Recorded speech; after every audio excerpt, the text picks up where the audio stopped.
After the maritime disaster, thousands perished in the depths of the ocean, while Feng and Lin Ping miraculously survived, finding themselves stranded on a desolate island.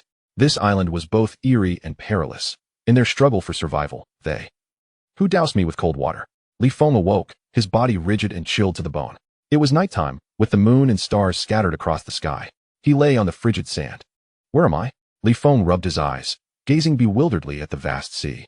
On this cold night, a luminous moon ascended above the endless ocean, creating a breathtaking view. The shipwreck. Suddenly, the memory struck him. Their cruise ship had met with calamity. This island was shrouded in mystery, its silence almost terrifying. The ocean lay ahead, while a dense, dark jungle loomed behind. "What the hell is this place?" Feng cursed, rising from the beach. He patted his pockets, only to find that all his belongings had vanished. "It's freezing."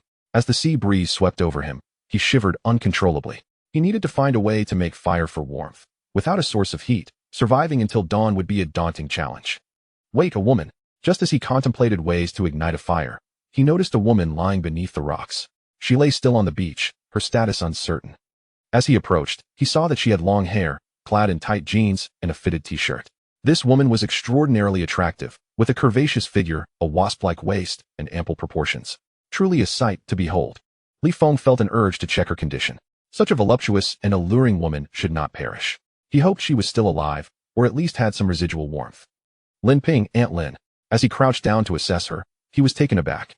The woman was none other than Aunt Lin, the mother of his former boss. After years of hard work, Feng had risen to become the head of security at the Lin Group, safeguarding the company. However, shortly after her appointment, Lin Ping had dismissed him. Feeling dejected, he had planned to travel abroad to assist his senior sister at her martial arts school, only for the cruise ship tragedy to occur, claiming the lives of thousands. What a twist of fate, he mused, recalling the disdainful expression on Lin Ping's face when she had let him go. He had little desire to concern himself with her mother, though Aunt Lin had generally treated her employees well. Having built her company from the ground up, she often extended kindness to her staff even after passing the reins to her daughter. As Feng was lost in thought, he heard two melodious sounds that were enchanting and captivating. He turned to see Aunt Lin convulsing slightly, expelling seawater from her mouth. "Aunt Lin, I can't believe you're alive. Don't be afraid. I'll perform CPR." Feng hastily began resuscitation efforts. "Oh dear, that's not right," he realized, having mistakenly pressed in the wrong area. His intentions were pure, but his body had been stiff, causing his hands to falter. He alternated between chest compressions and artificial respiration, tirelessly working to revive her. After some efforts, Lin Ping opened her mouth and expelled a significant amount of seawater. "Ah, you scoundrel! Pervert, stop!" Lin Ping awoke to find someone pressing on her chest. She shrieked in alarm and struggled. Since her husband's tragic accident a decade prior, she had not been intimate with any man. Although she was in her 40s, her years of self-restraint had preserved her youthful appearance, making her look younger than women in their 30s. Over the years, many successful men and young admirers had vied for her attention, but she had turned them all away. Her standards for a partner were exceedingly high. Preferring quality over quantity, she resolved to face life's challenges alone if she did not encounter a man who captured her heart. "Ah, please don't. I'll pay you to leave me alone. Just don't touch me," Lin Ping pleaded weakly as she regained consciousness. She had guarded her virtue for over a decade and wished to retain her purity. "Aunt Lin, it's me," Feng reassured her. "Wait, Feng? How could it be you?" Upon recognizing him, Lin Ping was astonished. How had he ended up on the same ship, and now here? Was he a stalker, following her with ill intentions? As Lin Ping's mind raced with wild thoughts, her clothing's buttons suddenly loosened, exposing her fair skin. Feng inadvertently glanced down at the exposed site. "Ah, Feng, I am your Aunt Lin, the mother of your former boss. You must not act inappropriately." Lin Ping hastily covered herself with her hands, desperate to escape. Chapter 2. Do not harbor ill intentions towards the Auntie Feng. I have not been with a man for over a decade, maintaining my virtue with utmost diligence. Lin Ping clasped her hands protectively over her bosom, determined to guard her integrity. "What does your decade of chastity have to do with me?"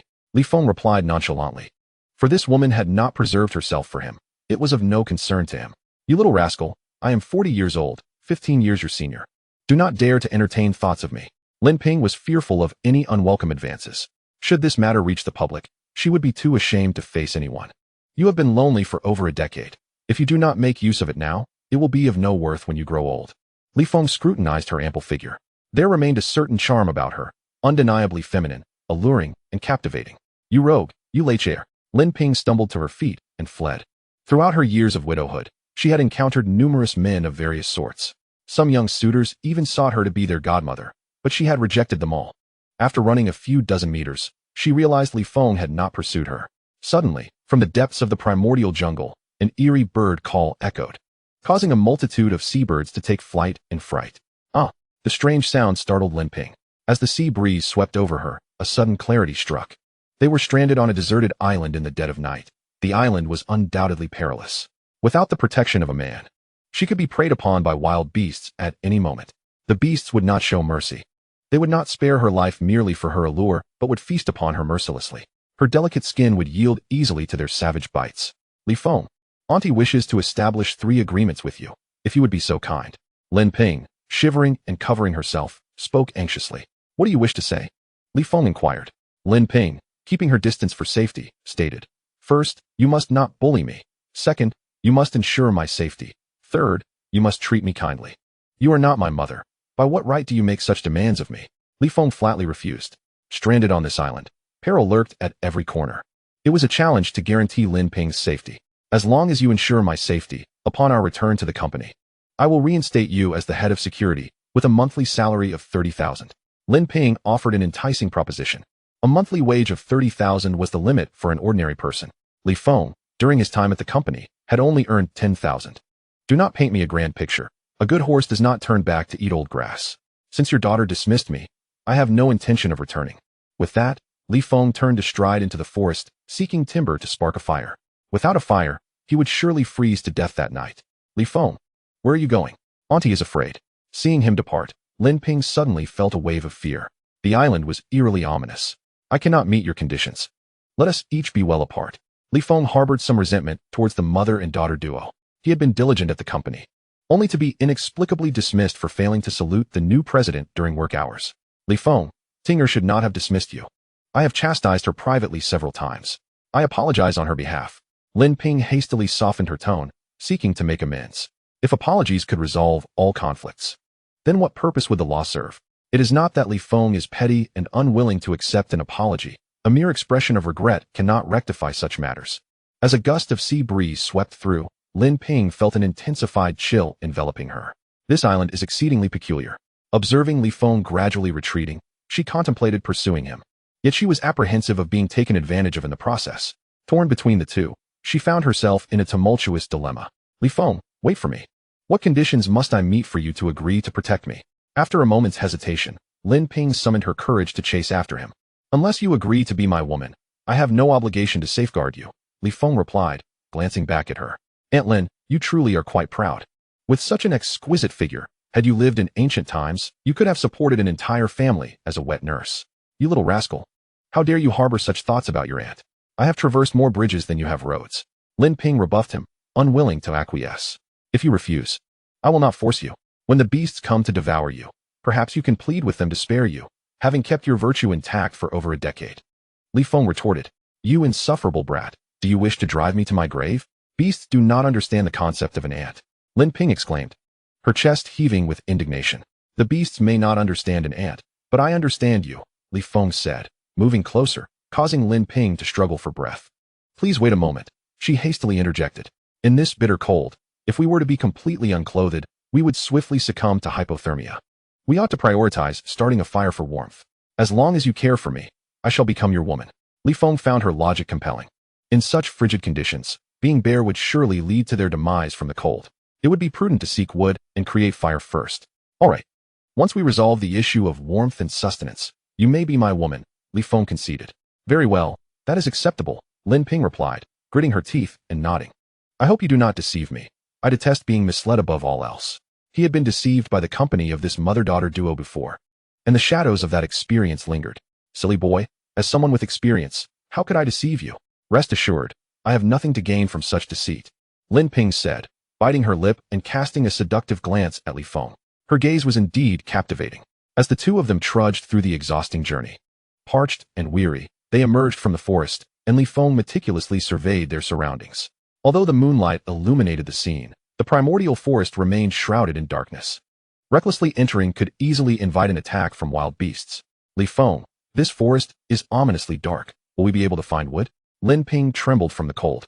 Her complexion pallid, Shoo, do not speak. Quickly crouch down, he instructed, noticing a shadow lurking within the woods, hastily pressing Lin Ping to the ground. Lin Ping, fearing execution on the spot, was about to cry out when Feng covered her mouth. Do not speak. There is movement, he suddenly whispered in her ear. Chapter 3. This person is dangerous. Damn it. I am truly unfortunate to find myself stranded on a deserted island. Being stranded is one thing, but I could really use a woman, a companion. As Feng and Lin Ping concealed themselves on the beach, a shadow outside the woods emitted a series of furious roars. Startled by the sound, Lin Ping felt a sudden jolt of fear. The man's voice was resounding and commanding, suggesting a volatile temperament. In such a desolate island, encountering individuals of this nature was the most daunting prospect. Feng, there is someone, what should we do? Lin Ping trembled with trepidation.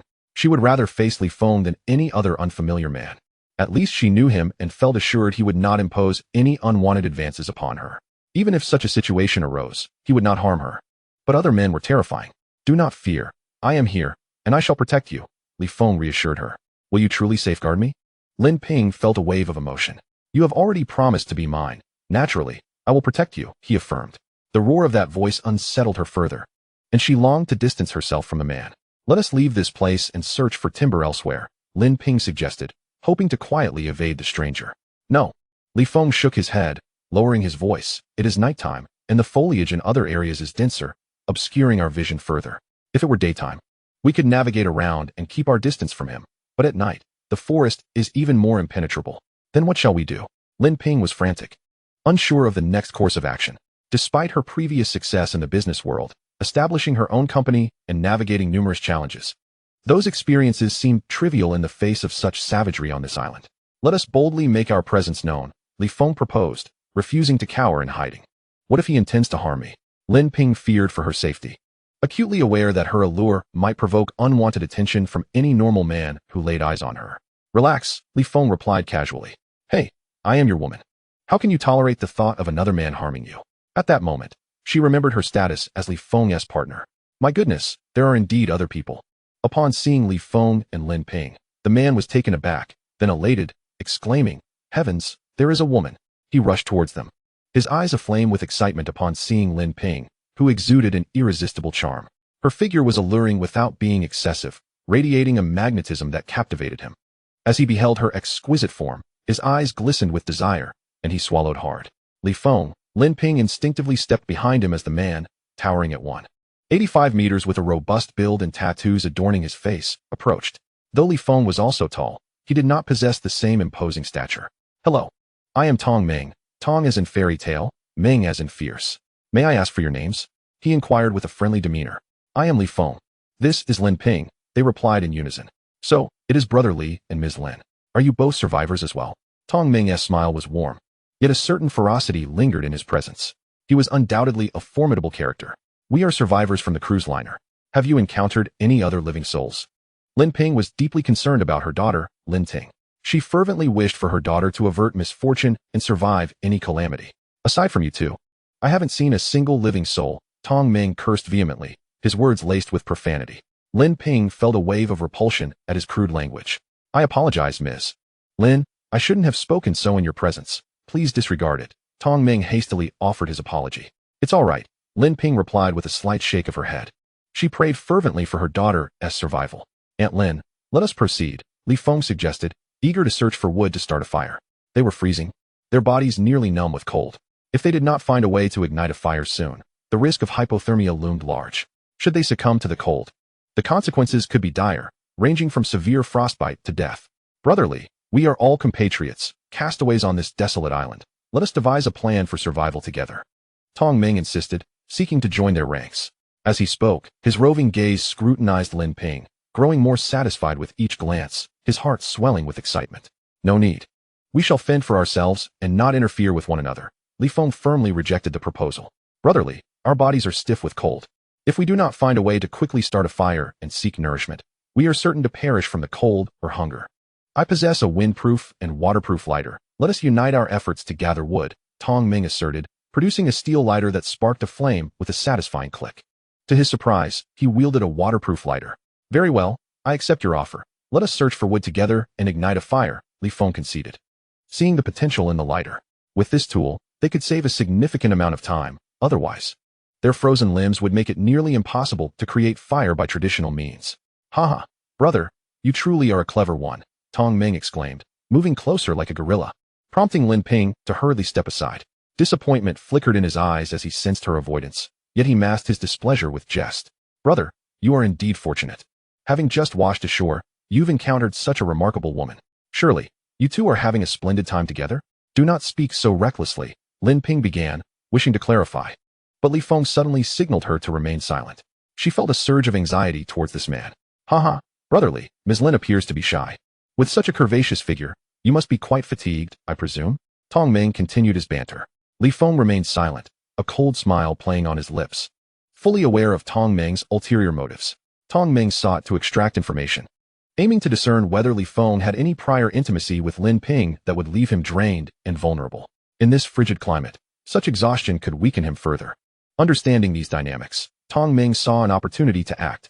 Though he appeared carefree, his mind was sharp and filled with malice. Haha, brother Tong. You certainly have a knack for humor, Li Feng replied with a smile that belied their true intentions, both men secretly plotting to eliminate the other. Tong Ming had to be dealt with. His survival threatened Li Feng's own. As the trio ventured toward the edge of the forest, Li Feng was wary of allowing Tong Ming to walk behind them. Never turn your back on the enemy. He contemplated how to eliminate Tong Ming.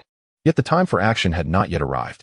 Deprived of sustenance and warmth, he lacked the strength to engage in a struggle. Should he sustain injuries during a confrontation? There were no medical supplies on the island. Additionally, he was reluctant to commit murder in Lin Ping's presence, fearing that it could be used against him. If he were to kill Tong Ming and the rescue team arrived afterward, he would be at a disadvantage if Lin Ping chose to leverage the situation. He could only act at the opportune moment. Ah, Ms. Lin, your figure is truly remarkable, Tong Ming leered at her, his eyes filled with lustful intent. Thank you for the compliment, Lin Ping replied awkwardly. With a physique like yours, it must be a delight to be your man, Tong Ming provocatively remarked. His gaze lewd and his words brazen. I have no man, Lin Ping responded coldly, utterly repulsed by his gaze. Tong Ming chuckled, on this island. We are both your men. How could you possibly be without one? Lin Ping's expression changed in an instant. His words were too crude and infuriating. Had this been in the city, anyone daring to speak to her like that would have received a slap across the face. Huh, I was merely jesting. Don't take offense. You are Brother Li's woman, after all, and I can only indulge my eyes, Tong Ming laughed. Lin Ping was torn between anger and embarrassment. Despite the bright moonlight, the forest remained shrouded in darkness. The three of them searched for dry twigs outside the jungle. This desolate place, devoid of human presence, was littered with fallen branches from trees that had long since withered. Li Feng remained vigilant against Tong Ming. They would not act until they had warmth from a fire and sufficient nourishment, for hunger and cold left them without strength. Ms. Lin, you look enchanting when you bend down, Tong Ming remarked as Lin Ping stooped to gather wood, standing behind her. Enough with the nonsense. Hurry up and find firewood. Or you'll freeze to death, Lin Ping retorted, pushing back against the lecherous man. As she stood, she adjusted her pants, which clung tightly to her figure after being dampened by seawater, accentuating her long legs. To die beneath the peony, even as a ghost, is still a form of romance. Tong Ming chuckled before continuing his pursuit of wood. Li Feng was unconcerned about Lin Ping's safety. His focus was solely on guarding against Tong Ming. He believed that the latter would not harm Lin Ping, confident that he could defeat him at any moment without resorting to violence against her. Once the trio had gathered enough wood, they piled it beneath a rock to prevent it from being scattered by the wind. So cold. Huh. Lin Ping squatted beside the wood, exhaling a puff of breath and rubbing her hands together, revealing her reddened fingers. Ms. Lin, if you're feeling cold, we could huddle together for warmth and fend off the chill, Tong Ming suggested with a grin. You talk too much, just get the fire going. Lin Ping snapped in irritation. Quickly, ignite the fire and stop your chatter, Li Feng urged him. My apologies. That was an unnecessary remark, but it was sincere. Please don't be upset. As long as Ms. Lin is willing, or if you, brotherly, are amenable, I have no objections. Tong Ming leered again as he produced a waterproof, windproof lighter. With a click, he ignited the flame, and a flicker of fire leaped forth. The dry leaves caught fire, and soon the branches began to burn. At last, they had fire. The timber is exceedingly dry, posing a significant fire hazard. Ah, how cold it is. My body is drenched, and it is quite uncomfortable. Lin Ping stands by the fire, warming her clothes. Lin Beauty, with you being so wet. It's no wonder you feel unwell, Tong Ming jokes with a sly grin as he stands beside the flames. Lin Ping is thoroughly annoyed by this insufferable man. This lecherous fiend cannot seem to stray from such topics. Li Feng also stands by the fire, drying his garments, eager to restore his strength. Tong Ming is not a benevolent character. He is indeed dangerous. Lin Beauty, it's quite challenging to dry our clothes while wearing them. Perhaps we should all disrobe to warm ourselves, Tong Ming suggests provocatively. Upon hearing this, Lin Ping's face instantly flushes crimson. She even envisions the scene, which is utterly unbearable. I was merely jesting. Do not take it to heart. Tong Ming continues to leer at her, his words laced with innuendo.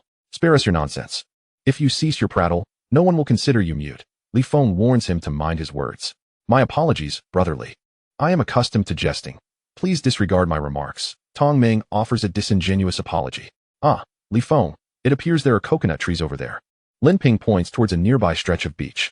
A row of coconut trees stands tall upon the sandy shore, illuminated by the moonlight, resembling vigilant sentinels by the sea. They are parched and famished, and the night is ill-suited for foraging. If the coconut trees bear fruit, it could quench their thirst and satiate their hunger. The flesh of the coconut is also edible. Those must surely be coconut trees. They should bear coconuts. Li Feng licks his dry lips, thirst gnawing at him. Let us see if there are coconuts. Lin Ping hastens towards the beach, eager to find coconut water to quench her thirst. Tong Ming follows behind, his gaze fixated on Lin Ping's graceful silhouette and shapely form, swallowing hard, his eyes ablaze with desire. This woman, he is determined to claim her this evening. Sensing Tong Ming's lecherous stare, Lin Ping feels a prickling discomfort, as if under scrutiny. This man is far too lascivious. Upon reaching the coconut trees, Lin Ping gazes upward.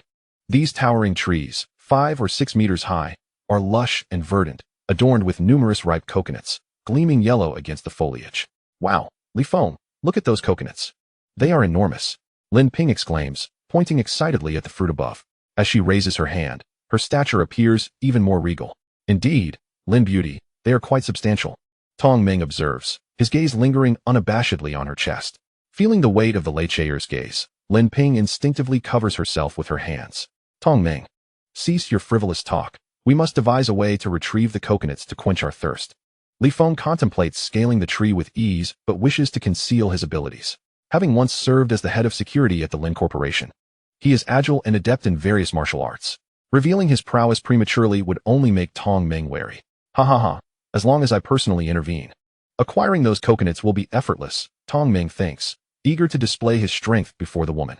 He aims to conquer Lin Ping's heart first before claiming her in body. The tree stands tall, an insurmountable challenge for Lin Ping. She gazes up, perplexed by its height. It's too high. I cannot climb it. Laughter erupts from Tong Ming, eager to demonstrate his prowess and retrieve a coconut to win the heart of a fair maiden. Chapter 5. The Murder of Li Feng. I am determined to shake these colossal coconuts down, Tong Ming declares, embracing the coconut tree and exerting all his might. A brute with brawn but little intellect. He might as well be an elephant, otherwise, sheer strength alone could not dislodge the fruit. The tree sways under his force, yet the coconuts remain steadfast. Lin Ping marvels at his strength. Indeed, he possesses considerable power. Damn it, I refuse to believe I cannot shake them down. In my prime, I've rattled countless women's waists. Tong Ming continues his futile endeavor, the coconuts resting firmly in place, save for a few falling leaves. I must be undernourished. Back in the day, I had the power to bring down both wealthy women and young maidens. He wipes the sweat from his brow, finally conceding defeat. Stop boasting. Let me try, Li Feng interjects, preparing to ascend the tree. Thirsty and disinterested in Tong Ming's bluster, he is determined to retrieve the coconuts himself. Brotherly, you underestimate me. This task is not yours to undertake. With that, Tong Ming sheds his outer garment and begins to scale the trunk with surprising agility. As he climbs, Lin Ping stands on the shore, whispering to Li Feng, I sense danger, be cautious. To my surprise, you care for my well-being, he responds, bemused. Of course, I have encountered many people. He is undoubtedly not to be trusted. You must remain vigilant. Lin Ping's keen perception is not solely for Li Feng's benefit, but also for her own safety. She fears that if Tong Ming were to harm Li Feng, he might turn his malice upon her next.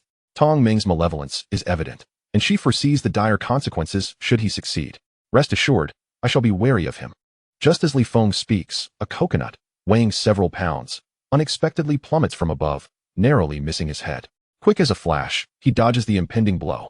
With a resounding thud, the coconut crashes to the ground, leaving a deep impression in the sand. That was close. Had I not evaded it, I could have suffered a grievous fate.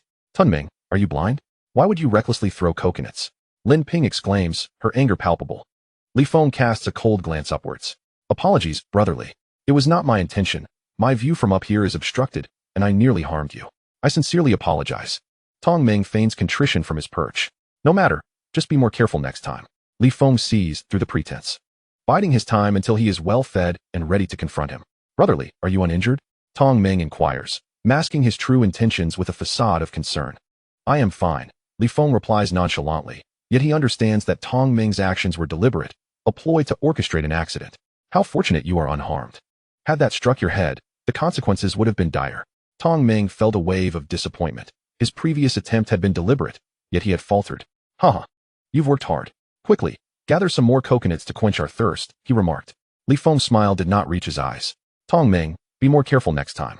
Don't throw things about recklessly, Lin Ping admonished him without a hint of politeness. Miss Lin, not only do you possess an admirable figure, but your fiery temperament is equally appealing, Tong Ming declared.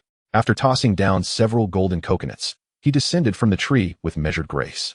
The coconuts, ripe and radiant, contrasted sharply with their earlier green state. 5 coconuts in total had been gathered, sufficient to satiate the thirst of 3. These coconuts are exceedingly hard. Without tools, how shall we break them open? Lin Ping tapped the coconut shell, noting its iron-like hardness. We shall return to the fire and use sharp stones to crack them open, Li Feng suggested. Although this method would inevitably waste much of the precious coconut water, there appeared to be no alternative. Very well, Lin Ping replied, lifting one coconut as she made her way to the fire. It was no wonder Tong Ming had remarked on her size. Indeed, she was quite substantial, comparable to the coconut itself. Upon returning to the fire, Li Feng procured a sharp stone and began striking the coconut vigorously. After a series of relentless blows, he finally succeeded in breaking one open, albeit at the cost of much coconut juice. Lin Ping cradled the half coconut and drank deeply, savoring the refreshing nectar. Oh, this is delightful, she exclaimed, feeling a wave of comfort wash over her. Lin, if one is not enough, we should all share in the enjoyment, Tong Ming suggested. Relishing both the coconut flesh and juice after Li Feng had opened it, he too managed to procure his own coconut. The trio sat by the fire, indulging in the sweet meat of the fruit, gradually restoring their strength. Ah, at last, my thirst has abated, and my hunger has lessened, Lin Ping said. Reclining with her hands supporting her weight behind her, her long legs stretched out and her chest proudly arched. Her posture was strikingly graceful, a true embodiment of feminine allure. Tong Ming, captivated by the sight, found himself staring. Noticing the lecherous gaze upon her, Lin Ping quickly sat upright. The fire's embers were dwindling, and the trio, lacking a watch, had no notion of the time. Above them, the moon hung like a jade disk over the vast sea, while the rhythmic sound of waves echoed nearby, creating a mesmerizing tableau. Feeling a sense of unease, Tong Ming glanced at Lin Ping, troubled by the dwindling fire. Li Feng, let us gather some firewood, he proposed.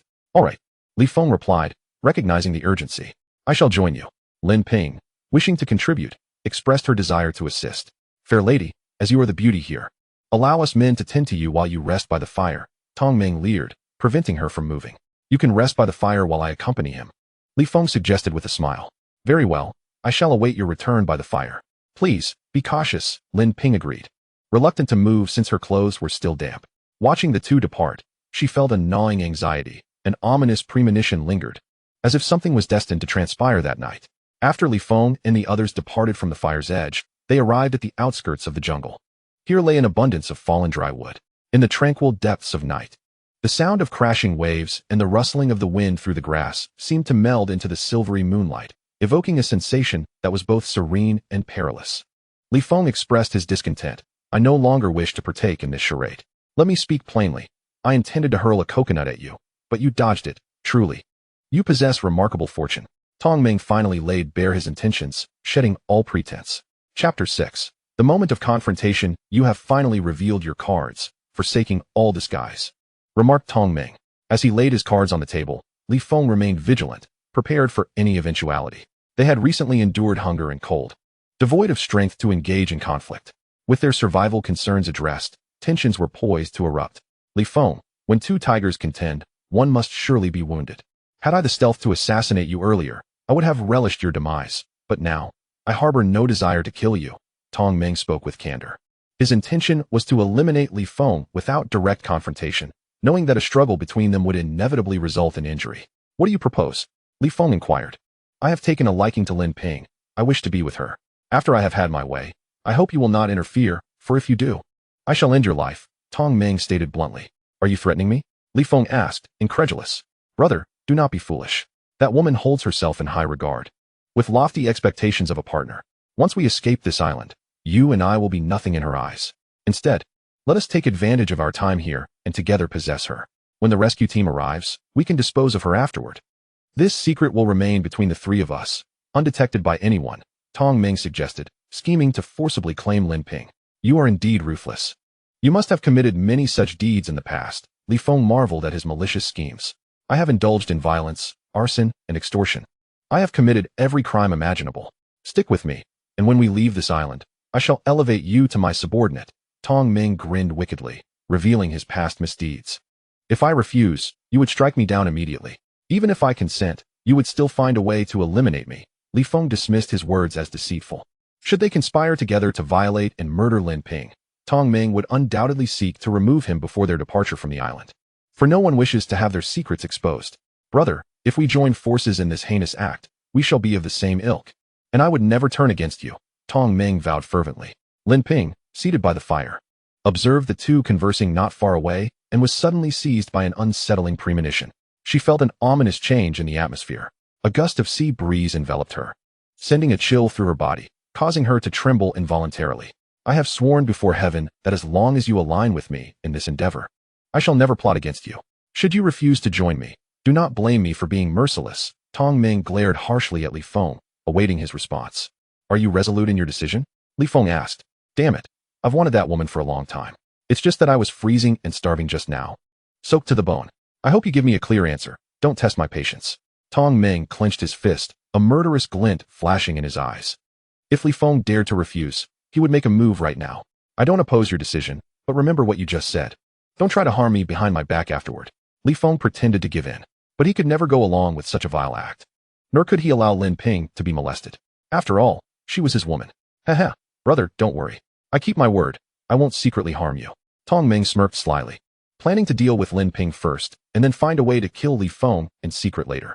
I hope you keep your promise. Li Feng pretended to believe him. Brother, you've finally come around. If we can take something by force, why waste time? Sure, forcing it might not be sweet, but who cares if it's sweet? As long as it quenches your thirst, that's enough. Ha ha. He patted Li Feng on the shoulder and strode toward the fire. Li Feng, Tong Meng, what were you two talking about? Seeing the two return empty-handed, Lin Ping was puzzled. They had gone to look for dry firewood earlier, but came back with nothing. Nothing much. He just wanted to discuss something with me, Li Feng said. What kind of matter? Lin Ping suddenly felt the atmosphere was strange. Instinctively, she curled up nervously. Ha ha. Tong Meng chuckled and said, we weren't talking about anything much, just that we want to have our way with you. Watch your mouth. Don't spout nonsense. Stop being so disgusting. Lin Ping was furious at his rude remark. This pervert was utterly vile. Lin Ping, don't act so high and mighty with me. A woman your age must have been with plenty of men already. Tong Meng leered at her with a sleazy gaze. Uft, I can't be bothered to play the saint with you. I've only ever been with one man. Since my husband passed away 10 years ago, I've remained faithful and untouched for a decade. Lin Ping shot back angrily. Damn, who'd believe that? With a body as voluptuous and alluring as yours, countless men must want to sleep with you. Tong Meng didn't buy her words. Whether you believe it or not is none of my business. What kind of relationship do we even have? Why should I explain myself to you? Lin Ping had a temper too. If they were back in the city, she would have taught this bastard a lesson long ago. Shut up, you bitch. How dare you curse me? I've had it with you. Enraged by her defiance, Tong Meng was furious. What do you think you're doing? Sensing the danger, Lin Ping instinctively raised her hands to protect her chest and looked around nervously. You say you haven't been with a man in 10 years? I'm going to check if that's true, Tong Meng sneered. You animal. Say one more word, and I won't go easy on you. Lin Ping was furious, terrified, and utterly helpless. Stubborn woman. You dare insult me? I'll have my way with you, and then kill you. When the rescue team arrives, I'll find a place to bury you. Tong Meng licked his lips, rushing forward impatiently. No, don't you dare. Lin Ping scrambled to flee in panic. Haha, I love it when they resist. Tong Meng chased after her, his eyes gleaming with lust. Li Feng, help. Save me. Lin Ping screamed in terror. With a laugh, the scoundrel was frightened, and he would not come to your rescue. After seizing Lin Ping, Tong Meng intended to pin her to the ground. Li Feng, save me quickly. This beast intends to violate and then kill me. I am your woman. You must not abandon me in my hour of need. Lin Ping cried out in terror, desperate to avoid both defilement and death. Tong Meng, you dare to lay a hand on my woman? I will take your life. With the swiftness of a tiger, Li Feng rushed forth like lightning. At last, he could take action. Had he struck down Tong Ming earlier, Lin Ping would not have been grateful. Rather, she might have used it against him. However, the circumstances now differed. He was compelled to kill to protect Lin Ping. You dare to thwart my plans. Since you refuse to join in my vile deeds, I shall eliminate you first. As Li Feng charged, Tong Ming stepped forward to confront him, intent on killing Li Feng. Chapter 7. The Demise of Tong Ming. Li Feng. You ruin my intentions. I will slay you. After your demise, I shall have my way with Lin Ping. With fury, Tong Ming lunged forward, throwing a powerful punch toward Li Feng's forehead. The force was considerable, and the speed of his attack was remarkable. Li Feng swiftly dodged, causing Tong Ming's punch to miss. After evading the blow, Li Feng closed the distance, aiming for Tong Ming's throat in a swift attempt to incapacitate him. Although Tong Ming possessed some skills from his past as a fitness instructor, he was quick to retreat half a step as Li Feng reached for his throat. With his initial grab unsuccessful, Li Feng delivered a rapid elbow strike, landing heavily against Tong Ming's chest. The impact sent Tong Ming staggering backward, gasping for breath as pain surged through his chest. You insolent wretch, I will end your life. Tong Ming roared, frenzied as he charged at Li Feng. With great force, Li Feng propelled himself into the air, driving his knee violently into Tong Ming's chest. The weight of his body combined with the momentum of his descent resulted in a devastating collision. Tong Ming cried out in agony, tumbling backward in shock. He had underestimated Li Feng's formidable strength, believing his height and brute force would suffice against him. It was only through their confrontation that he realized Li Feng had been concealing his true prowess, playing the fool. Li Feng, kill him. This Leichair is a menace. He sought to assassinate you and now aims to violate and murder me. He poses a great danger. End him swiftly. Lin Ping harbored a deep-seated loathing for the vile man, wishing to see him suffer 1,000 tortures, to be crushed underfoot.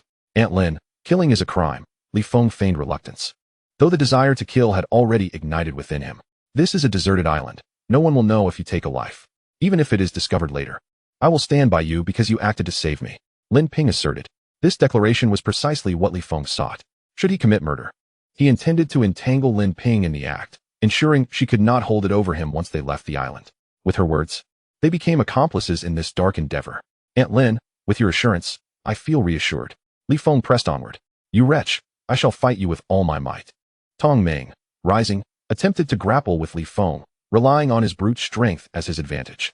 He sought to overpower Li Feng and throw him to the ground. Be careful. This madman is desperate. Do not show him any mercy, Lin Ping shouted from behind. If Li Feng were to perish, she would undoubtedly become a plaything for Tong Ming. Tonight, it's either your demise or mine. As Tong Ming lunged forward, attempting to grasp him with both hands, Li Feng leaped into the air, executing a swift side kick. With a thud, Tong Ming was sent sprawling, only to seize a piece of wood in anger and swing it violently towards Li Feng. Be careful, Lin Ping gasped alarmed. This Leichair possessed immense strength. The wooden stick in his grasp could deliver a devastating blow. A single strike from him could injure even a bull, let alone a human. As Tong Ming swung the stick through the air, Li Feng executed a somersault, narrowly evading the blow that whooshed past his back, and retaliated with a kick aimed at Tong Ming's temple. Tong Ming clutched his temple with one hand, the pain nearly overwhelming him. He had almost been knocked unconscious by Li Feng's kick. Li Feng, quickly grab the stick and deal with him, Lin Ping urged. Li Feng picked up the wooden stick, intent on extinguishing this beast. You're dead. I'll take you down first. Even if I perish, I'll make sure to squeeze you a bit. Aware that he was no match for Li Feng, Tong Ming frantically charged toward Lin Ping, driven by a frenzied desire to indulge in his wickedness. Help! Someone save me! Lin Ping cried out, hastily fleeing. With a swift motion, Li Feng dashed forward, kicking Tong Ming down, declaring, as long as I'm here, you shall not harm a single hair on her head. Once Tong Ming scrambled to his feet, he hurriedly retreated into the thicket. Realizing he could not contend with Li Feng, he decided that continuing the fight would only lead to his demise. It was far wiser to escape. As long as the green hills remain, I need not fear the lack of firewood. Aunt Lin, stay by the fire and do not run away. I will pursue this beast, Li Feng called out before resolutely chasing after him. It was imperative to eliminate the snake before it could strike again. He could not allow Tong Ming to escape. Should this beast flee, their roles would reverse, and both would be in peril. Li Feng, do not pursue him into the woods. It's too dangerous, Lin Ping cautioned loudly as he prepared to enter the thicket. Tong Ming, quick on his feet, hastily fled into the trees, laughing with malevolence. Li Feng, Lin Ping, I will assuredly find a way to end your lives. As long as I live, you shall never know peace. Upon reaching the edge of the forest, Li Feng hesitated, contemplating whether to venture inside. The forest was engulfed in darkness, fraught with peril. There was no necessity for him to take such a risk. Haha, Li Feng, Lin Ping, you treacherous couple, I will always seek an opportunity to kill you. Tong Ming cackled from within the woods. If you have the courage, come out and face me in a duel. Li Feng, armed with the wooden stick, stood resolutely at the forest's edge. The moonlight illuminated only the beach, while the woods remained inky black. Tong Ming, hidden among the trees, continued to boast, Li Feng. I underestimated you. I never imagined you were a martial arts expert. If it weren't for you, Lin Ping would have long been my woman. Enraged by the thought that Li Feng had thwarted his plans, Tong Ming seethed with fury. If you have the guts, come out. Li Feng scrutinized the forest. This was a primeval woodland, dense with vegetation and thickets. Should he charge in recklessly, his visibility would be compromised, potentially leading to danger. I want he come out. Aren't you brave? If you're so bold, then come inside. Tong Ming lurked in the forest, brazenly shouting. Li Feng, the woods are too dark. Do not be deceived, do not rush in recklessly. Lin Ping's voice, though loud, was scattered by the sea breeze, barely reaching Li Feng's ears. As long as I live, I will shadow you in secret, waiting for the opportunity to eliminate you, and then I shall savor Lin Ping at my leisure. Tong Ming continued his raucous taunts from the shadows.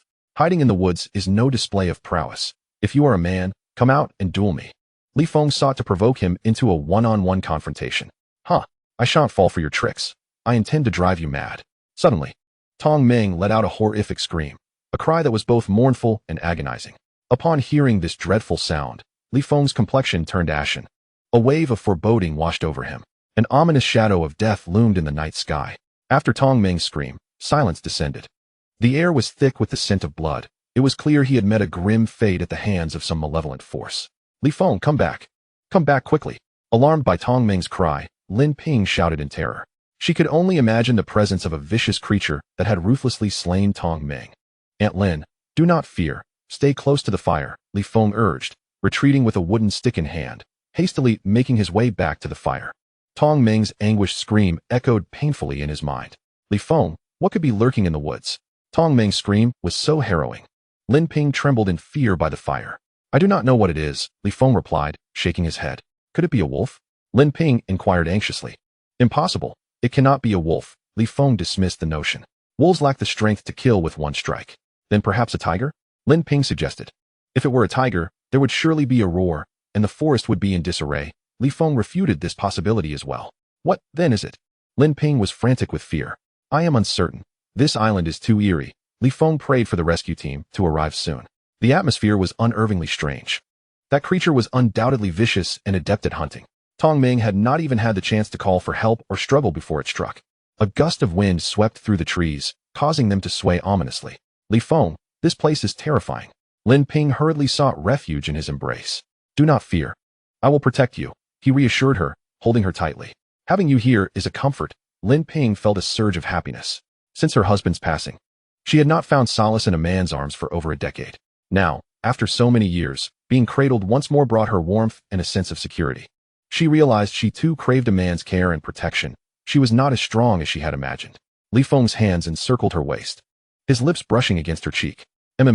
Lin Ping involuntarily emitted a sound of delight. The voice was tender and gentle. Aunt Lin, Li Feng, thank you for saving me. From now on, you must cherish and protect me. Lin Ping spoke hurriedly, her tone laced with nervousness and shyness. All right, Li Feng nodded, slowly beginning to undress her. Stop. What if that monster in the forest suddenly appears? We would be in grave danger, Lin Ping fretted, fearing that during their intimacy, the creature might attack them, leaving them defenseless and vulnerable. She did not wish to become a pair of star-crossed lovers with a tragically short fate. Aunt Lin, we are by the fire, and the flames are fierce. The monster dares not approach the blaze, Li Feng reassured her. Very well, I will trust your judgment. Do as you wish. I leave it to you, she consented. Aunt Lin, your figure is truly exquisite, he murmured. Under the pale moonlight, the sound of the surging waves filled the air. The crashing of the tides was loud and relentless.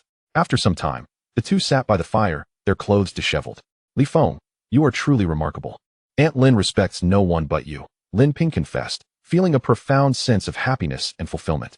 After being stranded on the deserted island, she had resigned herself to death, never imagining she would encounter a second man who would touch her life so deeply. Aunt Lin, shall we be wild once more? No, I cannot.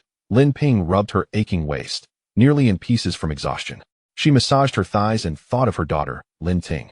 and the others who had been aboard the ship. The sudden and violent storm had claimed the lives of thousands, all swallowed by the sea. Li Feng, do you think the rescue team will come? She asked, nestled in his embrace. An accident this severe will surely make international headlines. I expect the rescue team will arrive within 2 or 3 days, he replied, hoping earnestly for their swift arrival. Though they were living a blissful existence on the island, he feared for his parents' worry. Lin Ping silently prayed for her daughter's safety and for the well-being of all. Aunt Lin, Lin Ting will be all right. The fortunate are always protected by fate. She will surely overcome any peril, Li Feng comforted her. There is a saying, women never truly grow up. Despite Aunt Lin's age and the many hardships she had endured, upon meeting a man who conquered her heart, she became as tender and delicate as a young woman. Li Feng, thank you. It is wonderful to have you. Lin Ping smiled radiantly. Her smile was enchanting and gentle, the firelight casting a warm glow upon her exquisite features and voluptuous form, revealing the full extent of her feminine allure. Li Feng, I want to search for Ting tomorrow, she declared, determined to scour the entire island for any trace of her daughter. She must see her alive or, if fate decreed otherwise, at least witness her remains. Very well, I will search with you, Li Feng agreed. Thank you. You are my man. There is no need for such formality, he said, caressing her figure. Tong Meng is dead, but the lighter remains with him. Without that lighter, starting a fire would be quite troublesome. Lin Ping recalled the waterproof, windproof lighter, though it was not valuable in ordinary terms. On the island, it was a precious and essential tool. If we find his body, we can retrieve the lighter, she reasoned. Li Feng also wished to claim it, as it was indispensable for survival. Li Feng, hold me tight. I'm a little afraid, she whispered. Of course, he replied, embracing her firmly. Together they sat by the fire, holding each other, and gradually drifted into sleep. The sound of the waves by the seaside brings a profound sense of tranquility. After an indeterminate period, Li Feng, in a dazed state, hears Lin Ping emit faint sounds of distress. This noise seems to convey immense discomfort and suffering. Aunt Lin, what's wrong? He urgently inquires, scrambling to touch Lin Ping's forehead. It feels scorching hot. Li Feng is taken aback. Lin Ping is burning with a severe fever. Aunt Lin, please wake up, awaken quickly. He gently shakes her. However, Lin Ping remains unresponsive, her condition grave. Aunt Lin, what is happening to you?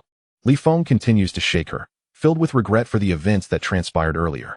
After being washed ashore on the island, Lin Ping, weakened and terrified, succumbed to a high fever following their ordeal. Li Feng, I feel so unwell. I think I am dying, she murmurs weakly, a single tear escaping her eye. Her head throbs painfully, and her entire body aches. She feels as if her life is slipping away. Aunt Lin, you will be fine. Do not speak such things, Li Feng soothes, cradling her. I feel like I cannot hold on much longer. I am dying. Please, promise me one thing. Lin Ping weeps softly, tears streaming down her face, yearning to ask Li Feng for a final request before her demise. Chapter 9. Aunt Lin is dying. Li Feng, I am fading. I am nearing death. Please, grant me one last wish. Lin Ping's head is pounding, her body racked with pain, as she senses her life ebbing away. Cast adrift on a desolate island and stricken by illness, she is utterly exhausted. Aunt Lin, what do you wish for me to do? Li Feng holds her tenderly. If I perish, please help me find Ting regardless of whether she is alive or dead. I must locate her. Lin Ping weeps in Li Feng's embrace, longing to find her daughter. One must see the living or the dead. Aunt Lin, you will be all right. I promise I will help you find Lin Ting, Li Feng reassures her. Thank you, Li Feng. At the brink of death, one truly desires to live. Lin Ping does not wish to die, she yearns for life. You shall not perish, I will not allow it. Witnessing her agony pains Li Feng as well. Li Feng, my only concern is for you. If I die, what will become of you, all alone in this desolation? Lin Ping's kind heart worries for Li Feng's solitary existence on the island. In such a forsaken place, should only one person remain, the crushing loneliness could lead to despair. The thought of facing the vast ocean alone, enduring the long, solitary nights, is unfathomable. Loneliness, isolation. When one reaches a certain threshold of solitude, melancholy inevitably follows. Aunt Lin, I will ensure you remain safe. I will not let you leave me. Li Feng is deeply moved by her concern for him. I truly cannot endure much longer. Li Feng, you must take care of yourself. You must live. Lin Ping's voice is frail, fragmented, lacking strength. Aunt Lin. Seeing her stillness, Li Feng anxiously calls out. Lin Ping lies motionless in his arms, as if lifeless. Aunt Lin, in a panic, Li Feng touches her forehead and limbs, desperate for a sign of life. Her hands and feet were burning hot, and her forehead was scorching. It was estimated that her fever had reached a perilous 40 degrees. Li Feng, born in a remote village, hailed from a lineage of martial artists. As a child, he had followed his grandfather to study medicine and practice martial arts. Thus, relying on his experience, he could roughly ascertain that Lin Ping's fever was indeed around 40 degrees, a dangerously high temperature. Aunt Lin lay unconscious and frail, without prompt treatment to reduce her fever. She could suffer irreversible damage to her brain. Aunt Lin. The sound of crashing waves echoed from the beach. Li Feng, cradling Lin Ping, called out anxiously. Yet, she remained motionless, as if lifeless. Aunt Lin, I will not let you perish. I am determined to save you. He glanced skyward and noticed the moon gradually descending. It was approximately 2 o'clock in the morning, with several hours left until dawn. Lin Ping's condition was dire. She could not endure until morning. Aunt Lin, I will seek out medicinal herbs for you. Li Feng resolved to venture into the forest in search of remedies. He gathered several large stones and piled them to create a firebreak, ensuring that Lin Ping would not be burned in her unconscious state. The roaring fire would also deter wild beasts. Even if he left the campfire, Lin Ping would remain safe for the time being. Aunt Lin, I will find the herbs. Wait for my return. After kissing her forehead, he swiftly took up a torch and departed. He needed to search the forest for the necessary herbs. Upon reaching the edge of the thicket, he cast a final glance back at the campfire, which stood solitary and bright against the darkness of night. Just moments ago, Tong Meng had fled into the woods from this very spot, only to meet a gruesome fate at the hands of a monster. With a torch in one hand and a wooden stick in the other, Li Feng inhaled deeply and steeled his resolve to step into the forest, hoping to evade danger. As he entered the woods, a sudden chill enveloped him, causing him to shiver. The forest indeed harbored peril. Under the torchlight, the surrounding vegetation appeared ominously dark. Li Feng searched for medicinal plants, knowing that many could treat high fevers. The trees in this forest were peculiar, with gnarled roots and twisted trunks. Were it not for his urgent desire to save Lin Ping, he would never have dared to risk entering such a place. Suddenly, he caught a whiff of blood. The site where Tong Meng had met his demise was nearby. The blood had not yet dried, leaving a lingering scent. Li Feng followed the trail of blood, hoping to find the lighter that had belonged to Tong Meng. Without it, starting a fire on the island would prove troublesome. After passing several large trees, he stumbled upon a corpse leaning against a rock, eyes wide open in eternal shock. It was Tong Meng. Even in death, his eyes were terrifyingly agape. Those lifeless eyes locked onto Li Feng's gaze. Despite Li Feng's bravery, the sight of the corpse sent chills down his spine. In the dead of night, encountering a body in the forest, with its eyes fixed upon him, was profoundly eerie and frightening. Damn it, you beast. Even in death, you dare to glare at me.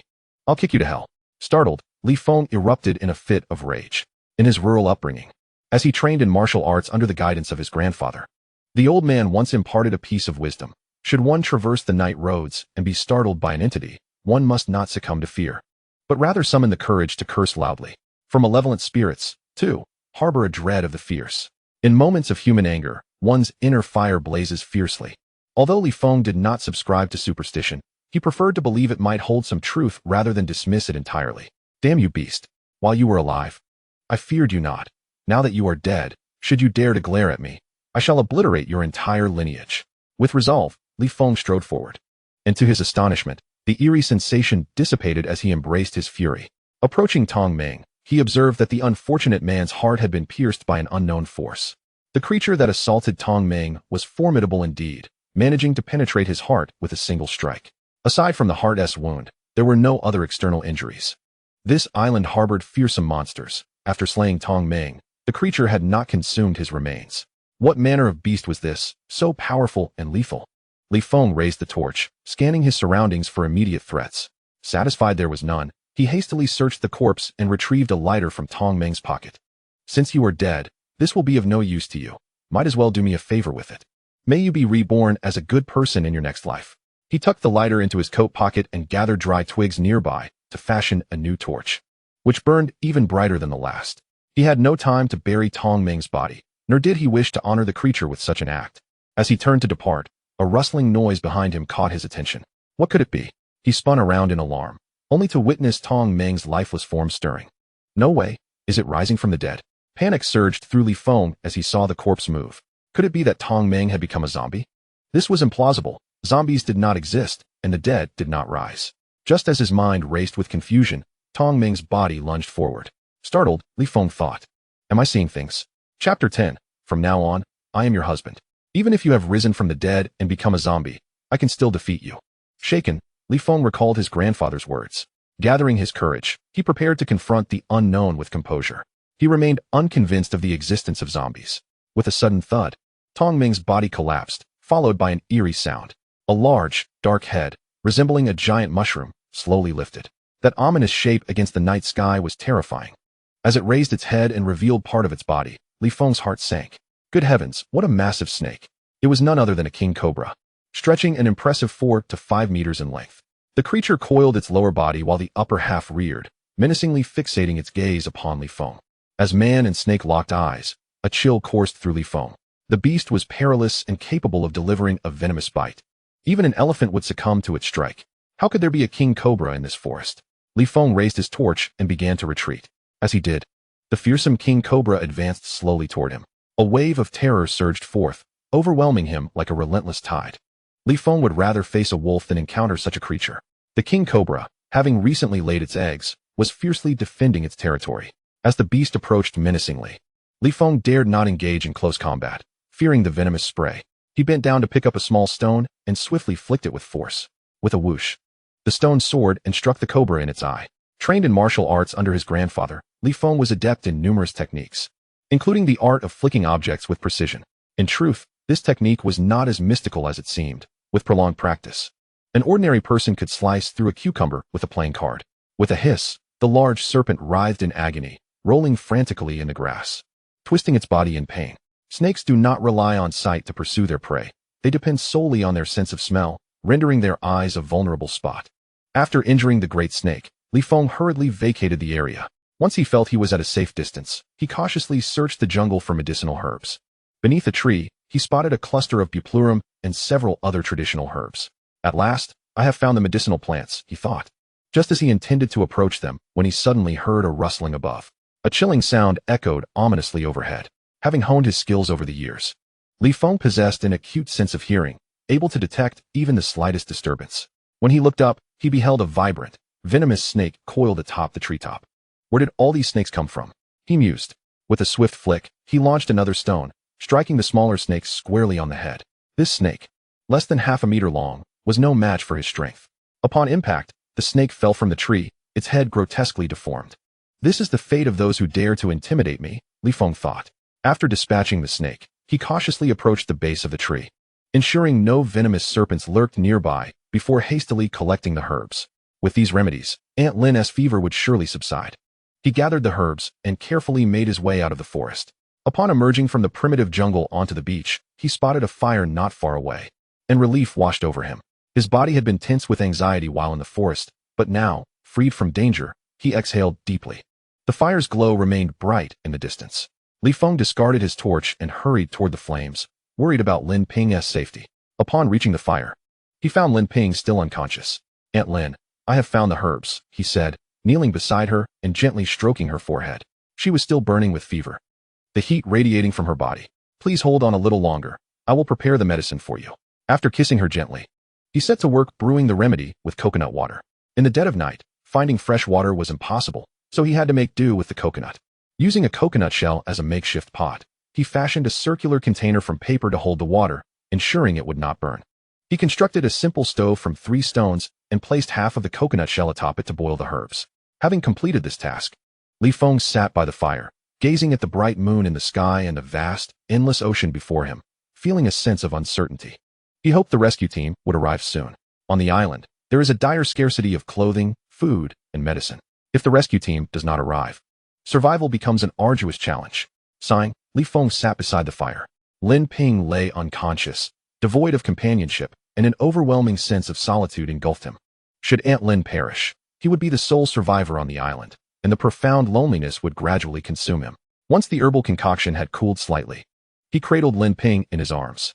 Aunt Lin, the medicine is ready, please drink it. He yearned for her to open her eyes and partake of the remedy. Yet, Aunt Lin remained in a deep slumber, her eyes tightly shut and her jaw clenched. Realizing she could not take the medicine, he first held the herbal mixture in his mouth, then fed it to her through a kiss. After considerable effort, he reclined beside Lin Ping, yet dared not succumb to sleep. The night posed great dangers, and he resolved to keep watch. As Li Feng lay beside Lin Ping, he listened to the incessant roar of the ocean waves, the rhythmic sound of the tide, the dark primordial forest, the boundless sea. and the resplendent moonlight painted a beautiful and tranquil tableau. It was indeed a stunning scene. Suddenly, while enveloped in his solitude, Li Feng heard Lin Ping, in a daze, call out for her husband. "Aunt Lin, what troubles you?" He caressed her forehead, noticing that her fever had subsided. "Husband, I feel so weary and distressed. How could you abandon us?" Lin Ping murmured incoherently. After her husband's untimely demise a decade prior, she had endured a life of solitude, tirelessly raising her daughter. Although she feigned strength in front of others, the depths of loneliness consumed her each night. She, too, was a woman with normal desires. "Husband, I miss you so much," she lamented. Lin Ping clung to Li Feng tightly. "Aunt Lin, I am not your husband," he hesitated to say, realizing she had mistaken him for her late spouse. Yet, after their intimate connection, he had, in essence, become her husband. "Husband, I long for you. Hold me close, please." Lin Ping eagerly embraced Li Feng, showering him with fervent kisses. "From now on, I shall be your man, your husband. I will care for you and protect you." Li Feng reciprocated her affection, and beneath the bright moon, they became entwined. The crashing waves drowned out Lin Ping's joyous laughter, merging their passion with the solitude of the island. Enveloped in the night's embrace. Chapter 11.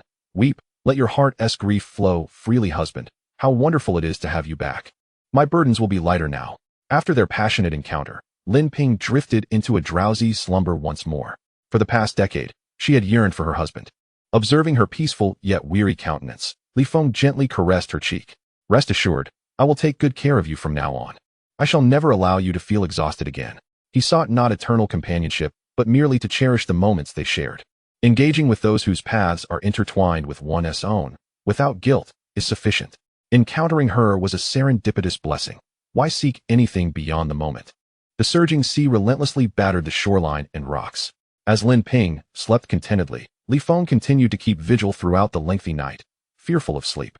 The emergence of wild beasts posed a grave danger should they both succumb to slumber. Soon, after exerting himself, Li Feng felt a sudden pang of hunger. He endured hunger, hoping to find food once dawn broke. Unbeknownst to him, the eastern sky began to lighten. Morning arrived, heralded by a fiery sun slowly rising from the distant shoreline. The rosy dawn, the radiant sun, and the vast, boundless sea formed a breathtaking tableau. What a beautiful scene it was. "Darling." Li Feng admired the sunrise over the ocean when Lin Ping suddenly embraced him upon waking. "Aunt Lin, you're awake?" Li Feng inquired. "Ah, you are not my husband." Lin Ping jolted awake, realizing her mistake. She had suffered a severe fever the night before and, in her delirium, believed her husband was still alive. "Aunt Lin, are you feeling better from your fever?" Li Feng gently changed the subject, brushing her forehead. I thought Lin Ping squatted on the ground, covering her face with her hands and weeping. She had hoped her husband's death was merely a dream, only to awaken to the harsh reality. "Aunt Lin, please do not cry. I apologize for what happened last night while you were delirious. I should not have acted that way." Li Feng felt a pang of guilt, uncertain how to console her. "It's fine, I do not blame you. After all, when I was lucid, I gave you everything I could. I do not mind having done it again. I just suddenly feel so desolate." Lin Ping sobbed, her heart breaking. For years, no one had known her sorrows and injustices. "Aunt Lin, I cannot promise you eternity, but I assure you, as long as we are together, I will be your strongest support." Li Feng held her close, allowing her to weep freely. "Cry, let it all out. Release all the pain and grievances you have carried over the years," he encouraged her. After weeping for several minutes, Lin Ping wiped her tears and adjusted her hair. "You little rascal, what are you staring at?" She feigned irritation upon noticing Li Feng's gaze. "Aunt Lin, you were just crying heart-wrenchingly, and now you seem like a different person," Li Feng remarked, intrigued by her sudden transformation. "Fool, I have weathered many storms." "I am not that fragile," Lin Ping replied with a serene smile, which was truly beautiful. "Indeed, my Aunt Lin has faced many trials. You are not so fragile." Li Feng praised. "Aside from not having experienced men, I have endured every hardship." Lin Ping spoke the truth. She had been married only once and had known only Li Feng as a man. Compared to many women, Lin Ping could be considered a paragon of virtue. "Li Feng, congratulations to you, and to me as well." Lin Ping extended her hand, gracefully inviting him to shake. "Congratulations on what?" Li Feng asked. "Congratulations that we are both still alive, and that we survived the night," Lin Ping replied. "Haha, that makes sense. Congratulations to us for still being alive." Li Feng smiled as he clasped her hand. "Oh, what are these herbs?" Lin Ping wondered, noticing some herbs on the ground. "It has just dawned. How could there be herbs? You had such a high fever last night. I feared for your well-being, so I ventured into the woods to search for medicinal herbs." Li Feng explained.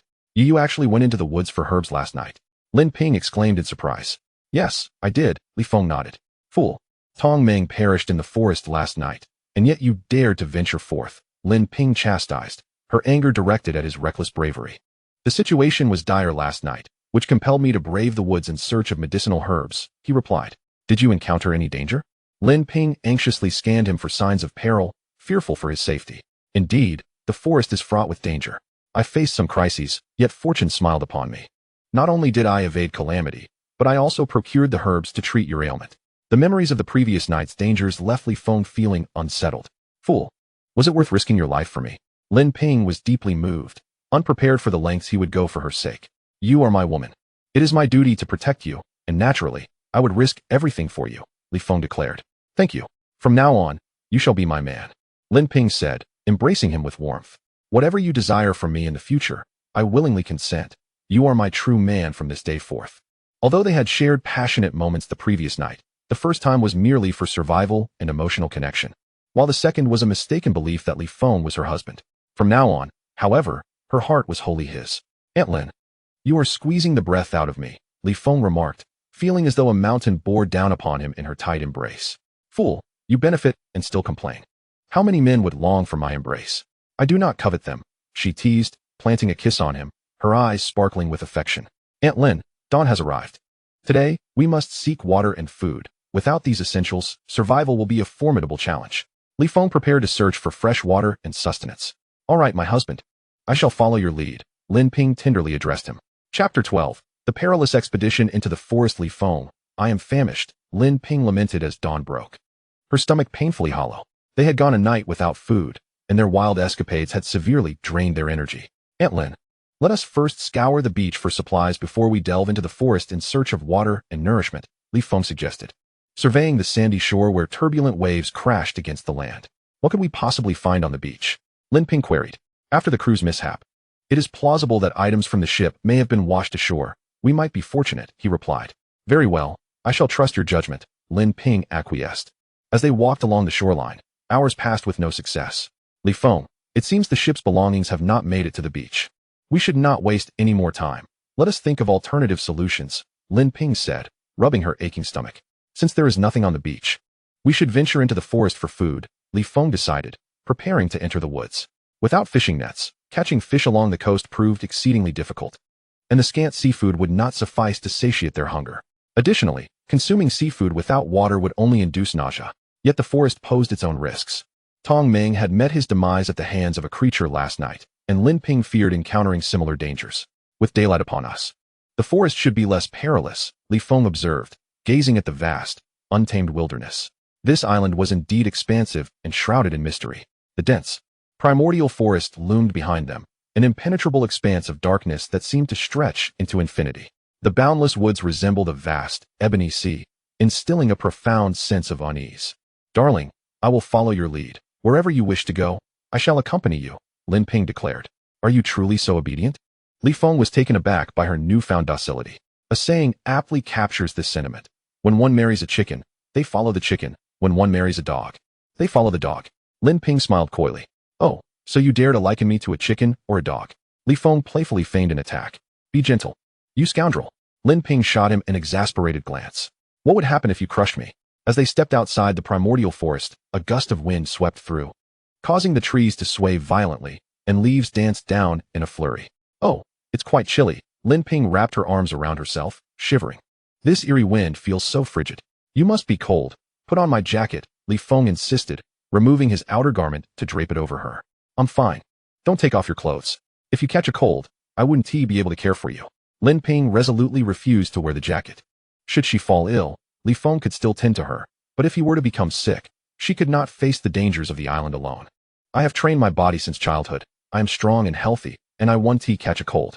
Li Feng insisted on providing her with an additional layer. Thank you, my dear husband. You are truly wonderful, Lin Ping said, her heart swelling with gratitude as she rose on her toes to plant a kiss on Li Feng's forehead. Since I treat you so well, how will you repay me tonight? Li Feng inquired with a playful tone. Tonight, you may indulge in whatever you desire, whatever tricks you wish to perform. I shall embrace them, Lin Ping replied, filled with warmth and love, her heart brimming with joy.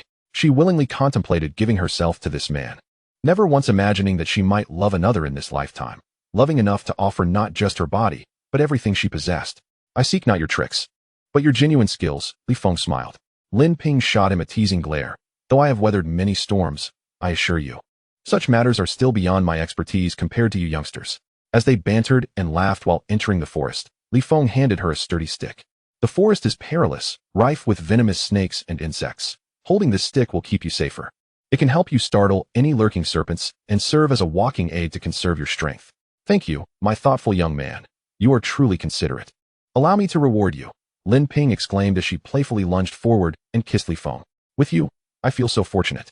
Foolish one, with you, I feel even more blessed, Li Feng responded, his heart warmed by her affection. In this dangerous forest, please do not stray from my side, he cautioned her, emphasizing the importance of staying close. Foolish boy, even without your reminder, I would never leave your side, unless you were to chase me away, Lin Ping replied, venturing deeper into the woods as she brushed against the surrounding foliage. Together, they walked, parting the underbrush to prevent any hidden snakes from launching an attack. The forest was lush and vibrant, with trees flourishing in abundance. Ancient trunks twisted and knotted, while layers of ferns carpeted the ground. This undergrowth posed the greatest danger, as many venomous snakes favored hiding within. Shortly after entering the forest, Li Feng stumbled upon a wild fruit. This was a wild goat milk fruit. In the city, such things are rarely seen. However, they are more common in rural areas. After Li Feng plucked one and placed it in his mouth, he found it somewhat astringent. This fruit is quite small, merely sufficient to stave off hunger. Can it be eaten? Lin Ping licked her lips, unable to endure her hunger any longer. Indeed, it can be consumed, but only enough to satisfy a slight hunger. It is not filling. Li Feng gathered a few more fruits for her. My stomach feels uneasy from hunger, Lin Ping said pitifully. After both consumed some wild goat milk fruit, their stomachs felt less distressing. Aunt Lin, let us continue deeper into the forest. We must find a water source and food. Li Feng pressed onward into the depths of the jungle. Without fresh water and food, their endurance would not last long. The forest was filled with towering ancient trees. Where could they seek a water source? Lin Ping looked around, but the dense foliage obstructed her view, making every direction appear the same. In such a lush jungle, locating a water source was exceedingly difficult. Water flows downhill.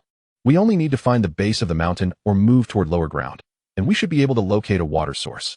Li Feng, having often accompanied his grandfather into the mountains as a child, had learned many survival skills.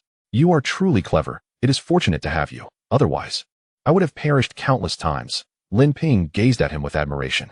As they ventured deeper into the jungle, they suddenly heard commotion ahead, accompanied by a series of growls, causing the foliage to tremble. Be cautious, there is danger. He hurriedly shielded Lin Ping behind him. Li Feng, you must also be careful. Do not solely focus on me, Lin Ping insisted, not wanting to become a burden. She grasped a wooden stick, adopting a stance of readiness. Yet, as the sounds grew louder, anxiety overwhelmed her, and her body tensed. Aunt Lin, do not be frightened. I will protect you. Li Feng reassured her upon noticing her pale complexion.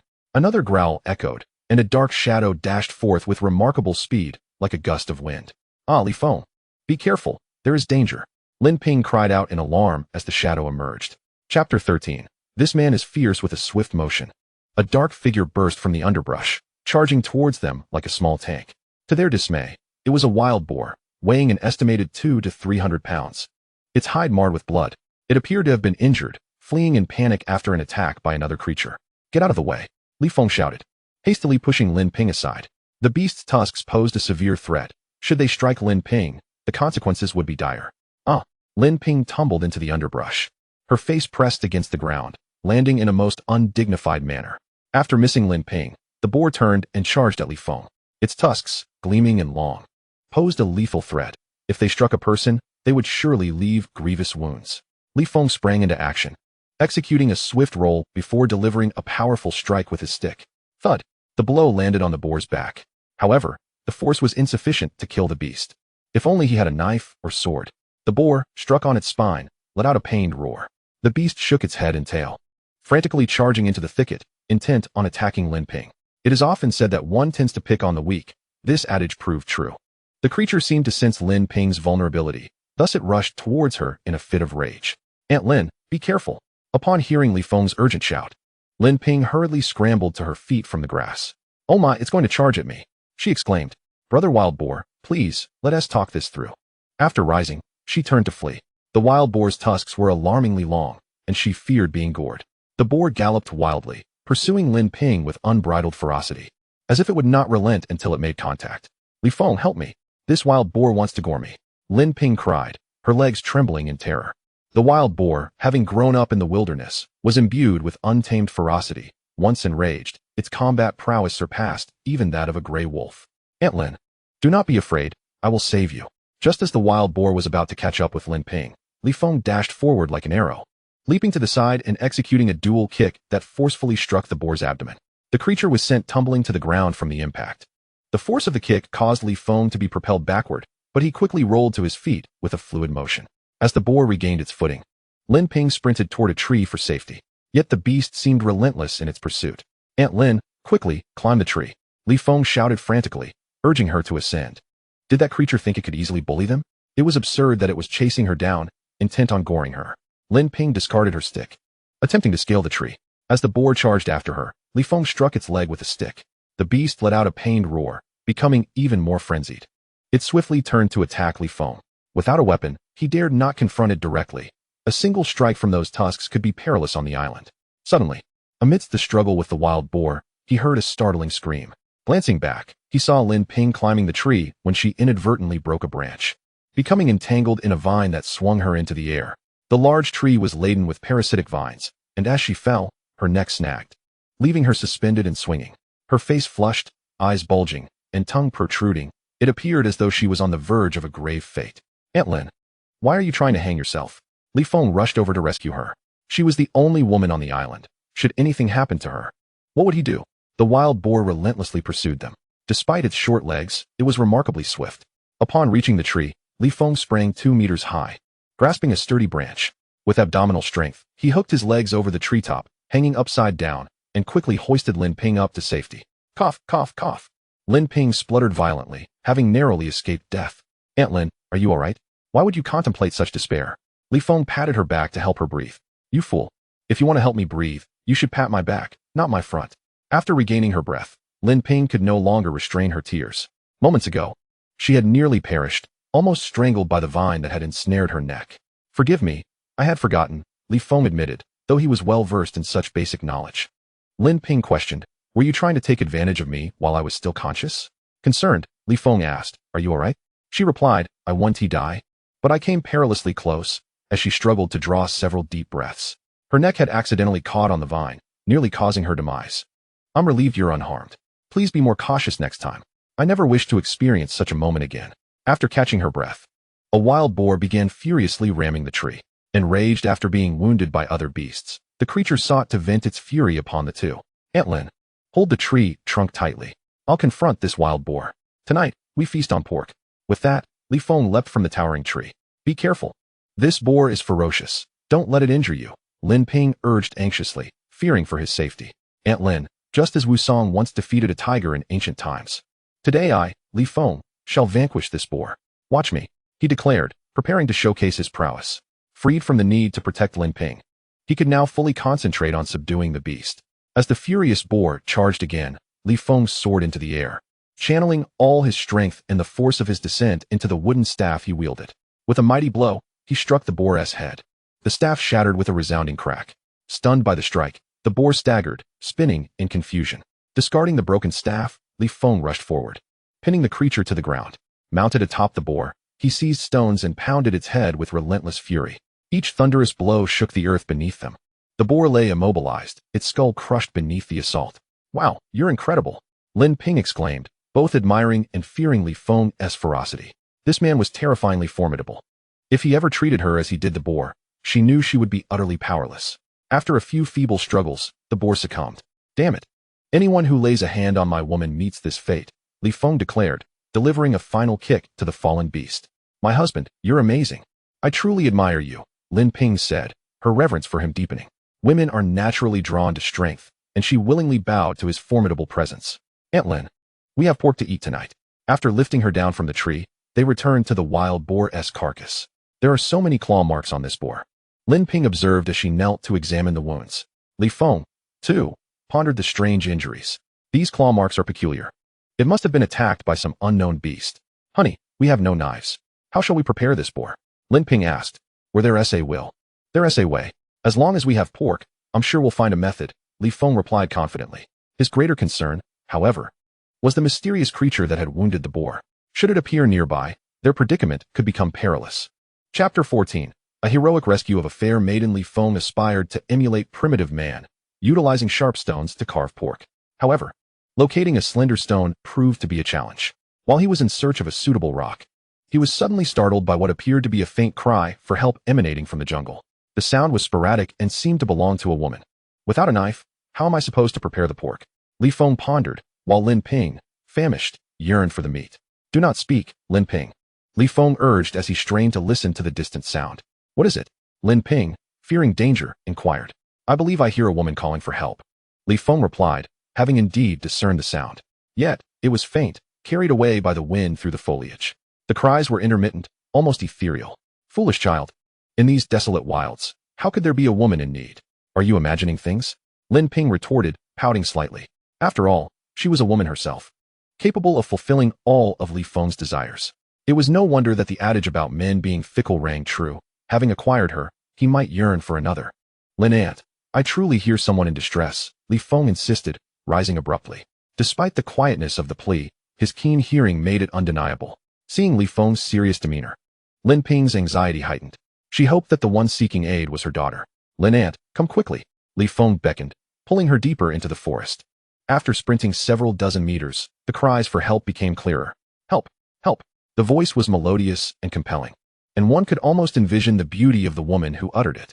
Li Feng, there truly is someone in need, Lin Ping exclaimed, a mix of hope and disappointment washing over her. While she was glad there were other survivors, her heart sank at the thought that it might not be her daughter. Lin Ping, someone is in danger. We must hurry to rescue them, Li Feng declared, brandishing a stick as he charged ahead. Lin Ping hurried to keep pace behind him. Their urgency was palpable as they raced through the underbrush. Lin Ping's long legs propelled her swiftly, her movements akin to a force of nature. A tumultuous wave crashing through the trees. Li Feng, driven by the instinct to save, disregarded any potential peril ahead. After 100 meters, he beheld a massive snake relentlessly pursuing a young girl. She appeared to be in her 20s, petite, standing just over 5 feet tall, her thick, dark hair cascading down her back. The girl possessed a delicate beauty, her features strikingly fair. Wow, Li Feng, there truly is someone. Lin Ping gasped, taken aback by the size of the snake, a python, long and thick, evidently ravenous and intent on its prey. Help! Help! Someone save me! The girl cried, desperately fleeing. However, her petite stature hindered her speed, and she was acutely aware of the absence of any living souls in the forest. Her instinctual cries for help were a primal reaction to her dire situation, as the python pursued her with relentless agility, weaving in a serpentine manner. The enormous serpent stretched an estimated 5 to 6 meters in length, weighing no less than 200 G. It could effortlessly swallow a living being whole. Oh, mighty python! Please spare me. My flesh is unappetizing. Turn your attention to rabbits or wild boars instead. The young girl pleaded desperately as she fled, urging the serpent to feast upon a rabbit. The unfortunate rabbit, caught in the crossfire, lay there innocently. Oh, great python, I am still young and unmarried. Grant me my life, she cried, her voice trembling with fear. This little girl was indeed charming, pleading for mercy from the python. Regrettably, the serpent was devoid of compassion and could not comprehend human speech, continuing its relentless pursuit. In her frantic escape, the girl unexpectedly stumbled over a vine and fell to the ground. As the python drew near, terror seized her, her legs weakened, and she lacked the strength to rise. In her panicked state, she gasped, I, Uziali, am merely 22 years old, still a university student, and have never even had a boyfriend. What does it feel like to be with a man? Oh, heavens, I cannot accept my fate. This girl was truly endearing, even in her final moments. She lamented her lack of romantic experiences. Recognizing her unfulfilled wish, Li Feng resolved to grant it. Fear not, fair maiden, for I am here to rescue you. In her moment of despair, Uziali suddenly heard a voice, suspecting it was a figment of her imagination. Dear lady, we have come to save you. Lin Ping, gathering her courage, rushed forward despite her own trepidation of the serpent. Saving a life took precedence. Upon lifting her gaze, Uziali beheld a young, handsome man sprinting toward her. Wow, a real man, she exclaimed, tears of joy streaming down her face. She believed that heaven had finally taken notice of her, ready to fulfill her desires. As the python slithered closer, intending to ensnare Uziali, Li Feng bellowed in fury, Beast, do not touch her. The python's deadliest maneuver was its constriction. With its immense size, its tightening grip was formidable. Even an adult tiger could succumb to its embrace, bones shattered under the pressure. A fragile girl like Yuzili would not withstand the serpent's constriction for more than a minute before her bones would fracture completely. Urgency coursed through Li Feng as he dashed forward, swiftly executing a powerful strike. With precision, he struck the serpent's eye. The python writhed in agony, its massive body thrashing violently on the ground. As Lin Ping bravely approached, she was struck by the serpent's flailing form. "Ah!" she cried, tumbling to the ground, her weapon slipping from her grasp. "Are you all right, Aunt Lin?" Li Feng inquired anxiously upon seeing her fall. "I'm fine. Thankfully, my size cushioned my fall," Lin Ping replied, rising and patting her chest. The enraged python, in pain, began thrashing wildly, its mouth agape as it lunged for Yuzili. Its rows of fangs gleamed with deadly sharpness. "Help, please!" Yuzili shrieked, her face pale with fear as the serpent's gaping maw approached her. Although the python was non-venomous, its fangs were mercilessly sharp. Bitten once, one may not die but surely suffer a lasting injury. "Oh, dear python, please do not bite my face or my chest. Otherwise, should I be reborn as a woman, I shall be unwanted." Yuzili covered her face with her hands, sobbing uncontrollably. In that moment of peril, Li Feng charged forward. That particular part of Yuzili's body was one that only he could protect. He was determined to slay the serpent. Chapter 15. The shy beauty. As the python raised its head to strike at Yuzili's shoulder, Li Feng swung a wooden stick with great force. Boom. Thud. His strike was powerful, likely weighing 1,000 pounds. With sufficient strength, be it a python or a ferocious tiger, one could indeed deliver a fatal blow. After the python's head was struck, its skull fractured. Hissing, the creature turned and fled into the nearby thicket. It had retreated. Li Feng chose not to pursue. After all, it was merely a python, and chasing it held little significance. "Oh my, is there anything missing from my body?" Yuzili sat on the ground, gasping for breath. Fearing that the python had taken a piece of her flesh, she felt anxious. "Fair lady, if you are concerned, I can assist in checking for any injuries," Li Feng proposed. However, Yuzili hastily covered her chest, exclaiming, "No, I do not wish for your inspection. I was merely jesting. Are you all right?" Li Feng inquired. After a thorough self-examination, ensuring she bore no wounds, Yuzili, still shaken, replied, "I am fine." "Handsome stranger, may I ask your name? Thank you for saving me." She had not anticipated encountering other survivors on the island. Upon meeting the two individuals, her emotions gradually calmed. "I am Li Feng," he replied. "And I am Lin Ping." They introduced themselves. "Thank you for rescuing me. I am Yuzili," she said, still feeling the remnants of fear. "Yuzili, are you also a survivor from the cruise?" Li Feng felt this question was somewhat redundant. It was evident that this beautiful young lady was indeed a survivor from the cruise and had not simply descended from the heavens. "Yes, I am also a survivor from the cruise. I am a junior at Yanjing University. I had planned to travel abroad during the summer, but the cruise encountered a storm." Yuzili recounted breathlessly, revealing her identity as a university student and a beauty. Li Feng had a fondness for such women. "Do not fear, you are safe now. Our meeting is fated. We are compatriots, and together we shall strive for survival," Li Feng reassured her, gently patting her back to help her regain her composure. "Thank you. It is wonderful to encounter you both," Yuzili said, struggling to catch her breath. After being marooned on the island, she had believed herself utterly alone, never expecting to find two fellow survivors. Seeing Li Feng and Lin Ping brought her immense relief.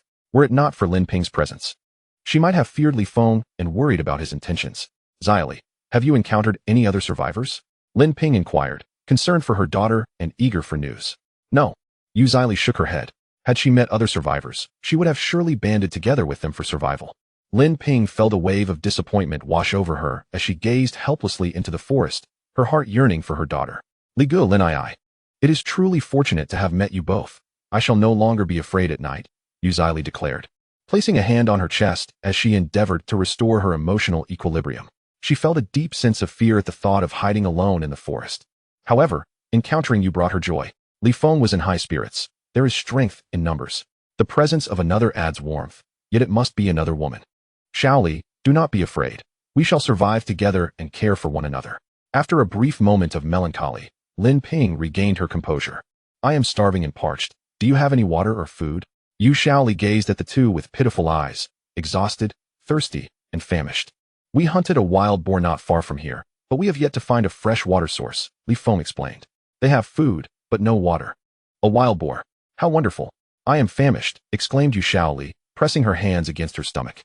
"Aunt Lin, let us first roast the wild boar meat to satiate our hunger before seeking water." Li Feng shared her hunger and was eager to procure the boar's meat. knowing that without fresh water, their survival would be precarious. Li Feng, let us first search for sharp stones. Without them, we cannot cut the boar meat, Lin Ping suggested. Looking around for stones. Very well. Just as Li Feng prepared to take action, Yu Shaoli suddenly interjected, earlier, I spotted an airplane in that part of the forest. I intended to search it for supplies, but a python suddenly emerged from the cabin. What? You saw an airplane in the forest? Li Feng exclaimed in astonishment. How could there be an airplane in this forest? Shaoli, you must be mistaken. Lin Ping also expressed disbelief. I am not mistaken. It was a World War II aircraft. I was about to search it for supplies when that python appeared, and I hurriedly turned to flee. Yu Shaoli recalled the incident, still shaken. Had she not encountered Li Feng and the others, she would surely have met a grim fate. Are you certain you are not mistaken? Li Feng inquired. As a third-year student, how could I possibly be wrong? I can assure you.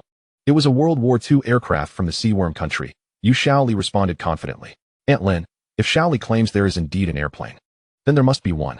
Let us go and take a look, Li Feng suggested, hoping to find something useful within the aircraft.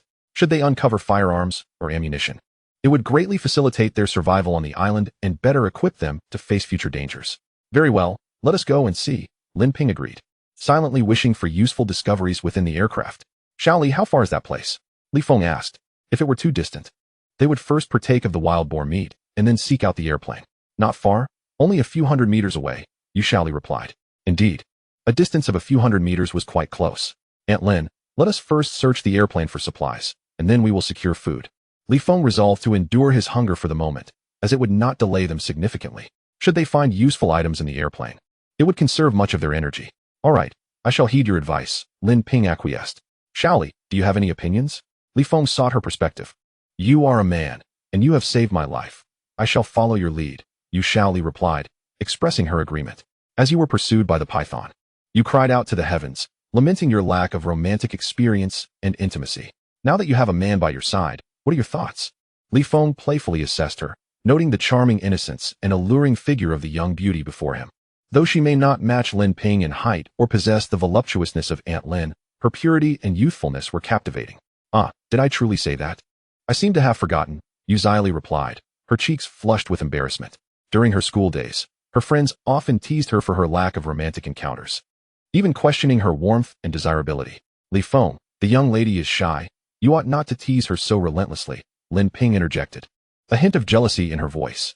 Haha, I won't jest any longer. Li Feng chuckled as he noticed her shyness. A man may be flirtatious, but he must not be lewd. Brotherly, I suspect that the large snake may have fled back into the cabin. We must exercise caution, Yu Shaoli warned, her concern for their safety evident. If that serpent were to lie in wait within the cabin, the consequences could be dire. Humph. Even if it has returned to its lair, I shall hunt it down and slay it, Li Feng declared boldly, pounding his chest with bravado, determined to confront the python in its den. Chapter 16. The aircraft from decades past. After traversing a thicket, the trio arrived beneath a grand tree, its trunk so immense that it would require the embrace of 2 or 3 adults to encircle it. The once majestic tree now had a barren left side, while the right side thrived with lush foliage. Perched upon the left branch lay the remnants of an aircraft, which, after colliding with the tree trunk, appeared to have melded with it over time, now cloaked in moss. The nose of the plane was severely deformed, while the tail remained largely intact. Several tree branches penetrated the fuselage, continuing their ascent toward the sky.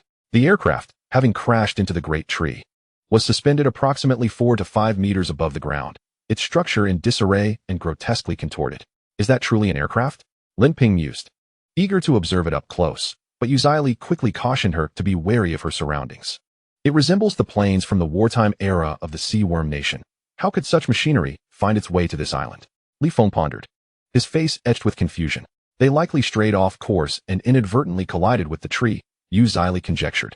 Indeed, Li Feng agreed, finding merit in her reasoning. It was said that many planes went missing throughout the duration of the war. This particular aircraft must have veered off its path and crashed into the island's great tree. Li Feng, there may be items of use within that plane, Lin Ping prayed, hoping to uncover something valuable. When I first spotted the aircraft, I intended to climb inside to search for supplies, but that python suddenly emerged from the cabin, nearly devouring me, Yu Shaoli recalled, shuddering at the memory of her recent ordeal. Fortunately, she had fortuitously encountered Li Feng and Lin Ping. Suddenly, amidst their idle chatter, a hissing sound echoed from within the cabin, an unmistakable signal that the python had indeed returned. Upon hearing it, Yu Shaoli's face turned pale. while Lin Ping felt a chill run down her spine. The sound was foreboding and utterly terrifying. Li Feng, the enormous snake has managed to escape into the cabin. We must devise a means to drive it out. Lin Ping stepped back a few paces. If the python remains inside the cabin, they would be unable to enter and retrieve their belongings.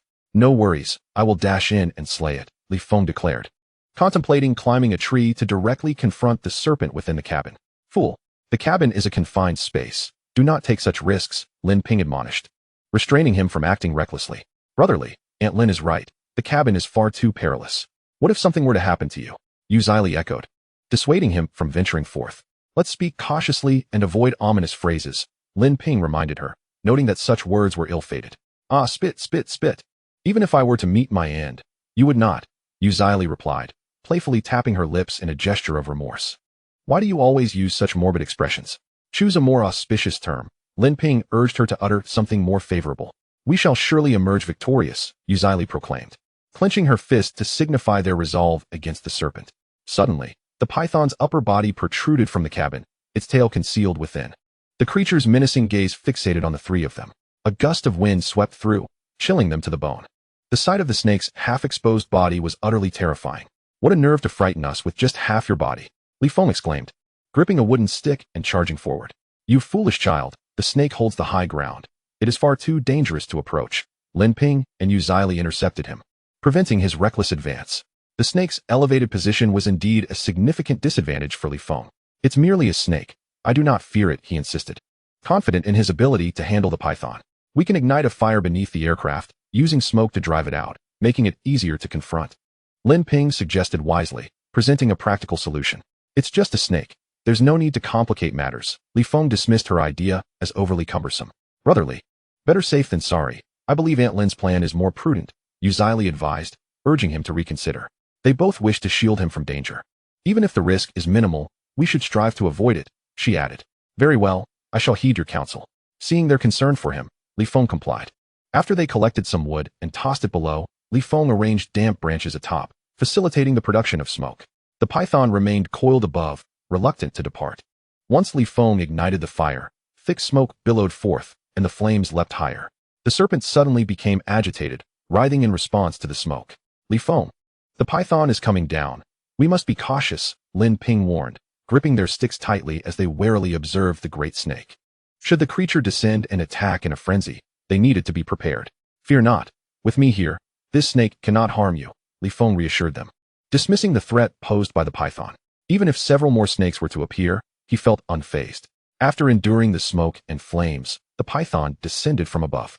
With a thud, the creature, akin to a mountain of flesh, landed on the ground. Yet instead of attacking the trio, it turned and fled. Li Feng, the python has escaped. Lin Ping exhaled in relief upon witnessing the serpent's retreat. Consider yourself sensible. If it does not flee and dares to attack us, I shall turn it into spicy strips for you to eat, Li Feng declared. Such a massive spicy strip. Who could possibly devour that?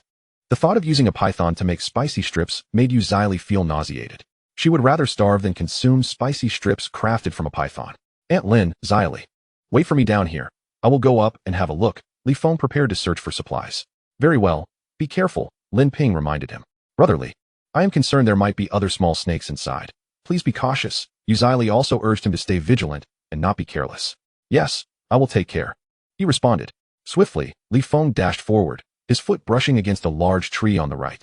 Using the momentum, his body soared into the air, followed by 2 agile leaps, and he deftly landed at the cabin door. Wow, brotherly, you are incredible. Witnessing his nimble and graceful movements, Yu Zili admired him, clenching her small fists like a devoted fan gazing upon her idol. Li Feng is a master of martial arts. He is truly formidable, Lin Ping praised. He is so handsome and young, with such excellent skills. Sooner or later, I shall make him succumb to my charms, Yu Zili mused dreamily. Her friends often accused her of being indifferent and doubted her capabilities. She yearned to prove herself through Li Feng. What did you just say? Lin Ping asked. Ahem. I said nothing. If you heard anything, it must have been your imagination. Yu Zili quickly feigned innocence. She was a lady and cared about her image. Li Feng is exceedingly powerful. You best not provoke him, or you will regret it, Lin Ping warned kindly. Recalling Li Feng's fierce vigor, she felt a shiver of apprehension. Heh, I only challenge champions. If you were a novice, I wouldn't care, Yu Zili chuckled. Oh dear. You are but a fledgling aspiring to challenge champions. If you do not heed my counsel, you will rue the day. Lin Ping envisioned Yu Zili's impending misfortune. Nevertheless, even if her fate were grim, it would be her own doing. Aunt Lin, Zili, I'm going in. You both wait outside and don't wander off. Li Feng cautioned before entering the cabin. Chapter 17. A military knife. Upon entering the cabin, Li Feng found it in utter disarray. The aircraft was rusted and dilapidated. The partition between the cabin and cockpit had collapsed from severe corrosion. This plane had been exposed to the elements for 70 or 80 years since the accident. Long corroded and decayed. As he stepped inside, he spotted two skulls ominously staring at him. Damn! Li Feng was startled by the sight of the two skulls. Their pale, hollow eye sockets seemed to fixate on him. Nearby, a steel helmet lay tattered. These were soldiers of the sea insect nation. Damn you beasts! While alive, you sought to invade my sacred land. Now dead, you still haunt me as ghosts. Li Feng cursed, stepping forward to remove his belt. He urinated on the two skulls, condemning them. Yet they had been dead for decades, reduced to mere bones. Though the dead deserve respect, these beasts were no humans, but dogs. Damn it! You got off cheaply. Get lost. After delivering two forceful kicks, Li Feng sent the two skulls tumbling down. Suddenly, Lin Ping and another woman screamed sharply. Aunt Lin, what's wrong? Li Feng inquired anxiously. Those skulls, they're terrifying. The two women were frightened after witnessing the skulls fall from the plane. Don't be afraid, they're just two dog heads. There's no real threat, Li Feng reassured them. He had initially feared they were in danger, but it turned out they were merely scared by the dog heads. Li Feng, is the plane safe inside? Lin Ping's voice came from outside. It's very safe inside. I'll look for something. Please wait for me below. After urging them to be patient, Li Feng meticulously searched the cabin. Unfortunately, everything inside was either rusted scrap metal or piles of decayed debris. Just as he was about to give up, he noticed a leather bag resembling a briefcase. The bag was tattered, but inside, he found a notebook with a hard cover, though its pages were severely yellowed. Opening it, he saw it contained writing, entirely in the island's language, which he could not decipher. However, Yu Zili might understand it. He resolved to take the notebook with him. Suddenly, when Li Feng turned around, he saw a terrifying headless skeleton clutching a military knife in its bony hands. The skeleton, though missing its head, held the blade tightly. Overjoyed, Li Feng approached, hoping the knife was still usable. On this island, a blade was invaluable. As he tried to retrieve it, the skeleton's bony claws clung fiercely to the weapon. After pulling several times, Li Feng delivered a kick to the skeleton's ribcage. Damn it, you're dead. What use is this broken knife to you? Might as well give it to me. With a cracking sound, he broke the skeleton's grasp and seized the knife. The handle was rusted, but he hoped the blade remained functional. As he drew the knife, a look of ecstatic delight spread across his face. The blade gleamed brilliantly, sharp and untarnished, as if forged from specially treated steel resistant to rust.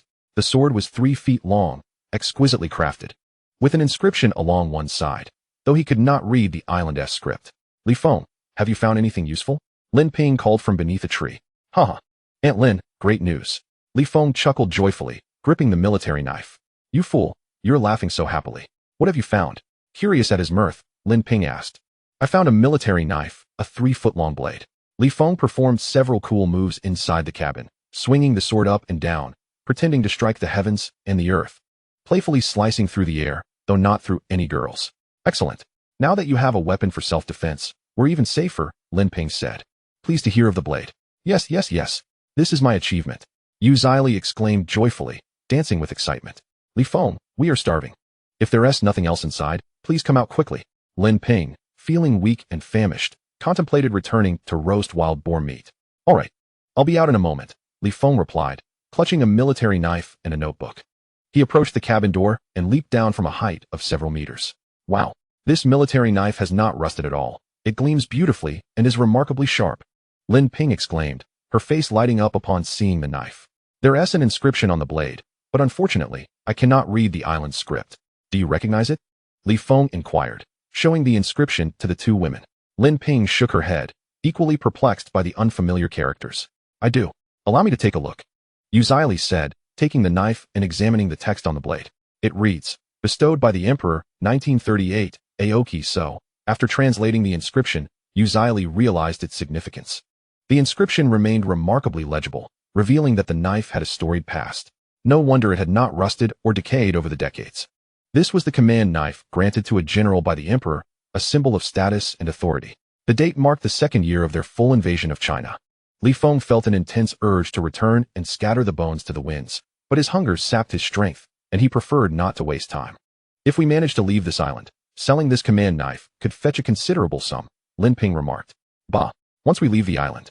I would rather use this knife as a yoke for carrying dung than sell it to them, Li Feng responded. Lin Ping chuckled softly. Oh, you little rascal, how mischievous. If you were to use this knife to carry dung after leaving the island, it would surely infuriate many. I intend to infuriate those despicable creatures, Li Feng retorted, though he currently treasured the war knife.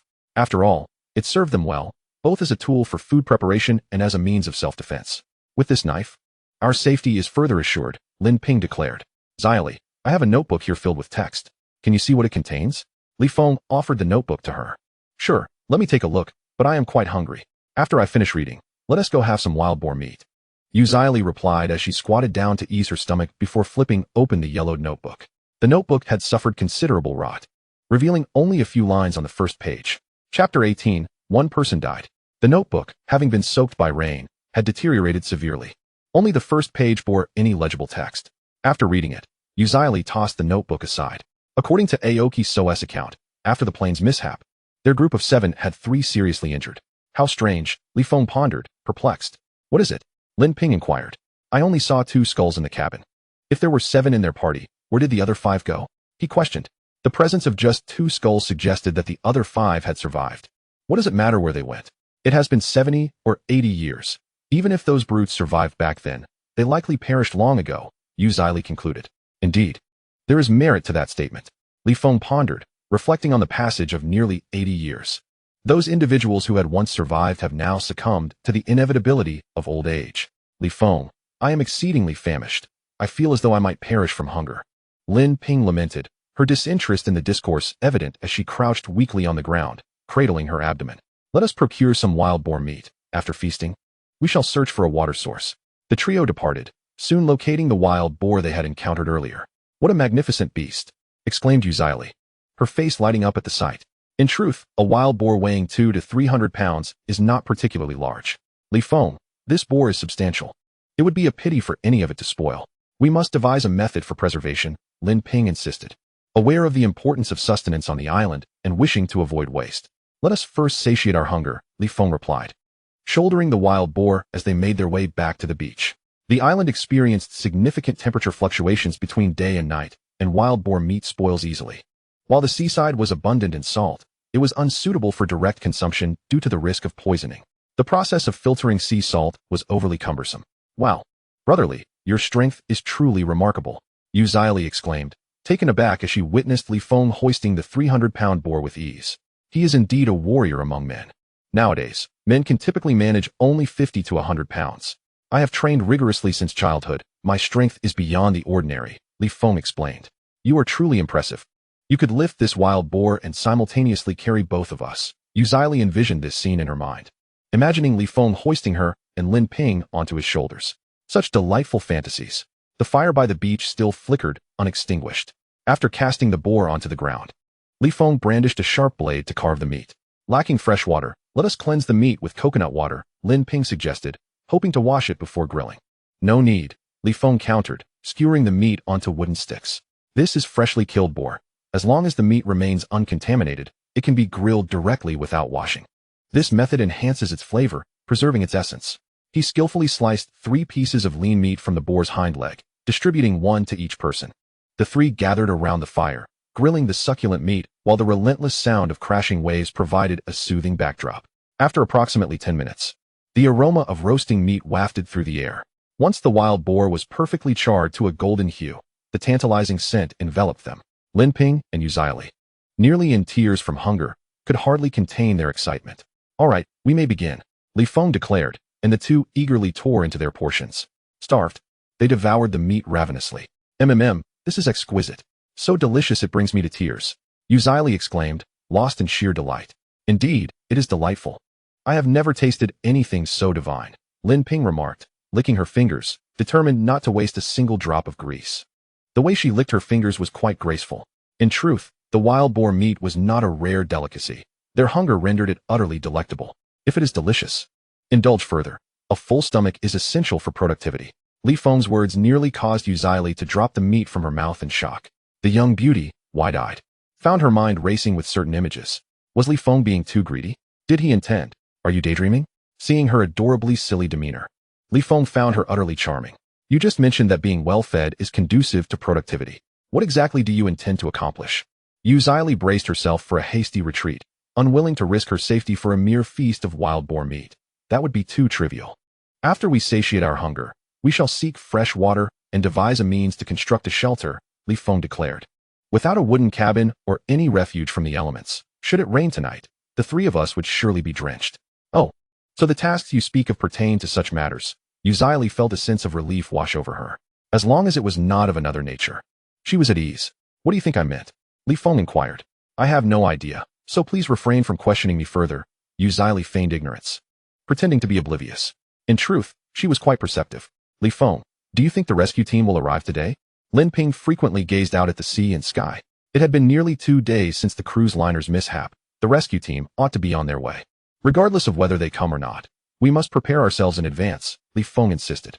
He did not wish to place all their hopes in the rescue team. If the rescuers did not arrive for several days and they had not prepared, they would inevitably perish on the island. May heaven grant us favor. And let us hope the rescue team arrives today, Lin Ping prayed earnestly.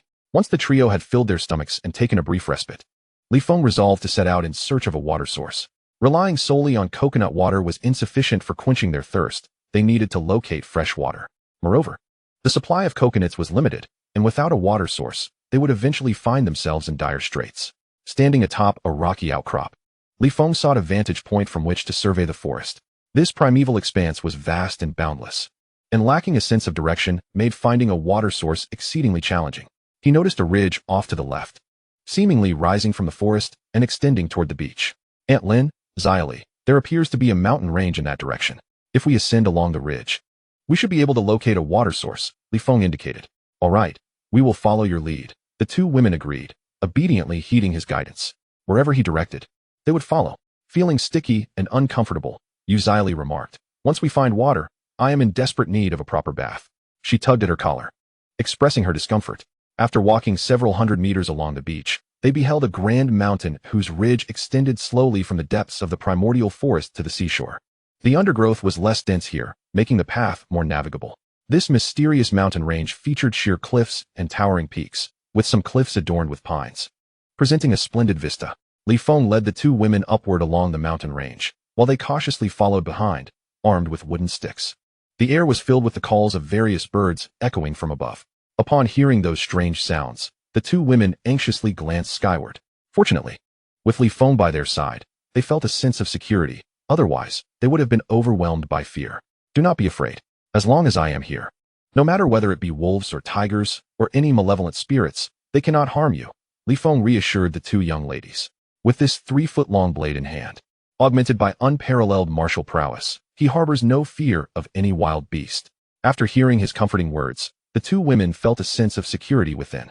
The trio trudged onward for several arduous minutes, only to suddenly stumble upon a lifeless body. Alas, a corpse. The sight of the body startled the two women. Encountering a corpse so soon after entering the mountains seemed ominously inauspicious. The deceased was likely a passenger from the ill-fated cruise ship. Yet, what could have led to his demise in this forsaken place? Chapter 19. The excitement of the two women. Li Feng, there is indeed a corpse here. He must have been one of the passengers from the cruise. Upon seeing the body, Lin Ping felt a wave of fear wash over her. It was a male corpse, presumably in his 40s. At the time of the shipwreck, this man was undoubtedly alive. Had he perished during the maritime disaster, his remains would not have appeared here. He must have survived the initial calamity only to encounter some dire peril on the island, ultimately succumbing here. Wait for me. I shall investigate.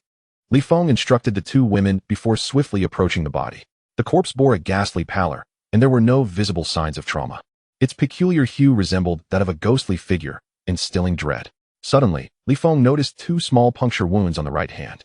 It appeared he had been driven by hunger to catch a snake for roasting, only to inadvertently be bitten by a venomous serpent, leading to his untimely demise. Li Feng, does he still breathe? Lin Ping and her companion dared not approach the body, their fear of the corpse palpable, feeling it bore ill omens. He is beyond life. It seems he succumbed after being bitten by a poisonous snake, Li Feng replied. This island is fraught with danger, teeming with venomous serpents. Li Feng, do you recognize him? Lin Ping inquired. I do not, he replied, crouching down to remove the man's clothing. Brotherly, what are you doing? Yu Zili asked. On this island, clothing and shoes are valuable commodities. Since he is deceased, these belongings will serve us better than lying here unused, Li Feng reasoned, intent on gathering as many items as possible. If rescue teams do not arrive promptly, lacking supplies could prove troublesome. Touching the belongings of the deceased feels unsettling, Lin Ping thought, a shiver running down her spine. However, should rescue take longer than expected, these items may prove useful. After stripping the garments from the corpse, Li Feng offered an apology. Brother, I am sorry for your passing. These items will aid me, and I assure you, I will ensure your remains rest undisturbed from the ravages of beasts. Unlike Tong Ming, who had left his companion unburied and clad in blood after the attack, Li Feng felt a sense of duty. Aunt Lin, Zili, I shall bury him. Please wait a moment. He gathered stones to construct a modest grave. Very well. We shall wait for you. The two women agreed, feeling it was the right thing to do. After hastily creating a small grave and interring the deceased, he erected a stone marker. Brother, I know not your name nor your homeland. May you avoid the perils of cruise ships in your next life, lest you face another maritime disaster. May you find joy in the afterlife. Bowing before the grave, he resumed the journey with the two women. It was midday, and the temperature was notably high, with the sun blazing fiercely in the sky, resembling a scorching flame. As the three individuals ascended the mountain, Li Feng seemed to hear the gentle sound of flowing water. I'm parched to death, utterly exhausted, Yu Zili lamented, her face marred by frustration, for she had not endured hardship before. Lin Ping, too, had never faced adversity. Please, be silent. Li Feng gestured for the two to quiet down, focusing intently on the sounds ahead, straining to listen. The two women, fearing danger, quickly hid behind a rock. As he listened carefully, Li Feng discerned a soft, rustling sound, accompanied by a refreshing breeze. What's the matter? Noticing his grave expression, the two women felt a twinge of fear. I can hear the sound of water. There is a source ahead, Li Feng declared. Your hearing is truly remarkable, the two women praised, impressed, as they had not noticed anything amiss. Yet he had detected the sound of flowing water. With renewed hope, Li Feng led them onward. The prospect of a water source lifted the spirits of the two women, who smiled brightly at the thought of being able to bathe. Li Feng, too, longed for a wash, envisioning a delightful moment of splashing about together. As they continued their trek, the sound of water became increasingly evident, as streams began to materialize alongside the rocky cliffs. These streams converged into a small brook. However, the terrain was riddled with fractured rocks and myriad subterranean caverns, which obscured the sight of any flowing river. Wow, water! There truly is water. Upon sighting the brook, the two women were elated. Yu Zili eagerly wished to crouch down and wash her hands. The flow is too feeble. There must be a small pool ahead. Let us wait until we reach there to wash, Li Feng suggested, guiding them forward. After a few more minutes of walking, they indeed discovered a small pool nestled beneath a sheer cliff. The pool, though modest in size, was roughly the dimensions of a basketball court. From a nearby cliff, a gentle waterfall cascaded into the pool below. Hooray! A pool! There really is water. Thank heavens! Lin Ping exclaimed, her excitement palpable. Oh, how kind the heavens have been to us! Yu Zili danced with joy. I'm so thirsty, I want to drink, I want to bathe. Lin Ping exclaimed, eager to rush to the edge of the pool, desperate to quench her thirst and cleanse herself. This was not mere fussiness. Those who had endured shipwrecks often found themselves covered in a layer of sea salt, which, when mixed with sweat, resulted in an unbearable itch. I'm itching to death. It's so intolerable, Yu Zili remarked, suddenly feeling a wave of discomfort upon seeing the flowing water. Wait, don't rush over. Li Feng quickly interjected as the two women attempted to dash forward. What's wrong? Seeing his serious demeanor, they hesitated, unwilling to approach recklessly. They were obedient to Li Feng, heeding his words. This pool could be fraught with danger. Let us first survey the surroundings before drawing near. Li Feng cautioned them to prioritize their safety. Wild beasts often lurk near water sources. The dense jungle may conceal them, and creatures could even be lurking in the water. Startled by his warning, the two women exchanged glances. Li Gu, you are so observant. Your considerations are thorough. We shall heed your advice. Yu Zili suppressed her thirst and the itching sensation. Li Feng meticulously scanned the area. Finding it seemingly safe, he gradually approached the pool. Two ladies, armed with wooden sticks, cautiously followed behind him. The water pool before them was not very deep, crystal clear and flowing, an undeniably safe and hygienic source. Aunt Lin, Shaoli, you two wash your hands and drink some water first. I will keep watch, Li Feng stated, hesitant to allow all three of them to crouch by the water's edge, wary of potential ambush from behind. As the two beauties squatted down to wash their hands and drink, he gripped his long knife, his gaze fixed on the dense foliage behind him. attentively scanning the surroundings to avert any danger. Suddenly, a startled exclamation from Lin Ping pierced the air. "Aunt Lin, what's wrong?" he exclaimed, turning back in alarm, fearing they had encountered peril. To his surprise, it was merely Yu Zili playing a prank. Having unbuttoned Lin Ping's blouse, she splashed water on her fair skin. Li Feng turned just in time to witness the scene unfold. "Oh goodness!" Lin Ping exclaimed, hurriedly fastening her buttons. Her figure was voluptuous, her skin porcelain white, exuding an irresistible allure. "Li Gu, I wanted you to see her figure, so I unbuttoned her," Yu Zili said with a mischievous grin. This little minx was incorrigible. "Humph." Lin Ping feigned indignation, retorting, "He has already seen all of me. If he wants to see you, I shall have my turn as well." "Oh no, please. I'm still a girl, I'm shy," Yu Zili protested, clutching her buttons tightly. Lin Ping attempted to forcibly unbutton her. Li Feng observed the playful banter between the two, choosing not to intervene in such delightful mischief. "Aunt Lin, enough of this nonsense. After we finish drinking and bathing, we still have to return to the cabin," he reminded them. Yu Zili held her buttons with a fierce grip, determined not to relent. "All right, I'll let you off this time, but should there be a next time, don't blame me for being unkind," Lin Ping said with a radiant smile. After they had washed their hands and quenched their thirst, Li Feng joined them at the water's edge for a refreshing drink. The cool water was invigorating, revitalizing his spirit. "Li Gu, we feel so itchy," Yu Zili remarked, scratching her body. "Need any assistance?" Li Feng inquired, appraising her figure, which was indeed quite appealing. "Li Gu, turn around. I want to bathe with Aunt Lin," she said, eager for a refreshing wash under the midday sun. "Sure, bathing sounds splendid. I adore it," Li Feng replied, wishing to join them. A pair of mandarin ducks frolicking in the water, a dragon with two phoenixes swimming together. "Little rascal, if you wish to join. I have no objections, but I doubt Shaoli will agree," Lin Ping chuckled. "Shaoli, you want to bathe with me, don't you?" Li Feng asked. "Uft. I want to bathe with you. I want to bathe with Aunt Lin," Yu Zili pouted, playfully sticking out her tongue, her adorable antics captivating. "Li Feng, don't cause trouble. We're genuinely itchy and want to bathe. Keep watch for us," Lin Ping urged, asking him to turn away to avoid peeking. "Very well. You two bathe while I stand guard at the door." Li Feng, clutching his long blade, turned to survey the surroundings, vigilant against any sudden appearance of wild beasts. What if, by some misfortune, the two beauties were disturbed by a wild boar during their bath? As he pivoted, he caught the faint sound of zippers being drawn. The water pool was shallow, presumably safe. "No peeking," Lin Ping cautioned as she entered the water. "If you dare spy, I'll give you panda eyes. I'm quite fierce. So fierce even I fear myself." Remarkably, this young beauty dared to threaten him. Li Feng felt an urge to pull her close and deliver a playful thrashing. The splash of water accompanied their entry into the pool. "Hee hee, Aunt Lin, you're so big." Yu Zili's laughter rang out with delight. "Zili, you're no small fry yourself," Lin Ping complimented her. Hearing their exchange, Li Feng contemplated turning back to arbitrate who was truly bigger or smaller, wishing to serve as judge. "Brotherly, whatever you do, don't turn around, or we'll team up and beat you," Yu Zili warned him during her bath, another bold threat from the young beauty. Li Feng prepared to mischief. Motionless as a turtle, why wouldn't he look back? As the two enjoyed their bath, he noticed a half-length vine on the ground, resembling a black snake. Li Feng bent down, picked up the vine, and flung it behind him. With a splash, the vine landed in the pool, causing a stir. "Wow, Aunt Lin, did you hear that?" Yu Zili's voice trembled with tension after the vine hit the water. "I think I heard something." Lin Ping peered cautiously at the water's surface, her face paling with fright. "Zili, it seems to be a snake. That snake fell into the water," she exclaimed. "Oh my god, a snake. I'm terrified of snakes. What if it crawls on me?" Yu Zili screamed in terror, and the two dashed frantically toward the water's edge. "Li Feng, there's a snake. Save us.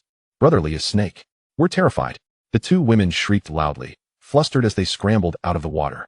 "Aunt Lin, Zili, what's wrong?" Li Feng turned to find the two, their figures truly captivating. Lin Ping was statuesque, with long legs and a voluptuous yet slender figure reminiscent of a supermodel. Yu Zili bore a youthful, delicate form, her skin smooth and flawless, her abdomen flat. Their exquisite backs, one ebony, one golden, were a sight to behold. Those damned beautiful backs obstructing Li Feng's gaze. He longed to emulate Liu Bei's decree to fell the forest that concealed Su Shu's retreat. For those backs hid the splendid forms of the two beauties. "Don't be afraid, I'll hold you." Li Feng's heart ached seeing the two startled as if frightened birds. He wished to enfold them in his arms and gently pat their backs to soothe their fright. The beauties were indeed shaken. Suddenly, Lin Ping's gaze shifted to the water's surface just as Li Feng prepared to approach. "Aunt Lin, what's wrong?" Yu Zili inquired. That doesn't seem to be a water snake, but a vine, Lin Ping observed. Yu Zili carefully observed the surface of the water and discerned that it was not a water snake, but rather a black vine. Lin Ping, gritting her teeth, cast a fierce gaze towards Li Feng. This wretched little rascal nearly scared them to death. Why are you looking at me? Li Feng asked, feeling a twinge of guilt. Explain this to me, Lin Ping demanded. I have no idea what happened. I merely heard your screams and turned to check on you, Li Feng replied, masking his unease with a smile. I understand now. It must have been his doing. He intentionally threw the vine into the water to frighten us, Yu Zili realized. Indeed. It makes sense. He was behind it, Lin Ping concluded, deeming Li Feng quite wicked. I did not throw that vine. I am being wrongfully accused. Li Feng hastily defended himself. If it wasn't you, then is there a fourth person on the island? Yu Zili inquired. Zili, don't listen to his excuses, he did it, Lin Ping asserted. Yu Zili, infuriated, clenched her small fists, ready to strike. Zili, if you can no longer endure, then there is no need to suppress your anger. Lin Ping incited from the sidelines. Damn it. I'm going to hit you, Yu Zili exclaimed, unexpectedly cursing as she swung her fists towards Li Feng. Zili, don't be impulsive. Be careful not to expose yourself, Li Feng cautioned her, emphasizing the inappropriateness of a young lady in a backless outfit resorting to violence. Even at the risk of exposing myself, I will strike you, Yu Zili declared, biting Li Feng. Zili, I will help you, Lin Ping joined the fray, leading to a chaotic melee between the two women. You both are allies. I am the lone outsider, Li Feng lamented, feeling aggrieved as the two united against him. Chapter 21. The missing dead pig. After frolicking by the waterhole, the trio grew tired and decided to return to the beach to construct a hut. To shield themselves from potential rain, a shelter was necessary. Li Feng, we have no buckets. How can we carry fresh water back? Lin Ping pondered, wishing to fill a container with water for the return journey. Without buckets or water bags, the prospect of running back and forth when they became thirsty was quite troublesome. Yu Zili gazed longingly at the waterhole. Li Feng too found himself in a quandary. A clever woman is helpless without rice to cook, lacking containers to hold water. He was at a loss. Li Gu, why don't we emulate the ancients and make pottery to hold water? Yu Zili suggested, aspiring to learn the ancient art of pottery. With such items, they could transport water back to the beach. After a moment of contemplation, Li Feng replied, to learn the ancient method of pottery is time-consuming and labor-intensive. It is not as simple as it appears. Those things may seem straightforward, but they are quite troublesome. Our manpower is limited, and it would require an extensive amount of time. Then what shall we do? The two inquired.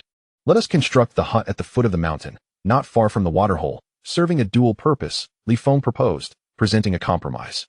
The beach below the mountain was close to the waterhole. They needed to reside on the beach for the sake of being readily accessible for rescue teams upon their arrival. If they stayed by the waterhole, it would be difficult to ascertain the situation of the rescue teams promptly. Very well, it can only be done this way. The two agreed without objection. Then let us return, Li Feng said as he led the two women down the mountainside. After a brief descent of several minutes, the trio arrived at the beach. The previous campsite lay merely a few hundred meters away. They intended to drag the wild boar over and construct a hut there. Upon arriving at the former campsite, the trio discovered that the pile of firewood had yet to extinguish, yet the wild boar was conspicuously absent. Where has the wild boar gone? Lin Ping inquired, her gaze scanning the surroundings, realizing that their provisions had vanished. Yu Zili appeared equally bewildered by the sudden disappearance of the creature. Could it be that the dead boar has resurrected? Lin Ping murmured to herself, incredulous at the notion. How could that be possible? A dead boar can never come back to life, Yu Zili interjected, skeptical of such a resurrection. It is more likely that a predator has dragged it away, she surmised. Li Feng speculated that a large beast had indeed passed this way, having taken the wild boar with it. Indeed, they soon spotted drag marks upon the sandy beach.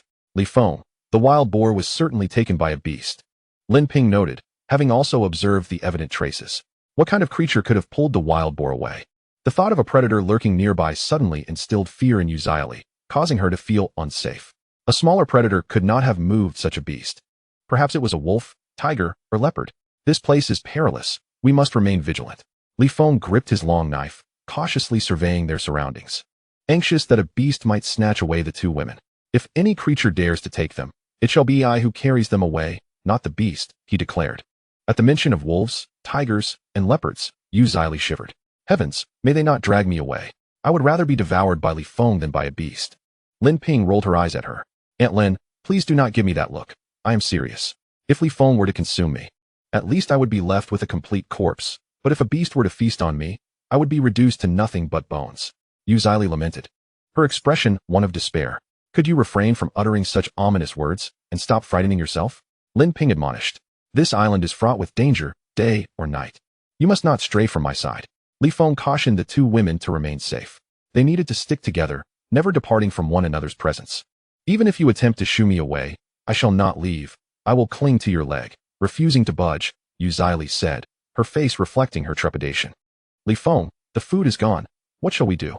Lin Ping expressed her concern about the prospect of going hungry at night. Although the island was vast and teeming with wildlife, finding prey would be a challenge. Fear not. If it is gone, so be it. Let us first construct a wooden shelter. We can seek food afterward, Feng replied, showing no regret for the wild boar. After all, it would not have remained fresh for long. Very well, we shall heed your guidance, the two women acquiesced. Even if Feng had wished to witness a striptease or a belly dance, they would have gladly obliged. Upon reaching the base of the cliff, Feng resolved to build a hut in that location. The site was optimal. The vast ocean lay before them, a sandy beach in the middle, and the cliff behind. Ascending the cliff for a brief 10 minutes led to a waterhole. To conserve energy, Feng sought a spot bordered by stone walls on 3 sides, intending to erect the hut there.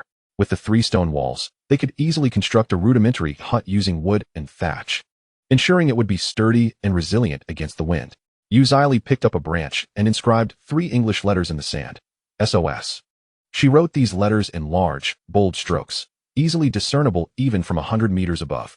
What are you doing? Lin Ping inquired. This is an international distress signal. If a helicopter arrives, the search and rescue personnel will be able to see it from the air, Li explained. It would be wiser to light a fire, allowing the smoke to billow, making it easier for the rescue team to spot us, Feng remarked, deeming the letters rather futile. Better safe than sorry. It doesn't cost anything and is merely a small effort, Li countered. After completing the letters, she discarded the branch. Feng, let us work together to build a shelter, she suggested, eager to lend a hand. The trio set off to hasten the construction of their makeshift abode. I can manage on my own. You two should rest, Feng insisted, reluctant to trouble them. This hut is quite simple. It doesn't require both of you. We are all in the same boat. No one should be treated specially. We cannot bear to see you toil alone. Lin Ping expressed her concern for Feng. Her empathy evident. Indeed, we share both fortune and misfortune. Li nodded in agreement. Haha, we will sleep together and share our meals, Feng chuckled. Sleeping together is not an option, Li quickly interjected, a playful glint in her eyes. This charming young lady was both adorable and innocent, radiating a pure allure. Feng gathered an abundance of timber and, after propping it against 3 stone walls, layered it with grass to create a sturdy roof. Even in the rain, not a drop would penetrate their shelter. Once the hut was completed, he spread several layers of soft wild grass on the ground. If time permitted, he aspired to procure animal hides, for such comforts would enhance their nighttime rest. As the sun dipped below the horizon, the 3 of them finally completed their small hut. A modest yet satisfying achievement that lifted the spirits of the 2 women. Tonight, we finally have a place to sleep, they rejoiced. Now that the hut is ready, let us venture into the woods to find food, Feng suggested, glancing towards the dense forest behind them. With caution, they entered the thick foliage. Feng alertly scanning their surroundings. The island was fraught with peril, and they had to tread carefully. Suddenly, a sound pierced the air. Be careful, Feng urged. Sensing danger ahead. There is something up ahead, he cautioned. Chapter 22. The man is fearless, be cautious. There is danger, Feng reiterated, his voice urgent. Lin Ping and Li gripped their wooden sticks tightly, eyes trained on the path ahead. Yet, the forest was lush and dense, obscuring their view of what lay beyond. Feng, what made that noise? Lin Ping whispered, her voice barely above a murmur. I can't say for certain. It might have been an animal stepping on a twig, or perhaps just the wind rustling the grass, Feng replied, his vigilance heightened. Li Gu. Li began to speak, but Feng gestured for silence, urging her not to utter a sound. The young beauty complied, her demeanor respectful of the potential threat. A gust of wind swept through the trees, causing them to sway. The foliage danced in the breeze, and the ominous crackling echoed in the forest. It seemed as though a beast was prowling nearby. Upon hearing that sound, the 2 women's hearts pounded vehemently. Their chests heaved with anxiety, fraught with apprehension. Stay alert. There is a wild creature in our vicinity. Feng sensed a dangerous aura. As a master of martial arts, his instincts were finely attuned. He could detect peril well in advance. Hearing his warning, the 2 women became drenched in nervous sweat. Suddenly, a rustling noise emerged again, and a large gray wolf stepped out from the thicket. This was a formidable beast, weighing at least 100 pounds. The creature swaggered, shaking its head and wagging its tail. Upon noticing the three individuals, it paused momentarily before adopting an aggressive stance. However, wolves are naturally cautious. Having never encountered humans on this island, it approached with great wariness. "Oh my, a big wolf!" Yuzili exclaimed, startled. The sudden appearance of the wolf caught her completely off guard, causing her delicate frame to tremble. "It's no lecherous beast, but a great gray wolf. It might bite us." Lin Ping instinctively clutched her chest, bracing herself against a potential attack. "Initially, I thought it was some wild animal, but it's merely a wolf," Li Feng remarked disdainfully upon identifying the creature. "Aren't you afraid of it?" Lin Ping inquired. "Why should I fear it? It's the one that should fear me," Li Feng replied, gripping his long knife firmly as he vigilantly scanned their surroundings, wary of a possible wolf pack. Wolves are pack animals. The presence of one invariably indicates others nearby. This gray wolf was likely scouting the area, and having spotted them, it would surely return to alert its companions. With a tentative step forward, the gray wolf assumed a posture signaling an impending attack. "Li Feng, it's about to assault us," Lin Ping whispered anxiously. Both women, accustomed to urban life and unfamiliar with wild beasts, were gripped by terror upon confronting this formidable creature. "Do not worry. It dares not attack us," Li Feng assured them. Well acquainted with the wolf's temperament, the beast was merely testing their resolve. "This forest is perilous. We must leave immediately," the two women urged him hastily. "I shall dispatch this wolf first and then depart. I intend to skin it for a rug," Li Feng declared. He found the straw bedding uncomfortable and thought that a wolf's pelt would make a far cozier mat. Lin Ping and Yuzili imagined how pleasant it would be to sleep on such a soft rug, even without clothing. "Brotherly, please don't take unnecessary risks. Be careful not to get bitten," Yuzili pleaded, fearful of the dangers. If the wound became infected, there would be no antibiotics on the island. "This beast must perish. It cannot return to warn its pack, or tonight will be fraught with danger," Li Feng resolved. With a swift motion, Li Feng charged forward. The gray wolf, startled, turned to flee. Wolves are timid creatures and rarely attack larger prey without hesitation. "You wretched beast, your pelt shall become a comfort for my ladies," Li Feng muttered. He hurled his long knife, wounding the wolf's right leg. The injury immediately slowed the creature's pace. Seizing the opportunity, Li Feng lunged, clasping the wolf's neck with both hands and pinning it to the ground. With a decisive twist, he snapped the wolf's neck. The beast emitted a mournful howl before succumbing to suffocation. Upon witnessing Li Feng vanquish the gray wolf, Yuzili's eyes widened, and her small fists clenched with admiration, exclaiming, "This man is incredibly formidable, truly an invincible warrior." Indeed, Li Feng was remarkably fierce, whether in combat with wolves or women, as Lin Ping remarked. "What? He can also strike women?" Yuzili gasped, instinctively touching her neck, fearful that he might mistake her for a wolf and break it, leading to a tragic demise. "What are you thinking? By strike? I do not mean that kind of strike," Lin Ping retorted, rolling her eyes. "Goodness, you scared me. I thought he truly would hit women," Yuzili said, patting her chest. "We shall have a midnight snack tonight. This wolf's hide can serve as a mat," Li Feng declared, tossing the gray wolf to the ground beside the two women.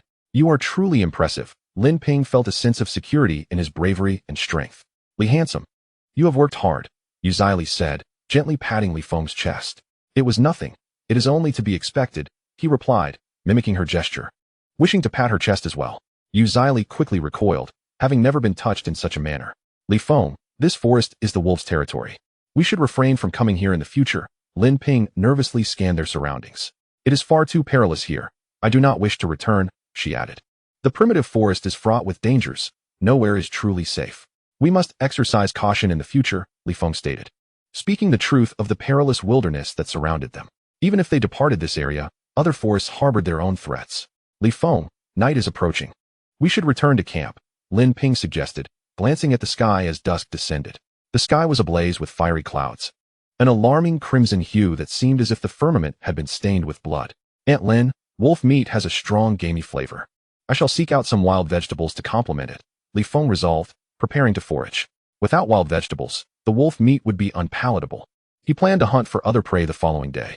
After searching the forest with the two women, they dragged the wolf carcass back to the fire. "My goodness, we are finally back on the beach. I am utterly exhausted," Yuzili exclaimed as she collapsed onto a rock, panting.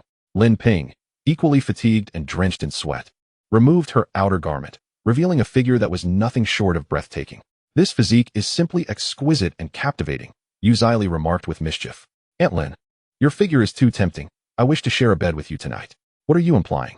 Lin Ping felt a sudden surge of anxiety. "I will catch you." Yuzili gestured with her hands. "Oh dear," You little pervert, Lin Ping said, slightly intimidated by the mischievous girl. This little beauty is rather naughty yet charming. Feng interjected, pleading with her not to harm Aunt Lin. Perhaps it would be better to harm myself, she teased, chuckling, but I dare not. I fear you might catch me. As the sun gradually set, Feng knelt by the shore, tending to the wolf carcass. The meat was unpalatable. He only needed the hind legs. After skinning the wolf, he laid the pelt upon a rock to dry. The wolf pelt serves both as a cushion and a blanket. While Feng busily tended to his tasks, the two ladies sat on the beach, gazing out at the distant sea. The silhouettes of the two beauties were enchanting and captivating.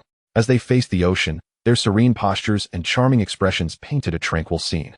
The setting sun, the sea, and the lovely ladies formed a picturesque tableau.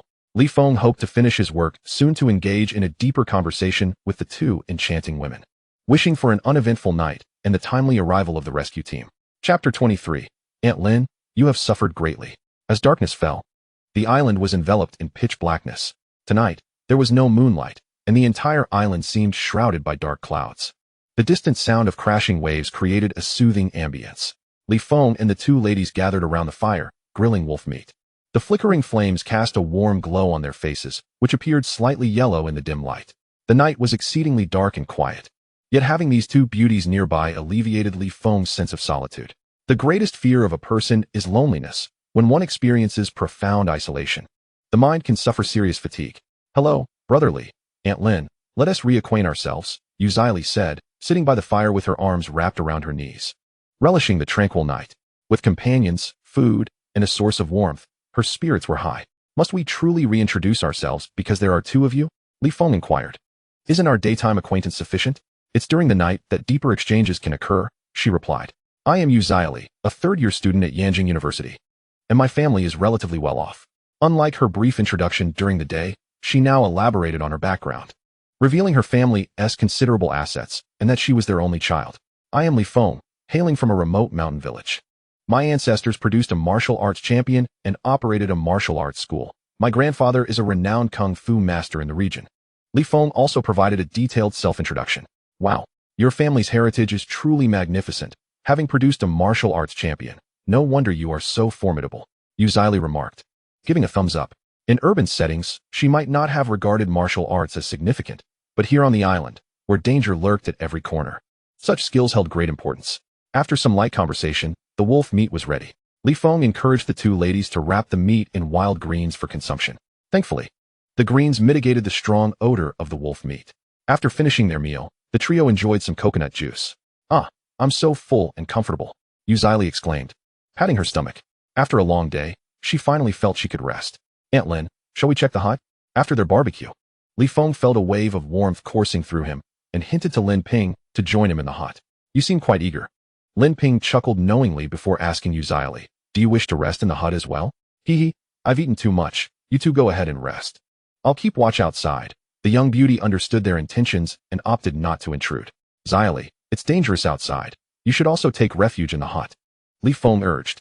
Feng was concerned for her safety outside. Here on the beach, devoid of obstacles, with the bonfire illuminating the surroundings, there was no imminent danger. Yuzaili, aware of Feng's fiery temperament, hesitated to enter the cabin. She merely wished for Feng to unleash his wrath upon Lin Ping. Very well. Do take care, Feng cautioned her about potential hazards.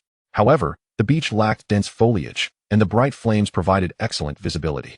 If any wild creatures were to appear, Yuzaili would surely notice in time. Brotherly, Aunt Lin, may you enjoy a blissful union, she cheerfully called out as they entered the cabin, waving her delicate hand. This little beauty was both peculiar and astute. Feng, the python we encountered today, was enormous. Upon entering the cabin, Lin Ping's voice echoed within. The memory of the massive python still haunted her. It was indeed a formidable creature, thick and lengthy enough to swallow a person whole. That python was terrifying. I could hardly bear it. Lin Ping recalled the snake, still shaken. Moments later, a commotion erupted from within the cabin, reminiscent of a tempest. As if the very earth trembled. Oh dear. Upon hearing the uproar, Yuzaili expressed her trepidation, standing by the fire, her heart aching for Lin Ping. In the pitch-black night, with no moonlight gracing the sky, the island seemed enveloped in utter silence, save for the voices of Feng and Lin Ping. Time passed, and suddenly Lin Ping emerged from the cabin, disheveled and weary. As she approached Yuzaili, her legs buckled, nearly causing her to collapse. Aunt Lin, are you all right? Yuzaili rushed to support her. I'm fine. It's just that sitting for too long has left my legs weak, Lin Ping replied, biting her lip. Her face flushed. Aunt Lin, your cheeks are quite red. But do not be shy. I heard nothing. Only the sound of the waves. Xylee feigned understanding. Gazing toward the sea, listening to the rhythmic tide. Xylee, do you remember what I told you earlier today? As a novice, you must avoid playing games with seasoned players, or you will face dire consequences. Lin Ping cautioned her from personal experience, hoping to prevent any regrets. Thank you for your warning, Aunt Lin. My life is precious, and I only wish to safeguard it, Xylee admitted, recalling her fears. She would never dare to take such risks. Xylee, Aunt Lin, what are you two discussing? Li Feng approached with a mischievous grin. Oh, nothing much. Aunt Lin was sharing her experiences to advise me to steer clear of wolves. Xylee replied with a playful smirk. Wolves? Where are they? Li Feng pretended to search around, but the island was shrouded in darkness, obscuring all visibility. The campfire illuminated only a small radius. The wolf is you. Xylee softly pointed a delicate finger at him. Is that so? Li Feng feigned confusion, wondering when he had become the wolf. Oh no. Lin Ping suddenly clutched her abdomen. What's wrong? Xylee inquired with concern. I'm feeling a sharp pain in my belly. Lin Ping grimaced, discomfort etched across her face. That inconsiderate Li Feng truly lacks compassion. Xylee's eyes, filled with a fierce animosity, seemed to seek a confrontation with Li Feng. Alas, I cannot endure it any longer. I must relieve myself. Lin Ping felt a discomfort in her abdomen and yearned for a moment of respite. Aunt Lin, I shall accompany you, Xylee offered, seeking mutual support. I will join you both, Li Feng interjected, his concern for their safety paramount, especially under the cover of night, fraught with peril. What business do you have going there? Xylee questioned. The island is perilous. Should a wild beast appear unexpectedly and drag you away, what then? Li Feng cautioned. Xylee, if he wishes to go, let him. After all, I am already his, so there is no need for pretense, Lin Ping replied nonchalantly, as they were indeed a couple, and she felt no shame. With a torch in hand, Li Feng led the two women to a pile of rocks where Lin Ping could find her relief. A location neither too far nor too near the camp. Suddenly, as Li Feng turned away, he was startled by Xylee's scream. What is it? Alarmed by the potential danger to the two women, he hurriedly glanced back. Brotherly, there is a shadow over there, and it is watching us. Xylee pointed towards a natural stone wall. Beyond it lay a range of undulating mountains. Following her gaze, Li Feng indeed discerned a shadow lurking in the darkness. Ominously fixated upon the trio, the inky blackness of night obscured the creature, and the campfire illuminated only a limited area, rendering it impossible for Li Feng to discern its true form. The ominous presence exuded a chilling aura, akin to a malevolent specter in the night sky, fixated on them, seemingly poised to strike. The sight of the shadow sent shivers down Li Feng's spine. His instincts warned him of the imminent danger. Brotherly, that creature is still watching us. It cannot possibly intend to attack, can it? Xylee asked, her voice laced with tension. Li Feng, its gaze is fixed upon me. I find myself unable to relieve myself, Lin Ping admitted, equally frightened. Get back. With a swift flick of his fingers, Li Feng propelled a small stone towards the shadow. This skill, though not magical, was the result of extensive practice, granting him speed and precision. The stone struck the creature, causing it to stir but not retreat. It appeared to walk upright, unlike any ordinary beast. Brotherly, it has moved, Xylee exclaimed, as both women instinctively approached him. Do not run. Stay in place and do not move, he warned, recognizing that their hasty flight could provoke the creature's predatory instincts, which could sense their fear. We will heed your words. Brotherly, we shall not flee, Xylee affirmed, her legs trembling with terror, rendering her powerless. It is all my fault for wanting to relieve myself, Lin Ping lamented, her expression one of self-reproach. Aunt Lin, it is not your fault. We can only blame Li Feng, Xylee remarked. What have I done to deserve blame? Lin Ping inquired. You see, it is his relentless torment that prompted you to seek relief, Xylee replied. No, I do not blame him. It was entirely my own willing choice. Lin Ping never harbored any resentment towards Li Feng. You too, enough idle chatter. Be quiet, Li Feng commanded, gripping his long knife tightly, eager to confront that beast. As he prepared to hurl another stone, the dark shadow stirred. The creature turned and vanished into the night. Brotherly, it's gone, Xylee exhaled in relief upon seeing the shadow disappear. It scared me half to death, Lin Ping murmured, rubbing her chest, still shaken from the encounter. Fortunately, with Li Feng present, the beast dared not approach. Otherwise, the consequences would have been unforeseeable. Aunt Lin, please hurry and relieve yourself. Once you're done, we'll return to the hut to rest, Li Feng urged, unwilling to linger in such a perilous place. After being startled by that creature, I couldn't even urinate, Lin Ping confessed, awkwardly patting her lower abdomen, her nerves having suppressed her natural urges. Do not fear, with me here. That beast cannot harm you, Feng proclaimed, exuding a formidable aura. Only by appearing powerful could he reassure the ladies. Otherwise, their constant anxiety would disrupt their well-being and even diminish their desire for companionship. Feng, having you here is truly a blessing, Lin Ping expressed, feeling comforted and secure. Do not be afraid or panic.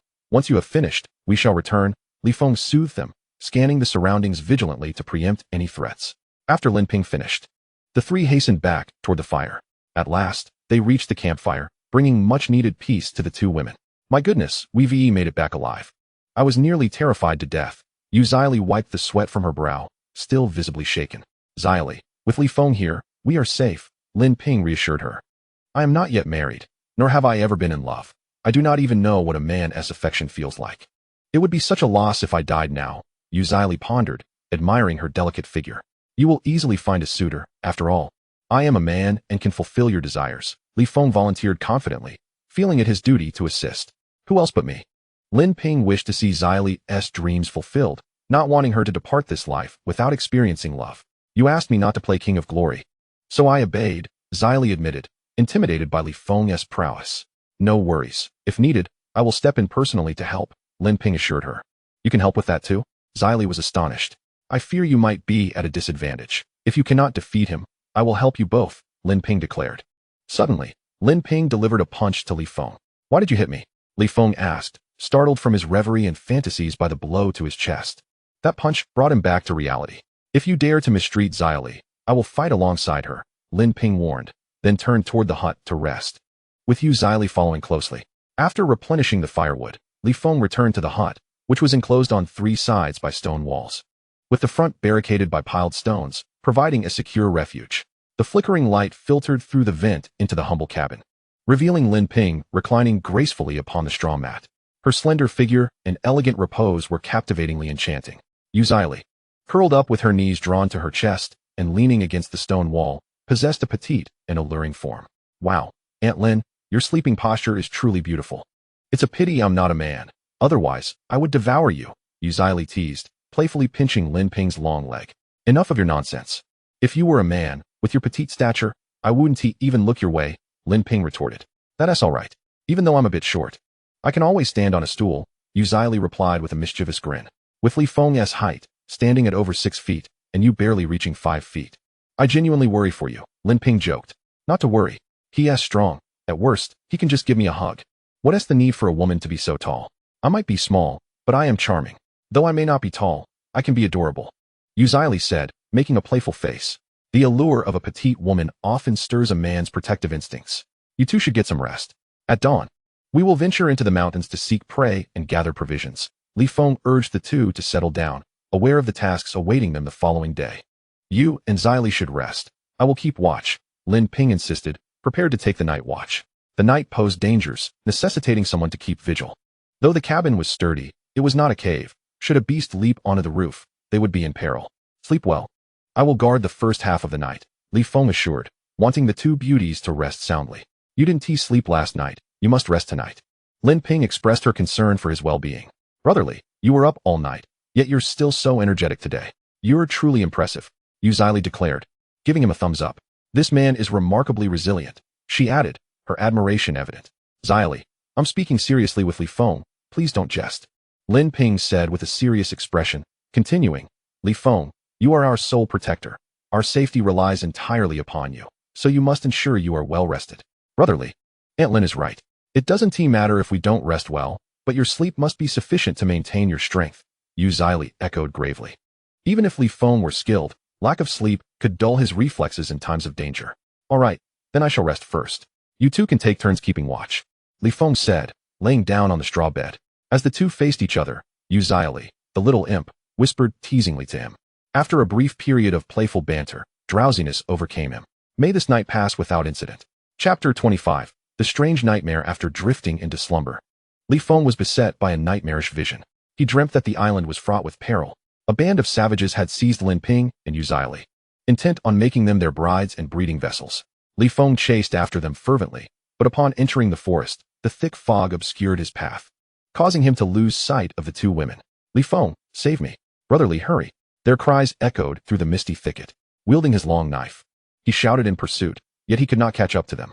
The thought of the two beauties being taken by those savages, reduced to mere instruments of reproduction, filled him with a profound sorrow and rage. His woman is untouchable by anyone. Ah, Li Feng gasped and opened his eyes.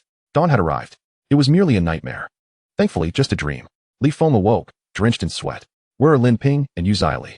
Upon awakening, he found the two beauties had vanished. The thatched hut felt desolate. Aunt Lin Zili. After calling out, he grasped his long knife and stepped out of the hut. Hey, Li Gu, you're awake. Aunt Lin and I are roasting wolf meat for you. Upon exiting, he beheld the two women squatting by the camp, grilling meat. Seeing them, Li Feng felt a wave of relief wash over him. Just moments ago, he had been gripped by fear and anxiety. Had anything happened to them, he would have struggled to bear the blow. Li Feng, we didn't want to disturb your slumber, so we made breakfast in advance, Lin Ping said, her face radiating with a smile. The two women were considerate, wishing to allow him more rest. These two beauties truly understood how to be thoughtful and caring. Aunt Lin Zili, I'm so glad you're both safe. As he approached, he embraced Lin Ping and affectionately ruffled Yu Zili's hair. Silly girl, what's wrong? Why are you all sweaty? Seeing him drenched in perspiration, Lin Ping felt a pang of concern. He must be feeling weak, Yu Zili remarked. Don't be ridiculous. Li Feng is strong and robust, as sturdy as an ox. How could he be weak? Lin Ping dismissed the notion of his frailty. If he were weak, then all men in the world must be feeble. Even if he were an ox, after meeting you, he would turn into a lean one, Yu Zili giggled, covering her mouth. I have no desire to listen to your jokes. Lin Ping gazed tenderly at Li Feng, her heart aching for him.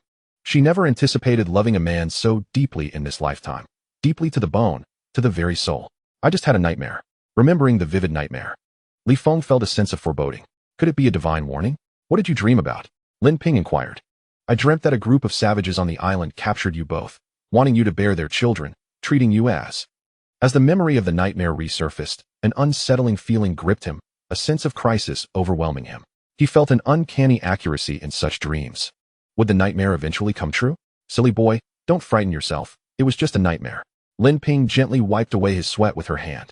She adored her young boyfriend, captivated to the point of losing herself in him. His heart stirred by her tender care. Hee. Yu Zili suddenly giggled foolishly. This little beauty's laughter was truly endearing. What are you laughing at? Lin Ping asked. If there are indeed wild men on this island, we should catch one to play with. Yu Zili clapped her hands in delight. It's not wild men, it's savages, Lin Ping emphasized seriously. Humans are not plants. They cannot grow wild from the ground. Regardless, they are all wild. Wild mushrooms are the most flavorful, and wild rabbit meat is the tastiest. I wonder what wild men are like. I want to catch one to play with. Yu Zili sat by the fire, envisioning the appearance of wild men. You possess quite the peculiar taste. Wild men are covered in hair, and yet you would dare to indulge? I certainly cannot accept such a notion. The thought of wild men's hairy bodies made Lin Ping shake her head in disbelief. She could not fathom it at all. This island is far too perilous. We must remain inseparable from now on.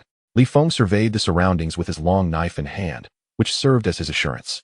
Should wild men truly exist, and should they dare to seize his beloved, he would not hesitate to dispatch them all. Brotherly, rest assured, if there are wild men, I shall become their queen and grant you dominion over this island, making you its king.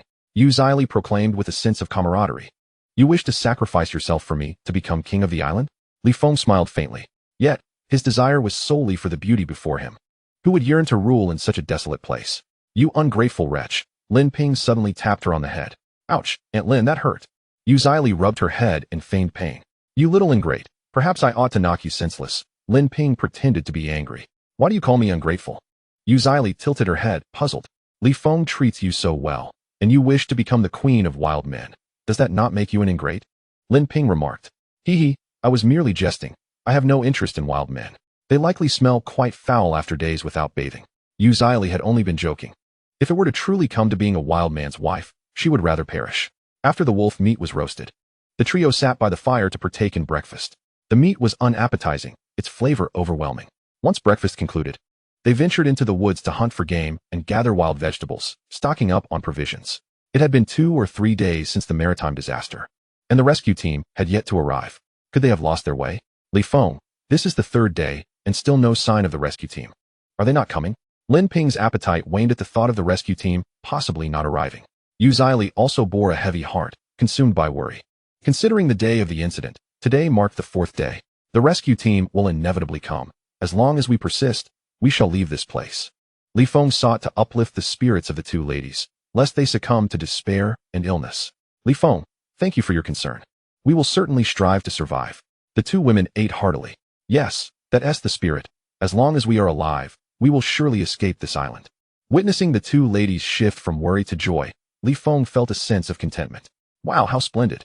There's actually a thatched cottage here, shrouded in mist.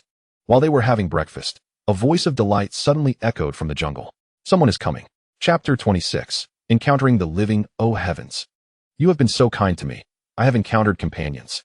I have found fellow humans, and at last, I am no longer alone. A woman's voice, filled with surprise, resonated from the forest behind them. The voice was familiar, as if it had been heard before. Wow, brotherly, there are people. Upon hearing that voice, Yu Zili was overjoyed. Strength lies in numbers. With more people, we gain strength and security. Moreover, the individual in question is a woman, capable of alleviating the pressures imposed by Li Feng. This voice sounds remarkably familiar. Lin Ping also senses that it bears the resonance of an acquaintance. Li Feng rises and gazes towards the forest behind. There, he observes a woman with disheveled hair, stumbling yet eagerly approaching the bonfire. Her silhouette is strikingly recognizable. Haha, wonderful. I have finally encountered a living person, the woman exclaims, waving her small hand as she runs. Upon seeing the trio, she becomes visibly excited. Bai Jiaomei. Lin Ping instantly recognizes her. Indeed, it is Bai Jiaomei. Li Feng also recognizes this woman. During his tenure as the head of security at Lin's company, Bai Jiaomei was a sales representative there. However, she was notoriously arrogant, with lofty ambitions and a plethora of ulterior motives.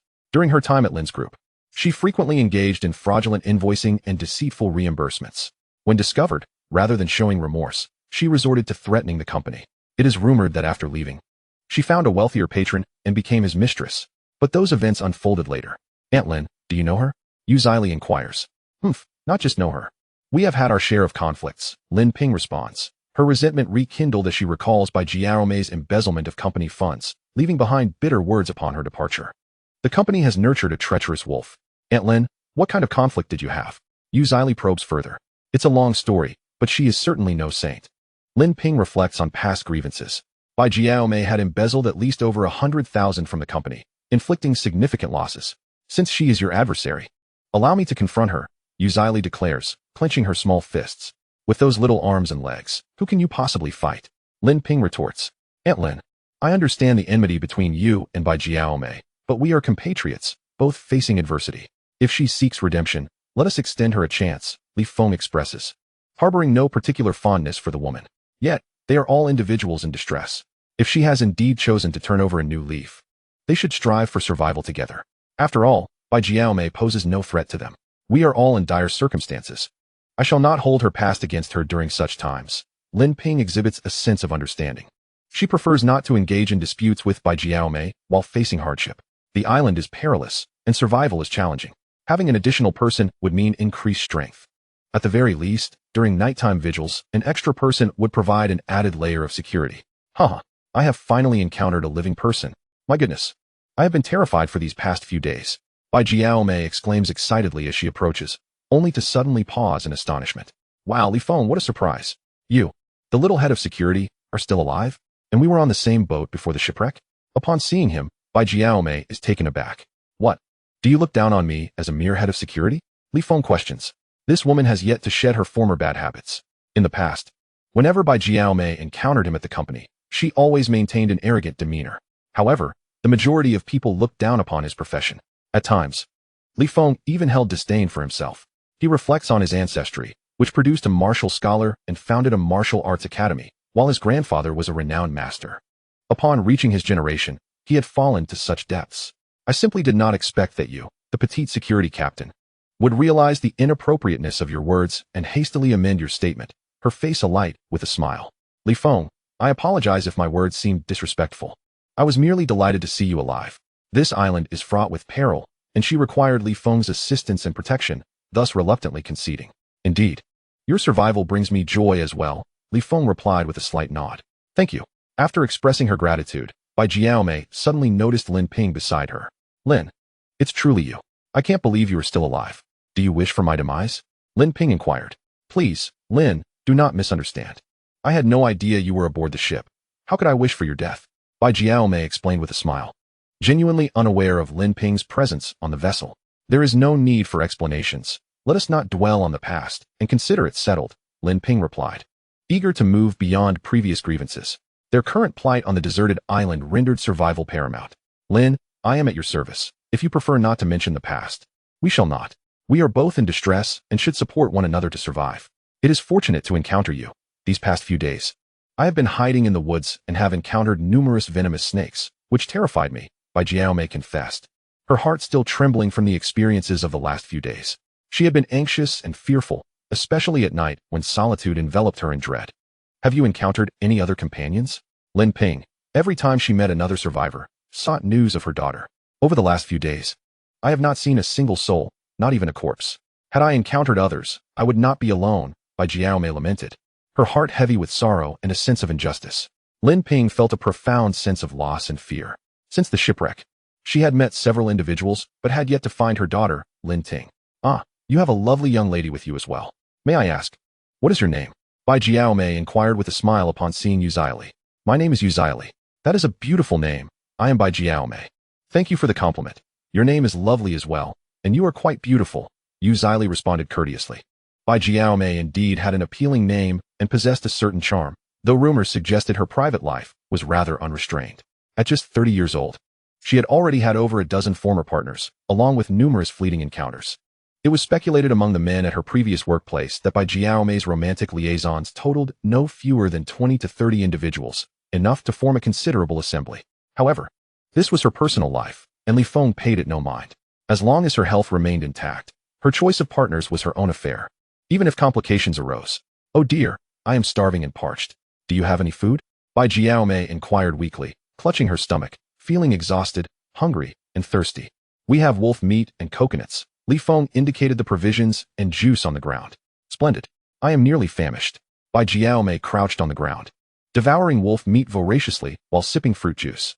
In her haste, she wasted a considerable amount of coconut water. Drink more slowly, and do not let the coconut juice go to waste, Yu Zili gently admonished, her concern evident. There were only a handful of coconut trees by the seaside, yielding just a few dozen coconuts. Such waste would be a pity. What does it matter? Waste is waste. It's not worth much anyway. I can always give you money, Bai Jiaomei retorted, leaving Li Feng feeling quite displeased. Was there something amiss in her reasoning? This was an island. What use was money here? Bai Jiaomei, Zili is right. It is truly a shame to waste that coconut juice. Please be mindful, Lin Ping urged her seriously. Drinking it is not a waste, but letting it go to waste certainly is. They had previously wasted juice due to a lack of proper tools. But now that they had knives, that was no longer an issue. Lin, what do you mean by that? Are you implying that I want to waste it? I drank it quickly, so what's the problem? Bai Jiaomei snapped back irritably. This is an island, and even if you have money, you can't buy these things. Wasting it is such a pity, Lin Ping said, her heart aching at the thought. Just because I enjoy coconut juice, does that mean I'm wasting it? These coconuts grow on trees, not from your own cultivation. What do you care? Bai Jiaomei shot back, the tension palpable between them, as they had clashed before. You are utterly unreasonable, Lin Ping said, her frustration mounting. You simply cannot stand to see me doing well.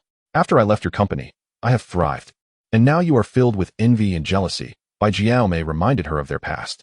After departing from the Lin Group, she had successfully established her own company through connections, and indeed, it was flourishing. If you refuse to heed my advice and continue to waste, we shall simply deny you coconut juice, Lin Ping threatened, her determination firm. How much can a coconut even cost? At most, 10 yuan each outside. Once we leave here, I will give you 100 yuan, Bai Jiaomei proclaimed, exuding an air of wealth as if she were indifferent to money. Who cares about your meager amount of money? Yu Zili suddenly expressed her distaste for Bai Jiaomei. Li Feng, she is utterly unreasonable. Do as you see fit. Lin Ping, exasperated, fell silent. Do not waste the coconut juice, Li Feng warned her, his tone serious. While wasting wolf meat was inconsequential as it could not be preserved for long, the coconut juice was irreplaceable. With only a few dozen coconuts initially, now barely 20 or 30 remained. Once they were gone, they would have to wait until next year. Li Feng, after you were dismissed from Lin Ping's company, why do you speak on her behalf? As long as you take care of me and assist me. Once we leave the island, I promise to make you the vice president of my new company. Bai Jiaomei offered him a grand vision of the future. My dismissal is unrelated to Lin Ping, Li Feng replied. Huh, both she and her daughter are not good people. Just ensure you look after me. And once we leave the island, I assure you a position as vice president in my new company. Bai Jiaomei continued her enticing proposal. I have no desire to be the vice president of your company. If you disregard my warnings and disrupt our unity, I will have no choice but to expel you, Feng stated, clearly unenthusiastic about her lofty promises.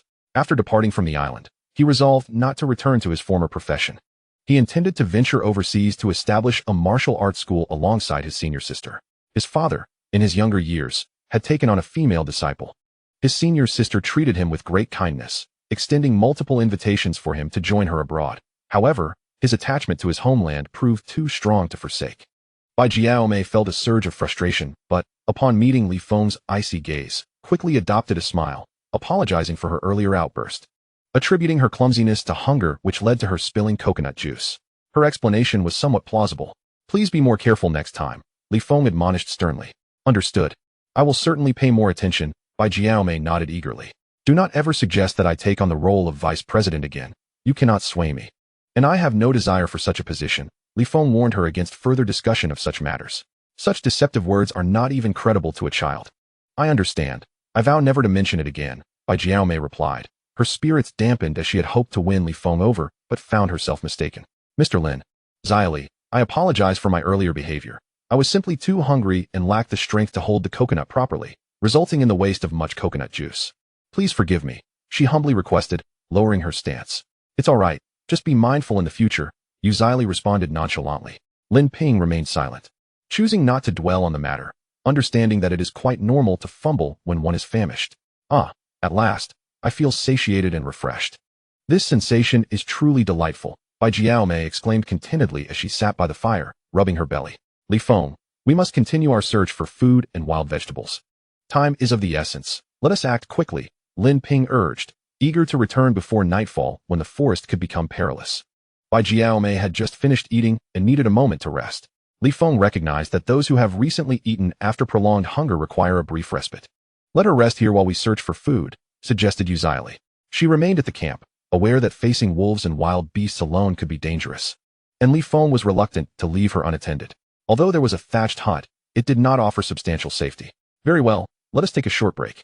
Lin Ping agreed, looking pensively towards the sea, her mind heavy with thoughts of her daughter. Li Feng, once we leave the island, what are your plans? Bai Jiaomei inquired. We shall discuss that when the time comes, Li Feng replied, preferring to avoid the subject. If, upon leaving the island, you find yourself without a destination, I can arrange employment for you. I have numerous connections and can guarantee you a favorable position, Bai Jiaomei continued, attempting to paint a bright future for him. Enough of this idle chatter, let us set forth, Li Feng interjected, uninterested in her speculations. Where are you headed? Bai Jiaomei asked. We are to venture into the forest in search of prey and wild vegetables, Li Feng explained, casting a glance back at the woods, hoping for a safe outing without peril. We have wolf meat and coconuts. Why must we venture further into the woods for food? Bai Jiaomei protested, embodying a typical reluctance towards exertion. Wolf meat does not keep long, and it lacks flavor. We must seek wild vegetables and perhaps other game, he countered. Xia patiently explained to her that the rescue team would surely arrive, questioning the necessity of venturing into the woods. Bai Jiaomei expressed her desire to wait for the rescue team, unwilling to take risks. What if the rescue team fails to come? We must prepare in advance and take proactive measures for our own survival, Xia insisted. I have no desire to move. You all may go ahead. I simply wish to bask in the sun on the beach, Bai Jiaomei declared, adopting an entitled demeanor, appearing quite delicate. It is far too perilous for you to remain on the beach alone. We cannot afford to split up, Xia replied, concerned for her safety against potential wolf threats. Let us simply recline on the beach and comfortably await the arrival of the rescue team. Why must we stir ourselves? Bai Jiaomei complained, believing the rescue team would soon arrive. If she does not wish to go, then let us not concern ourselves with her. The three of us shall proceed, Li Feng stated, dismissing the obstinate woman. Li Feng, do not be upset. She was merely fatigued.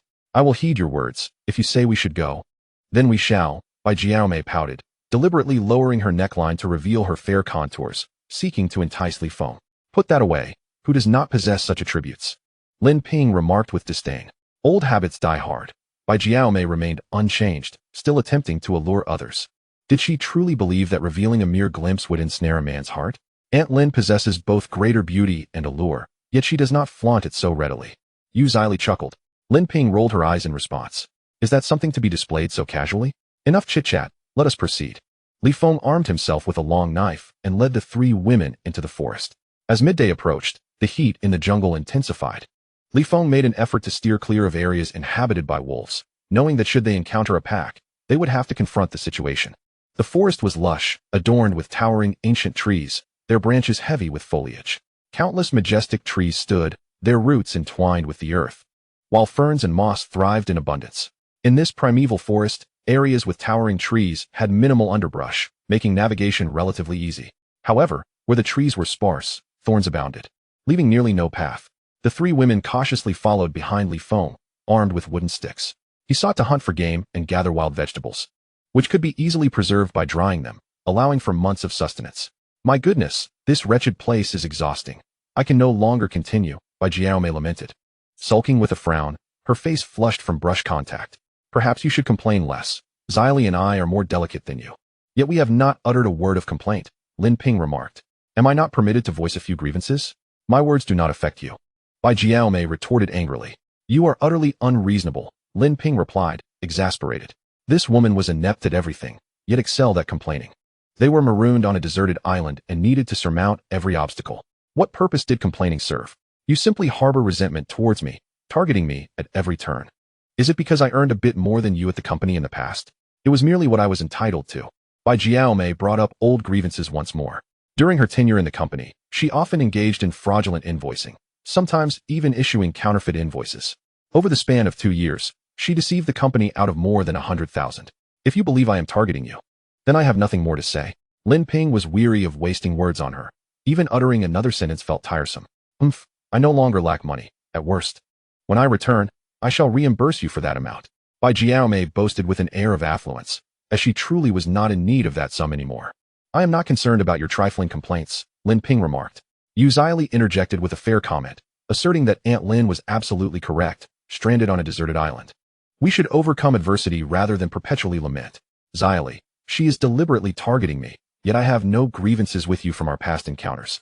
You wouldn't conspire with her against me, would you? Bai Jiaomei sought to form alliances and win over Yu Xili. I'm preoccupied with merely surviving each day. I lack the energy to target anyone, Yu Xili stated, her words resonating with truth as her sole desire was to endure. She had no interest in scheming or targeting others. I am exhausted. Let us rest for a while before moving on. Leaning against a tree, Bai Jiaomei patted her thigh. Feeling fatigued. You truly are something. We have barely ventured far, and you are already clamoring for rest, Lin Ping remarked, feeling as though she had acquired an unwelcome burden. You're fit and capable, so why don't you proceed on your own? Bai Jiaomei retorted. Li Feng, observe her behavior. If she accompanies us, she will surely become a liability, Lin Ping stated, not out of disdain for Bai Jiaomei, but simply articulating the truth. Such individuals joining the team could significantly hinder progress and potentially lead to trouble. Aunt Lin, please do not be upset. Calm down. Li Feng soothed her before turning his serious gaze towards Bai Jiaomei. What is the matter with you? It has barely been an hour since we set out, and you are already asking for rest. This is an island, a wilderness survival scenario. One cannot afford to be delicate. Li Feng, I apologize. I have been hungry for 2 days and my strength has not yet returned. I acknowledge my faults, but my body cannot endure this. Bai Jiaomei rubbed her thigh, looking pitifully as if on the verge of tears. Given your exhaustion over the past 2 days and the lack of proper rest, I will grant you 1 day. After tomorrow, you must match the others in endurance. Bai Jiaomei's explanation held some merit, prompting Li Feng to offer her a chance. It is indeed easy to feel drowsy after a few days without adequate rest, but he would only afford her 1 day's grace. Li Feng, thank you. You are truly compassionate. Bai Jiaomei expressed her gratitude in a delicate manner. Do not be too hasty in your thanks. Tomorrow, will you be able to endure hardships like the others? Li Feng could only extend her 1 day of leniency. I can. Bai Jiaomei nodded vigorously. Very well. I shall observe your performance tomorrow. Should you continue in this manner, I will have no choice but to dismiss you, allowing you to fend for yourself. Aunt Lin, Xili, let us take a brief respite. Li Feng instructed the two to rest in place. The scenery here is truly splendid. Yu Xili sat beneath a pine tree, admiring the mountainous landscape. The vast expanse of the forest resembled waves of green, the beauty of the scenery enchanting. After wiping away her sweat, Lin Ping sat on a rock, feeling despondent. Since Bai Jiaomei joined the team, her emotions have been consistently affected. Li Feng, the weather is incredibly hot, she pouted, deliberately widening her V-neck line to allow her body to cool down. She maintained herself well, with fair skin and a curvaceous figure. However, it was all artificial. After leaving the company, She spent a considerable amount on breast augmentation and cosmetic enhancements to appear more alluring. Yet, what is fake can never truly be genuine. Attractive in appearance, but lacking in substance, she lamented, "Li Feng, why is it so hot? I truly wish to find a place to take a shower." Bai Jiaomei continued to act coyly, her neckline gaping excessively. "Be careful not to tear your V-neck. If your clothes rip, there won't be any new outfits on the island." Li Feng cautioned, leaving Bai Jiaomei momentarily speechless. Could it be that this man was oblivious to her hints and uncomprehending of her implications? She began to doubt Li Feng's perceptiveness. "Oh dear, Li Gu, it's so hot. I'm just sweltering," she insisted. Yu Zili mimicked her gestures, feigning the act of pulling her V-neck. However, the petite beauty remained modest, merely gesturing without actually altering her neckline. "Oh dear, Li Feng, I too am feeling the heat." Lin Ping chimed in, mirroring the action. "Wow, Aunt Lin, you look splendid," Yu Zili praised. "Of course, this is the real deal. No surgeries or fillers here," Lin Ping retorted, casting a disapproving glance at Bai Jiaomei. What kind of person is she, always attempting to seduce men? All show and no substance. Who is she trying to impress? Frustrated by the imitation, Bai Jiaomei felt disheartened. That was her signature tactic, and now it was being unceremoniously copied. "Alas, my lovely face is getting scorched by the sun. I must take good care of it. Otherwise, in a few years, I shall age and lose my charm," she mused, touching her face in contemplation. This was a veiled insinuation aimed at Lin Ping, implying that she was no longer youthful. Upon hearing this suggestion, Lin Ping felt a surge of anger. Age was her sore spot, something she could not change. Before encountering Li Feng, she never cared about age. But now it weighed heavily on her mind. Some women possess depth. With age, they become even more alluring. Yu Zili quickly complimented Lin Ping. "You truly know how to flatter." Just as Bai Jiaomei was about to report the two for conspiring against her, a sudden cool breeze swept through. Li Feng noticed something floating in the wind. "Shoo, everyone be quiet," he instructed, sensing the gravity of the moment. Observing Li Feng's serious demeanor, the three fell silent. Chapter 29. The skeleton in the pine forest. As the breeze passed, Li Feng saw a leaf fluttering in the air. It danced gracefully before descending from the tree. He reached out and caught the leaf. Bamboo leaf. A smile appeared on his face upon seeing it. "Li Gu, what are you smiling about?" Yu Zili inquired, curious. "This is a bamboo leaf," Li Feng explained. "It's just a leaf. Why are you so pleased?" Lin Ping questioned, puzzled. "It's merely a bamboo leaf. Not worth much. Once we leave the island, I can buy you as many bamboo leaves as you desire," Bai Jiaomei boasted, her extravagant nature evident. The breeze carries bamboo leaves, indicating the presence of a nearby bamboo grove. If there are bamboo stalks, we can fashion bamboo tubes. These tubes are capable of holding water and, after hunting wild boars, can also store the meat. Upon seeing the cluster of bamboo leaves, Li Feng felt a surge of joy. The dilemma of food preservation was resolved. "Brotherly, how do we store the pork in bamboo tubes?" Yu Zili inquired. Lin Ping was equally perplexed about the method of preserving pork in bamboo. "Once we hunt the wild boar, we can pan-fry the meat and mix it with lard. Then pack it into the bamboo tube. Once the fat solidifies, it can be sealed for long-term storage," Li Feng explained, offering a practical solution. "Indeed, that's a splendid idea. But we lack a pot," Lin Ping expressed her concerns. "Solutions are crafted by the human mind. We shall tackle them one at a time. Patience is essential. These troubles must be resolved individually," he reassured them. "Brotherly, you are incredibly clever. This knowledge isn't taught in books, yet you possess it," Yu Zili admired him. As long as they could preserve meat, they would no longer fret about food. This wisdom stemmed from life experience rather than academia. "Let us proceed." "There is no time to linger," Li Feng declared as he walked towards the direction of the gentle breeze. Ahead surely lay a vast bamboo forest. If they could locate that grove, crafting bamboo tubes would be feasible. Alas, if we were in a bustling city, I could simply purchase these items with money. Avoiding all this trouble, Bai Jiaomei sighed, following behind with a weary demeanor. "Must you always mention money, as if you possess billions? Are you wealthier than Ma Deun?" Lin Ping shot her a disapproving glance. This woman was fixated on wealth. Even if Ma Deun were stranded on a deserted island, his riches would be of no use here. After traversing a thicket, the trio arrived at a pine forest. This grove was modest in size yet teemed with a myriad of uniquely shaped pine trees, robust and full of life. The sight of these pines was enchanting. The air was infused with the refreshing scent of pine. "Wow, this pine forest is breathtaking," exclaimed Yu Zili, bending down to gather a handful of pine needles and whimsically scattering them into the air. The needles danced gracefully downward with the wind. Amidst the pines, she appeared petite, pure, and charming. Lin Ping picked up a pine cone, delighted, though lamented the absence of pine nuts. "Enough of this play. We must continue on," Li Feng urged the two lovely companions, emphasizing the importance of their quest for the bamboo grove. All right, we shall heed your guidance. The two women responded obediently, displaying their willingness to cooperate. Just as Li Feng intended to move forward, he noticed something pale beneath a pine tree. Sunlight illuminated the object, rendering it as white as paper. Li Feng, what's wrong? Lin Ping asked, noticing his pause. I believe I see something white, he replied, approaching the pine tree only to discover a skeleton, a human skeleton. The stark whiteness of the bones was startling. The remains were remarkably well preserved, with the skull, limbs, and ribs intact. Goodness, a skeleton. Lin Ping gasped in shock, while Yu Zili felt a surge of fear. It is only natural for anyone to be unsettled by such a sight. Oh my, you scare me to death. Li Feng, I am frightened. Bai Jiaomei cradled Li Feng's hand in her embrace, gently kneading it. Suddenly, Li Feng felt an unyielding firmness, akin to large silicone. Release your grip. It is merely a skeleton, devoid of danger. Li Feng attempted to withdraw his hand, yet hesitated for fear of causing her harm. It was said that silicone fillings should not be handled roughly. No, I refuse. I am frightened. My little heart races. Bai Jiaomei wrapped her arms around Li Feng's, vigorously shaking and jostling them. It is merely a skeleton, posing no threat. Li Feng forcefully extracted his arm from her grasp, leaving Bai Jiaomei somewhat disheartened. She had hoped to entice Li Feng with her allure, yet this man remained impervious to her charms. She suspected he was either feigning modesty or had some physiological issues. With curiosity, Li Feng crouched down to examine the bones. The skeleton was robust, its frame substantial. This indicated that the deceased had an imposing physique. Li Feng, let us depart. Why do you linger? It is rather eerie here. Lin Ping expressed her unease, unwilling to remain a moment longer. Indeed, brotherly. This place is quite sinister. We should leave at once.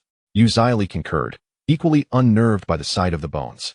Strange, how did these bones come to be here? Li Feng pondered, his brow furrowed in contemplation.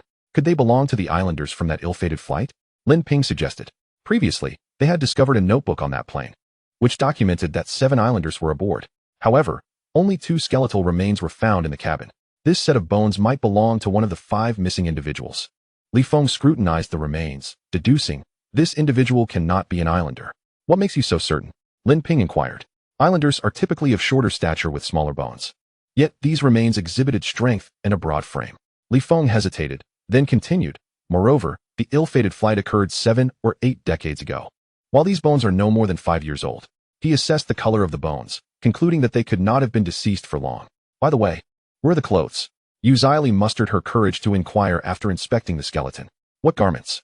Lin Ping asked. Under normal circumstances, after several years, a deceased person's clothing would decay, but not completely vanish. Yet, this skeleton is devoid of any decayed garments, Yu Zili remarked. Indeed, there are no remnants of clothing on these bones, Lin Ping noted, recognizing the peculiar detail. Most contemporary clothing is made from carbon fiber, which could not disintegrate into dust within a few years. Brotherly, it is quite strange that this skeleton lacks any clothing, Yu Zili mused, perplexed about the whereabouts of the deceased's garments. The absence of clothing on the deceased implies a singular possibility, Li Feng stated, his brow furrowing in realization. What possibility? Lin Ping and Yu Zili asked in unison. Chapter 30. The skeleton of the wild man. This skeleton lacks clothing, indicating one possibility. It does not belong to a modern human, but rather to a primitive wild man, Li Feng boldly posited. If the individual were modern, having died only a few years ago, their clothing would not have disintegrated so completely. It must be a wild man.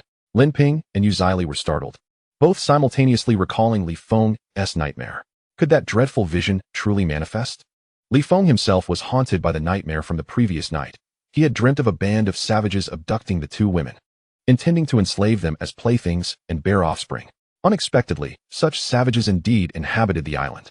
Li Feng, do these savages not wear clothes? Bai Jiaomei inquired, shuddering at the thought of a group of naked male savages wandering through the forest. The mere prospect sent chills down her spine. An accidental encounter would result in a grim fate. Being captured as a spouse might spare one's life, but being taken as prey would be a tragic demise. These savages surely would not be entirely unclothed, Li Feng mused, pressing the soil beside the skeleton. Nearby lay a patch of decayed earth, likely the remnants of rotting animal hides that had decomposed into soil. From the scene, it was evident that the island harbored savages who adorned themselves with animal skins. How did he die, Li Feng? Lin Ping asked. Aunt Lin, it matters not how he died. He is dead. We must leave quickly, Yu Zili said, her fear of the skeleton palpable. She wished to depart without delay. Li Feng continued to examine the bones, seeking the cause of death. On the ribs, he He noticed a series of claw marks. Using a branch and leaves, he brushed away the dust from the bones. Lin Group, what are you doing? Yuzili asked, mistakenly believing he intended to bury the savage. The claw marks are deep and powerful, Feng observed, discerning the nature of the fatal wound. Was he killed by steel claws? Bai Jiaomei queried. This is an island. Steel claws are impossible, Feng replied, shaking his head. Even if savages lived here, they would not possess modern metallurgy to fabricate steel. Could it have been a monster that killed him, one with razor-sharp claws? Yuzili ventured. Indeed, you are perceptive. He was slain by a creature possessing sharp claws, Feng affirmed. Suddenly, he recalled Tong Ming, who had fled into the forest only to be pierced through the heart by a mysterious beast. This primitive savage likely suffered the same fate, dying a dreadful death at the claws of that creature. What kind of monster is so formidable? Lin Ping asked. Unknown, Feng admitted, shaking his head. He was uncertain what creature wielded such lethal power. It was certainly not a fierce tiger nor a black bear. Both beasts possess immense strength, yet when they kill humans, they invariably devour the carcass on the spot. Here, the skeleton remained remarkably intact. The monster that killed this savage did not feed on the body. Feng recalled that after Tong Ming's death, his body was similarly well preserved. He concluded with certainty that both Tong Ming and this savage had fallen victim to the same monstrous predator. Lin Group, if there truly is such a creature on the island, can you handle it? Yuzili asked nervously, glancing around in fear, worried that Feng might be no match for the beast. I do not know, Feng confessed. He was uncertain of the creature's nature or combat prowess. He could not guarantee he could defeat it, but he vowed to give his utmost effort. This place has an eerie and sinister aura. We must depart swiftly. A gentle breeze swept through, causing pine needles to cascade down. Lin Ping felt a chill enveloping her entire being. Perhaps it was merely a psychological effect, but she could not shake the feeling that this place was cursed, as if unseen eyes were fixated upon them. Let us proceed to cut bamboo, Feng declared as he wiped his hands clean and stood up to leave. He intended to utilize bamboo tubes for storing water and provisions. After their departure, the skeletal remains beneath the pine tree appeared even more ominous and terrifying. The trio, steeling themselves, dared not look back as they continued onward. Brotherly, if there are indeed savages on this island, how many do you estimate there to be? Yuzili inquired. She pondered that if the number of savages was substantial, even Lin Feng, a martial arts expert, might find himself outmatched. I estimate their numbers to be neither too few nor excessively many, likely between several hundred and 1,000. Lin Feng speculated regarding the tribe's population. Such a multitude? The thought of potentially encountering hundreds or thousands of savages filled Yuzili with trepidation. Should she fall into their hands, her cries for help would go unanswered. Yuzili, I have heard that savages are quite formidable and notorious for their treatment of women. You must be cautious not to fall into their grasp, otherwise, your fate would be dire. Bai Jiaomei playfully sought to frighten her. Please refrain from such talk. It terrifies me, Yuzili replied, her fear intensifying. Lin Ping, burdened with her own thoughts, remained silent. What troubles you? Noticing her melancholy, Feng inquired with concern. It's nothing, Lin Ping shook her head, unwilling to share her worries. In truth, she was anxious about her daughter, Lin Ting. If her daughter were to escape death but end up captured by the savages, her fate would undoubtedly be tragic. Rest assured, I shall exert every effort to ensure your safety, Feng vowed, gripping his long knife tightly. Should he encounter savages intent on harming the women, he would unleash a fierce wrath upon them, vanquishing them without hesitation. As the trio traversed the pine forest, they beheld ahead a lush expanse of bamboo. The sea of bamboo, akin to a verdant ocean, swayed gracefully in the gentle breeze. The beauty of this bamboo grove was breathtaking. Above, a radiant sun cast its glow, illuminating the grove and rendering the scenery utterly enchanting. Wow, a bamboo grove. I see so many bamboo stalks. It's so beautiful. Upon witnessing the stunning bamboo sea, Yuzili's face lit up with joy. This scenery is truly magnificent, with mountains draped in greenery, like a picturesque painting. Lin Ping, tidying her hair, reveled in the sight before her. The dark clouds that had loomed over them dissipated in the presence of this beautiful bamboo grove. Uft, it's merely a bamboo grove. What's so remarkable about it? When we return, I intend to plant bamboo all around my villa, Bai Jiaomei remarked, ever the contrarian. Despite being stranded on a deserted island, she still sought to maintain her sense of superiority. In terms of status and wealth, she fell short of Lin Ping. Yet Lin Ping remained humble, never flaunting her advantages. Be cautious. There may be venomous snakes in this bamboo grove. Feng warned them to remain vigilant. The grove harbored the bamboo viper, a small yet highly toxic snake. Though diminutive in size, its venom posed a significant threat, and a single bite could prove fatal. Feng, thank you for your reminder. We shall proceed with utmost caution. Lin Ping wielded a wooden stick, tapping it along their path. As the trio ventured into the bamboo forest, the ground crackled beneath their feet, layered with fallen bamboo leaves. The bamboo stalks stood robust, perfectly suited for crafting bamboo tubes. After severing several stalks, Feng meticulously trimmed the branches with a long knife. Preparing to extract the central sections, the three women dared not stray from his side, remaining steadfastly close. The island's inherent dangers instilled a palpable fear within them. Regrettably, there were no bamboo shoots to be found. Otherwise, a stir-fried dish of bamboo shoots and meat would have been exquisitely delightful. Li sat amidst the bamboo grove, lost in culinary daydreams. The forest was refreshingly cool, and the air was invigorating. "You are such a foodie, always thinking about food," Lin Ping remarked with a smile.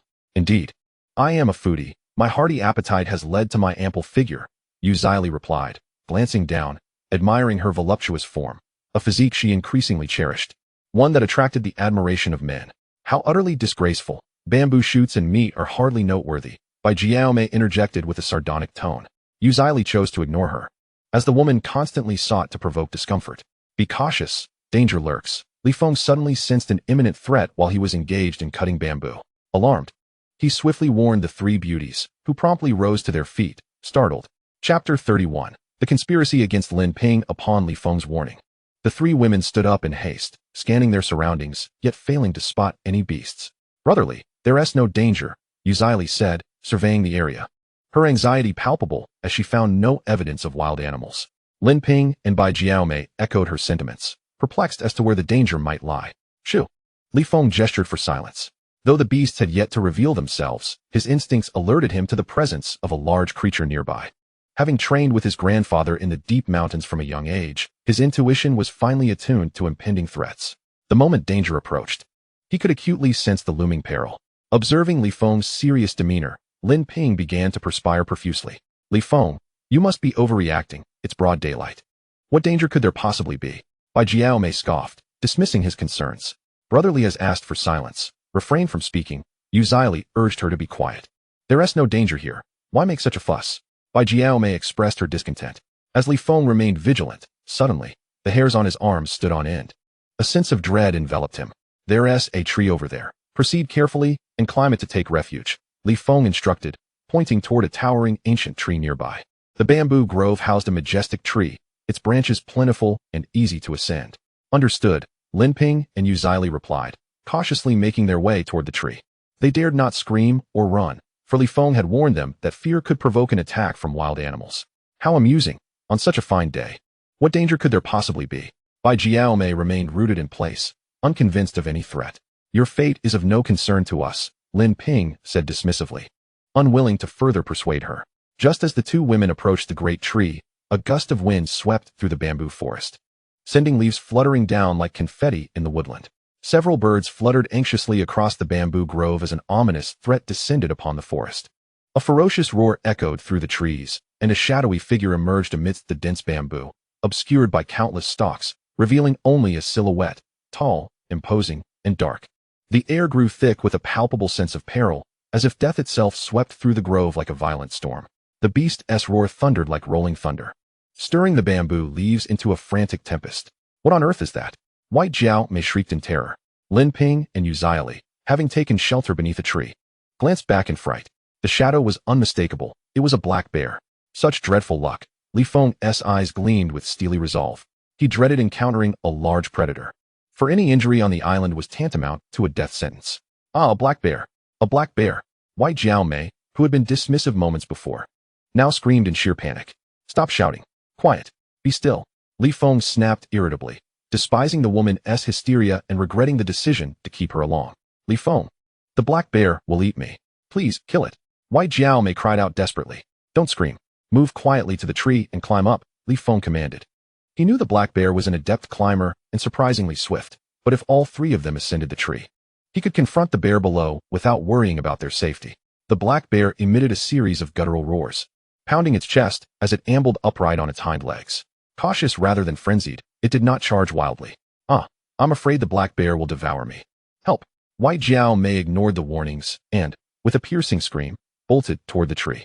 Troubled by her recklessness, Feng sensed impending disaster. When prey displays fear, the beast's savagery intensifies. As predicted, the creature's primal fury erupted, hurtling toward them. Thud, thud, thud. The bear slammed into a dozen bamboo stalks, shaking the grove violently and nearly snapping the canes with its brute strength. Aunt Lin, Xylee, climb the tree quickly, Li Feng shouted, preparing to confront the beast. He was determined not to let it scale the tree and harm the others. As for White Jiao Mei, he harbored no intention of protecting such a selfish woman. Li Feng, be careful, Lin Ping called out anxiously, fearing for her boyfriend's safety. If he were harmed, she felt she could not bear to live. Aunt Lin, climb up quickly, Xylee urged, equally concerned yet resolute not to hinder the plan. In moments of peril, they must obey commands. Xylee, you go first, Lin Ping insisted, encouraging her to ascend. Go quickly. Xylee pushed her gently upward. I'm so scared.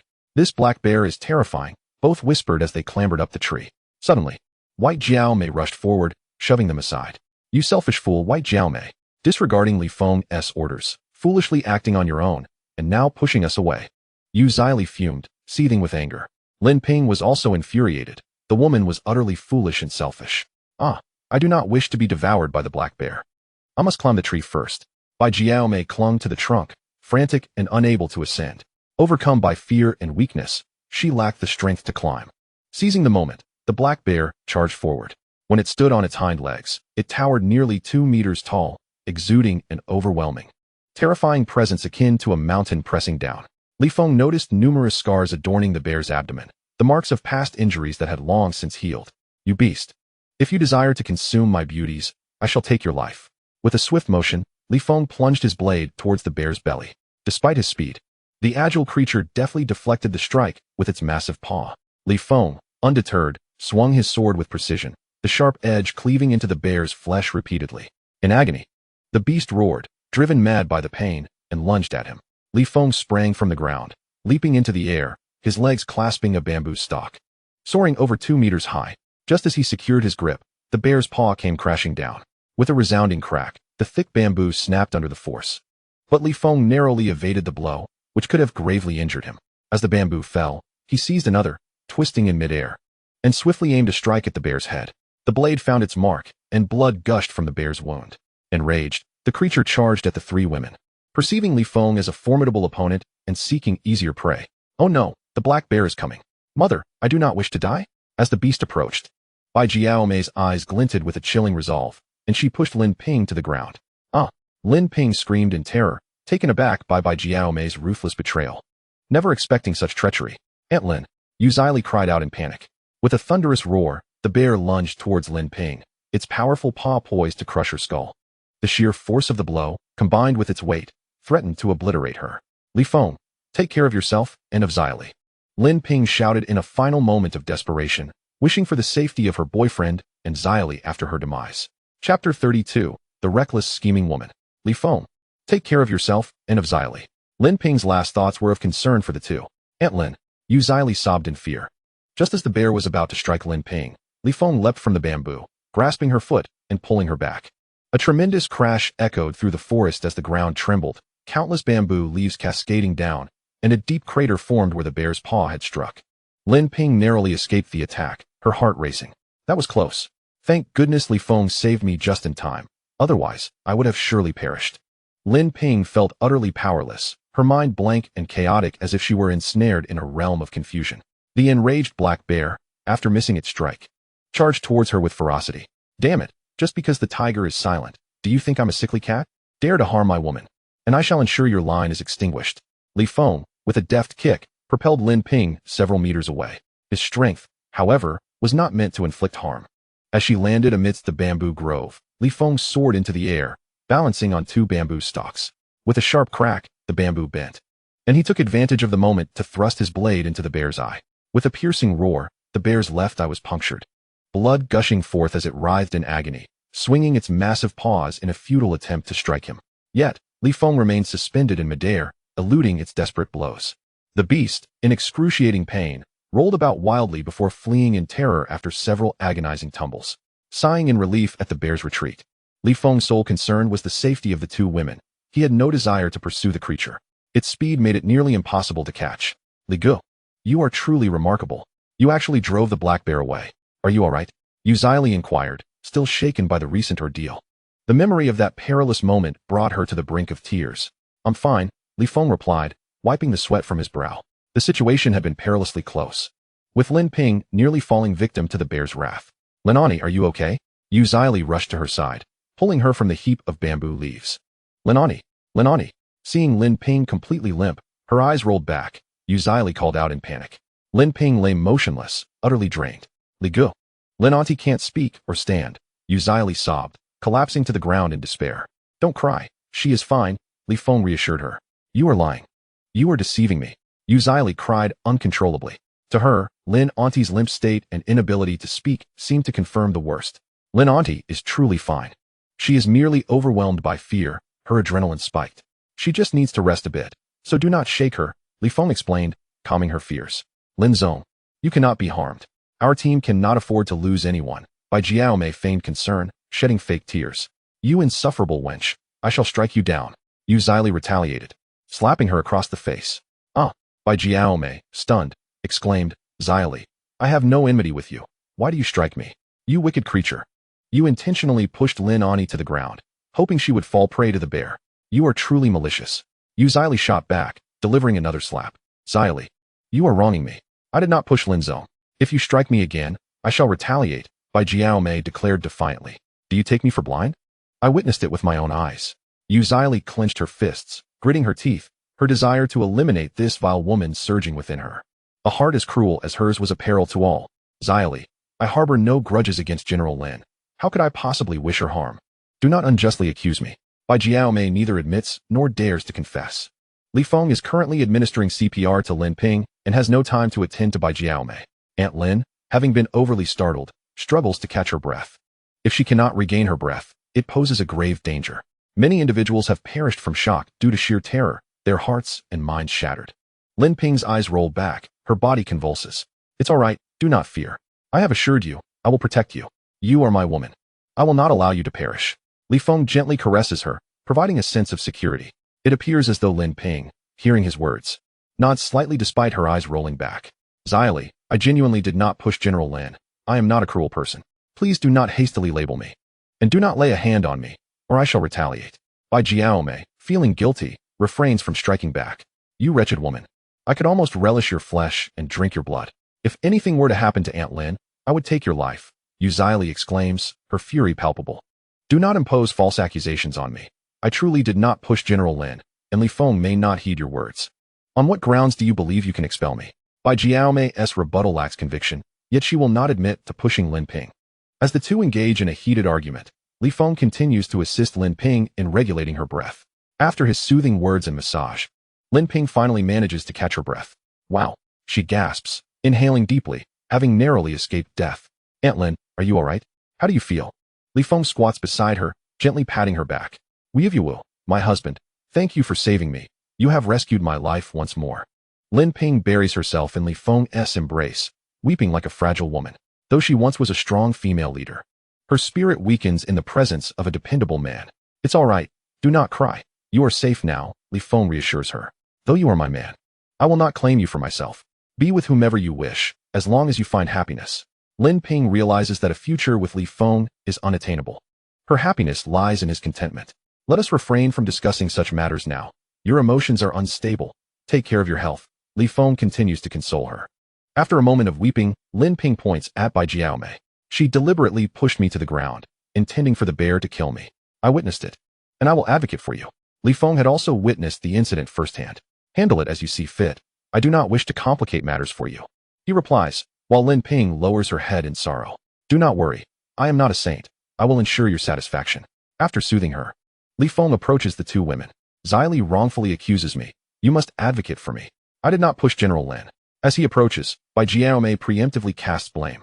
This wretched woman, so brazenly assertive, truly perplexes me with her audacity. Chapter 33. Expelling this wretched woman. Feng, you must stand up for me and declare the truth. I did not push General Lin. Zili has unjustly accused me and even struck me. If she dares to hit me again, I shall retaliate. Bai Jiaomei feigns victimhood. I disdain you, wretched woman. Do you presume we are blind? With a resounding slap, Yu Zili, incensed by her audacity to complain, struck her again. You vile Zili. I have endured your insolence for far too long. How dare you strike me? I shall mar your wretched face. After receiving another blow, Bai Jiaomei raised her hand, intending to retaliate against Yuziali. Just as she was about to strike, she was suddenly cast to the ground by a swift blow from Li Feng. You dare strike me? Her face contorted with grievance, tears welling in her eyes. You disregarded my instructions and caused a calamity, then maliciously implicated Lin Ping. What right do you have to complain, you foolish, selfish, and malevolent wretch? Li Feng glared at the despicable woman, regretting his decision to associate with her. He had thought they were compatriots, united in survival, only to discover her heart was as cruel as it was dark. Li Feng, you have wronged me. How cruel you are to aid them in assaulting me. Bai Jiaomei wept, covering her face in a display of sorrow. How dare you still weep? Yuziali cast her a disdainful glance. We of you, Li Feng, you are clearly biased in their favor. This is profoundly unfair to me.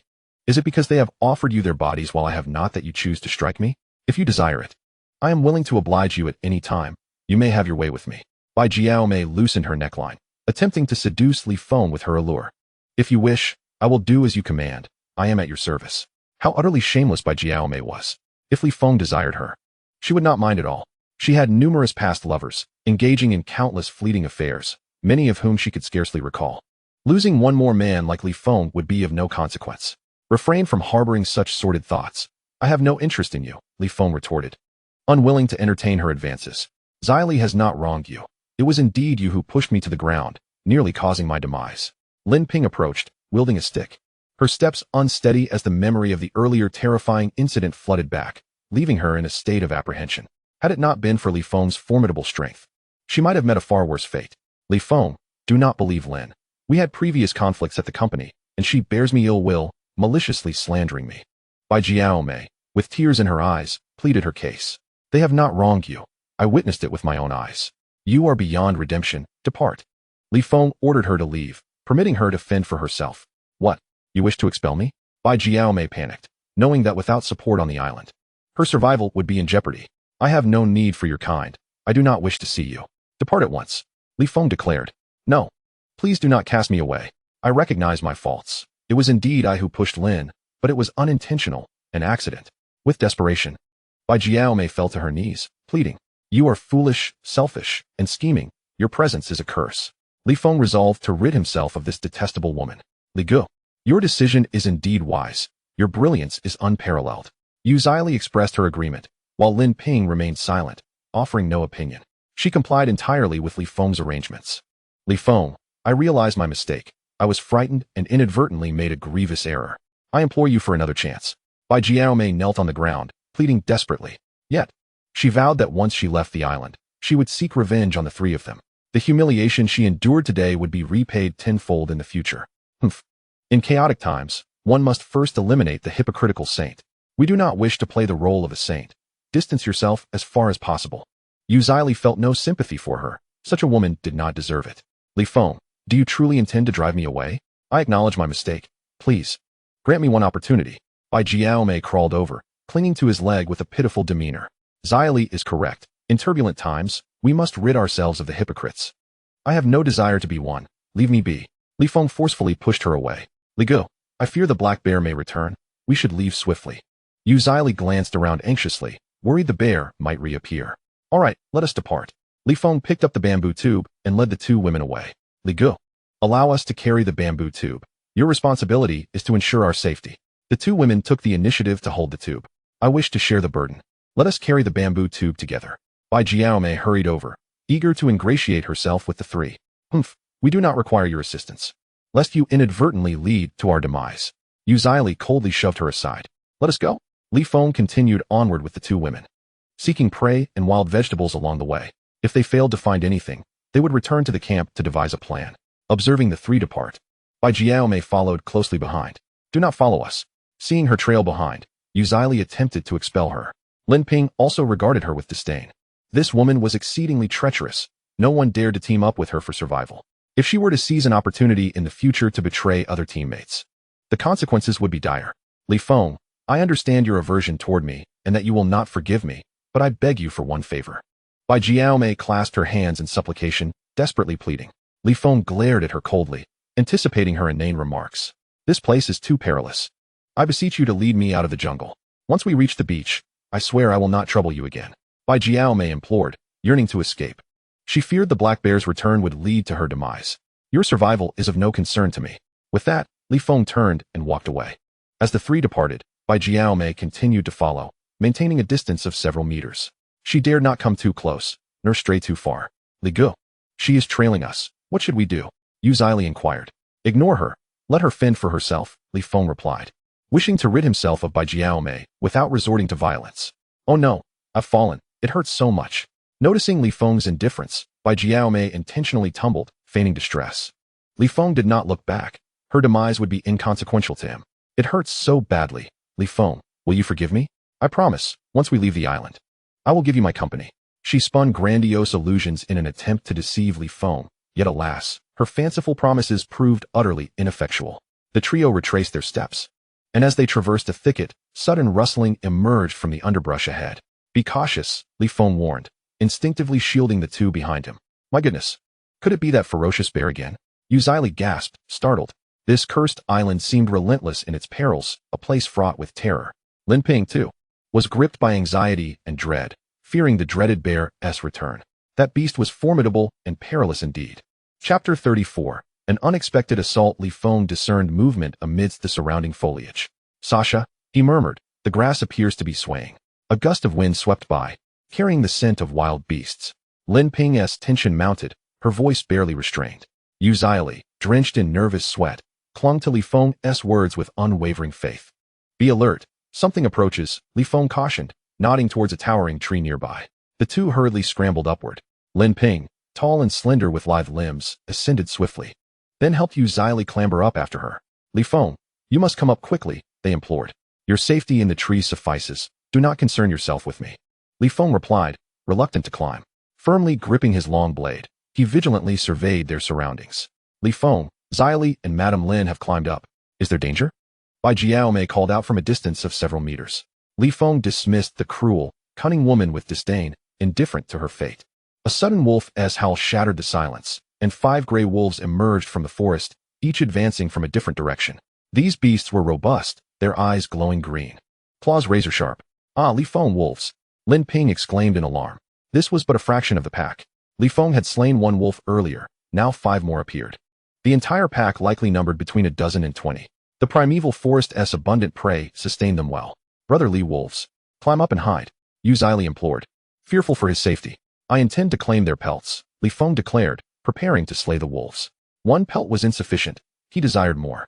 Brotherly, they want your life, yet you seek their fur. Please climb the tree for safety, Yu Zili urged, concern etched on her face. Stand firm in the tree and be cautious not to fall, Li Feng instructed before launching his offensive. The 5 wolves, emboldened by their numbers, cautiously advanced, poised to strike. Merciful heavens, wolves! I dread them most. Li Feng, save me! Bai Jiaomei cried out desperately. Humph! Yu Zili snorted coldly from the tree. Li Feng wouldn't risk saving you. What if you secretly push him down to be devoured by the wolves? Zili, I admit my fault before and vow never to err again, Bai Jiaomei pleaded contritely. As Bai Jiaomei pleaded desperately, a wolf dashed towards her with alarming speed. Oh! The gray wolf is going to bite me. Li Feng, come save me. She cried out in panic, tears streaming down her face. If you wish to survive, you must flee at once, Yu Zili urged from her perch in a tree. Oh dear, I do not want to be bitten by a wolf. I do not want to die. After a final scream, Bai Jiaomei turned and fled in terror. A second gray wolf quickly pursued her. And soon both wolves were in hot pursuit. Oh my goodness, someone save me. The great gray wolf is after me. Li Feng, please help me. Bai Jiaomei cried in utter desperation. Watching her disappear from sight, Li Feng hesitated momentarily before shifting his gaze. Whether she lives or dies is up to fate. After the 2 wolves chased Bai Jiaomei away, only 3 remained. These 3 formidable gray wolves approached Li Feng from both sides and the front, attempting to encircle him. The beasts coordinated their movements, probing for an opportunity to strike. They are about to attack. Be cautious, Lin Ping warned, concerned for Li Feng's safety. A wolf bite could become infected without proper treatment. The 3 wolves were cautious and timid. They slowly advanced, extending their claws, only to retreat in haste. Perhaps they had never encountered a bipedal creature before, which made them wary. Damn it, will you fight or flee? You are truly infuriating. With a fierce shout, Li Feng charged at the nearest gray wolf. Sensing his formidable presence, the wolf attempted to retreat. The wolves on either side also sought to escape. Li Feng lunged forward, delivering a swift strike to the wolf's neck. With a howl of agony, the gray wolf collapsed, its body convulsing before he dispatched it with a final blow. Witnessing their companion's gruesome demise, the remaining two wolves turned tail and fled in fear. They howled as they vanished into the depths of the forest, convinced that this bipedal creature was far too fierce and savage for their liking. Go back and tell your comrades that the next time you see me, you had better steer clear, or you will meet the same fate, Li Feng warned the fleeing wolves. Li Gu, you are incredible. You've slain the gray wolf. Quick, check if it's male or female, Yu Zili inquired with a smile. Why do you care whether it's male or female? Lin Ping asked, puzzled. If it's a female wolf, then Li Gu is even more remarkable. She laughed, clapping her hands in delight, momentarily losing her balance on the tree and swaying precariously. No, she cried as she fell from several meters high. Wow, Zili, are you alright? Lin Ping hurriedly asked, alarmed as she saw her tumble from the tree. What if her head had been injured, rendering her an idiot? Weevewell, I'm fine, just so unlucky. Yu Zili emerged from the underbrush, relieved to find that a thick layer of leaves had cushioned her fall. Though disheveled, she was unharmed. You must be more careful in the future, Lin Ping advised as she descended from the tree. Ladies, we have acquired another wolf pelt, Li Feng announced as he crouched down to skin the wolf. With the wolf skin, we need not sleep on the pile of dry grass any longer. Lin Ping and her companion were quite pleased.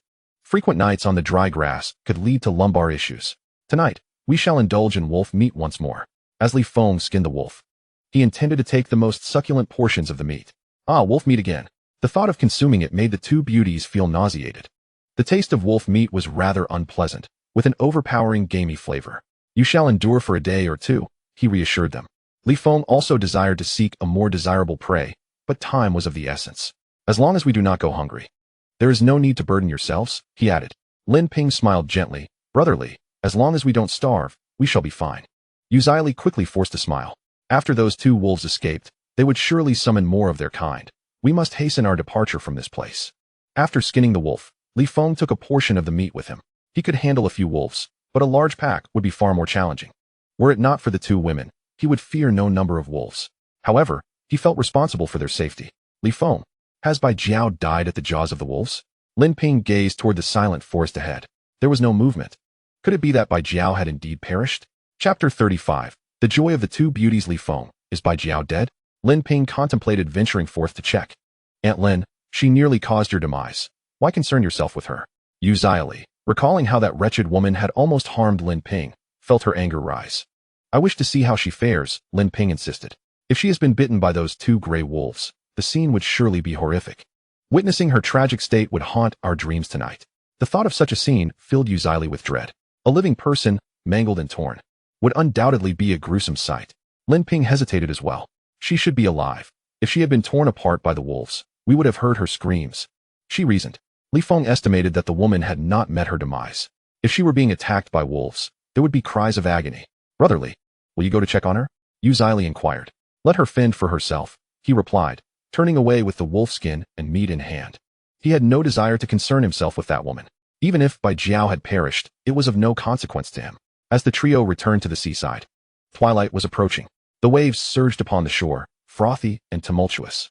Above the boundless sea, the crimson clouds appeared as if stained with blood. These clouds are quite eerie, Lin Ping remarked, gazing at the sky. The fiery clouds seemed as though they could drip blood, as if the heavens themselves were bleeding. Upon seeing the ominous clouds, Yu Zili felt a chill run down her spine, as though the apocalypse were imminent. Li Feng too sensed an unsettling feeling. Thankfully, he had the company of two beautiful women to converse with. Solitude would have been suffocating. As Li Feng prepared the wolf skin and grilled the meat by the fire, the two beauties frolicked on the beach. They removed their shoes, their bare feet dancing upon the sand, laughter echoing in the air. The soft beach left traces of their footprints. Li Feng, come join us for a stroll on the beach. The two women smiled at him. Ha ha. Li Feng smiled sincerely and said, Aunt Lin, Zili, you may enjoy yourselves. I shall prepare some food. Fool, you have worked hard, Aunt Lin replied, her smile radiating happiness and sweetness. Since she had begun her relationship with this young man, she felt invigorated. I do not mind the labor. As long as you are content, Li Feng expressed, willingly toiling for the sake of his beloved. Brotherly, you toil during the day and labor at night. It is indeed not easy for you, Yu Zili remarked with a mischievous grin. This charming young lady was quite the tease. Oh, the sea, my greatest love, she exclaimed playfully, standing upon the beach, facing the vast ocean, and shouting joyously. Lin Ping joined her in facing the sea, calling out, Li Feng, my man, you are my greatest love. Her voice echoed, carried away by the rolling waves. Aunt Lin, if Li Feng is your man, does that not make him mine as well? Yu Zili pretended to feign jealousy. He belongs to me. You cannot steal him away. Lin Ping playfully seized her, pretending to engage in a mock fight. Aunt Lin, you love Li Feng, and so do I. We are both in the same boat. Why would you strike me? Yu Zili pouted, her playful demeanor endearing. Recently, a popular joke circulated online. I love you, husband. You also love your husband. We are both in the same boat. Why would you strike me? Lin Ping feigned annoyance and declared, everything in this world may be shared, except for men and love. Today, it is either you or me. The tension between them was palpable. Brotherly, Aunt Lin wants to hit me. Whose side will you take? You must choose between us. Yu Zili mischievously inquired. When Li Feng looked up at the two women, he beheld the sight of them standing on the beach, their hair billowing in the sea breeze. Their faces adorned with radiant smiles. They were truly a vision of beauty. In that moment, Li Feng felt a warmth envelop him, devoid of rivalry or treachery. Brotherly, you have yet to answer my question. Between Aunt Lin and me, whom do you choose? Yu Zili pressed on. Li Feng replied, adults never make choices. I desire both. Ah, you little rascal, your heart is indeed vast. Lin Ping feigned anger. Hooray, he wants both. How outrageous. Yu Zili exclaimed. Indeed, he is quite excessive, Lin Ping remarked. Biting her lip, her face flushed with indignation. He is insatiable, wanting to provide for all women in the world. He is nothing short of a scoundrel. The two beauties united their voices in condemnation of Li Feng. Li Feng was taken aback, bewildered by their sudden alliance against him. As they incessantly criticized him, he regained his composure. So, you both conspire against me? Are you planning a revolt? You are quite right. We intend to rebel, Yu Zili declared, shaking her tiny fist in defiance. Zili, we gave him a beating yesterday. Let us continue today, Lin Ping encouraged, eager to stir the pot. Sisterhood lasts forever. If a man is unworthy, one may change him daily. Let us strike him, Yu Zili proclaimed, perhaps influenced by a plethora of dubious advice. Very well. Let us strike him.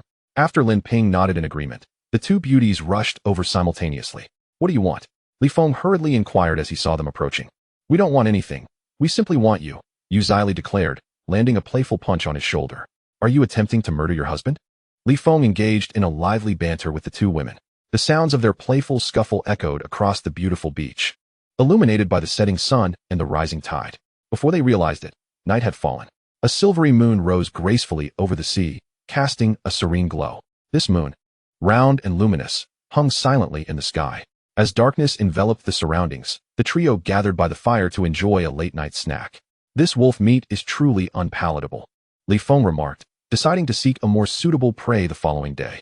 With inadequate nourishment, the two beauties lacked the energy they needed. As night descended, Lin Ping pondered the fate of Bai Jiaomei, who must be feeling quite lonely and fearful in the jungle if she were still alive. She gazed towards the primitive forest behind them, where eerie howls and cries echoed from the darkened woods. The gusts of wind that swept through the trees produced an array of strange sounds. Lin Aunt, she attempted to harm you during the day. What more do you want from her? Yu Zili questioned. I don't wish for anything from her. I was merely curious, Lin Ping replied. If you hadn't mentioned her, I would have nearly forgotten about her. When Bai Jiaomei was brought up, Yu Zili expressed her strong disapproval. The woman's fate was of no concern to her. Let us not speak of her again. She may as well not exist, Li Feng declared, reluctant to bring up the ruthless woman. Such a merciless individual deserved her fate. All right, we shall heed your words and refrain from mentioning her again. Li Gu, it is dark now. Let us retire to the cabin for rest, Yu Zili suggested. Stretching languidly, after a long day, she felt quite fatigued and yearned for a peaceful slumber in the cabin. Zili, once we return, we shall continue to pummel him. Lin Ping chuckled. Absolutely. I relish the thought of teaming up with you to give him a good thrashing. Let us indulge in some bullying tonight. Yu Zili, filled with mischief, anticipated the prospect of tormenting Li Feng. Oh heavens, how have I been so unfortunate to encounter these two sisters? This is sheer torment. Li Feng lamented to the skies as the two beauties dragged him towards the cabin. Do not lay a finger on me. I shall manage on my own, he insisted, attempting to reclaim control as he pulled the two of them along. I refuse, Yu Zili protested, struggling against their grasp. Refusal is not an option, Li Feng asserted, forcibly ushering her into the cabin. If she does not learn her lesson, she shall never understand why the flowers bloom so vividly. Chapter 36. A hasty escape. Once Yu Zili was pulled into the cabin, she curled up in a corner, looking pitiful and aggrieved. Just moments ago, she had been full of bravado, but now she resembled a small, deflated gray rabbit. Weevuo, Li Feng is so naughty, she lamented, huddled in the corner, on the verge of tears. All right, All right, do not cry. Be good, Lin Ping comforted her, gently patting her back. We of you, my mischief was merely talk. He directly resorts to action against me. Yu Zili lamented, feeling utterly wronged.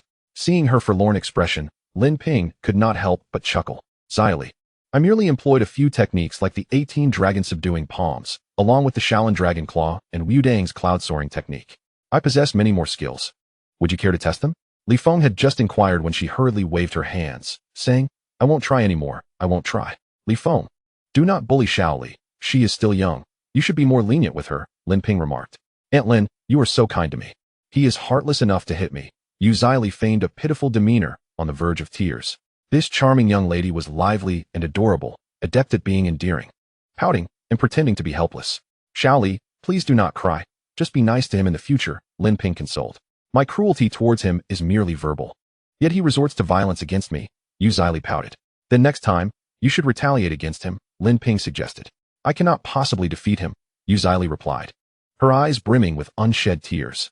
After the three of them had frolicked and played in the humble abode, Li Feng decided it was time to rest. For tomorrow they would venture into the forest in search of prey. A good night's rest was essential. Aunt Lin, I will keep watch for the first half of the night, and you can take the second half, Yu Zili said, cautiously gazing outside from the small hut. The hut was not secure, and a watchman was needed during the night. However, the two lovely ladies were concerned for Li Feng's well-being and insisted he not take the watch. Why do you want to keep watch for the first half of the night? Lin Ping inquired. Humph, that scoundrel just bullied me. Once he falls asleep, I shall seek my revenge in my dreams, Yu Zili declared, clenching her small fist, eager for an opportunity to retaliate. Haha, as long as you possess such courage. I wholeheartedly support you, Lin Ping affirmed her resolve. Alas, Li Feng feigned a long sigh. Humph, are you afraid? Yu Zili asked. Li Feng replied. I have a habit when I sleep. What kind of habit? Yu Zili asked, puzzled. When I am asleep, if a beautiful girl strikes me, I tend to retaliate in kind, he replied. Once, while I was sleeping in the village beauty secretly punched me, and as a result, Li Feng pretended to hesitate. As a result of what? Yu Zili was eager to know. As a result, I pinned her down, and when I awoke, I found her battered, disheveled, with numerous scratches on her body and her clothing in tatters, he recounted. Upon hearing this, Yu Zili was horrified. She envisioned the fate of the village beauty. How much violence had that poor girl endured at Li Feng's hands? Do you still wish to take revenge while I am asleep? Li Feng questioned. I dare not. I do not want to seek revenge. Yu Zili quickly shook her head, filled with trepidation. Ha ha. Both Li Feng and Lin Ping laughed simultaneously. In truth, it had merely been a jest, intended to lighten the mood. After Yu Zili took her watch, Li Feng and Lin Ping embraced and fell asleep together. They lay entwined in each other's arms. Aunt Lin had a splendid figure, and a faint fragrance surrounded her. You little rascal, stop fidgeting and go to sleep, Lin Ping chided, planting a kiss on Li Feng's forehead to encourage him to slumber. Exhausted from the day, Li Feng soon drifted into a deep sleep. Yet, he found himself plagued by that same nightmarish vision. A tribe of primitive savages had captured Lin Ping and Yu Zili. The savages were fierce and untamed. In his dream, Li Feng relentlessly pursued and slew many of the savages, but the two ladies vanished. He was unaware of how long he had been asleep, when suddenly he heard someone calling in his ear. Li Gu, wake up quickly. Aunt Lin, wake up fast. You all need to wake up, get up. Yu Zili anxiously called out to the two, shaking them awake. Zili, what is it? Li Feng asked, his eyes blinking open, fatigue evident in his voice. Zili, if it's time for the shift change, just wake me up. There's no need to disturb Li Feng. Lin Ping complained after rubbing her eyes, feeling sympathy for her boyfriend who had been roused from his slumber. She wished for him to rest well and sleep a little longer. Aunt Lin, Li Gu, it seems there's something happening at the beach, Yu Zili said, her voice tinged with anxiety. What is it? Li Feng hurriedly turned to sit up, instinctively sensing a looming crisis. This island was perilous. A moment's carelessness could lead to dire consequences for the three of them. Lin Ping climbed to the ventilation opening and observed the outside carefully, her expression one of confusion. There is no danger, she stated. Li Feng joined her at the vent and saw the bright campfire outside. The moonlight was also exceptionally clear tonight. The sky was adorned with a sparse scattering of stars, and the luminous moonlight cast a frosty glow upon the beach, which was tranquil, devoid of beasts or threats. Zili, are you perhaps being overly sensitive? Lin Ping questioned, her doubts surfacing once it was confirmed that there was no immediate danger. Aunt Lin, Li Gu, I feel the sea is slowly rising, but I can't be certain, which is why I woke you, Yu Zili replied softly, concerned that she might be misperceiving the situation. There's nothing to worry about, Zili. Being observant is a good trait. Li Feng reassured her, not holding her accountable. The rising sea is quite normal. We are on the beach, and tides often surge. Lin Ping dismissed her concerns. Aunt Lin, this does not seem like an ordinary tide.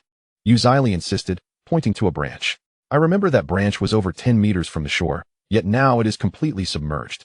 Zili, you're overreacting. That branch must have been blown away by the sea breeze, which is why it's now underwater, Lin Ping reasoned, considering it a normal occurrence. Wait a moment. Li Feng suddenly sensed something was amiss. What is it? Lin Ping inquired. I distinctly remember that branch was in that position, and there was no water there previously. How could it be submerged now? As Li Feng felt something was off, he faintly heard a rumbling sound. The ominous noise resembled the thunderous march of thousands of troops or the surge of a flood, growing steadily closer.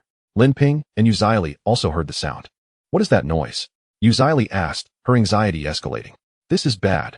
Run, we must leave now? Li Feng exclaimed, hastily seizing his long knife, preparing to flee. Is danger approaching? Lin Ping asked, panic evident in her voice. There's no time to explain. We must not delay, run. With a powerful kick, Li Feng burst open the wooden door, shouting for them to escape. Danger was imminent. If they did not flee now, it would be too late. Chapter 37.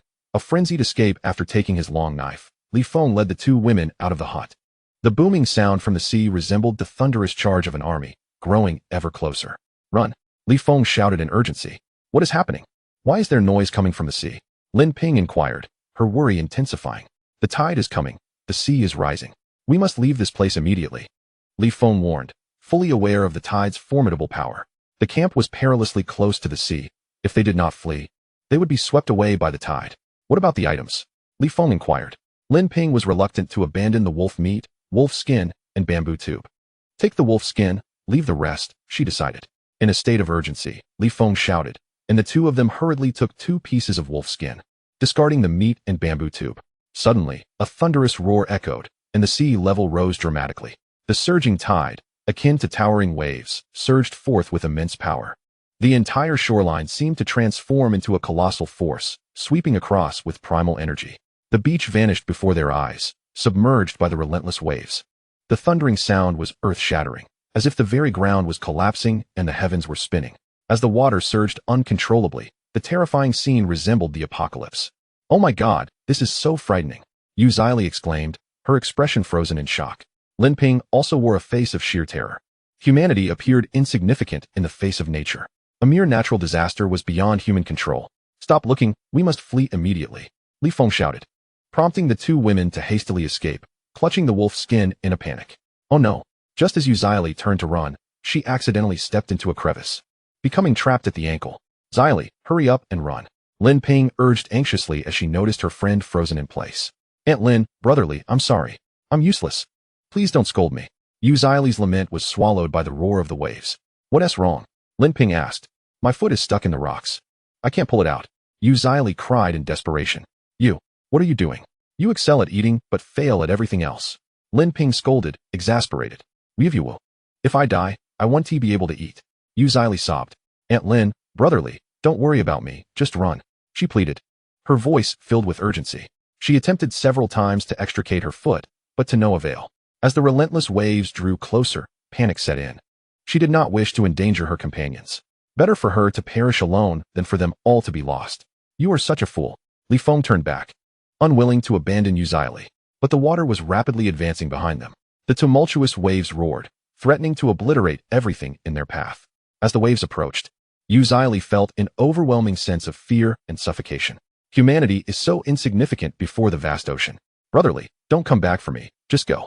She waved her hands in a panic, unwilling to drag him down with her. If they were to go, they should go together. If they were to die, let it be together.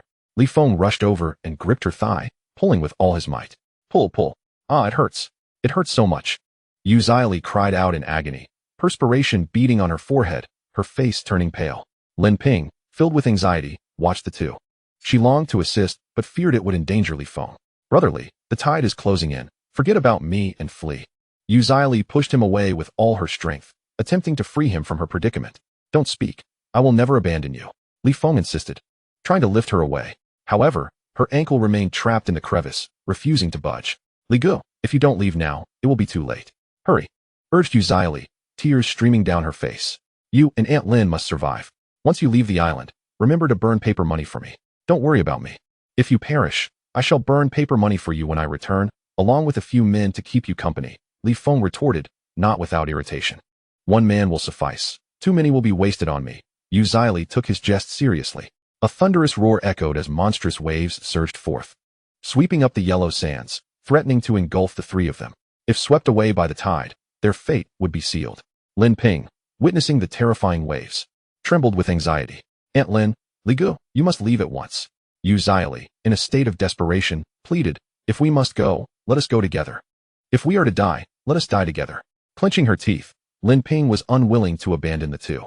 Even in death, she wished to remain by her boyfriend's side. Li Gu, I implore you, please leave. I do not wish to die alongside you, Yu Zili insisted, pushing him with urgency. Do not speak.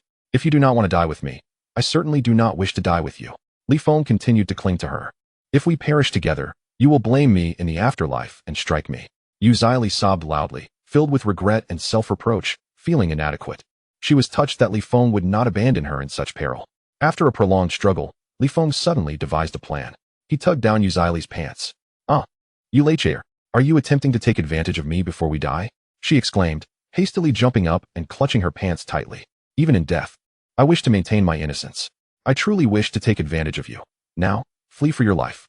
With Yu Zili momentarily out of danger, Li Feng aimed to escape. Ah, wonderful. My foot is free, Yu Zili exclaimed in astonishment, perplexed. Just moments ago, her efforts were in vain, yet now, after Li Feng's assistance, her foot had emerged from the crevice. Thank heavens. Li Feng, Zili, the tide is coming.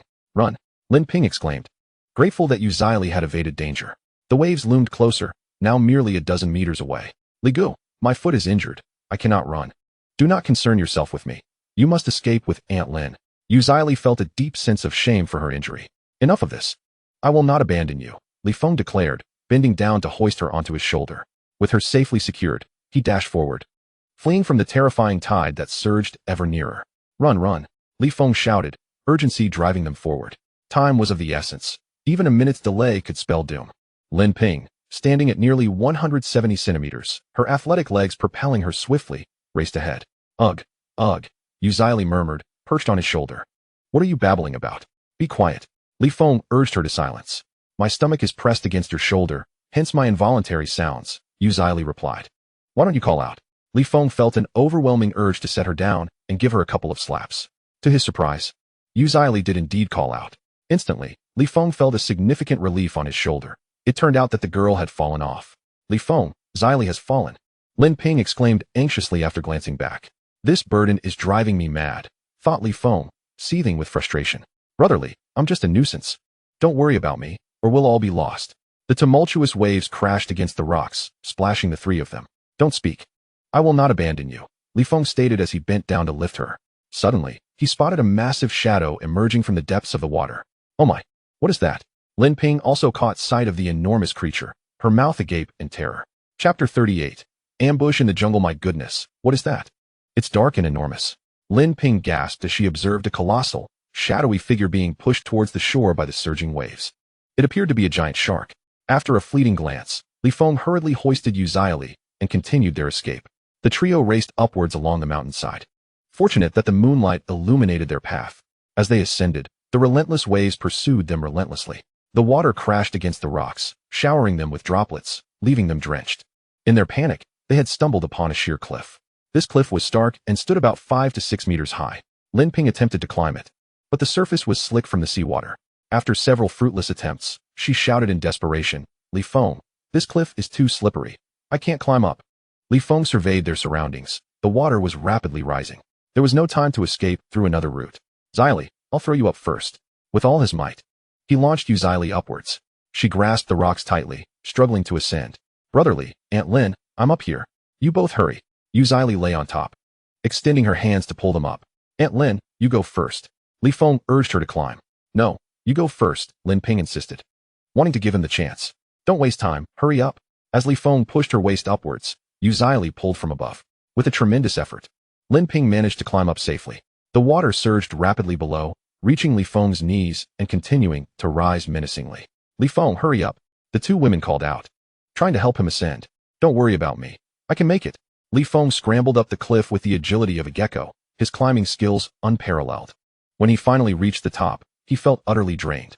That was a close call. They had nearly perished in the tide. Thank heavens, we're finally safe. Lin Ping lay on the damp ground, gasping for breath. That was terrifying. We almost met our end. Yu Zili was breathless from exhaustion. As Li Feng glanced downward, he saw their thatched cottage had been swept away by the sea. Oh no, our cottage is gone. Our home is lost. Witnessing the destruction of their hard-built shelter brought tears to Yu Zili's eyes. That cottage had been a labor of love. But now, it had been claimed by the tides. Li Feng, our house is gone. Our home is lost. Lin Ping also gazed sorrowfully at the sea. Do not cry. Do not despair. As long as we are safe, that is what truly matters, Li Feng reassured the two women. Their survival outweighed the loss of the cottage. Li Feng. Within that cottage were many cherished memories of you and me, Lin Ping lamented, unable to part with their home. Fear not, once we have a new home, we shall continue our endeavors, Li Feng comforted her. After the tide receded, the trio felt a chill enveloping them. Their clothes were completely soaked. A gust of wind swept through, causing them to shiver uncontrollably. Li Feng, I am so cold, Lin Ping said as she wrapped herself in a wolf skin. Though it too was drenched. I am freezing. Yu Zili's lips turned a shade of blue from the cold. Li Feng felt the biting chill as well. Bear with it for now. I will search for firewood to warm us, he declared, determined to find dry materials nearby.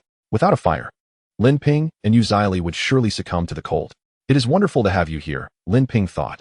Despite the maritime disaster they had just endured, she felt secure with Li Feng by her side.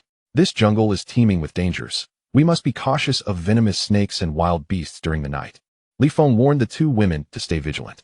The lighting in the forest was dimmer than on the beach. The trees obscured the sunlight, casting shadows that deepened the gloom.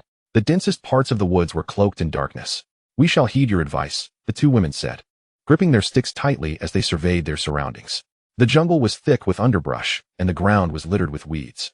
The moonlight was shrouded by the trees, creating an eerie atmosphere. Li Feng looked up at the sky. Beneath the bright moonlight, a patch of scarlet clouds appeared, oddly enchanting yet foreboding. He silently hoped that they would not encounter peril that night. In the absence of shelter, they were vulnerable to attacks from wild animals and the threat of venomous snakes. We will seek wood in the forest, but do not stray from my side, Li Feng urged them to stay close. Even without his reminder, they would not have ventured away from him. Brotherly, the forest is quite dark. Let us go to the beach, Yu Zili suggested, longing for the brighter, more expansive view of the shore. However, there was no dry wood on the beach, and the sand was still damp from the recent tide. Li Feng was reluctant to head to the beach. Zili, let us follow Li Feng's guidance. Whatever he says, we shall do, Lin Ping stated. Very well. Yu Zili nodded lightly. As the three entered the forest, they felt as though a shroud of darkness enveloped them. This woodland was oppressive and silent. Upon entering, Li Feng sensed an unsettling discomfort, as if unseen eyes were watching them. Zili, Aunt Lin, position yourselves back to back with your sticks facing outward, and remain vigilant, he instructed, feeling an unease in his heart. Understood. Two individuals stood back to back, wooden sticks extended outward, cautiously surveying their surroundings with trepidation. This eerie place was shrouded in darkness. They fervently hoped to avoid any danger or unforeseen calamity. Li Feng seemed to be conversing with the two, yet it also resembled a soliloquy. Li Feng, is there peril here? Lin Ping inquired, her voice trembling with anxiety. Upon hearing of the imminent threat, Yu Zili also felt a surge of panic, her heart racing with unease. From this moment forth, refrain from speaking, Li Feng instructed the two, as sound would distract him and divert his attention from the lurking dangers. The forest was cloaked in shadows, and both women shivered with tension. After scanning the area, Li Feng slowly crouched down to search for dry twigs and wood. His sole desire was to ignite a fire, with a source of warmth. The light would illuminate their surroundings. The forest was abundant in timber, scattered all around. Just as Li Feng began his search for kindling, he suddenly sensed an impending threat. Quick, crouch down, he shouted in alarm. The two women instinctively complied, just as a shadow swept ominously overhead. Whoosh! The shadow moved with remarkable speed, akin to a gust of wind. Ah! The two women gasped in shock. That had been a close call. Had their reactions been any slower, they would have surely met with a grim fate. Do not panic, lie flat on the ground, Li Feng urged, gripping his long knife tightly. Once the women were prone, he positioned himself beside them, calmly scanning the surroundings. That entity would undoubtedly launch another attack. Chapter 39. Shadows in the jungle. Li Feng instructed the two women to remain motionless on the ground to avoid being ambushed, standing guard beside them. His gaze was fierce as he scrutinized the area. Li Feng, what is that creature? Yu Zili asked, her voice quaking with fear. The entity had moved with alarming swiftness, exuding an aura of dread. Silence, keep quiet, Li Feng commanded, insisting on their stillness. Only in silence could he remain vigilant against any threats. The forest lay in eerie silence. After its sudden assault, the creature seemed to have vanished. Yet Li Feng's instincts warned him that it was still present. Watching him with an unsettling gaze, he gradually crouched down, picking up a few stones and flinging them toward the direction where the creature had disappeared. Whoosh, whoosh, whoosh. The stones sailed through the air, rustling the leaves in the underbrush. The ominous presence remained still, yet Li Feng dared not lower his guard. Just as he remained on high alert, the shadow reappeared with startling suddenness. Whoosh! The dark figure lunged at him like a bolt of lightning. Its form was shrouded in darkness, with sharp claws poised to strike. The dim light of the forest obscured Li Feng's view of its features. Get lost, he bellowed, swinging his knife in a fierce arc. The creature's claws swiftly clamped onto the blade. With a powerful kick, Li Feng struck its abdomen, sending the shadow hurtling through the underbrush. Squeak, squeak, squeak. The shadow emitted a startled cry as it fled. In the distance, the trees swayed, disturbed by the retreating entity. It had finally escaped. Li Feng exhaled a sigh of relief. At last, the threat had fled. You may rise. We are safe for the moment. Once assured of their safety, he instructed the two to rise. The ground was chillingly cold. After Yuzili stood up, her body felt rigid from the cold.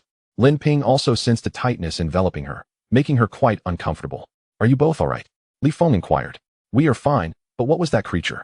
The memory of the earlier encounter sent shivers down their spines. Fortunately, Li Feng possessed formidable strength. Otherwise, they would have surely met their doom. The darkness had obscured the creature's appearance, but it was evidently formidable. Li Feng felt a wave of trepidation wash over him as well. Thankfully, that beast had not engaged them fiercely. The consequences could have been dire. Li Feng, do you think that creature will return? Both women were anxious about the possibility of its return. I cannot say. Let us quickly start a fire for warmth, he replied, eager to ignite a flame. With a fire, the illumination would dispel his fears of the creature. After the trio gathered wood and arranged it, Li Feng produced a lighter to ignite the kindling. The timber was exceptionally dry and caught fire rapidly. Within a few minutes, the flames roared to life, brightening the surrounding woods significantly. Ah, it is freezing. The two women, seated by the fire, rubbed their hands together and reveled in its warmth. Li Feng stood by the flames, drying his damp clothing, feeling considerably more comfortable now that warmth enveloped him. Li Feng, you are truly impressive. That creature moved with such swiftness, appearing and vanishing like a specter. Yet you managed to defeat it. The two women held him in high regard, utterly in awe of his prowess. This island is perilous, once dawn breaks. We must relocate our camp, Li Feng declared, intent on finding a new shelter.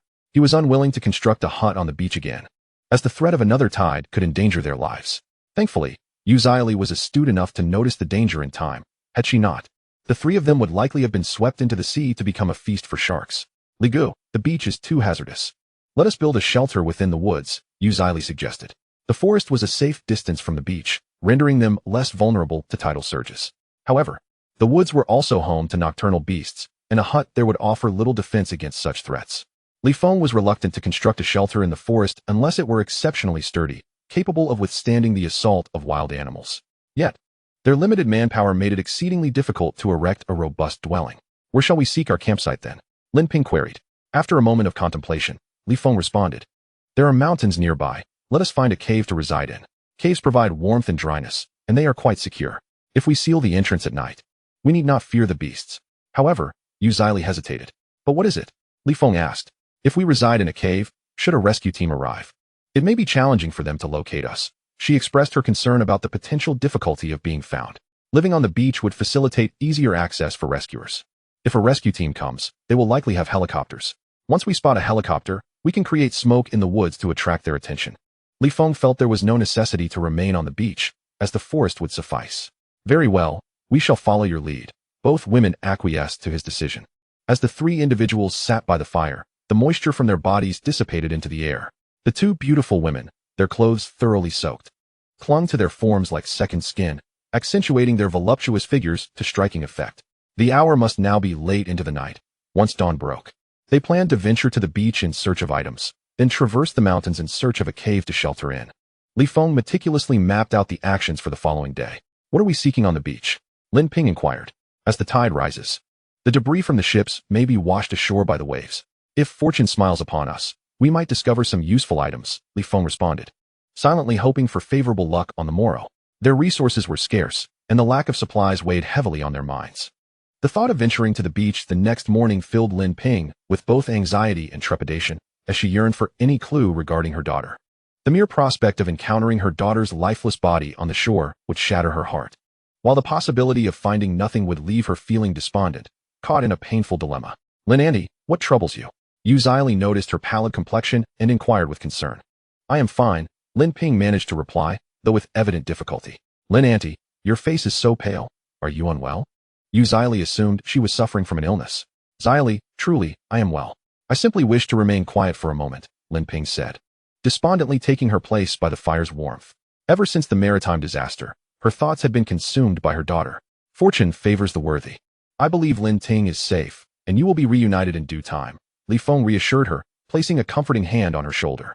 "Thank you for your kindness," she replied, tears brimming in her eyes as she longed for her daughter. Feng too prayed for Lin Ting's safety, setting aside any grievances from their past, as he did not wish to hold grudges in light of Lin Ping's plight. "I, too, believe Lin Ting will be all right. You and your daughter will surely find peace together again," Yu Zili added in comfort. "Thank you for your kind words. I share your hope that Ting will be safe," Lin Ping replied, forcing a faint smile as the three gathered around the fire, waiting for the dawn to arrive.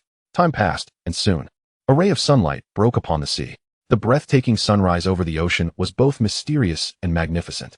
At the horizon, where the sea met the sky, the rising sun infused the world with vitality. "The day has dawned," Feng announced. "Shall we head to the beach in search of items?" He prepared to accompany the two women on their quest. However, the thought of approaching the shoreline filled Lin Ping with sudden dread, as she feared the possibility of discovering her daughter's body among the sands. In her heart, she fervently prayed for her daughter's survival. Chapter 40. The corpse by the sea. Yu Zili had sustained an injury to her ankle, causing her to limp slightly as she walked, giving her movements a somewhat amusing quality. "Ligu, if I remain like this forever, you won't call me a cripple, will you?" she joked. "Do not be absurd. You merely have a sprained ankle. In a few days, you shall be well again." Feng chuckled, trying to suppress his laughter at her antics. "Even if I were to be a bit lopsided, my bodily functions remain intact. Though I may be shorter, even the smallest sparrow possesses its full complement of organs," she retorted. "Yu Zili is truly amusing and delightful. This little beauty is lively and charming." Upon arriving at the beach, they were greeted by a scene of dead fish and decaying shrimp strewn across the shore. The flesh of these marine creatures is prone to rapid decomposition, presenting a dense array of fish and shrimp in every direction. A large shark had also been washed ashore, its massive body resembling a small hillock. "Wow, a great shark!" This was Yu Zili's first close encounter with such a creature, and it was also the first time for Feng and the others. Unfortunately, the shark was lifeless, utterly deceased. With the fish and shrimp in such a state, we should seek out other items. Feng silently hoped for a discovery. The sea breeze carried a strong, fishy odor across the beach, and the soft, damp sand bore the imprints of their footsteps. Suddenly, Yu Zili exclaimed, "Oh, bodies." She had spotted several corpses amidst a pile of rocks. There had been no bodies there before. It seemed the rising tide had washed these victims onto the shore. Among the 7 or 8 corpses, there were both men and women, some facing upwards, others downwards. The sight of the bodies left Lin Ping visibly shaken, her complexion pale and her legs trembling, requiring the support of a stick to walk. She feared for her daughter in the midst of the corpses, dreading the moment she might see her daughter's lifeless body. She imagined the overwhelming devastation she would feel upon such a discovery. "Do not fear. I believe Lin Ting is still alive," Feng reassured her. "Thank you for your comfort. I kindly request a favor from you, if you would," Lin Ping replied. Her face drained of color. "What do you need me to do?" Feng asked, ready to assist. "I cannot bear to look at those bodies. I am terrified of seeing Tinger. Please, could you check?" Lin Ping's voice trembled as her legs quaked. "Brotherly, I am also afraid of the corpses. I cannot bring myself to approach," Yu Zili admitted, sharing her fear. "Wait here for me. I will go take a look," Feng said, taking a deep breath and grasping his long knife as he stepped forward. The corpses had been submerged in seawater for several days, causing severe bloating. 2 female bodies lay face up, their features grotesque and pale. The sight was horrifying, and Feng feared he would have nightmares. Fortunately, he was courageous enough to face it. After inspecting all the bodies, he found no sign of Lin Ting. Perhaps this was a positive sign. She might still be alive. "Aunt Lin, do not be afraid. I am certain Lin Ting is still alive. Those who are destined for greatness are protected by fortune. She will be safe." Yu Zili comforted Lin Ping. "Thank you for your reassurance. I too believe she is alive." Lin Ping managed a faint smile, seeking solace. If her daughter were dead, she would lose the will to live. "Aunt Lin, there is no sign of Lin Ting among those corpses. She is surely still alive," Li Feng returned to their side. You frightened me. I was so anxious just now, Lin Ping said, closing her eyes and patting her chest. She had been on edge, her nerves frayed. Thankfully, she had not encountered her daughter's body. Aunt Lin, Lin Ting is definitely alive. She must be, Yu Zili declared, clenching her small fists. Resolute in her belief that Lin Ting still drew breath. Shaoli, Li Feng, I am grateful for your comforting words. Let us swiftly commence our search for useful items. For after locating them, we must also seek out a campsite. Lin Ping, eager to avoid wasting time, wished to find something of value. The bodies washed ashore serve as evidence that items from the cruise ship may also have been cast upon the beach. Li Feng led the two of them in a meticulous search along the shoreline. Wow, I have discovered a trove of items, Yu Shaoli exclaimed, as she stumbled upon a collection of goods nestled among some branches. Shaoli, what have you found?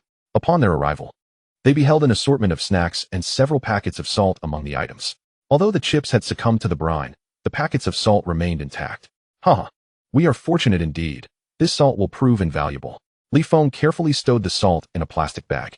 Brotherly, there must be other treasures along the beach. Let us continue our search. Yu Shaoli lamented the fate of the snacks, wishing they were still edible. This is a promising start. Let us press on. As Li Feng continued further, he spotted a small cooking pot beside some rocks. It was not large, but it was of great significance. Haha, I have found a frying pan, he joyfully exclaimed as he rushed over to retrieve it. This item was crucial. With it, they would be able to prepare soup and sauté meat. Thank you. Heavens, Yu Shaoli said, expressing her gratitude. Let me carry this pot on my back. Why would you carry it? Lin Ping inquired, puzzled. Hee, because I love to bear the burden, Yu Shaoli replied with a silly grin. Her innocent smile radiated charm. Enough of this. Let us continue our search, Li Feng urged, eager to uncover more items. Ah, that appears to be a sack of rice. Lin Ping, in her search, discovered a 50-pound bag of rice. Goodness, rice. The heavens have favored us.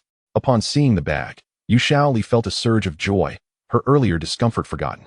Though the rice was beginning to mold from the seawater, it mattered not. The island's sun would dry it out. As Li Feng lifted the bag, drops of seawater cascaded from it.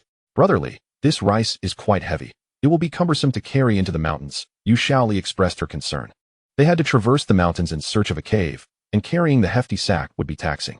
Haha, you silly girl, would I ever complain about having rice? Li Feng chuckled, his delight evident. We shall feast on rice today. The mere thought of fragrant rice made Yu Shaoli and Lin Ping salivate. Having grown weary of wolf meat, they yearned for a change.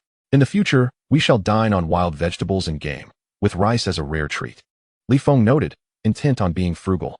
The trio continued their search along the beach for quite some time, yet no further items were found. The sun climbed higher. Nearing noon, these supplies are ample. Let us head into the mountains, Li Feng declared. He carried the rice, Yu Shaoli held the frying pan, and Lin Ping took charge of the salt.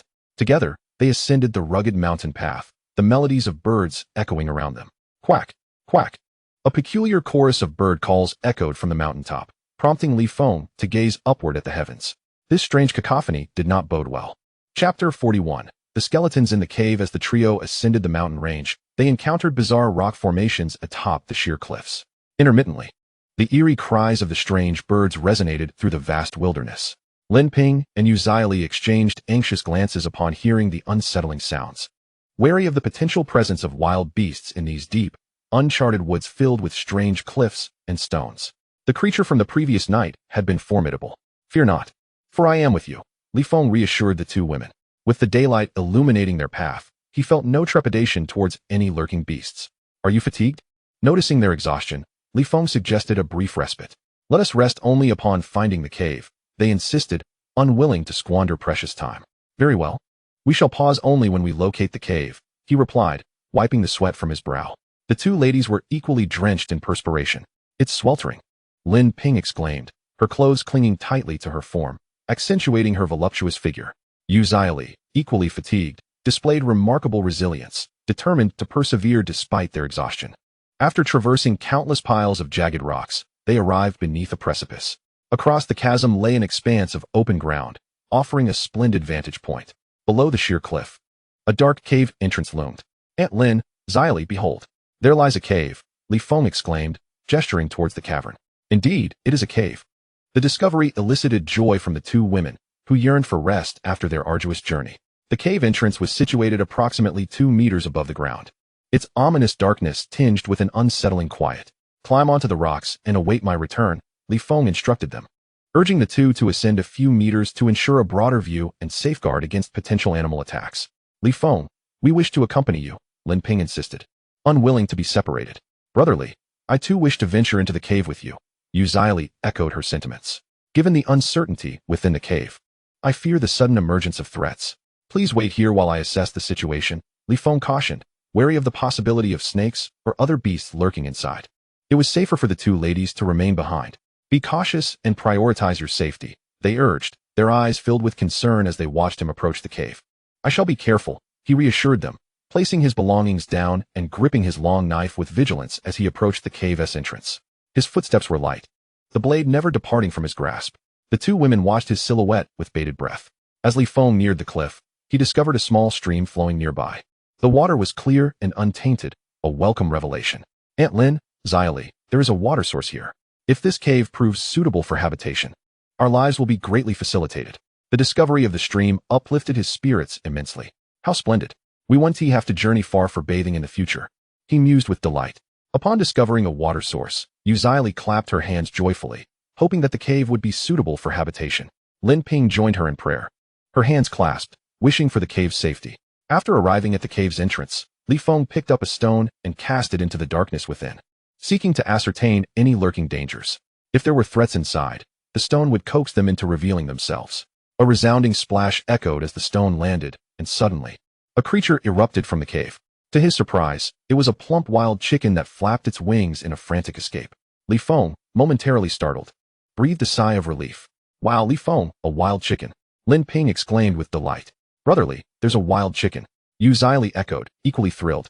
After being stranded on the deserted island, they had mostly feasted on wolf meat and longed for a change in their diet. We mustn't let it escape. Lin Ping fretted, her concern palpable.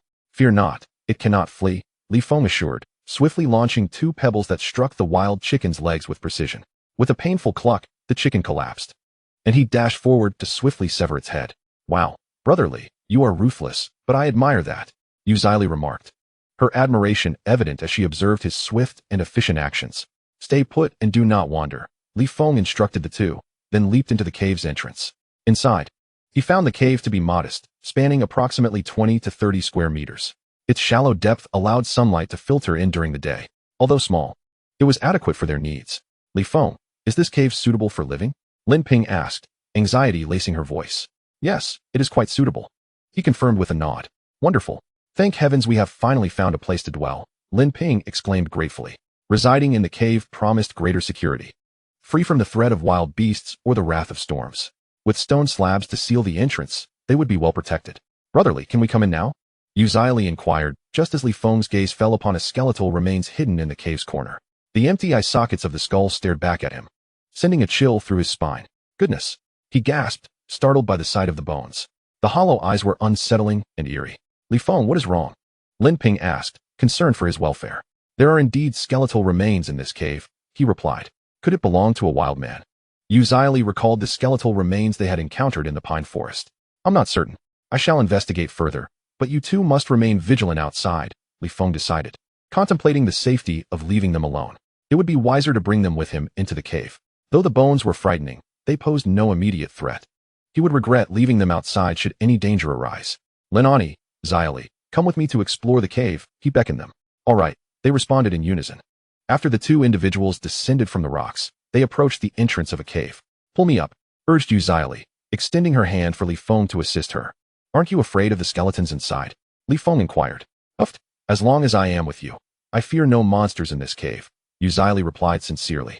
Being alongside Li Feng, she felt no trepidation towards the bones. Once Li Feng had helped the two ladies up, they gazed apprehensively at the remains. The skeleton was eerily unsettling. How could there be skeletons in this cave? Could it be the remains of a caveman? Yu Zili jested, speculating about the possibility of it being a prehistoric individual from tens of thousands of years ago. It feels so ominous. This cave must have seen death.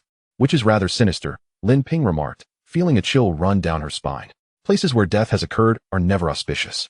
This cave resembles a haunted house in the city. With me around, you can sleep beside the skeleton at night without worry, Li Feng assured, unperturbed by the bones. Oh dear, that's quite morbid. You actually want to sleep next to the skeleton? Yu Zili shook her head in disbelief, resolutely refusing the idea. Let us venture inside, Li Feng suggested, leading the two women further into the cave, eager to examine the remains. Chapter 42. He has been dead for decades. The cave was remarkably dry, with a relatively flat floor. The skeleton lay against the stone wall, its large eyes staring outward, a harrowing sight. However, the bones had weathered significantly. The small fingers and petite bones had decayed severely over time. This skeleton must be around 70 to 80 years old. Feng pointed to the deteriorated parts of the bones. It appears to be several decades old, and the skeleton is quite small. Upon seeing the remains, Lin Ping recalled the airplane they had encountered earlier. Could this skeleton be that of a person from the island? They had previously stumbled upon an aircraft from the island nation, a warplane that had crashed during the resistance era for unknown reasons. They had learned from a leftover notebook that there were 7 people aboard when the incident occurred. 2 had died on the spot, while the other 5 were injured. This skeleton might belong to one of the 5 survivors. "Oh, their essay notebook," exclaimed Li, spotting a notebook beneath the bones. They had also discovered a notebook on the airplane. Feng kicked aside the skeleton, revealing the notebook, which was remarkably well preserved and free from decay. The cave's dryness had protected it from rainwater, hence its intact condition. Upon opening the notebook, Feng noticed it was filled with unfamiliar characters. "Xili, what does it say?" Lin Ping inquired with curiosity. "Let me see," Xili requested, taking the notebook to examine its contents closely. Feng and Lin Ping chose to give her space to read at her leisure. The entries were not extensive, and Xili finished reading within a few minutes. "What is the notebook document?" Lin Ping asked. "This skeleton was likely named Matsushita Kuro," Xili announced. "Matsushita Kuro? What a truly unappealing name," Feng grimaced. "These islanders always choose names like Matsushita, Inaka, and Kawabe, so lacking in cultural refinement. However, their surnames are quite peculiar, and there is a reason for this. It is said that the islanders originally had neither names nor surnames. Later, for the sake of tax collection, the rulers mandated that everyone adopt a name. Yet, being largely illiterate, they struggled to create names. Eventually, a solution emerged. Since they were illiterate, there was no need to rack their brains for appealing surnames. Those who lived at the foot of the mountain took the surname Shangxia, meaning foot of the mountain. Those by the well became Jingbian, meaning by the well. Those near the fields adopted Tianbian, meaning by the fields, and those under the pine trees were named Songxia, meaning under the pines. This method was efficient and required little thought, thus resulting in the strange surnames found on the island. "What has Matsushita recorded?" Feng inquired. "According to the notes, their party of 7, including a commander, intended to board a plane to our country to direct military operations. But the aircraft suddenly encountered a mysterious force that drew it in. After crashing on the island, the commander and a soldier perished instantly. The remaining 5 sustained varying degrees of injury, and in their quest for survival, they left the plane in search of water and food, only to be attacked by a monster. He was ambushed at night, gravely injured, and thus abandoned by his companions. Alone and helpless, he dragged his wounded body to find this cave, enduring the terror and solitude of the night, longing for his mother back home. Upon reaching this point in the translation, Feng scoffed, "Huh? That beast has a mother? I thought it was born of a dog." A soft chuckle escaped Lin Ping's lips as she covered her mouth. "You little rascal, you have quite a way with words." "I do not insult people, I only speak of beasts," he replied. Due to the national grievances and personal vendettas, Feng harbored no affection for these creatures. During the War of Resistance, several of his granduncles and many elders from his family had heroically sacrificed their lives on the battlefield.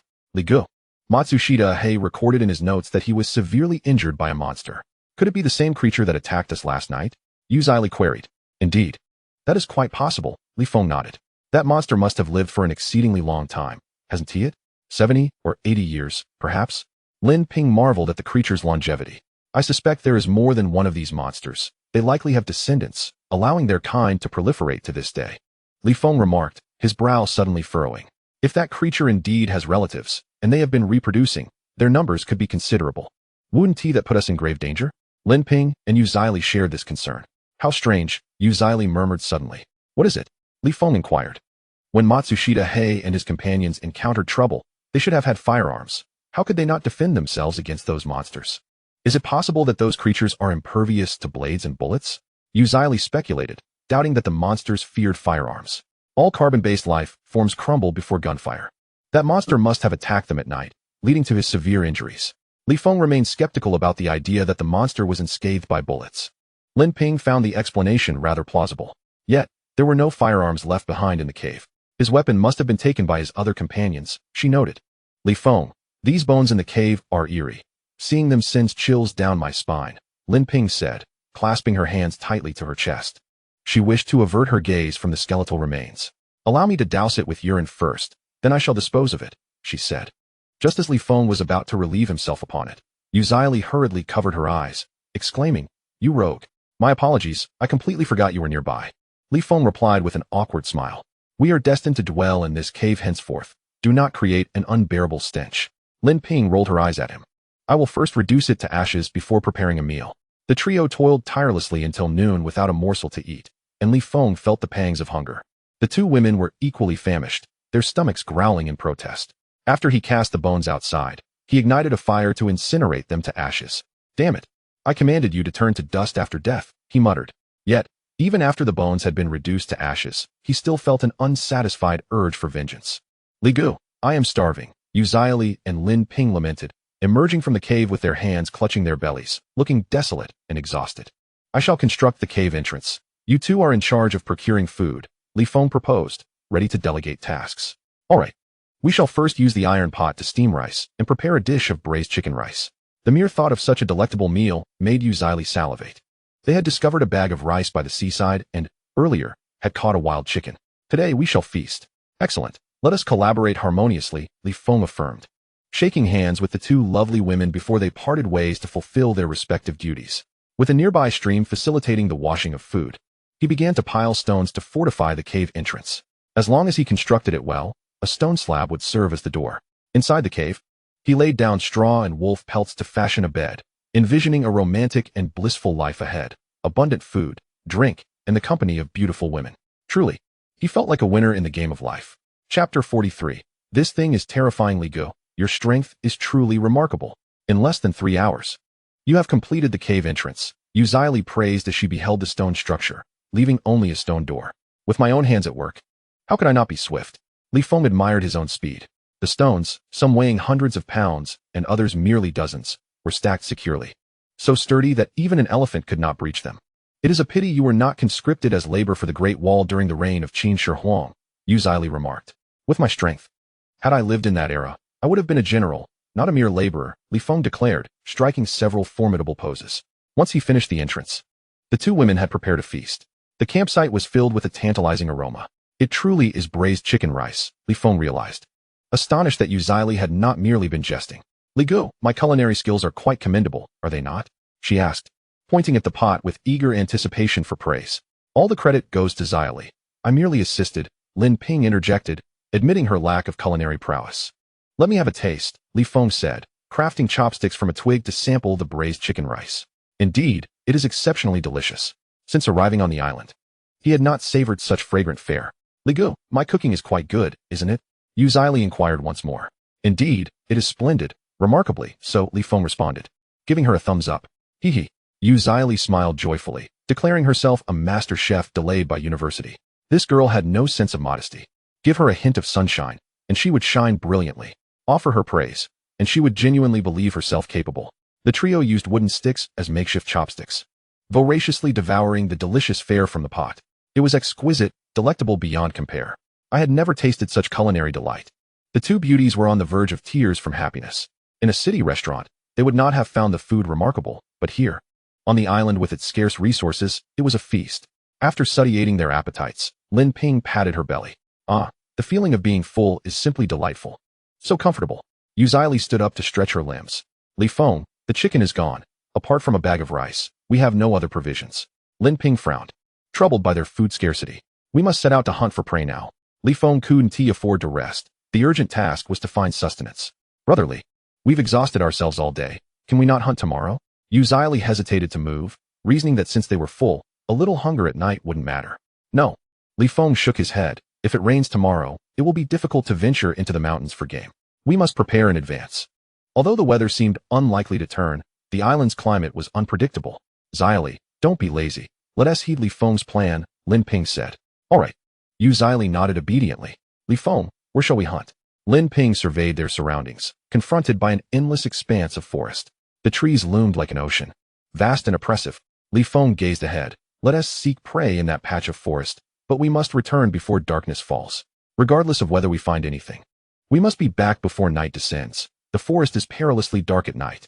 Setting off to hunt, Yu Zili cheerfully brandished her stick. Lin Ping wore a smile. Being by Li Feng's side made her content, no matter the hardship.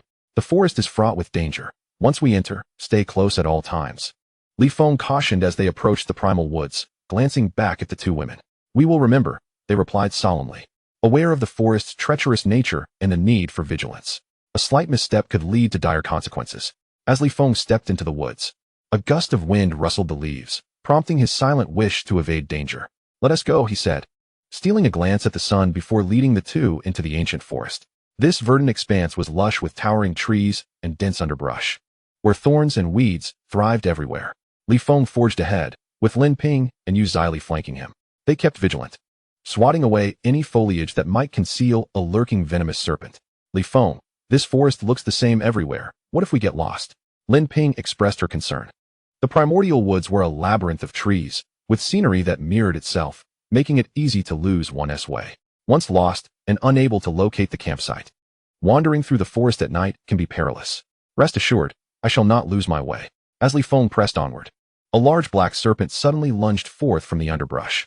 Hiss! When the serpent reared its upper body, it towered over a meter in height. Ah, a snake! The two women gasped in shock. The serpent's sudden emergence from the foliage rendered them momentarily paralyzed with fear. Do not be afraid. Remain calm, Li Feng urged them, his gaze fixated on the formidable creature. This snake was peculiar, its body a deep shade of black, adorned with dark patterns. A fleshy growth protruded from its head, adding to its terrifying appearance. The venom of such a serpent was likely potent. Li Feng, what kind of snake is this? It has a venomous growth on its head. Lin Ping trembled at the sight of the creature. I do not know what kind of snake this is. I have never encountered one like it before. Upon witnessing this bizarre serpent, Li Feng felt a sense of trepidation. He would prefer to face a python rather than this strange snake, for the unknown is often more perilous. Surely it won't lunge at us and strike us dead? Yu Zili gripped her wooden stick, her scalp prickling with fear. Why not approach it and offer a kiss, employing a beauty trap? It might spare us, Li Feng jested. No, I would rather kiss you than it. Yu Zili hastily shook her head in fright. Hiss! The strange serpent slowly advanced towards the trio, as if to assert its dominance and drive them away. Its lower body remained concealed within the foliage, the chilling breeze adding to the atmosphere of dread. Even Li Feng, who was usually bold, felt his scalp tingle upon encountering such a bizarre entity. This is dire. It appears to be preparing to attack us. Lin Ping and the others turned pale. The serpent was indeed strange and terrifying. Be cautious. Let us retreat slowly, Li Feng advised the two women as they began to back away. He hoped the creature would not pursue them further. Hiss! The beast continued to approach, its speed increasing. What on earth is this place? How can such a monstrous snake exist? Li Feng cursed under his breath. The creature drew nearer, seemingly poised to strike. If they were unfortunate enough to be bitten, it could spell disaster for the entire village. Chapter 44. Encountering danger. Hiss! As the three retreated, the strange serpent continued its advance. Li Feng, it seems this serpent is determined not to let us go. It is pursuing us. What should we do? Yu Zili and Lin Ping were increasingly anxious. The serpent's speed was alarming. Li Feng discerned a pattern. Whenever the trio halted, the serpent would stop. However, as soon as they retreated, it would close the distance. This creature was relentless. You two keep backing away. I will deal with it, Li Feng declared, remaining steadfast in his position to allow the women to retreat. He intended to confront the serpent once they had distanced themselves. This creature likely possesses potent venom. Do not engage it, lest you risk a poisonous bite, Lin Ping cautioned, not wishing for Li Feng to take unnecessary risks. Brotherly, Aunt Lin is right. You need not put yourself in danger, Yu Zili echoed, fearful for his safety. This snake does not intend to let us off easily. I will proceed with caution. You both take care, Li Feng assured them, as he stood his ground. The serpent halted its advance. The two women continued to retreat. Beast, since you refuse to let us go, I shall cleave you in two. Li Feng gripped his long knife tightly, carefully preparing for the encounter. The serpent before him was exceedingly peculiar, and he dared not underestimate it. With a hissing sound, the strange snake raised its head, flicking its tongue like a red apricot. A nauseating stench of serpent filled the air as a gust of wind swept through the forest. Upon catching that odor, Li Feng felt an overwhelming urge to vomit. As the two women retreated, Li Feng suddenly sensed danger approaching from behind. He shouted urgently, "Stop! What's wrong?" The two women responded, gripping their wooden sticks nervously. Li Feng noticed movement in the underbrush behind them, as if the wind had stirred something. Be cautious of the jungle behind us, and stay safe. At his warning, the two women turned around hastily. A deep growl echoed through the air, and a leopard emerged slowly from the thicket. This magnificent creature weighed an estimated 200 to 300 pounds, with a robust physique and strikingly beautiful patterns on its coat. Wow, a leopard! Upon sighting the beast, both women felt their hair stand on end, fear coursing through their bodies. The leopard's sharp fangs and claws glinted menacingly as it approached with stealthy grace, fixating its chilling gaze on the trio. Likely unaccustomed to bipedal beings, the leopard remained cautious, refraining from attacking outright. Even the fiercest of predators, such as bears or tigers, would exhibit wariness when encountering unfamiliar prey. Feng. It's a leopard. The women were paralyzed with fear, unable to move or scream. They summoned their courage, feigning calmness, though their bodies trembled with anxiety. Damn! Feng cursed under his breath, feeling utterly powerless. With a strange snake ahead and a leopard behind, was this some cruel jest from the heavens? He feared for the safety of the two women, knowing that if he were alone, he wouldn't fear even a bear. But protecting them made it nearly impossible for him to act freely. Aunt Lin, Shaoli, do not panic. Grasp your wooden sticks firmly and adopt a fierce demeanor to display a formidable defense, Feng urged, cautioning them against fleeing. Predators, sensing their prey's fear, would strike without hesitation. Understood. Following his lead, the two women clutched their sticks tightly, glaring menacingly at the leopard. As they struck their sticks together, the leopard hesitated, unwilling to attack.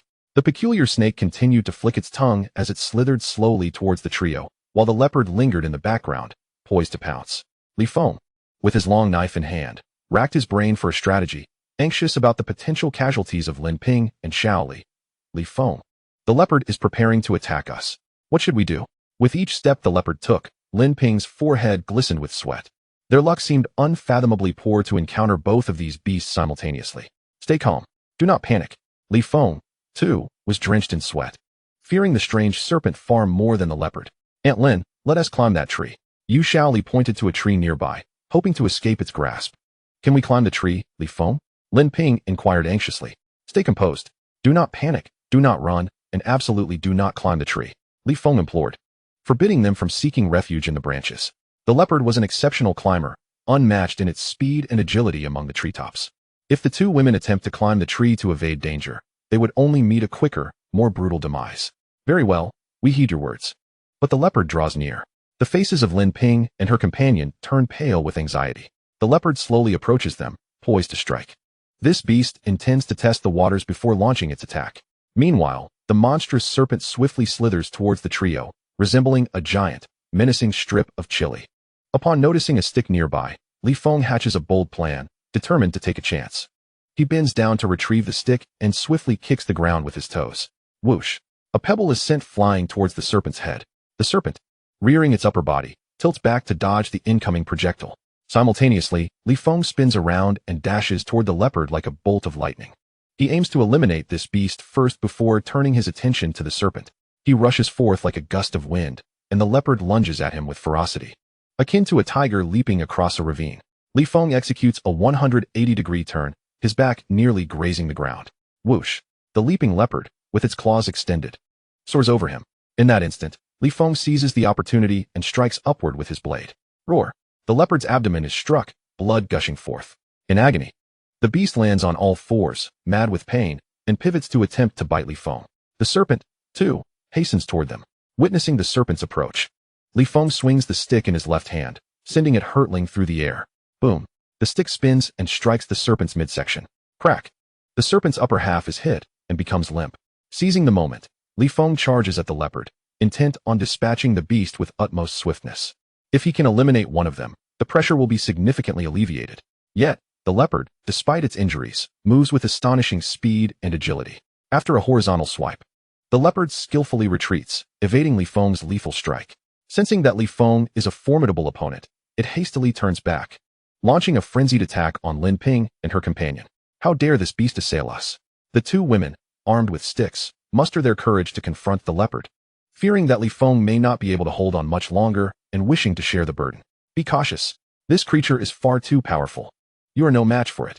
Seeing the two women brandishing their sticks at the leopard, Feng shouts in alarm. Their strength is limited, and even if they strike the leopard, it would feel like merely scratching an itch. As he pursues the leopard, the serpent madly approaches, enraged and intent on a deadly confrontation with Feng. Damn it! As the creature charges toward him, Feng feels a wave of helplessness wash over him. Are they destined to perish here? Be careful. The serpent is crawling toward you. Lin Ping shouts in urgency, her concern for Li Feng's safety paramount. Chapter 45. The women seek help. Li Feng resolves to focus all his efforts on defeating the leopard, aiming to eliminate it before the serpent catches up. He moves as swiftly as lightning, fully committed to pursuing the leopard, which has lunged at the two women, intent on tearing them apart. We will slay you. Two individuals raised a wooden stick and simultaneously struck the leopard's head. With two resounding thuds, the leopard was hit twice. After enduring those blows, the beast swiftly lunged towards Lin Ping's long legs, prompting a terrified scream from her. She had no time to react or evade the impending danger. Aunt Lin, Yu Zili shouted in panic. Just as the leopard was about to sink its teeth into Lin Ping's thigh, Li Feng seized its tail and forcefully dragged it back a meter. With a roar, the creature, thwarted in its attempt to bite Lin Ping, turned to attack Li Feng's arm instead. Go to hell. Li Feng thrust a knife into the leopard's neck. The beast's throat was pierced, and blood gushed forth like a fountain as it collapsed, convulsing on the ground. Aunt Lin, are you all right? Yu Zili hurriedly checked Lin Ping's thigh. I'm fine, Zili. My thigh was nearly bitten, Lin Ping replied, recalling the harrowing moment and feeling a surge of fear. Fortunately, she had escaped unharmed. The consequences could have been dire. Thank goodness your leg isn't scathed, or it would have been a loss for Brotherly, Yu Zili remarked. Why would it be his loss? Lin Ping inquired, puzzled. Because if your thigh were bitten, he would no longer have the privilege of touching it, Yu Zili jested. The young beauty was truly amusing. If my thigh were bitten, I would be the one in pain. What loss would he suffer? He could still touch it, Lin Ping retorted humorously. Finally, having dispatched the leopard, Li Feng breathed a sigh of relief. Now, facing the serpent alone, he felt no fear. Although the creature was venomous, he believed he could handle it with caution. Li Feng, a large snake is approaching you. The two women shouted in alarm, prompting him to prepare for the confrontation. Aunt Lin, use stones to crush it, Yu Zili exclaimed, striking the grotesque snake with her stick before picking up a rock to throw. Lin Ping joined in, angrily assaulting the creature with both stick and stone. The beast writhed in pain, rolling on the ground after being struck. Li Feng also grabbed a stick, hurling it towards the snake's vulnerable spot. With a loud crack, the serpent raised part of its body and, after being hit, retreated in agony. Li Feng, it's trying to escape. The two women urged to pursue it. Don't chase it. The creature is laden with venom. Be careful not to get bitten, Li Feng cautioned against pursuing the snake. I'll spare you this time. But if you dare to confront us again, I will break your twisted body, Yu Zili warned the serpent angrily. Zili, it's a snake, it has no legs. Lin Ping reminded her. I was just trying to frighten it. Yu Zili chuckled playfully. Are you both unharmed? Li Feng inquired after the serpent fled. We are fine. But we would have been doomed without you, the two women admitted, still shaken by the earlier events. As long as you are safe, Li Feng replied. Wiping the sweat from his brow, he had felt immense tension and fear during the ordeal, primarily for their safety. Li Feng, are you all right? You worked hard just now. Lin Ping gently wiped the sweat from his forehead. I'm fine, Li Feng said, squatting down to skin the leopard. The leopard hide proved to be more valuable than wolf fur. Li, this leopard is male. You should take it back to replenish yourself. Yu Zili chuckled mischievously while covering her mouth. Replenish what? Li Feng inquired. They say you should eat what you wish to replenish. Shouldn't you take care of your health better to better look after Aunt Lin? Li Feng grasped her implication. This little beauty truly had a wicked side. Lin Ping quickly interjected. Li Feng, you are already impressive. If you wish to enhance your prowess even further, I might not survive it. I am strong and don't require supplementation. After Li Feng skinned the leopard, he hung the pelt on a nearby tree. Can we eat this leopard meat? Lin Ping asked. Certainly, but the flesh of carnivorous animals is not as palatable as that of herbivores. Let us set the leopard skin and meat here. If we cannot find any other game, we shall return and take some leopard meat with us. Li Feng intended to continue his hunt. All right, we shall follow your lead. The two women looked up at the sky. It was still early, and there was ample time to seek other prey. What if we cannot find any other game or lose our way back? Yu Zili expressed her concern about wandering too far and losing their location amidst the indistinguishable forest landscape. Rest assured, I can find my way back, Li Feng replied confidently. Once they located other game, he intended to bring the leopard skin home as well. The trio ventured deeper into the jungle. Following their earlier encounter, the two women cautiously trailed behind Li Feng, reluctant to stray even a step away from him, nearly wishing to have him watch over them even for the most trivial of actions.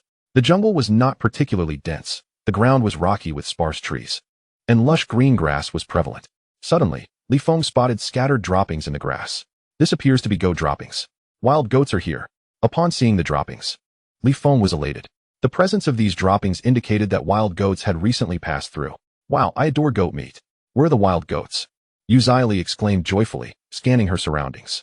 However, aside from the trees, only the expanse of green grass was visible, with no sign of the wild goats. Let us follow the footprints, Li Feng suggested, moving ahead along the trail of the wild goats. On the damp ground, they found more goat tracks. As the three advanced along the trail, they soon spotted a small thicket ahead, where several wild goats grazed leisurely. Wow, Li Feng, there are indeed wild goats. Upon seeing the dark-coated goats, the two beauties were thrilled. Goat meat is nutritious and delicious, yet difficult to prepare, often resulting in a troublesome experience. Haha, splendid. You both stay here while I pursue the wild goats. Li Feng instructed the two to remain in place, but assured them he wouldn't chase far. If he couldn't catch up, he would return immediately to ensure the safety of the two women from potential beast attacks.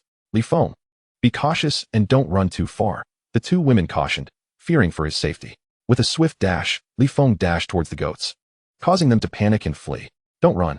Like a leopard, he pursued, swiftly hurling a few stones with precision and speed. With a swift strike, a wild goat was hit in its hind leg. As a result, its movement slowed, and it could hardly escape. Haha, tonight I shall feast on roasted whole goat. Li Feng exclaimed with delight. Roasted goat is not only delicious, but also rich in nutrients. Ah, Li Feng, help us. Please save us. Just as he dashed into the thicket, ready to pursue the goat, he suddenly heard two women crying for help. Their voices were filled with terror.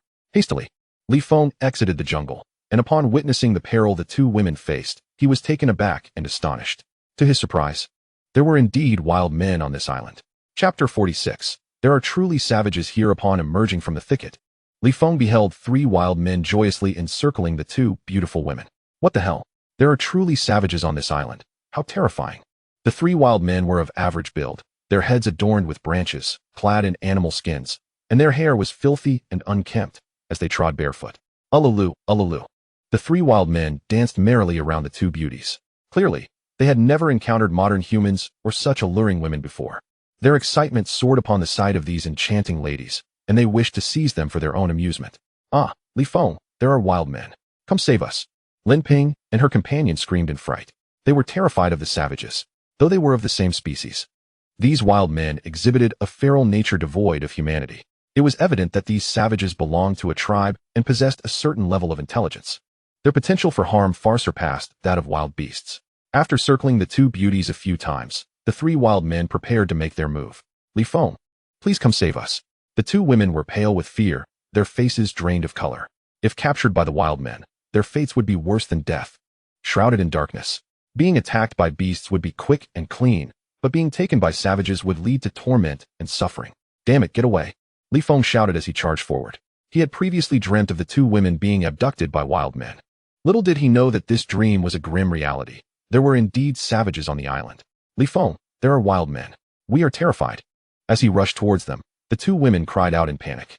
Upon noticing Li Feng, two of the wild men swiftly hoisted Lin Ping and Yu Zili onto their shoulders and bolted into the jungle. The third wild man brandished a spear, menacingly threatening him. Ah, Li Feng, help. Save us. The women struggled with all their might, desperately calling for help. However, the wild men were immensely strong, and their efforts to break free were in vain. In a contest of strength, modern urban dwellers were no match for savages. Li Feng had once heard his grandfather recount how many rural folk from his generation could carry weights of 400 to 500 pounds. This was a true account, not an exaggeration. In those days, labor was physically demanding, and most people were robust and strong. However, today's individuals could manage only about 100 pounds at most. In a barehanded confrontation, these wild men could easily overpower several modern individuals. Lin Zili. Upon witnessing two individuals being forcibly taken into the depths of the forest, Li Feng, consumed by a fervent rage, charged forward. He was determined to rescue them, refusing to allow the nightmare to materialize. As he attempted to plunge into the woods, a savage wielding a spear danced with an unsettling rhythm, brandishing the weapon threateningly towards him, warning him to retreat. Step aside, or I shall slay you, he growled. Li Feng's eyes glinted with ferocity, radiating an aura of lethal intent. He was undeterred, ready to confront any divine obstacle in his path. The wild man's speech, laced with the dialect of his tribe, fell upon Li Feng's ears as an incomprehensible murmur. Damn it, I will vanquish you, he declared, swiftly brandishing his blade. Communication was futile between them. Even if it were possible, he had no desire for negotiation. With the women abducted, what room was there for discourse? As Li Feng's sword struck, the wild man deftly intercepted with his spear, the clash resonating through the air. Despite the force of Li Feng's attack, the wild man merely took a half-step back, retaliating with a swift thrust aimed at Li Feng's chest. Li Feng evaded the assault, the spear narrowly grazing past him. "Die!" he shouted, delivering a decisive strike to the wild man's throat. He had not wished to kill these savages, as he sought to avoid conflict with their tribe. Yet the urgency to save the captives eclipsed all other considerations. The wild man clutched his throat, collapsing lifelessly to the ground. "Aunt Lin, Shaoli!" Li Feng cried out. Hastening deeper into the jungle, the forest loomed dense and vibrant, and he scanned his surroundings in search of direction. The sudden absence of the two women filled him with a tumult of anxiety and dread. The thought of losing them was unbearable. His bond with Lin Ping had grown profound over time. "Li Feng, please save us," echoed the desperate voices of the women, cutting through his turmoil. In that moment, he heard their pleas emanating from the depths of the thicket. Without a moment's hesitation, he pressed onward, brandishing his long knife. His speed was unparalleled. He had never moved so swiftly in his life. As branches and leaves lashed against his face, a sharp pain registered, yet he brushed it aside, fixated solely on rescuing the two women. As he plunged further into the underbrush, he spotted the two wild men hauling the captives deeper into the forest, their cries of exhilaration ringing in the air as if they had unearthed a treasure. "Release my women, or I shall end you," Li Feng shouted, relentless in his pursuit. The sight of him instilled fear in the hearts of the women, who felt tears welling up. Although the wild men were swift, their burden hampered their speed. Realizing they could not shake off Li Feng, they hastily discarded the women onto the ground. The impact left the two disoriented and weakened. With fierce glares, the wild men brandished their spears, warning Li Feng to halt his advance or face death. "How audacious you are, daring to abduct my women. I will ensure your obliteration," Li Feng declared, charging forward, ready to engage in a fierce battle with the two wild men. The two individuals emitted strange sounds. Yet Li Feng could not comprehend their language, which was quite unpleasant to the ear. Upon seeing the blood on his blade, the wild men realized that their companion had met his demise at Li Feng's hands. The thought of their comrade's death ignited a fierce and murderous glint in their eyes. "Li Feng, be cautious. These savages are exceedingly ruthless." The two women were paralyzed with fear, preferring death over the prospect of being captured by the wild men. The consequences of being taken back to their tribe would be dire, as the male members would undoubtedly swarm in a frenzy to witness the spectacle. "Do not fear. I have assured you that as long as I am here, nothing shall harm you." Li Feng gripped his long knife, carefully observing the two wild men. One of them, amidst a cacophony of guttural sounds, pointed at the bloodied blade, seemingly questioning whether he had slain their companion. "Those who dare to touch my women shall perish." A fierce glint of murderous intent flashed in Li Feng's eyes. He was resolute in his intent to eliminate the two wild men. They posed a significant threat if they were allowed to escape. After exchanging glances, the wild men prepared to unite in their assault against Li Feng, intending to eliminate him before seizing the two women to take back to their tribe for their amusement. "Li Feng, be wary. These two wild men are about to attack," Lin Ping and her companion urgently warned him. Chapter 47. Life and Death Struggle. The first wild man lunged forward with a spear, but Li Feng deftly parried the thrust with his long knife, deflecting the attack. The second wild man's spear followed swiftly, their assault executed with remarkable speed. As Li Feng spun around, he brought his long knife crashing down upon the wild man. In a panic, the savage raised his spear to shield his head, successfully blocking the downward strike. Seizing the moment, Li Feng delivered a powerful kick to the wild man's chest, sending him sprawling to the ground. The other wild man's spear lunged toward the back of Li Feng's head, but he quickly bent forward, allowing the spear to pass harmlessly overhead. In a swift counterattack, he drove his knife through the wild man's throat, executing the move with brutal efficiency. In the civilized world, he would never dare to take a life. But here on the island, these wild men lacked humanity. It was a matter of survival. Mercy could not be afforded. Witnessing his companion's gruesome fate, the last wild man fled into the forest in terror, aware of Li Feng's formidable prowess and intent on returning to the tribe for reinforcements. "Aunt Lin, Shaoli, stay safe. I will pursue the wild man," Li Feng declared before hastily chasing after the fleeing creature. He could not allow any survivors. Should this wild man return to the tribe, he would undoubtedly summon more of his kin. The two women, paralyzed with fear, did not hear Li Feng's words, only feeling as if they had narrowly escaped death, as if they had just traversed the gates of hell. As Li Feng plunged into the thicket, the wild man sprinted away with remarkable agility, uttering incoherent sounds as he ran, likely calling for help. "You cannot escape." With a swift motion, Li Feng hurled his long knife, aiming to pierce the wild man's back. The blade soared through the air, but, at the last moment, the wild man evaded. causing the knife to miss and embed itself in a nearby tree. As the wild man rushed to retrieve the knife and strike Li Feng down, Li Feng charged forward like a cheetah, delivering a powerful kick to the wild man's back. The impact sent the wild man sprawling face-first into the ground, his spear tumbling away. With both combatants now disarmed, they were left to engage in a fierce hand-to-hand struggle. Seeing Li Feng without his knife, the wild man sprang to his feet and lunged at him. Li Feng leapt into the air, executing a scissor kick that struck the wild man squarely in the chest. Remarkably resilient, the wild man, despite the blow, continued to charge forward, attempting to overpower Li Feng with brute force. Seizing the wild man's wrist, Li Feng swiftly leapt backward, pulling him off balance and causing him to crash to the ground.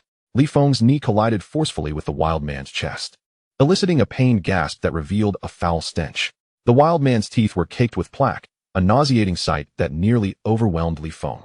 Distracted by the odor, the wild man began to thrash violently, demonstrating an impressive strength and resilience. While a person from the modern city would have been incapacitated by such a blow, this wild man remained unfazed and rose again, wrapping his arms around Li Feng's waist and pushing him backward with the force of a bull, emitting a grotesque sound. Li Feng, determined to maintain his stance, found himself forced back until he could brace himself against a large tree. With his right foot anchored, he delivered a series of elbow strikes to the wild man's back. Despite the relentless blows, the wild man remained standing, his formidable physique absorbing the strikes that would have felled an ordinary opponent. Frustrated, Li Feng thought, "I refuse to believe I cannot defeat you." With a fierce glint in his eyes, Li Feng recalled his 2 decades of martial training, having begun his journey at the tender age of 3. As the wild man clung desperately to his waist, attempting to bite him, Li Feng swiftly grasped the wild man's neck. In response, the wild man struggled fiercely against Li Feng's grip. "You shall perish," Li Feng declared, driving his knee into the wild man's chest once more. The force of the impact sent the wild man flying several meters, crashing to the ground amidst a shower of leaves. Terrified, the wild man gazed up at Li Feng, recognizing that he was no match for this stranger. In a panic, he rolled into the dense underbrush as Li Feng swiftly retrieved the long knife from the tree, pursuing him into the thicket. The forest surrounding him was lush and dense, severely obscuring his line of sight. Upon plunging into this thicket, Li Feng lost track of the wild man. That creature vanished without a trace, utterly gone. After surveying his surroundings, Li Feng gripped his long knife tightly, acutely aware that the wild man was lurking nearby. The beast had not fled far. It was likely concealed within the foliage, waiting for an opportunity to ambush him. Li Feng remained vigilant, his eyes scanning the environment while his ears attuned to every sound. He observed with utmost caution, ready to detect even the slightest rustle in the wind. He knew he had to eliminate this wild man. Allowing him to return could spell disaster. If that creature successfully escaped, the lives of the 3 of them would be in peril. However, after a prolonged observation, the area remained eerily still. Could it be that the wild man had fled far away?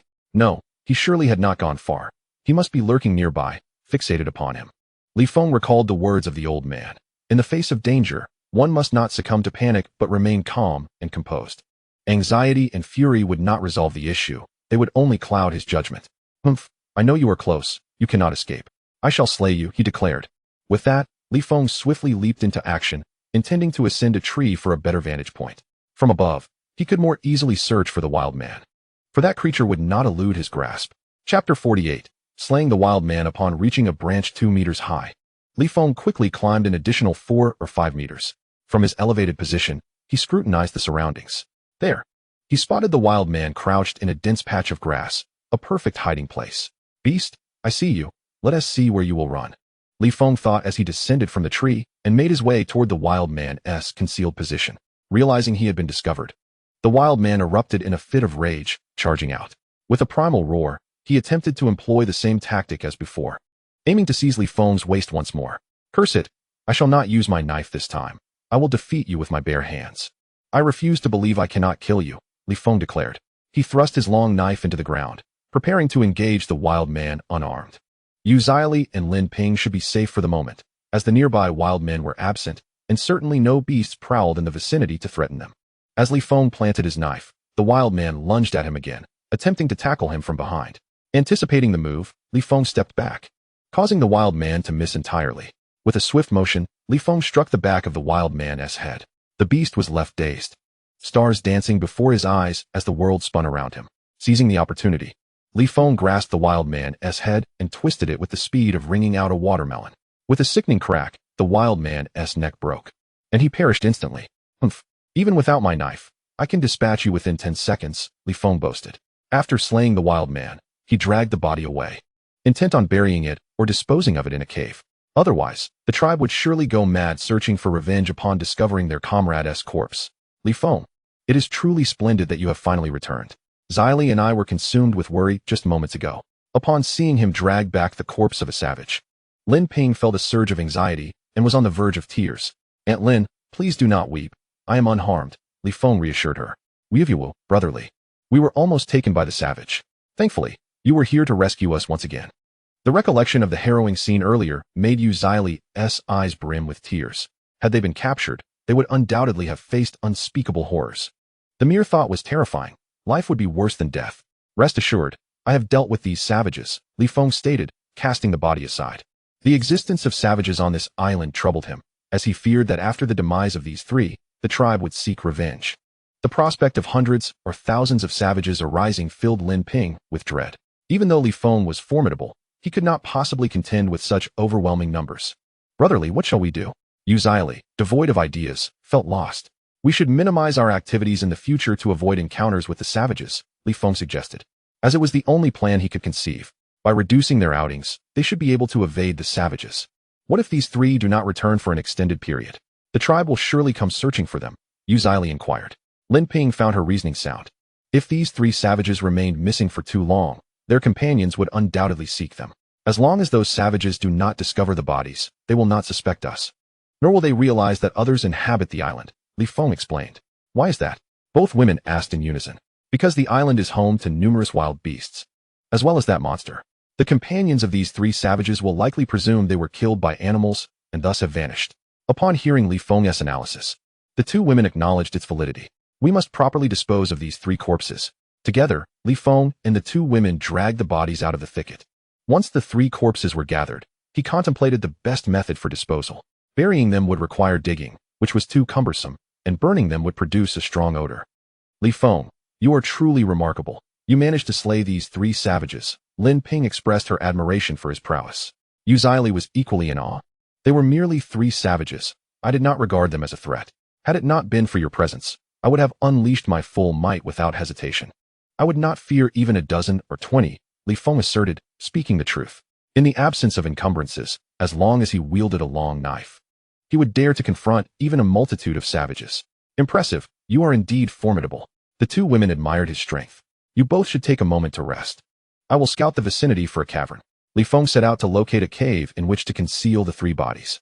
After surveying the area, he discovered a cave that descended steeply, with a narrow entrance leading into an inky darkness below. Feng picked up a stone and tossed it into the cave.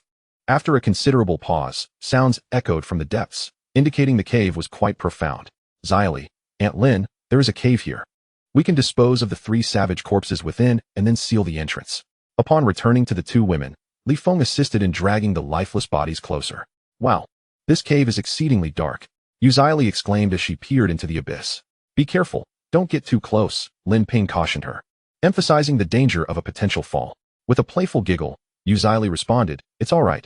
Even if I did fall, Brotherly could surely rescue me. Lin Ping interjected, though Feng possesses remarkable skills, he is not omnipotent. Even if he were to save you, you would still be lifeless. The depth of the cave posed a significant threat. Should Xylee truly fall, it would be fatal. Indeed, that's a valid point, Xylee chuckled innocently. After Feng cast the three corpses into the chasm, a series of thuds echoed from the depths below. May you remain at the bottom of the pit forever. This is the fate that befalls those who covet my woman, Feng declared as he procured a large stone to seal the cave's entrance. Even if the tribespeople were to dig fervently, they would not uncover the bodies.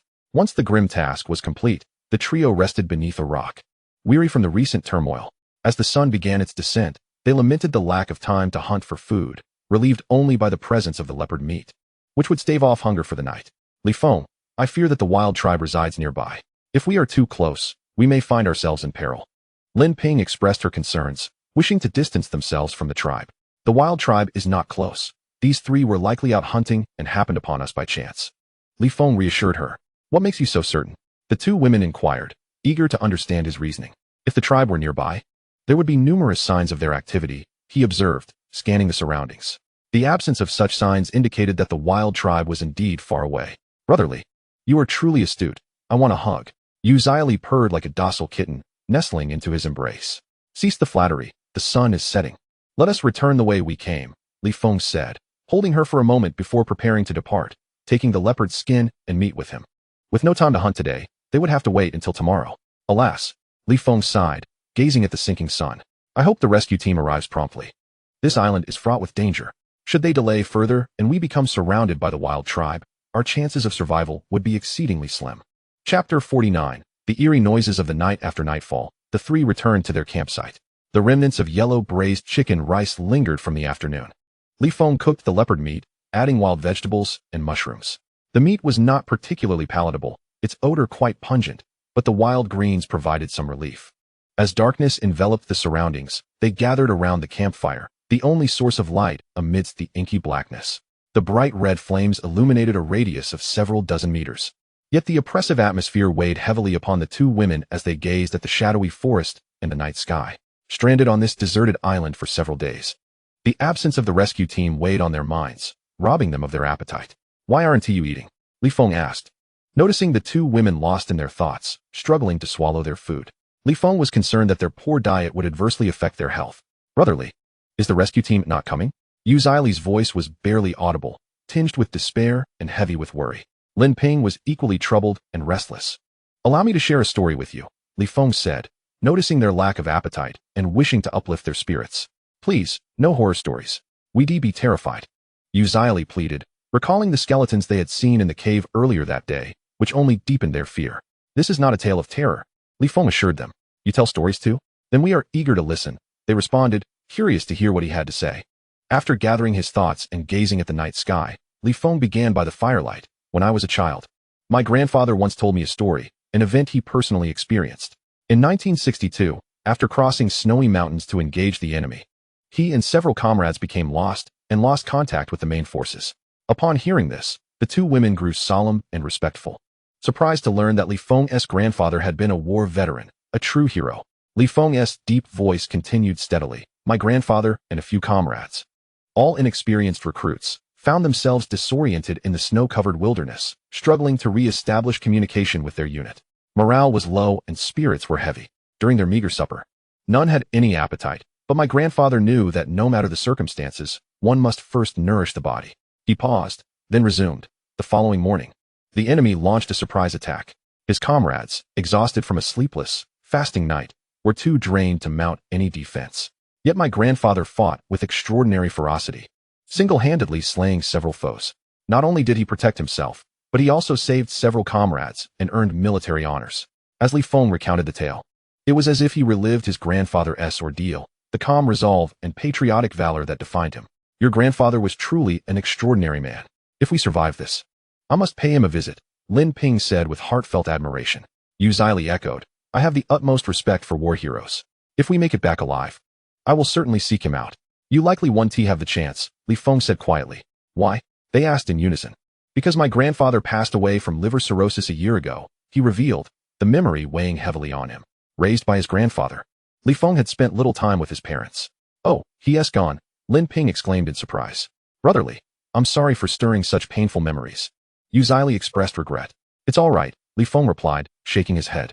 When he first passed, I struggled to accept it, but over time I came to understand. Birth, aging, illness, and death, these are the natural cycles of life, inevitable for all. Though the old hero has departed, he will forever live in our hearts. Lin Ping said with genuine reverence. I share this matter not to boast of my grandfather's achievements, but rather to convey a vital truth. Regardless of the circumstances we find ourselves in, we must ensure our bellies are full. Only by surviving can we glimpse the dawn, and only the resilient shall witness the rise of daybreak. Li Feng seized the leopard meat and rice, consuming them voraciously. He was determined to satiate his hunger. If he failed to do so, he would undoubtedly perish amidst the perils of the island. Li Feng, thank you for your guidance. We now understand what we must do. The two women, wishing to alleviate his concerns, joined him in devouring their food, though they had earlier felt despondent and lacked appetite. Li Feng's words had sparked a shift in their perspective. Since they were here, they might as well resolve to endure. Yes, precisely. We must resolve to survive. As long as we live, we shall surely await the arrival of the rescue team. Observing the two women coming to terms with their predicament and enjoying their meal, Li Feng smiled. Broly, We shall heed your counsel from now on. With you by our side, we fear neither heaven nor earth. What does it matter if we are stranded on a deserted island? We shall treat it as an adventure. After feeling uplifted, Uzili was convinced that help would indeed arrive. Once the three had finished their meal by the fire, they prepared to return to the cave for rest. The cave spanned around 30 square meters, ample space for the three of them. Feng had laid a generous amount of dry grass and animal hides against the stone wall, making their night's sleep considerably more comfortable. Upon returning, they secured the stone door with a slab and propped it with 2 wooden beams. Even should a fierce tiger approach, it would not breach their sanctuary. At last, we can rest. Tonight, we shall enjoy a peaceful slumber, Uzili said, happily rubbing her thighs as she sat on the grassy bedding. Previously, while camping by the sea, their makeshift hut had been insufficiently sturdy, compelling her and Lin Ping to take turns keeping watch to guard against wild beasts. Sleep had been elusive, filled with anxiety. Now, with the cave as their refuge, they could finally indulge in sweet dreams. This cave is remarkably secure, and the grass bedding is akin to a proper bed. We can do as we please and revel in our time here. Startled by Feng's remark, Uzili quickly interjected, "Brotherly, you should seek Aunt Lin. She adores you and is willing to endure your fury. I am merely a novice. I cannot." "No, you can," Feng replied, eyeing her petite frame. This little beauty, though small, was undeniably charming and quite alluring. Petite and plump is a rare delight, while tall and voluptuous is a different kind of allure. As for which is superior, each to their own preference, perhaps. I am but a novice. I truly cannot. Uzili feigned anxiety and fear, her act convincing. "I say you can. Whether you believe it or not, you must." Just as Feng contemplated advancing towards her, a sudden low growl reverberated through the primal forest. The chilling sound sent shivers down their spines, raising the hair on their bodies. It was a most eerie noise. "Feng, what is that sound?" Upon hearing the strange call, both women sprang to their feet in alarm. Feng hurried to the ventilation hole, anxiously peering outside. The sound was indeed peculiar and unsettling. Chapter 50. Midnight tenderness in the pitch-black primordial forest. An eerie and bizarre cry suddenly pierced the silence. The sound was sharp and jarring, sending chills down the spine and instilling a profound fear deep within the soul. It was an utterly terrifying noise. "What is that sound, Feng?" the 2 women inquired, their hair standing on end with anxiety and dread. Although the source of the sound was relatively distant, it elicited palpable fear in both of them. "I don't know. I've never heard such a sound before." Feng pondered for a moment before shaking his head. Indeed, he had never encountered anything like it. The sound was too strange, too peculiar. Peering through a gap in the ventilation, he observed that the campfire still burned brightly, casting a glow that illuminated the forest for several dozen meters, beyond which lay an indistinct darkness. Gazing further into the abyss, he saw nothing but inky blackness.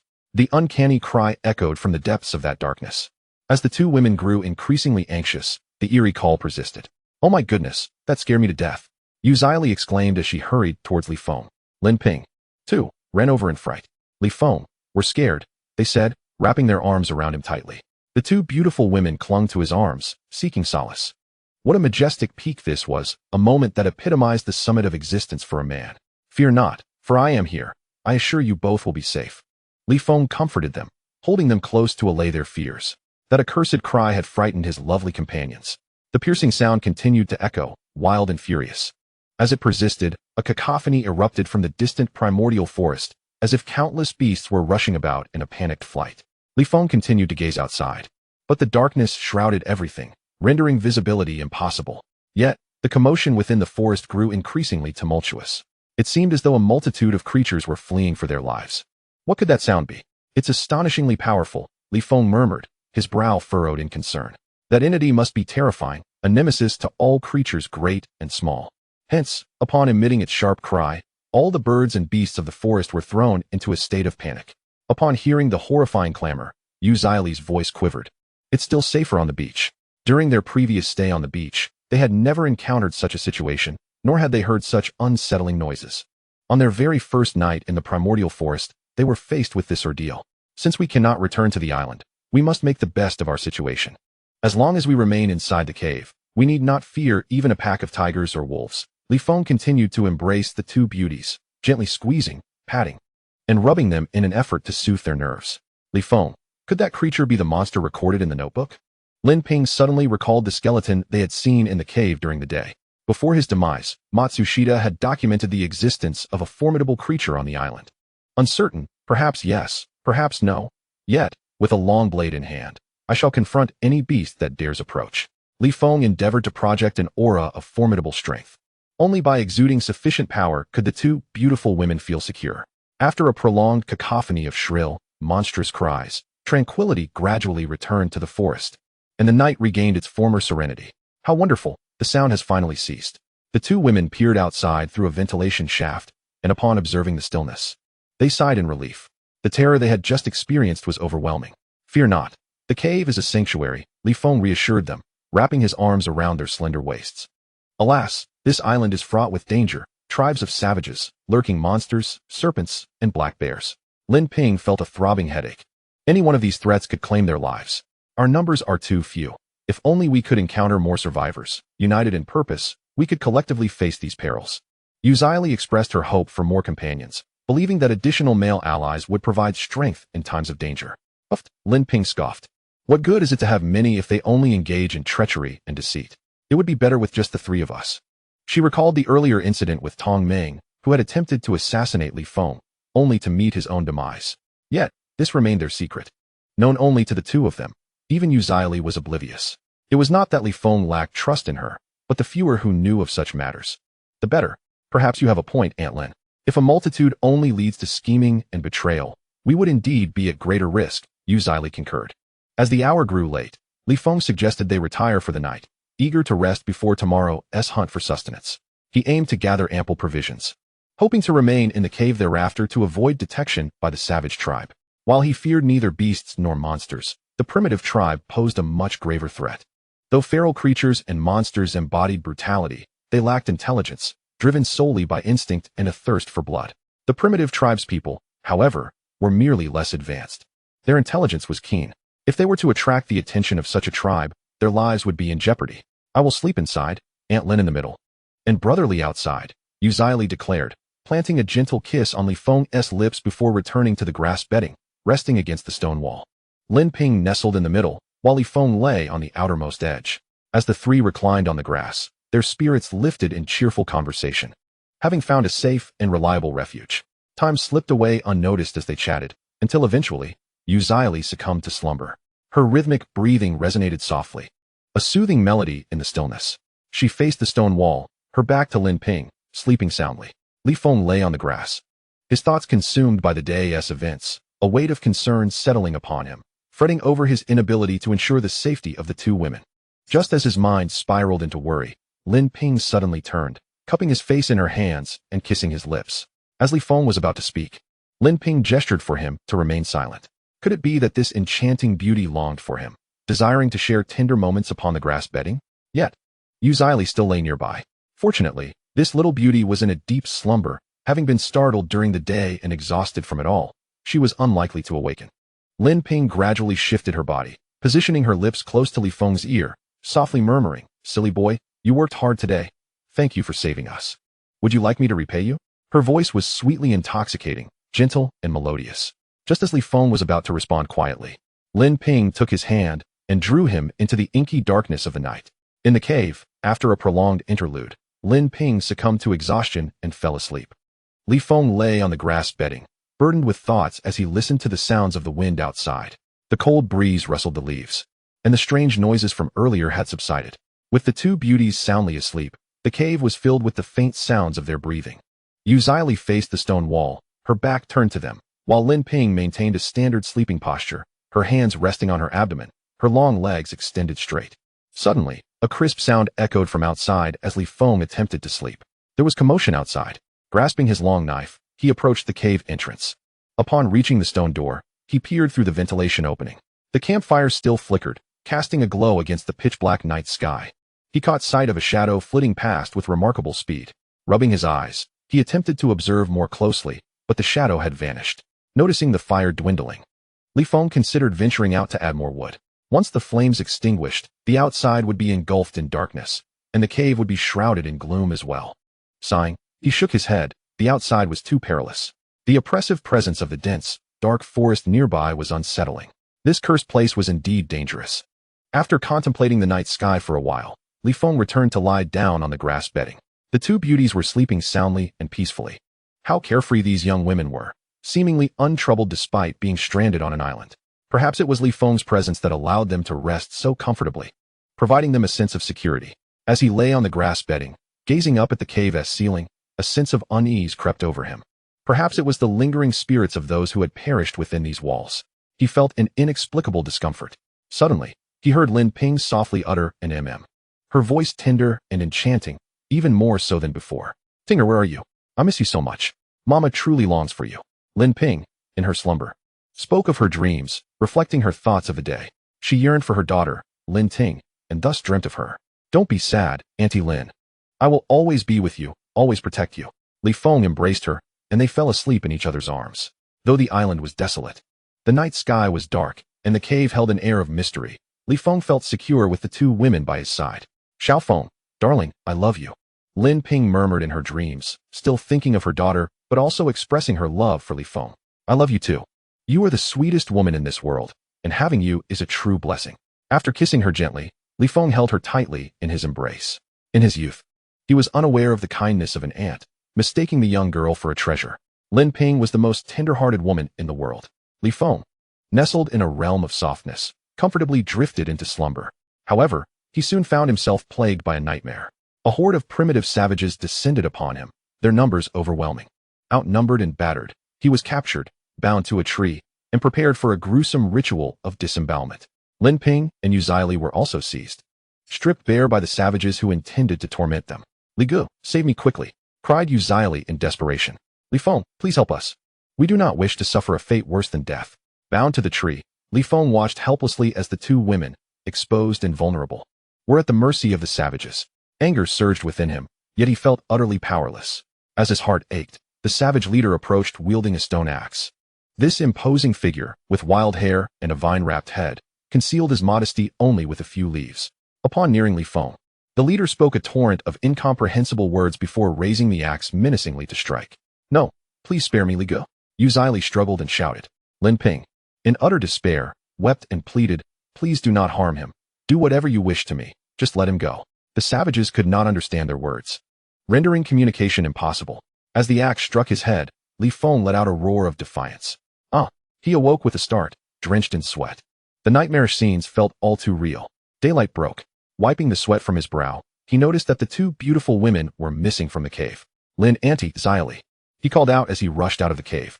The two were seated at the campsite, preparing breakfast.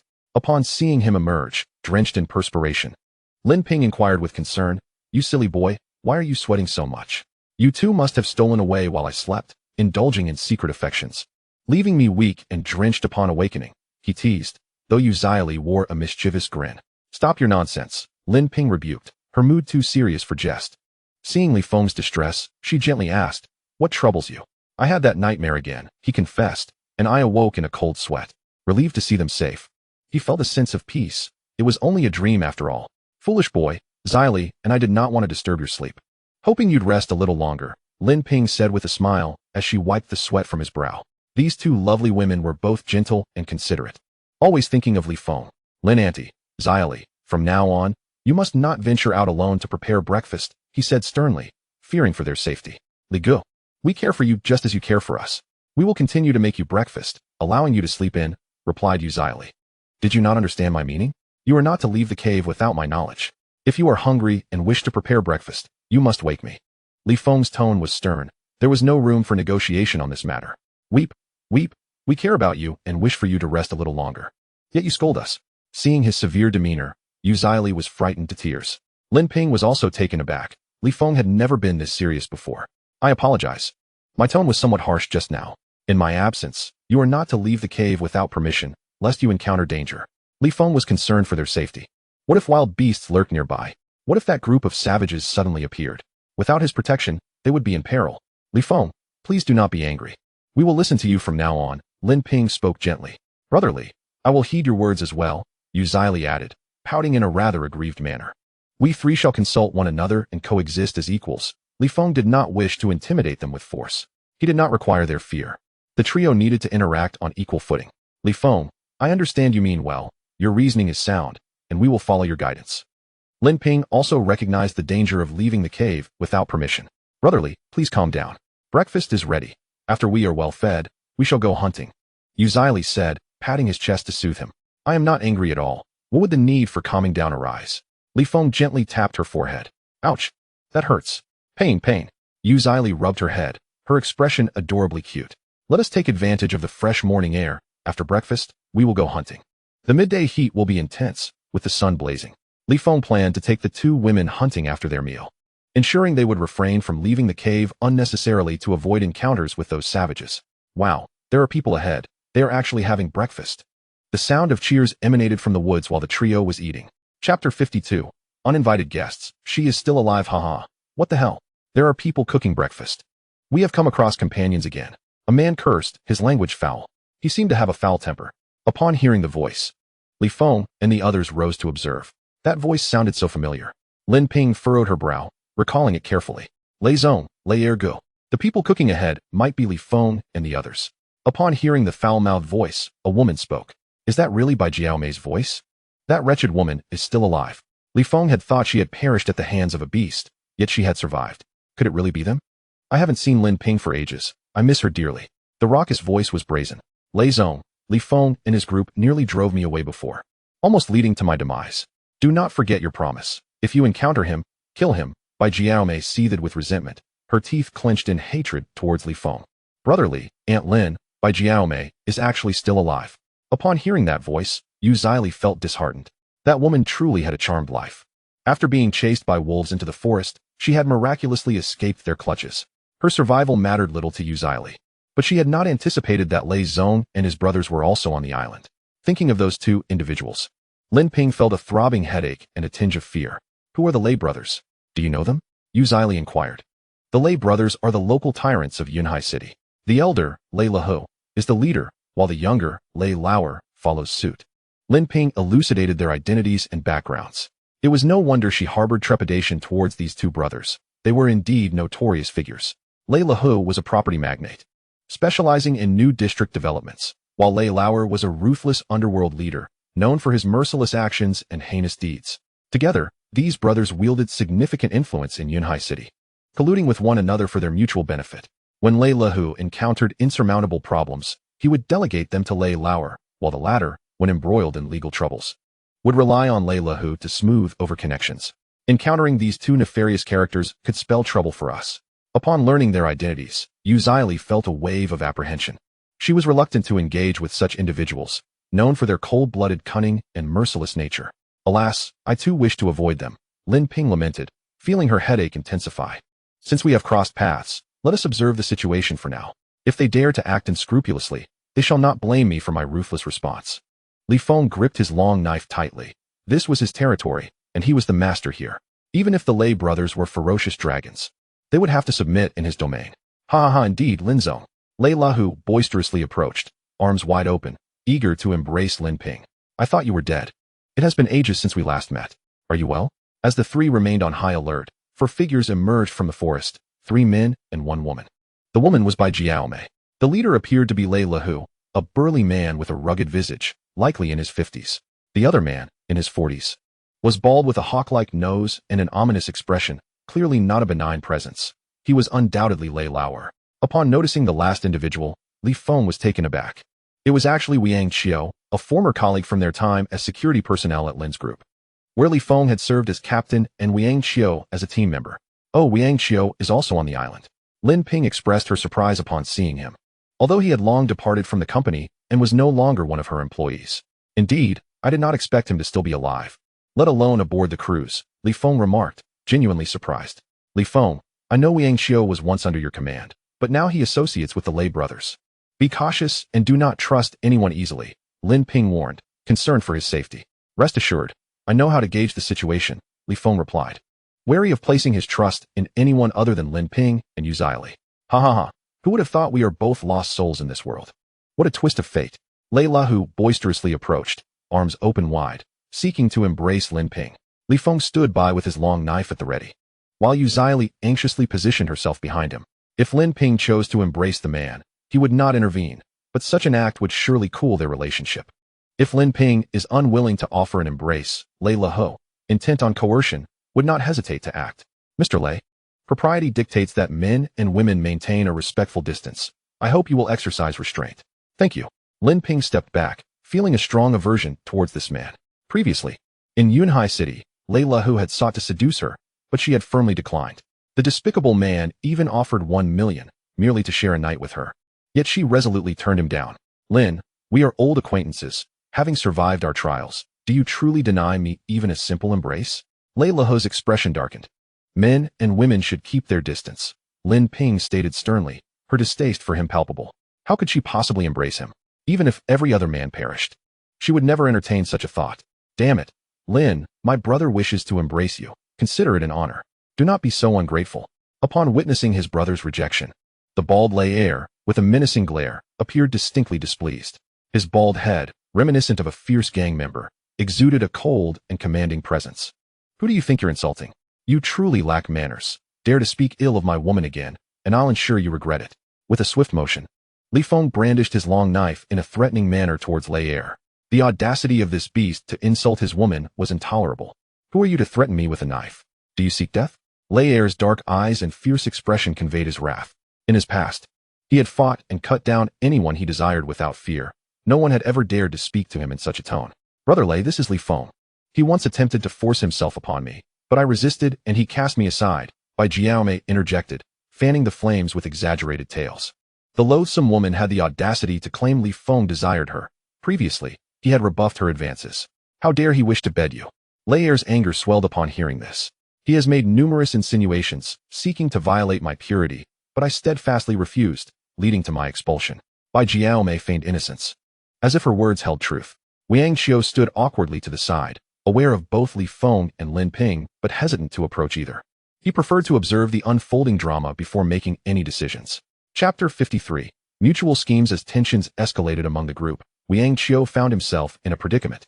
Li Feng had once been his captain, while Lin Ping was his former president. However, he now aligned himself with the Lei brothers and was uncertain whom to support. Bai Jiaomei, you ought to feel ashamed. In your effort to please Li Feng, you shamelessly revealed your cleavage to entice him, yet he barely spared you a glance. You slyly exposed her deceit. Humph, you are all in cahoots. Naturally you would defend him, Bai Jiaomei scoffed, continuing her malicious gossip. Mr. Lei, brother Lei. Li Feng indeed sought to bed me and even attempted to assault me, yet I remained resolute. I am not a woman of loose morals. Silence.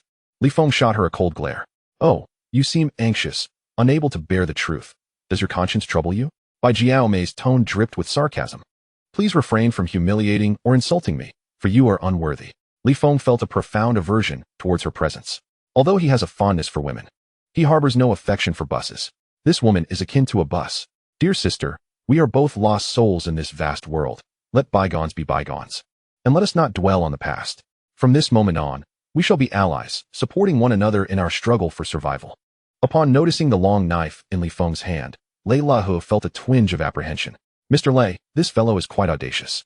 He once attempted to make unwelcome advances towards me. Bai Jiaomei continued with her fanciful tales. If he desires intimacy, why not let him indulge just once? We are all adults, after all. Lei Lahu chuckled lightly. Mr. Lei, I am now one of your own. Bai Jiaomei attempted to play the coquette. Ha ha. Lei Lahu laughed and remarked, it matters not. Just remember to take a bath after your rendezvous. Mr. Lei, I certainly will not accompany him to bed. Bai Jiaomei feigned modesty, presenting herself as a refined lady. One might mistakenly believe she was chaste and virtuous, when in truth, she was far more depraved than a courtesan. At least a courtesan had transparent dealings. She wished to play the harlot while maintaining a facade of respectability. Li Feng, my brother. If you wish to bed Bai Jiaomei, I shall arrange it. Let her attend to you tonight. Lei Lahu generously offered, carefree, for Bai Jiaomei was not his wife. To suggest she sleep with me is an affront. Do not utter such words again, lest I become unkind, Li Feng replied coldly. How dare you show disrespect to my elder brother? Do you believe I won't end your life? Lei Lahu brandished a wooden stick, intent on confrontation. Try it, and I shall ensure your demise, Li Feng threatened, his long knife pointed menacingly at him. Upon seeing the blade, Lei Lahu hesitated. Wang Xiu, why do you linger? Step in and assist brother Lei. Bai Jiaomei urged him to act. Wang Xiu, clutching a wooden stick, awkwardly scratched his head and said, We are all descendants of Yan and Huang, brothers by blood. Let us quell our anger and avoid conflict. He attempted to diffuse the tension with conciliatory words. How foolish you are. I asked you to assist brother Lei, yet you speak of brotherhood? Has your mind become muddled? Bai Jiaomei scolded him fiercely. Wang Xiu fell silent, cowed by her rebuke. Mr. Lei and Brother Lei Air have truly raised a dog, an utterly useless one, akin to a lapdog. Hurry and act, or once we leave this island, do not expect to remain in Brother Lei Air's good graces. Bai Jiaomei threatened angrily, giving him orders. Wang Qiu lowered his head, enduring her insults. He dared not retaliate. Brother Air, stand down. Lei Lihu commanded him to retreat. Elder brother, this fellow shows you disrespect. Lei Lauer protested. Unwilling to accept the humiliation, his desire to eliminate Li Feng burning fiercely. Do you not heed your elder brother's words? Lei Lihu fixed him with a stern gaze. Very well, I shall comply. Lei Lauer reluctantly withdrew. Dear sister, our meeting with Li Feng and Mr. Lin is a stroke of fate. Let us put past grievances aside. Lei Lihu urged her to embrace harmony. All right, I shall heed your words. Bai Jiaomei begrudgingly relented, swallowing her pride for the sake of Lei Lihu. Ha ha ha. Brother Li Feng, my second brother possesses a rather reckless temperament. I hope you will not take offense. As for the young lady, she is but a woman, and it would be unwise to engage in disputes with her. Lei Lihu displayed a remarkable degree of magnanimity and reason. Well, since this is merely a misunderstanding, let us resolve it amicably. Li Feng feigned agreement with a nod. Yu Zili discreetly tugged at his sleeve, whispering, Li Gu, while Lei Lihu appears amiable and reasonable. He is quite cunning. Do not let his outward demeanor deceive you. Observing Li Feng's trust in Lei Lihu, Yu Zili grew anxious, fearing her brother might be led astray.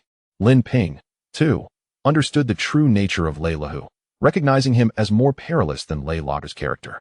This man was a smiling tiger, concealing his lethal intentions beneath a facade of friendliness, capable of striking without shedding blood. Rest assured, I shall exercise due caution, Li Feng quietly reassured her. Their voices too hushed for the others to hear. His thoughts wandered to the wild men. The tribesmen would undoubtedly be searching for their missing companions, and it was only a matter of time before they encountered that group.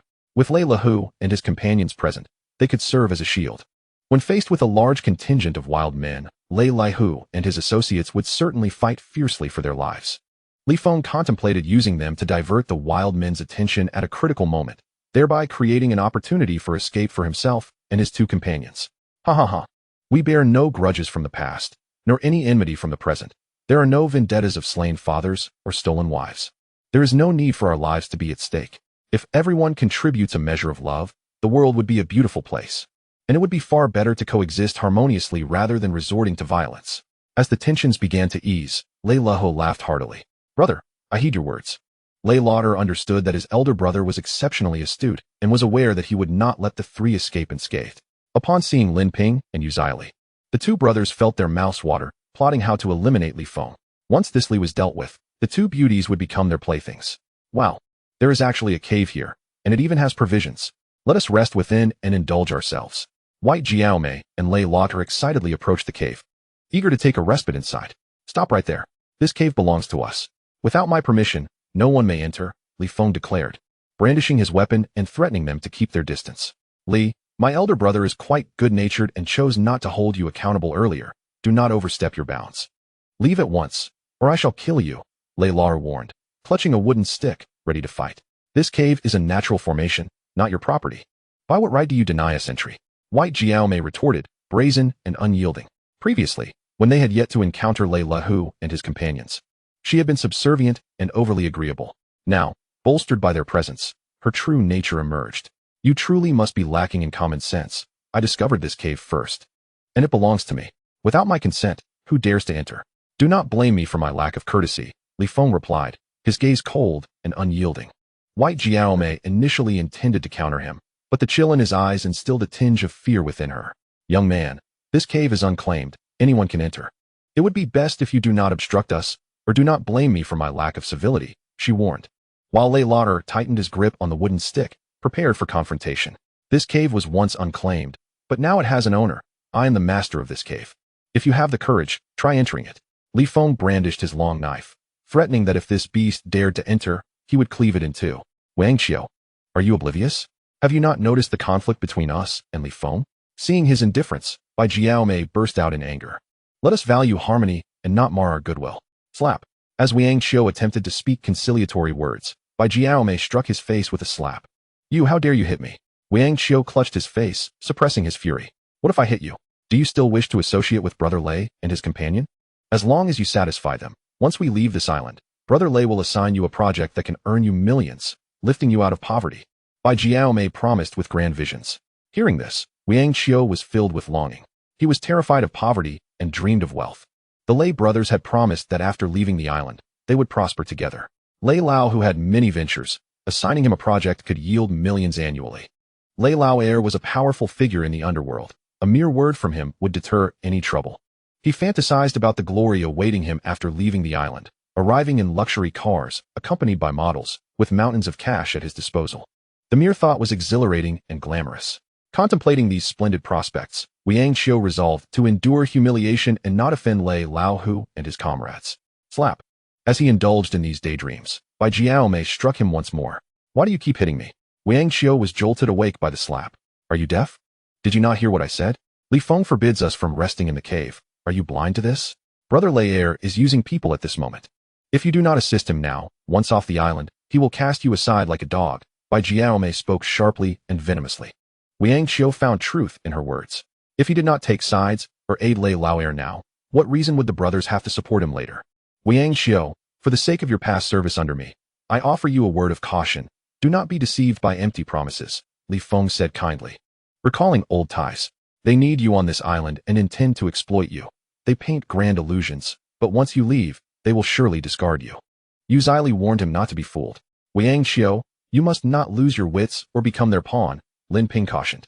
We are all adults. Do not be swayed by mere words. Li Feng, Director Lin, thank you for your warnings. Slap. Just as Wang Qiu expressed gratitude, Bai Jiaomei suddenly struck him again. Why do you keep hitting me? Wang Qiu restrained his anger. Damn it. Why do you thank them? Do you wish to be a traitor? Bai Jiaomei stood with hands on hips, domineering. I have not finished speaking yet. Wait until I finish before you strike back. Wang Qiu patted his face, feeling aggrieved. After several slaps from Bai Jiaomei, his face burned with pain. Very well, I shall grant you another chance to speak. Do not disappoint me. As long as you resolutely follow Mr. Lei, I assure you that upon leaving the island, you will indulge in a life of luxury, surrounded by beauty, countless luxury cars, and abundant wealth. Bai Jiaomei continued to paint an alluring picture for him. Alas, I possess no particular skills, and I fear that they might not grant me an opportunity. Wang Qiu sought to gauge the intentions of the two. Bah! Bai Jiaomei spat. As long as you have connections, even if you were a dog, the emperor could appoint you as a high-ranking scholar, with a strong background. Even an imbecile could receive a paycheck at the age of 3. Wang Qiu found this reasoning quite compelling. As long as one has connections, even a fool can rise to prominence. Wang, I have numerous projects at my disposal. It matters not who I assign them to. Once you leave the island, I can easily offer you a project that will ensure you earn millions annually, declared Lei Lao. Lei Lao added with a grin. Xiao Qiu is a genuine person. Once he departs the island, I will ensure he thrives. After hearing their promises, a glimmer of excitement danced in Wang Qiu's eyes. He felt overwhelmed with anticipation. Lei Lao had just mentioned that it was inconsequential who the projects were assigned to. As long as he ingratiated himself with the two, success was merely a matter of time. Wang Qiu, I hope you do not act foolishly. You must decide whether to assist them, remain neutral, or align yourself with us. Li Feng offered him a choice, considering their past collaboration. In truth, it mattered little to Li Feng whom he chose. The other party had once been his subordinate, and he wished to provide a gentle reminder. Li Feng Lin, I apologize for the offense, but Lei Air is correct. This cave is unclaimed. We wish to rest inside, and you have no authority to impede us.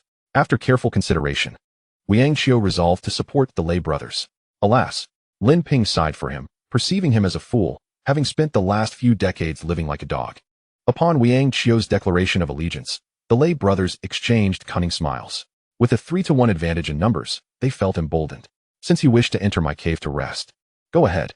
However, I assure you, should you dare step into my domain, I shall break your legs, threatened Li Feng. After Wang Qiu chose to withdraw, Li Feng ceased to be courteous. Their previous camaraderie was now nullified. Are you threatening me? Wang Qiu brandished a wooden stick, prepared to confront Lei Lao. Now you are acting like a man. Had you made your choice sooner, I would not have struck you, Bai Jiaomei scoffed, holding the worthless Wang Qiu in contempt. Regardless of whom he chose to support, Lei Lao feigned ignorance, keen to assess Li Feng's courage and test his limits. Humph, this cave belongs to us. Let us proceed within to rest, Bai Jiaomei declared with a sweeping gesture, preparing to forcefully occupy Li Feng's cave. Li Gu, they are headed for the cave. Yu Zili hurriedly intervened. They could not display weakness, lest these individuals become even more brazen. Chapter 55, A Plot to Eliminate Li Feng. This cave is communal. Our numbers are overwhelming, so what if we seize it? I refuse to believe he would dare act against us. Bai Jiaomei was the loudest, her voice piercing the air as she waved her hand assertively, demanding entrance to the cave. She intended to expel Li Feng and his companions. You wretched woman, courting death. With a swift motion, Li Feng struck her, sending her crashing to the ground. Bai Jiaomei, now on the floor, shielded her face and seethed. Li Feng, how dare you hit me? Lei urged, he struck me, you must act. She cried out, clutching her mouth in pain.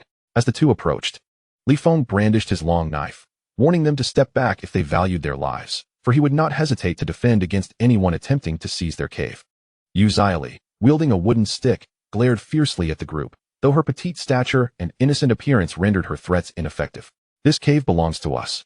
I will fight anyone who dares to take it. Lin Ping echoed, brandishing her own stick, her chest rising and falling alluringly in anger. Come now. It is merely a cave. Must we resort to violence? Let us all calm down and prioritize harmony, she implored. The world of martial arts is not solely about fighting. It is about human connections. After our shipwreck, we should support one another rather than engage in internal strife. Having gauged Li Feng's limits, Lei Leho quickly sought to de-escalate tensions.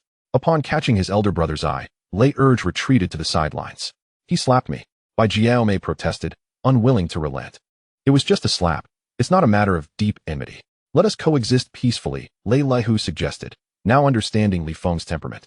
Li Feng, armed with a long knife, had proven he was not to be trifled with.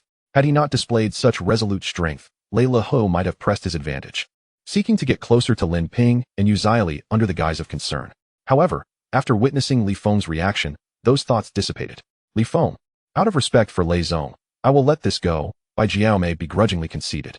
You, who relies on the might of others, are but an ant in my eyes. Do not flaunt your power before me, or you shall face dire consequences, Li Feng coldly warned her. Bai Jiaomei, suppressing her fury, rose to her feet. Are you all right? Liang Qiu inquired, reaching out to assist her. Slap. Bai Jiaomei struck his hand away. Your hands are filthy. Do not touch me. My apologies. I was merely concerned for your well-being, Liang Qiu explained. How dare you, you brutish oaf? What right do you have to concern yourself with me? Do you think you are worthy? I spend thousands on a single meal. What do you possess to offer me? Her words were sharp and caustic. Yet one could hardly blame her. Liang Qiu's sycophantic demeanor warranted such a reaction. After the slap, Liang Qiu stood dejectedly to the side. Brother Li Feng, it was merely a misunderstanding. Let us all ease our tempers, Lei Lihu suggested with a smile. This cave is mine, and anyone who dares to claim it shall face my wrath, Li Feng asserted, declaring his ownership firmly. Yes, this cave is yours. We shall not contest it again. They acknowledged, though Lei Lihu hesitated. But what? Li Feng inquired, sensing there was more to be said.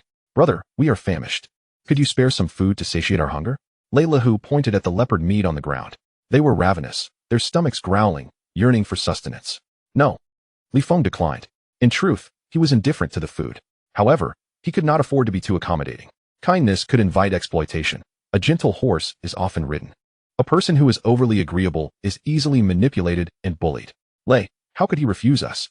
If we desire that food, we should simply take it without seeking his permission, Bai Jiaomei shouted rather boisterously, her memory short. Should a confrontation arise, they had 3 men on their side. Li Feng stood alone, a solitary figure. Jiaomei, I mentioned before that the world is not merely about violence. It is about human relationships and etiquette. We must seek Brother Li Feng's consent. Lei Lihu feigned politeness, presenting himself as reasonable. Yet, he was the most treacherous of men, cunning and calculating. Brother Li Feng, we do not intend to take your food for free. Once we have eaten and regained our strength, we shall accompany you to hunt. I will return the food to you. Lei Lihu forced a smile, his words replete with insincerity.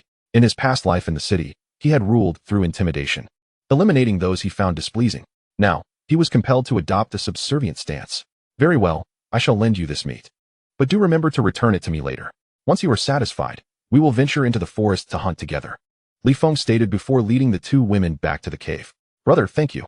You are truly a good man. I, Lei, am a man of loyalty and will forever remember your kindness, Lei Lihu expressed with a smile that concealed his true intentions. He spoke words of gratitude while secretly plotting Li Feng's demise. Without my permission, do not enter my cave, or I shall not hesitate to turn against you. Li Feng warned them before retreating with the 2 beauties. Do you think wielding a knife makes you formidable? Bai Jiaomei remarked disdainfully as the 3 entered the cave. Lei Lihu's expression darkening. Thoughts of Lin Ping's tenderness towards Li Feng and the little beauty's compliance with him ignited feelings of envy and malice within him. Brother, Why did you stop me earlier? We have never tolerated humiliation, so why didn't you let me eliminate him? Lei Lahu air questioned, perplexed and disdainful of Li Feng. You were too reckless just now. That fellow possesses a long knife, and we must not underestimate him, Lei Lahu cautioned. What use is a long knife? Each of us can wield a wooden stick and still defeat him, Lei Lahu air retorted, stroking his bald head with a sinister expression. Indeed, a wooden stick could deliver a fatal blow to the head with sufficient force, just as a long knife could. Brother, that fellow was once the head of security at the Lin Corporation, so he should possess considerable skills. We need to remain vigilant, Lei Lahu, ever cautious. Would not act without certainty. Curse it, what is so impressive about being a captain? He is merely a watchman, Lei Lahu air's eyes darkened, brimming with murderous intent. Exactly. That security captain is just a watchdog, nothing remarkable, Bai Jiaomei added with a scornful laugh. Wang Xiu, you once served under Li Feng. How formidable is he? Lei Lahu seeks to glean insights about Li Feng. To know oneself and one's adversary is the key to victory in every battle. Chapter 56. The Lies of Bai Jiaomei. Mr. Lei, I regret to inform you that I am not well acquainted with Li Feng's capabilities. Upon hearing Lei Lahu's inquiry, Wang Xiu displayed a look of embarrassment. You served under him as a security personnel for a year, and yet you remain oblivious to his prowess? Lei Lahu's brow furrowed. His concern that Wang Xiu might be deceitful evident. Indeed, I am unfamiliar with his strength and have not witnessed him in action. We reside in peaceful times, far removed from the era of violence. During our tenure at the Lin Group, our training primarily involved fire safety and preventing theft. Wang Xiu spoke candidly, affirming that he had never seen Li Feng demonstrate his skills. This is truly perplexing, Lei Lahu sighed heavily. He yearned to discern Li Feng's true abilities, yet lamented the lack of opportunity.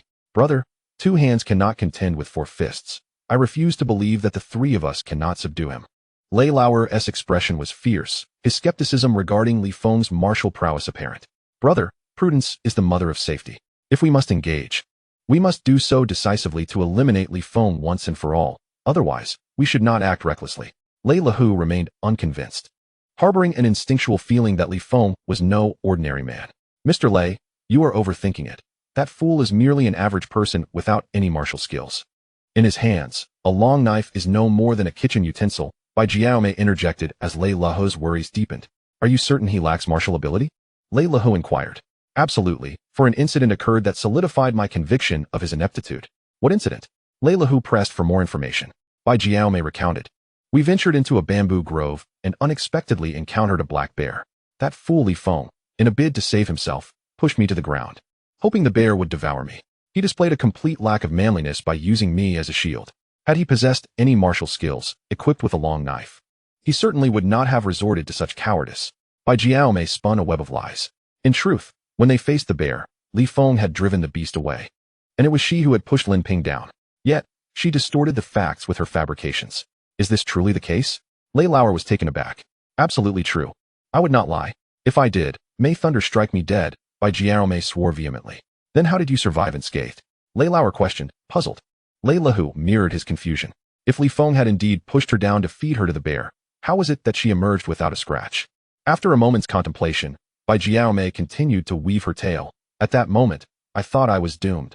However, inexplicably, after sniffing me, the bear turned and left. You must have played dead at that moment, Lei Lahu suddenly realized. Yes, Mr. Lei, I indeed pretended to be dead, Bai Jiaomei hastily affirmed, nodding repeatedly.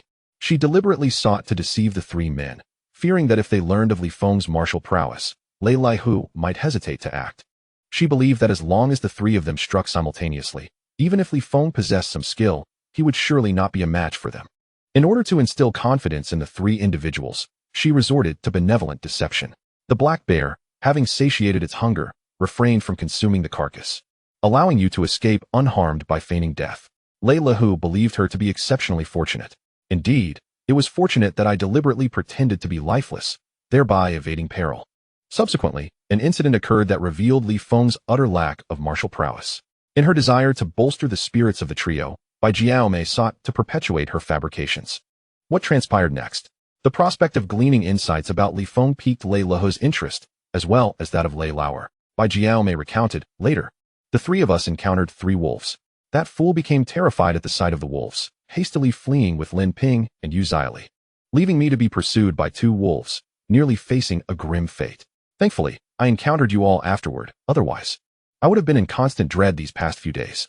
Recalling the events of the previous days, Bai Jiaomei felt a shiver of trepidation. After being chased by 2 gray wolves, she had fled aimlessly into the forest, only to later cross paths with Lei Lahu and his companions. Goodness, that lad truly embarrassed himself. If I had a knife in hand, I wouldn't fear even 3 wolves, Lei Lauer sneered, looking down upon Li Feng. It appeared that the young man truly lacked martial skill. Since he was ignorant of such arts, they would not hesitate to show him no mercy. With the assurance that Li Feng was indeed inept, Lei Lahu felt a sense of relief. Boss Lei, I'm not boasting. If the 3 of you attack simultaneously, you will undoubtedly defeat Li Feng. Bai Jiaomei continued to fan the flames, her mind set on eliminating Li Feng. Let us not act impulsively. Let us first satisfy our hunger, Lei Lahu stated, feeling the pangs of appetite. Wiang Xiao, engrossed in the conversation, was suddenly startled when Bai Jiaomei slapped him. Why did you hit me again? He exclaimed, teeth clenched in suppressed anger. This insufferable creature treats me as if I am less than human, constantly striking me. You fool. Boss Lei is hungry. Why are you just standing there? Hurry and roast some meat. Bai Jiaomei scolded him harshly. I don't know how to roast meat. Wang Qiu stammered, apprehensive about charring the food. You are utterly useless. If you can't even manage to roast meat, how do you expect to associate with Boss Lei? Do you not aspire to greatness? To achieve success? She berated him incessantly. I want to work with Boss Lei. Please do not be angry. I will roast the meat for you all, Wiang Qiu said, flustered and hurriedly getting to work. Jiaomei, Xiao Qiu is a good brother. He has great potential and deserves nurturing. You should not constantly belittle him, Lei Leho feigned support. Hearing Boss Lei's approval brought joy to Wiang Qiu, making the stinging slaps feel inconsequential. As long as he could earn Boss Lei's recognition, a few slaps were a small price to pay. Boss Lei, I am merely assisting in his training, Bai Jiaomei laughed. Lei Lihu smiled silently, playing the roles of the stern and lenient figures, observing Wiang Qiu's diligent compliance. Enduring insults without retaliation, Lei Lauer patted him on the shoulder. Little brother, you truly are commendable. Work hard, and when you leave the island, I will look after you. Brother Lei, thank you for your kind words. I promise I will not disappoint you, Wiang Qiu replied earnestly. Wiang Qiu suddenly felt a warm sensation in his heart. The tireless efforts of recent days had truly been worthwhile. If we were to clash with Li Feng, whom would you assist? Leier asked. Brother Lei, does this even require questioning? I am your subordinate. Naturally, I shall support you. Wiang Qiu quickly affirmed his loyalty. But Li Feng was once your superior. Can you truly bring yourself to confront him? Leier inquired. Brother Lei, you underestimate me. There is an adage that states, a man without ambition is not a true man. Following Li Feng leads nowhere. Only by aligning with you can I achieve greatness. Wiang Qiu wished he could lay bare his heart for Leier to see. Ha ha ha, splendid. You are indeed perceptive, Leier said, patting his shoulder with satisfaction. Wiang Qiu silently vowed to win the favor of the Lei brothers, for only by doing so could he hope to rise above mediocrity. Upon returning to the cave, Li Feng sat down on the grass bedding to rest. Brotherly, they must be plotting against you. You should not share your provisions with them, Yu Zili said, glancing anxiously outside, worried that they might burst in. Zili, once the wild men arrive, they can serve as our shield, potentially sparing us from disaster. Li Feng thought of the bloody nightmare he had experienced the previous night, feeling a sense of unease. Brotherly, I need to discuss something with you. May I enter your cave? The voice of Lei Lahu echoed from outside, reminiscent of the nightmare. This is my private domain, aside from Lin Ping, Zili, and myself. No one is permitted to enter, Li Feng declared sternly, peering out of the cave. Brother, please do not misunderstand. My intentions are benign. I merely noticed that there are grains in your camp, and we wish to borrow some rice to stave off hunger, Lei Lahu implored. The audacity of this beast. He dared to request rice, a luxury Li Feng himself rarely indulged in. You may forget about the rice. Do not overreach, Li Feng firmly rejected. Brother, should you grant me some rice, once we leave the island, I could offer you a project to ensure your prosperity. Lei Lahu attempted to entice him with grand promises. Only Wiang Qiu would believe your empty promises. I have no interest in your projects. Do not push your luck, or I shall not be so courteous, Li Feng retorted. Skeptical of the other's intentions, the uncertainty of returning alive loomed large. Even if he did return, Lei Lahu would not deliver on his promises. Very well. I shall not press you further, Lei Lahu sighed, and they refrained from forcing their way into the cave. You frightened me. I genuinely thought they would charge in, Yu Zili said, nervously patting her chest. Li Feng, I worry they may turn against you. Perhaps we should strike first, Lin Ping resolved, her heart steeled, contemplating the possibility of eliminating them all. Li Gu, I believe Aunt Lin is correct. It would be wise to strike first and eliminate them all. When Yu Zili uttered these words, a tinge of fear gripped her. She could scarcely bring herself to slaughter a chicken. The thought of taking a human life would terrify her beyond measure. It is not yet at that juncture. There is no necessity for such extreme measures. After pondering for a moment, Feng relinquished the notion. If they were to act against you first, regret would come too late. Yu Zili feared that a few might seize the initiative. Zili, I shall exercise caution, Feng reassured her. He had not contemplated the act of killing those individuals for several reasons. Firstly, if he were to eliminate the brothers Lei Leho, he would also have to dispose of Wang Qiu and Bai Jiaomei. However, Feng harbored reservations. Should he slay the Lei brothers to safeguard the secret, it would necessitate the deaths of Wang Qiu and Bai Jiaomei as well. Lin Ping and Yu Zili were also privy to the truth. He could not justify exterminating them simply to protect a secret. Once he unleashed a killing spree, he might find it impossible to rein in his impulses. On a certain fishing vessel, a group initially intended to eliminate a few supervisors, but as the numbers grew, the darkness within them spiraled out of control, leading to increasingly brutal acts. Feng too felt trepidation. If he were to kill a few, he feared he might succumb to the urge to kill further to maintain silence. Secondly, the individuals surrounding Lei Lehu had their utility. Feng, you handle it as you see fit. We shall follow your lead. But remember, do not fall victim to their schemes. Lin Ping expressed her concern for his safety. Playing mind games and employing tricks, they are no match for me. I estimate that within 2 to 3 days, those primitive individuals will find this place. With their presence, we will have a means of refuge. Feng cast a worried glance outside the cave, his apprehension directed towards the primitive tribesmen. Gu, should those savages arrive, Lei Lehu and his companions will not risk their lives for us, Yu Zili remarked. In their fight for survival, they will surely act fiercely, allowing us to escape amidst the chaos. Feng's anxiety regarding the savage tribesmen was palpable. They were exceedingly brutal and savage. Brother, we have finished our meal. Let us venture out to hunt, Lei Lehu proposed as the three rested in the cave, seeking to procure food. Indeed, Feng acquiesced. Gu, what if they suddenly turn against us during the hunt?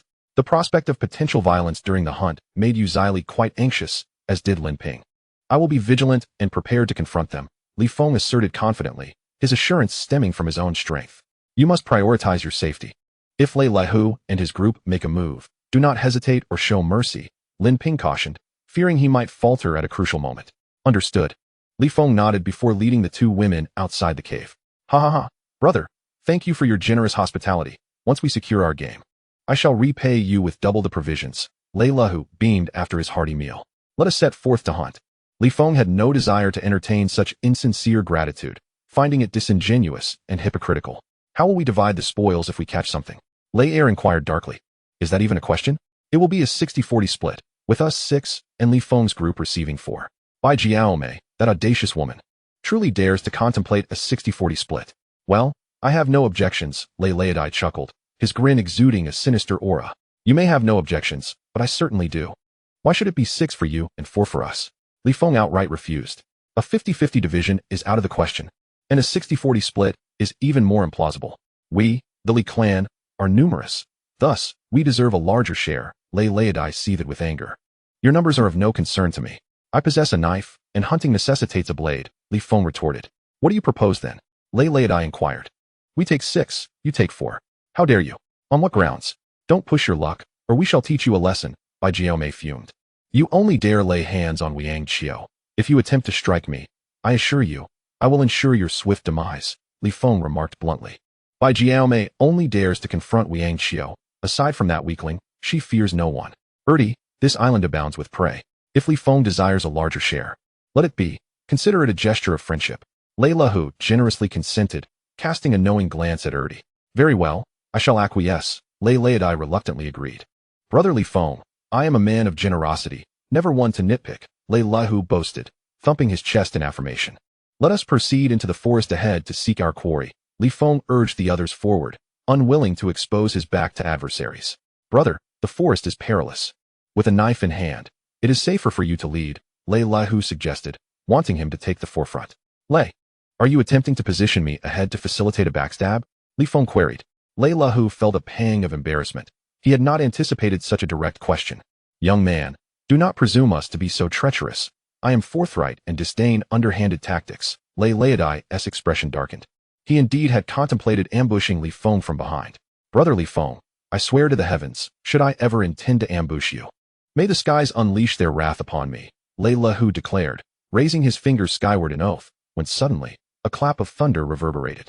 The booming thunder echoed like a bolt from the blue. In a clear sky, thunder inexplicably roared. Lei Lahu felt embarrassed, as did everyone else. The atmosphere grew palpably tense. When Li Feng cast a glance at him, he awkwardly chuckled. Brother, this was an unforeseen occurrence. Lei, I trust you will not betray me. For Li Feng deliberately left his statement unfinished. Why is that? Lei Lahu inquired. Because there are primitive savages on this island. What? There are primitive savages on this island? Lei Lahu exclaimed, astonished. Lei Laodai mirrored his surprise. Did Bai Jiaomei not inform you? Previously, we encountered the remains of primitive savages in a pine forest. Later, I encountered a savage who attempted to kill us, but we turned the tables on him, Li Feng stated, only mentioning a single savage. In truth, they had encountered 3, deliberately concealing the number to avoid revealing their strength. One must not disclose their prowess to the adversary. Incredible. You actually encountered a savage. What did he look like? Was he formidable? Lei Lahu questioned, still skeptical. The wild man proved to be quite formidable. Lin Ping and I collaborated to set a trap and ultimately killed him. Li Feng feigned a state of shock, while Lin Ping and her companions expressed confusion. They had clearly encountered 3 wild men, all of whom Li Feng had dispatched with ease. Yet, Li Feng only mentioned meeting one. Brother, I suspect you are fabricating a story to deceive me. Lei Lahu remarked skeptically. If you doubt my words, inquire with Bai Jiaomei about whether we have previously encountered the remains of wild men. Upon hearing Li Feng's assertion, Lei Lahu turned to Bai Jiaomei. Lei, he speaks the truth. We did, in fact, come across the remains of wild men in a dense pine forest, Bai Jiaomei affirmed. After her confirmation, Lei Lahu became convinced. Lei, this island harbors wild men. We must not scheme against one another but unite, or we shall all face ruin. Li Feng feigned a desire for unity, fully aware that Lei Lahu would never truly ally with them, as human nature is rife with selfishness. During the fall of the Ming dynasty, the Manchus breached the Great Wall, while several southern Ming factions engaged in brutal internecine warfare, with some even enlisting the Manchus to attack their own kind. Brother, had you mentioned this earlier, we should have united from the start, even without wild men. Unity is essential, Lei Lahu, a cunning individual, remarked with a smile that concealed his true intentions. After a brief, insincere exchange, Lei Lahu and his companions took the lead, with Li Feng and the others trailing behind, the 2 factions maintaining a distance of approximately 10 meters, each wary of the other. Jiaomei, did you truly see the remains of wild men? Lei Lahu inquired in a hushed tone after they had moved ahead. Yes, Lei, we indeed encountered the remains. There may truly be wild men on this island, Bai Jiaomei responded candidly. Well, I never expected there would actually be wild men on this island, Lei Laoduo chuckled, rubbing his bald head with a sinister grin. What are you laughing about? Lei Lahu pressed. I've experienced every kind of woman in my life, but never a wild woman. If there are indeed wild men, I might just catch a woman to entertain myself, Lei Laoduo replied. Even if there are wild women on this island, you mustn't act recklessly. Be cautious of bacterial infections, Lei Lahu cautioned, fearing for his brother's safety. I'll assess the situation when the time comes. If it's not feasible, merely observing will suffice, Lei Laoduo declared, embodying the persona of a leichair. Alas, if there truly are wild men, we should not eliminate Li Feng just yet. Lei Lahu fretted about the potential encounter with wild men, fearing that a horde could appear and eliminate them all. Damn it, Lei Laoduo cursed. Even if there are wild men on this island, I must kill Li Feng. Without doing so, those 2 women won't share my bed. For the sake of women. He was resolute in his desire to eliminate Li Feng. Brother, it would be a waste to simply kill Li Feng. We must leverage him to confront the wild men, thereby reducing our own risks, Lei Lahu proposed, showcasing his cleverness, contrasting with his brother's brute force. How do we utilize him? Lei Laoduo inquired. Let's seize an opportunity to wrest the long knife from him, and then use Lin Ping and Yu Zili to threaten him. Once the wild man appears, we shall compel him to fight fiercely. Lei Lahu wore a wicked grin. Brother, your cleverness astounds me, Lei Laodai remarked, raising his thumb in admiration. It is because of your intelligence that I can be the boss, while you are destined for mere violence, Lei Lahu replied. Brother, from now on, I shall heed your every command regarding how to deal with Li Feng. Lei Laodai resolved to follow his elder brother's lead, acknowledging his own inferior intellect. Until our plan succeeds, we shall maintain a facade of cordiality with Li Feng. Once successful, I shall revel in seducing his women right before his eyes. Lei Lahu fantasized about that scenario, relishing the thought of Li Feng helplessly watching as he toyed with Lin Ping. He found immense satisfaction in such a vision. Li Gu. They are whispering ahead. They must harbor ill intentions. Li expressed her concern upon observing the group conversing furtively. Everything is within my foresight and control. You need not worry, Li Feng assured her with confidence. Did you intentionally leak the news of the wild man to instill caution in them, preventing them from acting rashly? Lin Ping inquired. Indeed, Li Feng nodded. Li Gu, did you deceive them into believing there is only one wild man out of fear of revealing our strength? Li, astute in her observations, questioned. Ah, you are quite perceptive, little girl, Li Feng remarked, ruffling her hair.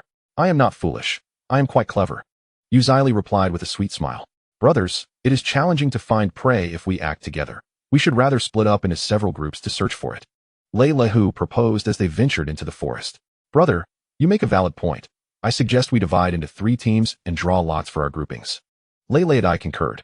If divided into 3 teams, 2 would consist of 2 members each, while the last team would comprise 3. Humph, I refuse to separate from Li Gu. Li protested against the drawing of lots.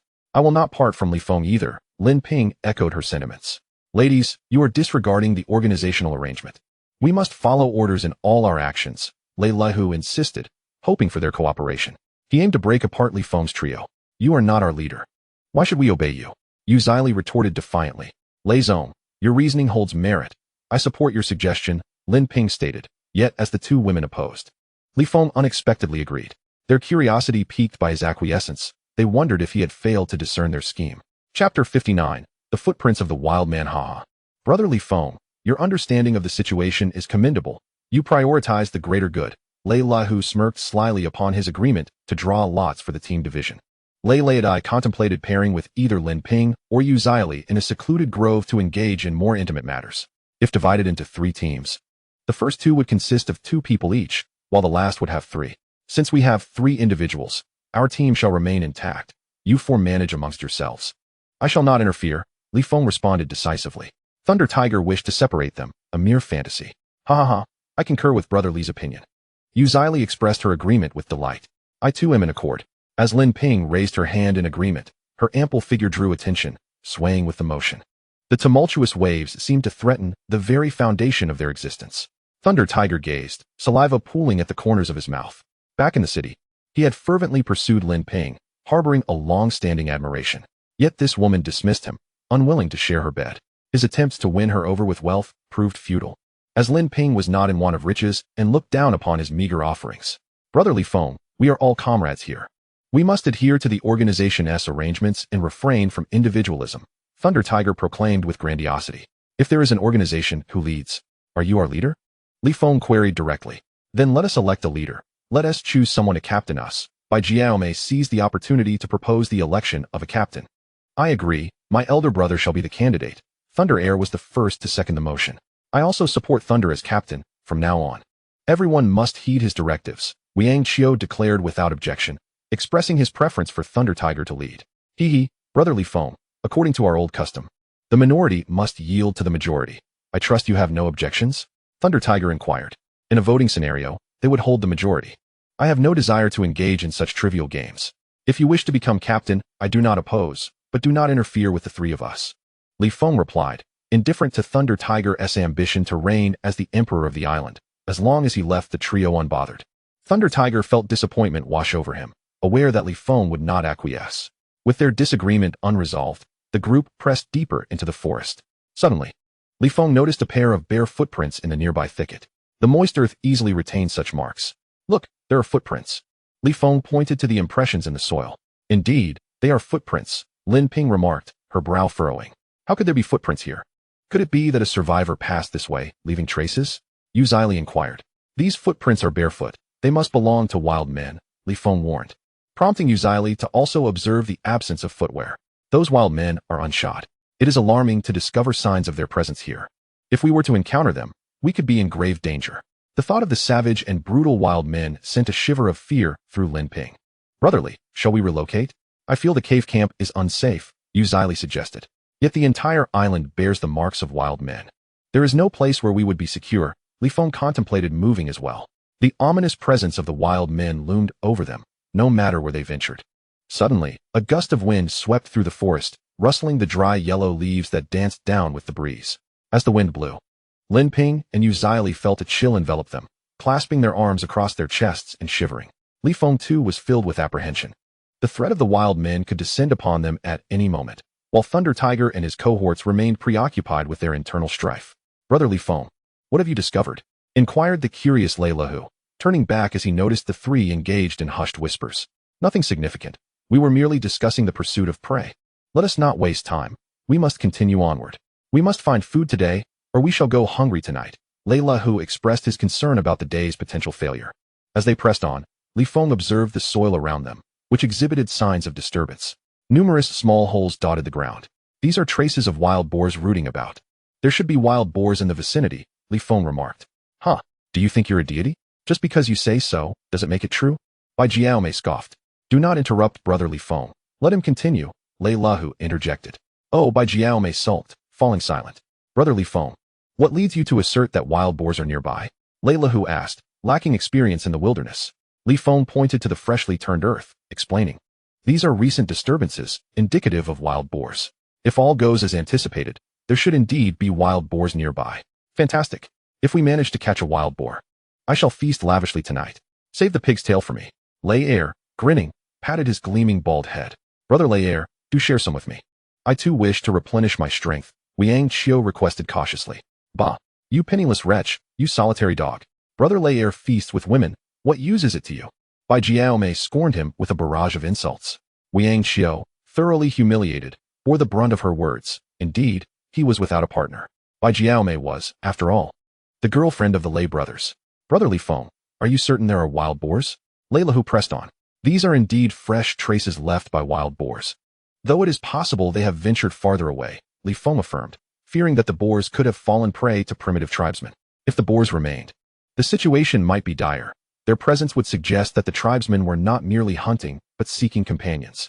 Since there are signs of wild boar activity, let us continue our search. Lei Lahu licked his lips, salivating at the thought of succulent wild boar meat.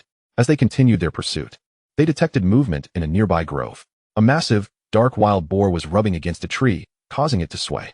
This beast appeared even larger than the previous one, likely weighing 400 to 500 pounds, its sharp tusks glinting in the sunlight. Marvelous. There truly are wild boars, exclaimed Lei Er and Wiang Qiu, eager to charge forward and slay the creature. Wait, do not act rashly. Li Feng urgently intervened. What gives you the right to dictate our actions? Lei Er retorted, clearly displeased. You are nothing but a fool, Li Feng fired back. How dare you insult me? Do you wish to meet your end? Lei Er threatened. Try it if you desire death, Li Feng shot back, their gazes locking in a fierce standoff. Hunting is our priority, so let us keep our words to a minimum. After Lei Lahu silenced his younger brother, he turned to Li Feng and inquired about the reason for their delay. The wild boar lay several dozen meters away. Should they charge forth, it would undoubtedly vanish without a trace. Li Feng hesitated to rush in, aware that the distance was too great. Alarmed, the wild boar would surely flee for its life. You raise a valid point. What do you propose we do? We shall heed your counsel. Lei Lahu expressed his eagerness to hear Li Feng's thoughts. Let us first survey the terrain and then split into teams, Li Feng suggested. Intending to assess their surroundings before pursuing the boar, he sought to prepare adequately to avoid any unforeseen circumstances. Huh, brother, your foresight is commendable. We shall follow your lead. Lei Lahu admitted, lacking experience in hunting and willing to defer to Li Feng's strategy. Chapter 60. The hunt for the wild boar. Li Feng scrutinized the landscape around them. Ahead lay a small valley shaped like a claw, narrow within but widening on either side. At its depths stood sheer cliffs. If they could drive the wild boar into the valley, it would be cornered. Under his guidance, Lei Lahu and the others took positions in the surrounding woods. The two brothers formed one team, while Bai Jiaomei and Wiang Qiu constituted another. Li Feng, along with Lin Ping and Yu Xiali, was tasked with the pursuit. Damn it! How dare that kid give me orders? I, Lei Lar, have never been commanded by anyone in my life. Lei Lar grumbled bitterly while hiding in the left side forest, feeling insulted by Li Feng's leadership. Brother, that fellow has more experience than we do. For the sake of the wild boar, let us temporarily follow his lead. Lei Lahu attempted to placate his younger sibling. Why don't we take the opportunity to eliminate him while hunting the boar? Lei Lar suggested, making a slashing gesture across his throat, contemplating the assassination of Li Feng. Without Li Feng, he believed he could win the affections of the two beautiful women. Our priority is to secure the prey, and we have the wild men to contend with. We cannot afford to confront Li Feng just yet. Lei Lahu rejected the idea. If I don't eliminate him, how can I pursue those two women? I can't eat without a woman by my side, Lei Lar lamented, his desires stirring within him. Isn't Bai Jiaomei a woman? If you wish to indulge, She is always willing, Lei Leho countered. Ugh, don't mention that wretched creature. That shameless hussy has been with dozens of men. If it weren't for the lack of women on this island, I'd not even consider her, Lei Lara retorted with disdain. Disgusted by Jiao Mei's behavior. Though she may not be virtuous, she is better than nothing. You might as well make use of her. Lei Lehu expressed his own distaste for the woman but acknowledged the lack of options. That hussy cannot compare to Lin Ping or Yu Zili. Alas, I only desire those two women. Lei Lauder constantly plotted against Li Feng. Patience, my brother. Once the hunt concludes, we shall find an opportunity to seize his dagger. Once we have him under control, those two women will be ours, he mused, feeling his blood surge at the thought of Lin Ping's voluptuous figure. He had even envisioned the moves and strategies, waiting only for the right moment to act. Brother, I shall follow your arrangements, but we must act swiftly. I cannot bear to wait even a day. Since witnessing Lin Ping and Yu Shaoli, Lei Lao Air has been consumed by impatience. Rest assured, I shall not linger for long. Lei Lao, who also yearns to take action, eager to claim those two women for himself. As the two conspired on how to deal with Li Feng, in another part of the forest, Wiang Qiu and Bai Jiao Mei lay in wait among the trees. Miss Bai, are you tired? Are you feeling hot? Wiang Qiu inquired with concern. Exhausted? Not at all. How dare you, a mere pauper, concern yourself with my well-being? Are you attempting to ingratiate yourself with me, hoping to win my affections? Bai Jiao Mei retorted disdainfully, looking down upon him with contempt. Miss Bai, please do not take offense. I mean no harm. I simply wish to express my concern for you, Wiang Qiu patiently explained. Your concern only serves to nauseate me. The pity of a beggar is worth little. Spare me your insipid sympathy. Do not delude yourself into thinking you can win me over. I am a woman you shall never possess. I would sooner give my affection to a dog than to you, Bai Jiao Mei shot back, her words sharp and humiliating, equating Wiang Qiu with a dog. As she belittled him, Wiang Qiu silently vowed to align himself with Lei Lao Hu and his brothers once they departed from the island. He aspired to become someone of substance. Noticing his silence, Bai Jiao Mei perceived his thoughts and deemed him foolish, easily swayed by the grand illusions others painted for him. A true simpleton. Meanwhile, as Lei Lao Hu and his companions lay hidden in the woods, Li Feng, accompanied by the two women, cautiously approached a wild boar, intent on driving it to a predetermined location. Brotherly, can you believe how foolish Wiang Qiu is? He actually believes in the dreams others weave for him and does not dare to retaliate against Bai Jiao Mei's insults, Yu Shaoli remarked, disdainful of his weakness. Perhaps he has grown accustomed to poverty, Li Feng replied. A man may be poor, but he must not lose his ambition, Yu Shaoli stated, her disdain for his character evident.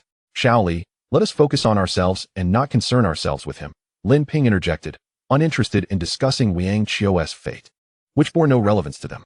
As the trio drew closer, the wild boar continued to rub its back against a large tree, causing the leaves to flutter down as the tree swayed. Brotherly, why does the wild boar keep rubbing against the tree? Yu Shaoli inquired. It is to toughen its hide, Li Feng explained. The boar's skin, in constant contact with the tree, absorbs the tree's oils, rendering its hide more rugged, thus enhancing its chances of survival in the wild. Upon sensing movement, the wild boar abruptly ceased its actions, perked up its ears, and cautiously surveyed its surroundings. I am about to pursue the boar. Stay close, Li Feng announced, readying himself for action. Understood, the two women affirmed, preparing themselves accordingly. As the boar detected the impending danger, Li Feng and the others sprang into action. Upon their sudden advance, the wild boar bolted. This beast is remarkably swift.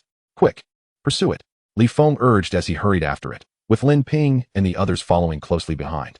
Despite her petite stature, Yu Shaoli proved to be remarkably quick, her small frame darting with surprising speed as she exerted herself fully in the chase. The trio relentlessly pursued the wild boar as it sought refuge in the forest to their left. The wild boar, cornered and desperate, could not escape. The brothers Lei Leho brandished their wooden sticks, their voices booming like thunder as they charged forth. Startled by their sudden appearance, the wild boar attempted to flee to the right. Wiang Qiu and his companion also emerged from the forest. Upon encountering these humans, the boar, in a frenzy of panic, sprinted ahead. However, it soon found itself at the mouth of a gorge, flanked by sheer cliffs, with the mountains blocking its path. Once inside, escape from the relentless pursuit of its hunters became nearly impossible. Ha ha ha, the doomed creature has entered, Bai Jiao Mei exclaimed with exhilaration, witnessing the success of their plan. Li Feng and his companions pursued vigorously, their imposing presence eliciting frantic squeals from the boar. Realizing it had run into a dead end, the boar, in a wild frenzy, turned around, its sharp tusks aimed menacingly at the group. It seemed intent on a deadly confrontation. Oh no, the wild boar has been driven to a corner. seeking to take us down with it. Bai Jiaomei gasped in surprise. Its tusks are razor sharp. We must exercise caution and avoid injury. Wang Qiu hastily warned the others. You fool, stand in front of me and block the boar. Bai Jiaomei commanded, urging him to act as a shield. I fear being gored.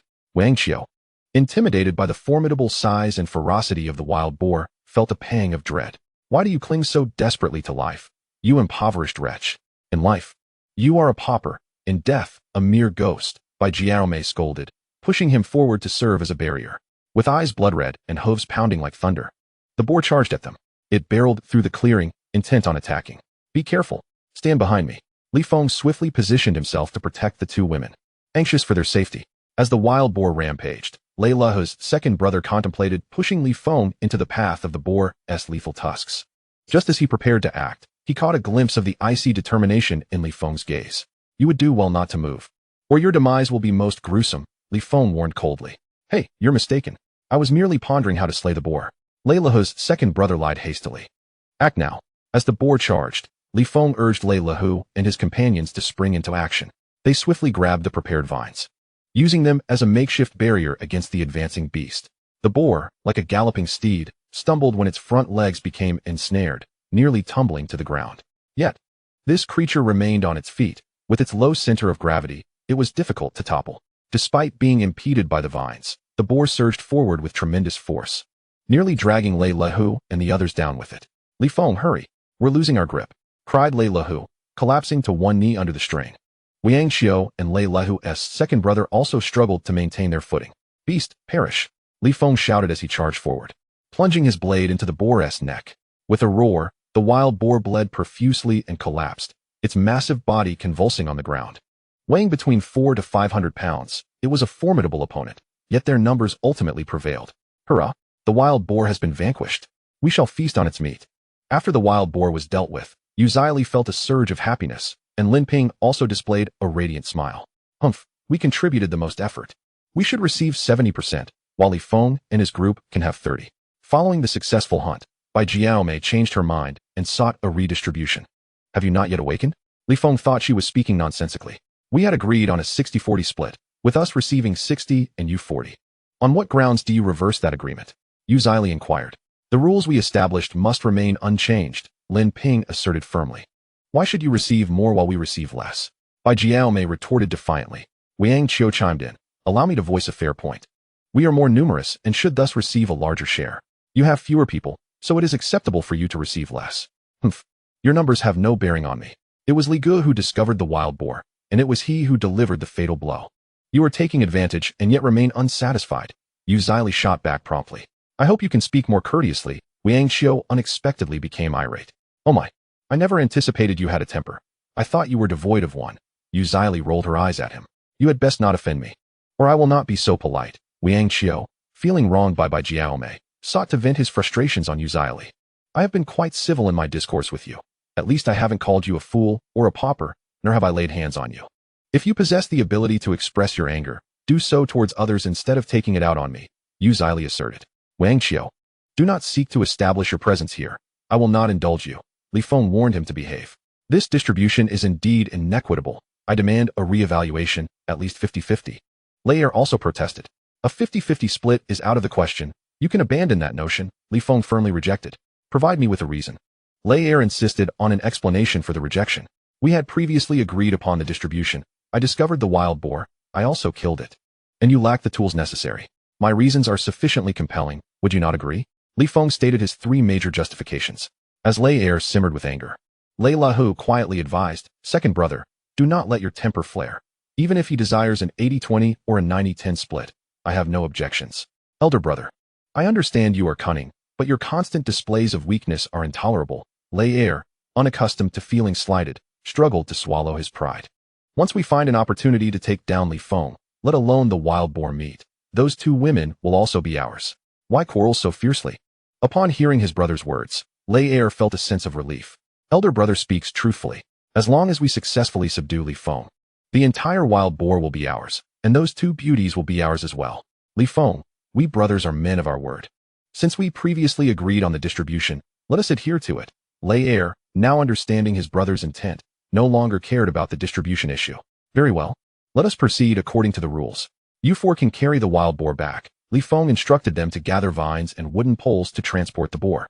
Weighing 400 to 500 pounds, it required collective strength. How absurd. I am a woman. Why should I be tasked with carrying the wild boar? Can't you manage it yourself? Bai Jiaomei exclaimed in exasperation.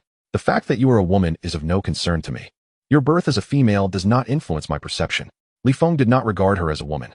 Brother, if we allow Jiao Mei to assist in lifting the wild boar, where would our dignity lie? Therefore, I kindly ask you to exert yourselves. And let us few strong men carry the boar back, proposed Lei Laho. His request was not born out of consideration for Bai Jiaomei. Even if she were to exhaust herself, he would show no concern.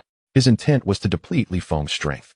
If you wish for my assistance in transporting the boar, that is acceptable, but upon returning to the camp, our knives and iron pots are not for lending. Upon hearing Li Feng's conditions, Lei Laho felt a sense of difficulty. Moreover, our source of fire is not for lending either, added Yuzaili. Instantly, Lei Laho's expression darkened. Without knives, iron pots, or fire, they would be left to gnaw on the raw flesh of the wild boar. Prior to encountering Li Feng, they had been desperate enough to consume raw meat. Lei Lahu and his companions lacked the skill to create fire by friction. Are you deliberately making things difficult for us? Lei Liadong expressed his displeasure. Those items belong to me. I will lend them if I choose, and withhold them if I do not. Li Feng responded decisively. His possessions were his to manage. Brother, this fellow is going too far. I can no longer endure it. Let us eliminate him. Lei Liadong's eyes glinted with malice as he contemplated violence. However, Lei Lahu held back his anger, recognizing that the time was not yet ripe for action. He intended to wait for a more opportune moment before confronting Li Feng. Mindful not to alert him prematurely, Lei, I am a woman. I cannot engage in heavy labor. Bai Jiaomei protested vehemently. Enough, refrain from your complaints.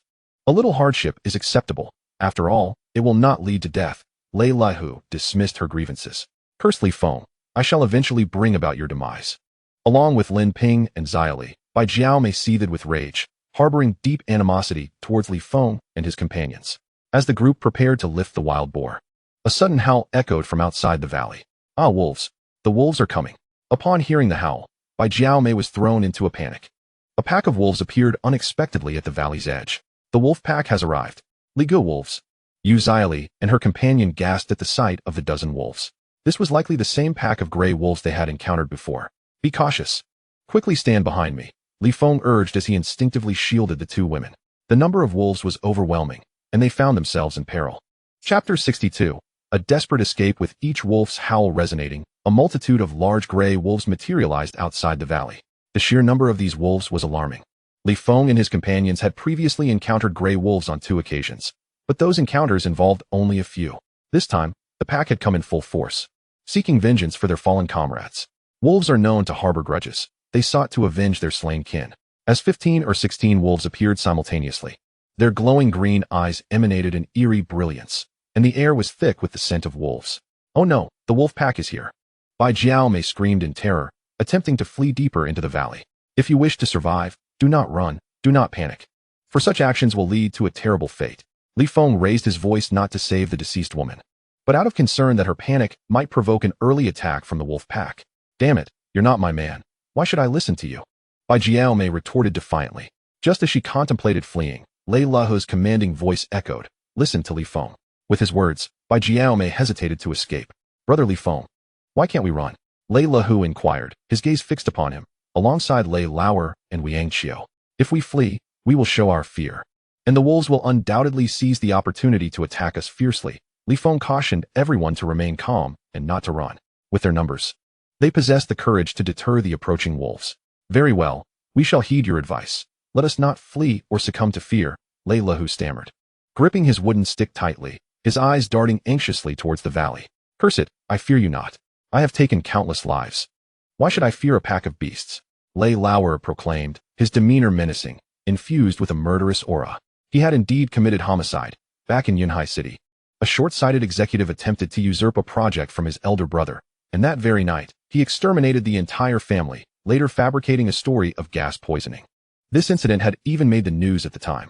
Wiang Qiu's face turned pale with terror, trembling as he pleaded, Wolf brothers, I bear no grievances against you.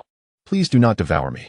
Humph, you impoverished wretch, reeking of poverty, even the gray wolves would disdain to feast upon you. Bai Jiaomei scornfully retorted before hastily amending her words. But you're the poorest, your demise would cause the least trouble. Surely the gray wolves would feast upon you first. She seemed to take pleasure in belittling Liang Qiu, who, in his weakness, invited such ridicule. The howls of the massive pack of gray wolves drew near. Yet they hesitated to charge in for a vicious attack. Were it only 2 or 3 individuals present, the wolves would have rushed in without hesitation. However, with 6 or 7 people, the pack exhibited a degree of caution. As the wolves approached, Bai Jiaomei, in a state of panic, exclaimed, "Grey Wolf brothers, I am innocent. It was Li Feng who killed your kin. If you seek vengeance, take him instead."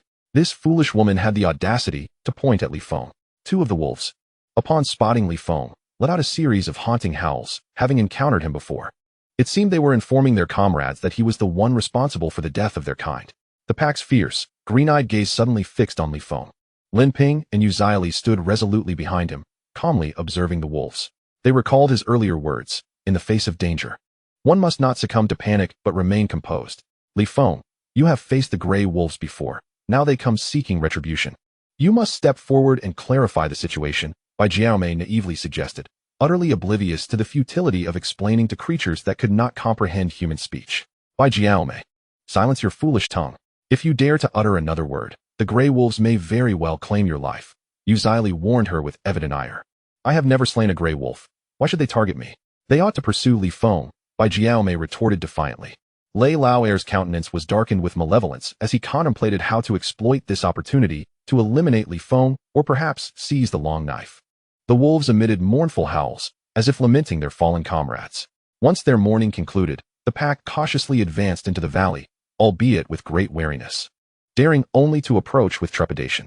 Panic ensued as the realization dawned that the wolves were encroaching upon them. Bai Jiaomei, trembling with fear, lost her composure and wet herself. Liang Qiu gasped for breath, gripped by terror. Brother Li Feng, the wolves are entering the valley. What shall we do?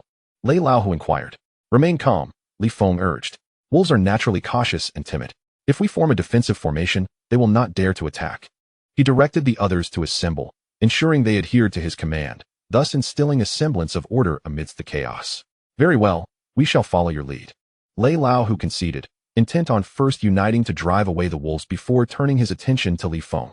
As the gray wolves, resembling ferocious beasts with glowing green eyes, continued their approach, Bai Jiaomei's mental fortitude crumbled. I cannot endure this. I fear being torn apart by the wolves. We must flee, she cried, racing toward a rocky wall in hopes of climbing to safety.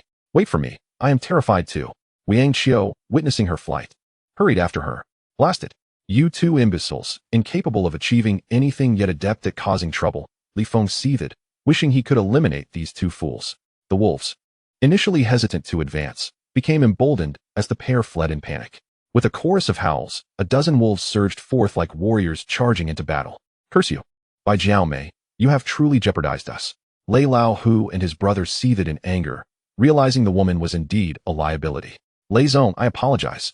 I am simply terrified of the wolves. You must flee and let Li Feng and the others face the consequences, Bai Jiaomei exclaimed, attempting to scramble up the rocky ledge, but her limbs betrayed her, rendering her incapable of climbing. I am equally frightened, Liang Qiu shouted as he too attempted to scale the wall. You foolish pauper, how dare you contest my space? Go die in a corner. Bai Jiaomei slapped him, urging him to distance himself. Bai Jiaomei, I am also afraid of the wolves. Liang Qiu protested, angered by her disdain, asserting that even a poor man possesses a will to survive. Did poverty warrant death? Your existence wastes air and drags down the average income. Your demise would be preferable. Bai Jiaomei contemplated using him as a stepping stone to ascend the wall. Run, she urged, as the wolves charged in relentless waves. Lei Laohu, alarmed, reminded his brother and hastily turned to flee. Li Gu, the wolves have breached our defenses. What now? Yu Shaoli asked, her voice trembling. As the overwhelming tide of wolves surged forth, Lin Ping's face turned pale with fear. Stop dawdling, flee.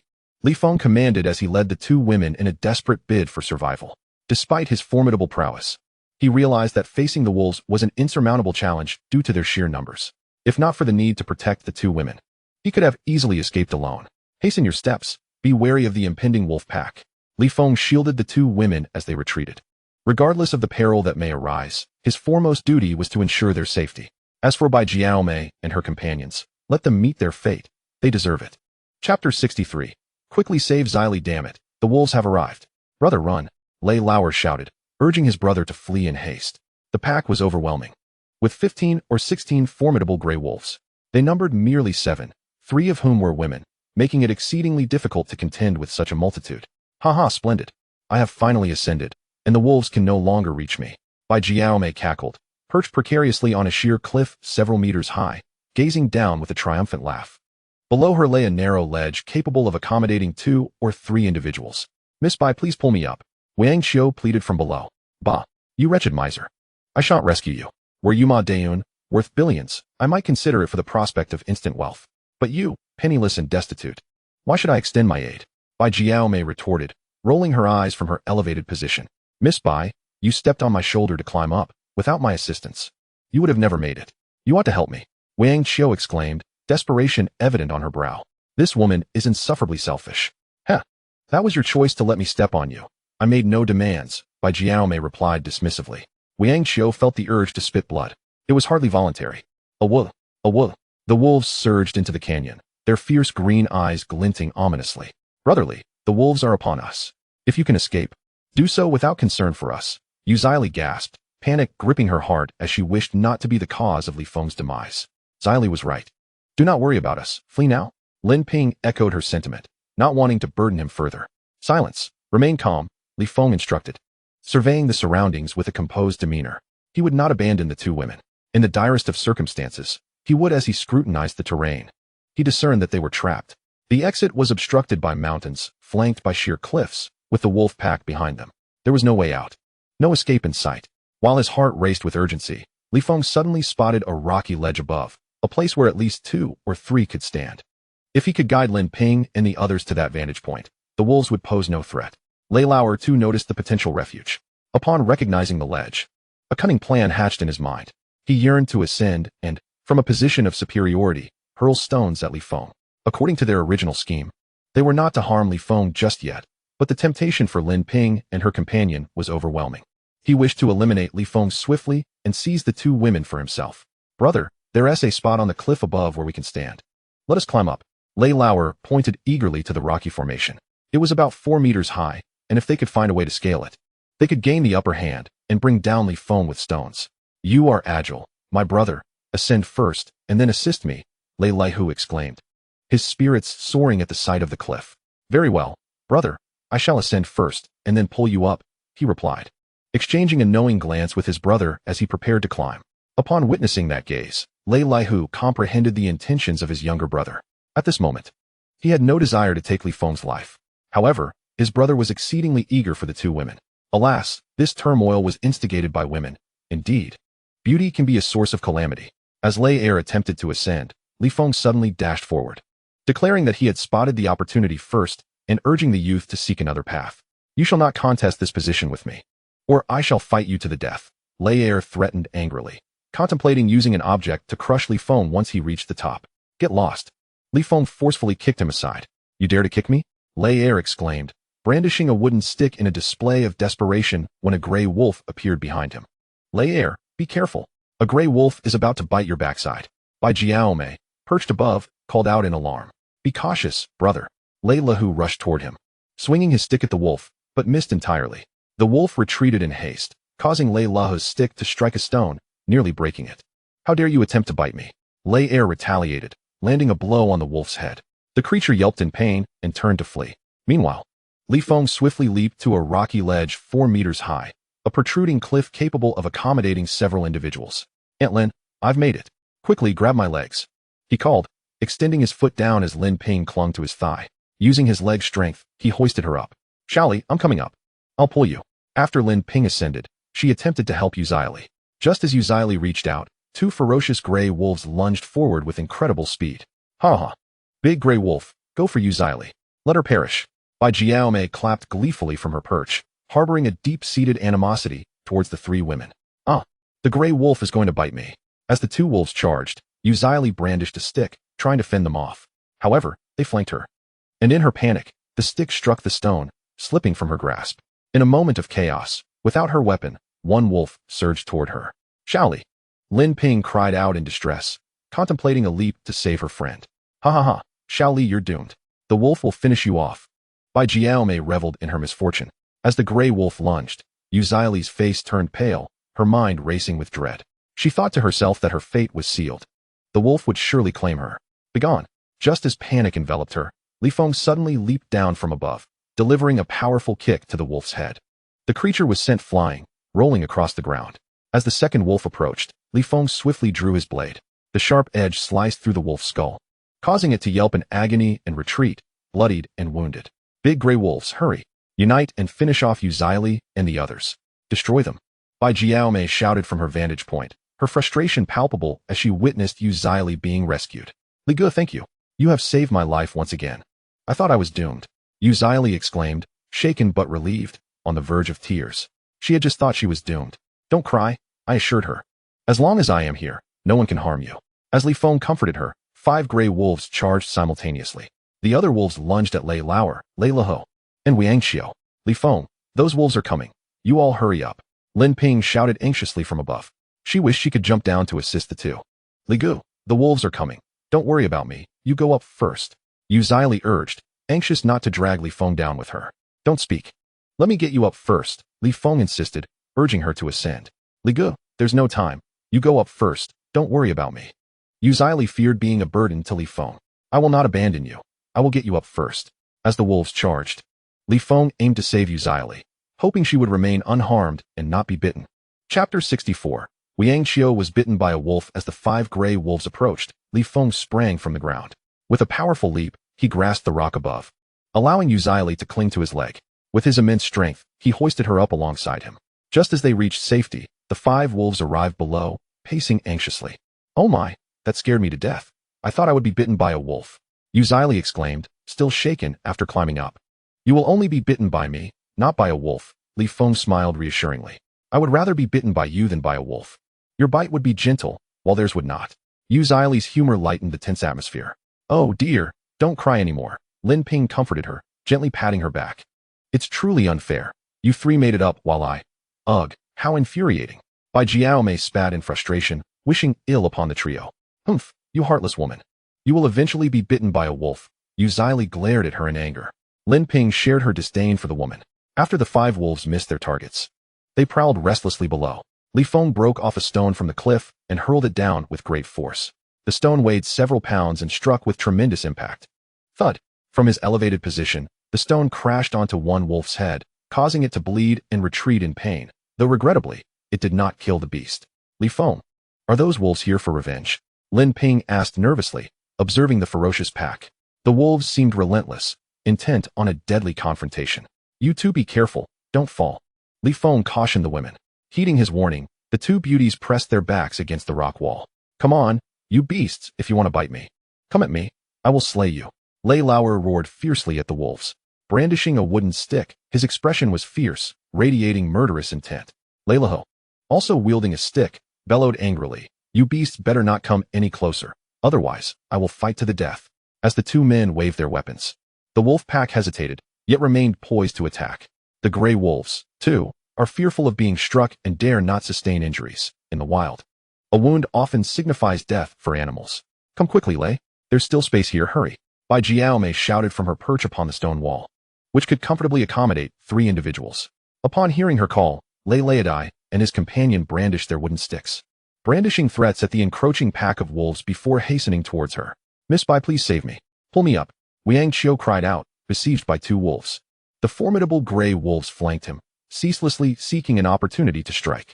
He waved his stick in fear, attempting to intimidate them, yet his energy waned, exhaustion creeping upon him. Ugh, just die already. You aren't worthy of climbing up here. Bai Jiaomei spat disdainfully, her face contorting with contempt. Miss Bai, I implore you, just one pull. Wiangxiu was drenched in sweat, desperation etched across his features. Without assistance, it would be arduous for anyone below to ascend. After Bai Jiaomei had ascended from his shoulders, she seemed unconcerned with his fate. Please, don't disgust me further.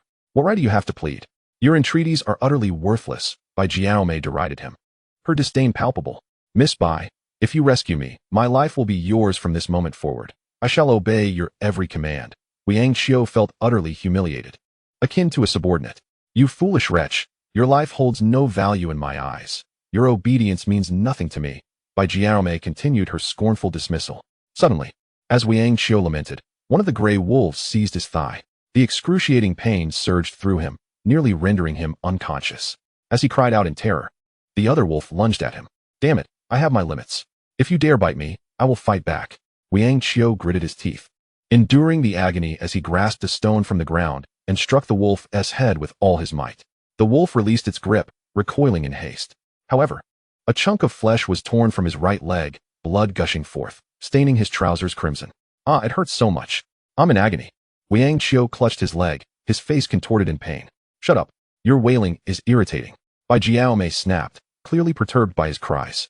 Miss Bai, I'm in pain. Tears streamed down Wang Qiu's face. Even if your head were severed, it would only leave a scar the size of a bowl. What is so impressive about that? Don't scream like a woman and make me lose respect for you, she retorted, standing unscathed while he suffered. Help! Somebody please. Wang Qiu cried out as he saw 3 more gray wolves approaching, fear gripping him. Injured and drained, he lacked the strength to fend off the pack. Surrounded, his fate seemed dire. Just as he called for help, Lei Lahu and Lei Laodai charged forth. The 2 brothers, united in their resolve, instilled enough fear in the wolves that they retreated. Upon their arrival, the 3 wolves hastily fled. Thank you, Lei, for saving me, Wang Qiu exclaimed, relief flooding through him. Wang Qiu believed that the 2 had come to rescue him, and in an instant, he was moved to tears. Xiao Qiu, you have suffered. You are truly remarkable.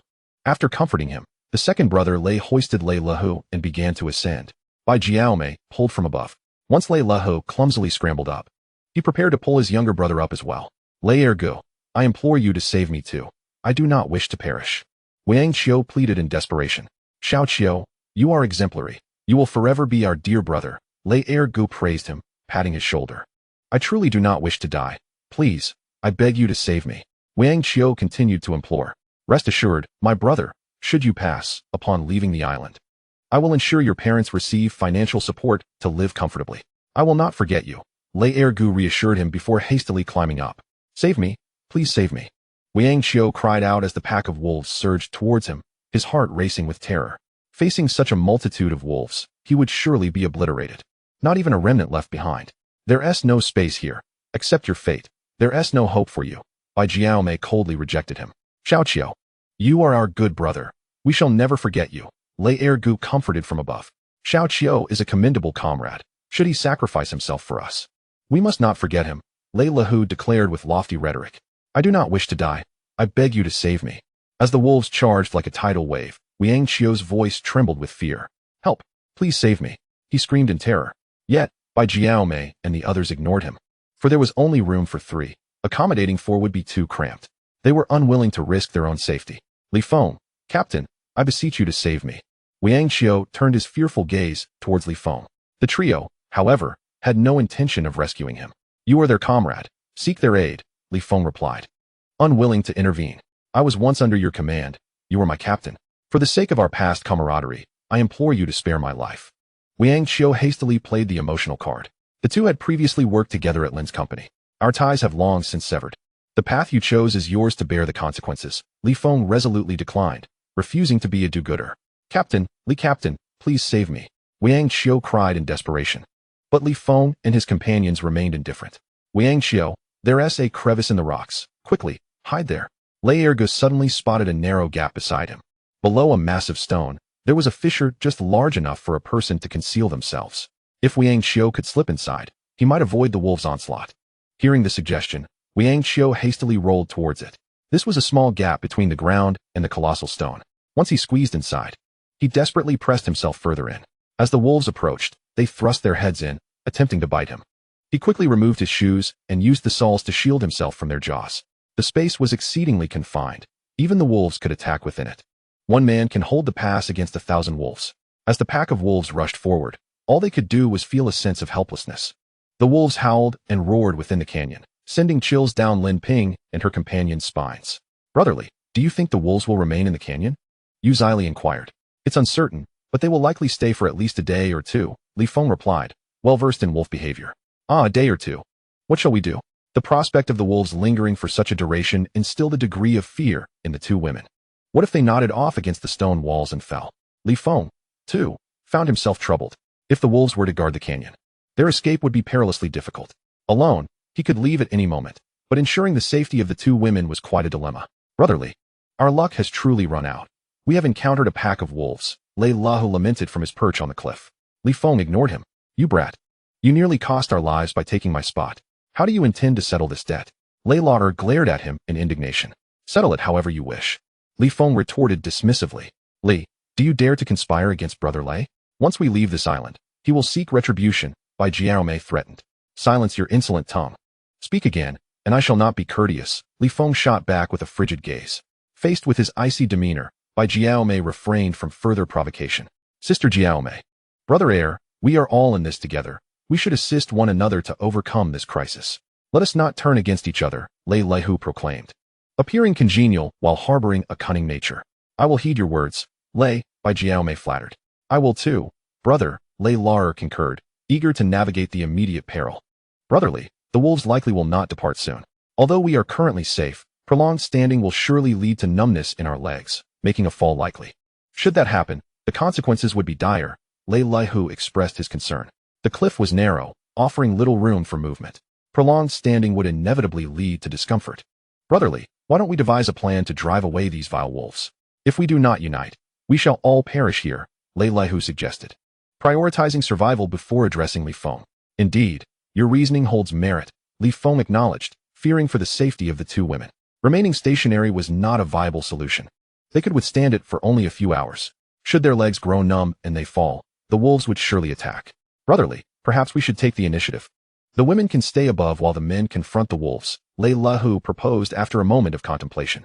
Waiting for hours until their legs became numb and their strength waned would lead to despair and lost opportunities. Very well, you two descend first. I will follow once you are down, Li Feng stated. Why should Lei and the others go first? They are wealthier than you.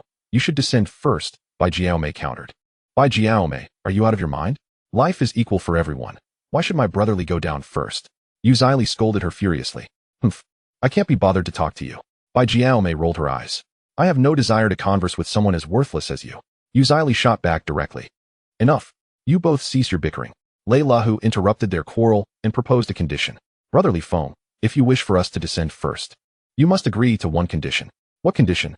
Li Feng inquired. You must throw your long knife over to us for our use.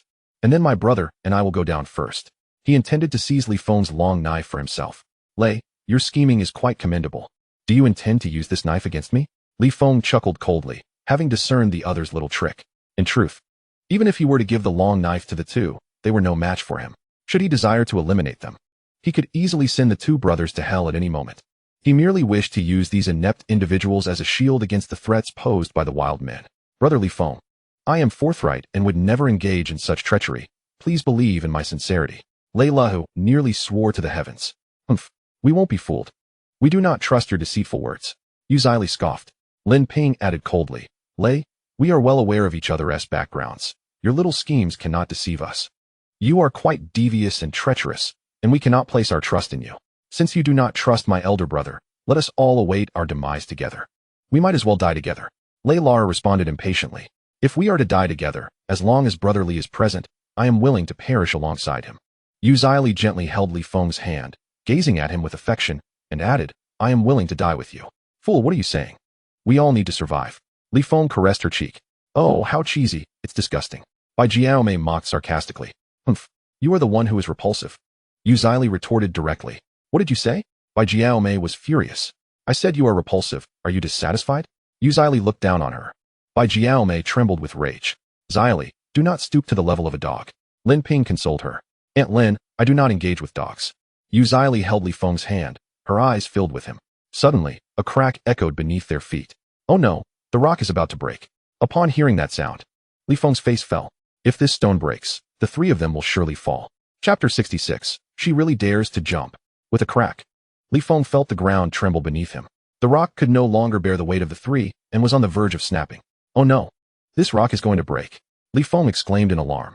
That pack of wolves, with their volatile tempers, was howling all around. If they fell, the consequences would be unthinkable. Li Feng, the stone is about to break. What should we do? Lin Ping's face turned pale with fear. If we fall, we will certainly be torn to shreds. Yu Zili wanted to cry at the sight of the pack of wolves. She could envision the gruesome scene that would unfold if they fell, being mercilessly torn apart by the wolves. The stone could scarcely bear the weight of the three of us. It was on the verge of breaking. Li Feng glanced downward, preparing to leap. Brotherly, treat Aunt Lin well. The stone cannot support 3 people. I will jump, Yuzili declared, closing her eyes and bracing herself for a selfless act. She wished to sacrifice herself to grant Li Feng and the others a chance at survival. Xili, do not do anything foolish. I will go, Lin Ping urged, hastily attempting to stop her. No, I will go, Yuzili insisted as she was about to jump, prompting Li Feng to grasp her arm tightly. This lovely maiden was indeed serious about her intentions, not merely speaking empty words. Brotherly, do not restrain me. Let me go. Consider it my repayment for saving your life. You must live on, Yuzili pleaded, imploring him not to impede her. No, Li Feng firmly refused. Aware that should she jump into the abyss, her demise would be inevitable. Xili, you are still so young, merely 22 years old. Your life stretches far ahead of you. I am nearing 40. My death would be a worthy sacrifice. Li Feng added with a weighty tone, you must protect Xili. If you ever betray her, I shall not forgive you. With those words, Lin Ping prepared to leap, being the eldest. She wished for the two to survive. Aunt Lin, do not act foolishly. Li Feng quickly grasped her, pressing her against the stone wall. Ha ha ha, splendid. I hope they all fall and perish. Bai Jiaomei reveled in the misfortune of the trio. Lei Lauer and Lei Lahu were filled with concern, fearing that the 2 beauties might fall prey to the wolves. The loss of Li Feng mattered little to them. But the 2 maidens must not perish. One was voluptuous and alluring, while the other possessed a delicate, charming demeanor. Both were the epitome of desire for any man. Li Feng, do not stop me. I do not wish for us all to perish, Lin Ping and Yuzili contended, eager to leap. Enough of this chatter. Stay up there and do not fall. With that, Li Feng swiftly jumped down. Brotherly, why won't you let me jump? If you die, neither Aunt Lin nor I can survive. You are truly foolish, Yuzili cried, her heart racing. Just moments before, she had resolved to sacrifice herself. She had thoughtfully considered the matter. It mattered not who perished between her and Lin Ping, but Li Feng's safety was paramount. Should anything happen to him, their fates would be sealed. Fear not, the wolf pack cannot harm me. Li Feng's voice remained calm, his gaze resolute. As long as he was unencumbered, the wolves would prove no threat to him. Xili, let us not burden Li Feng. We must not distract him. With the situation as it was, Lin Ping could only refrain from interfering. Heavenly Father, I beseech you to protect Brotherly, as long as he remains unharmed. I shall toil in gratitude in my next life. Yuzili prayed fervently, her hands clasped together. Lin Ping echoed her plea. Heavenly Father, if Brotherly returns safely, I shall commission a golden Buddha for the temple upon our return. Aunt Lin, you are truly wealthy. You can afford a golden Buddha. Yuzili envied her financial prowess. Your money has been wasted. Even without the protection of the heavens, this pack of wolves cannot contend with me. Li Feng lamented her expenditure. Ha ha, splendid. Li Feng has fallen.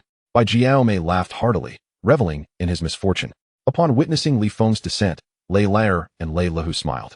As long as the 2 beauties remained unharmed, they cared little for Li Feng's fate. Li Feng, evil begets evil, and good begets good. Your fall is a manifestation of karmic retribution. Bai Jiaomei clapped her hands with delight. How? As Li Feng landed, a wolf lunged at him with alarming speed. The creature leapt, aiming to bite him. Get lost. Li Feng executed a powerful kick to the wolf's head while airborne. With a thud, the gray wolf was sent sprawling. Its neck awkwardly twisted as it convulsed on the ground.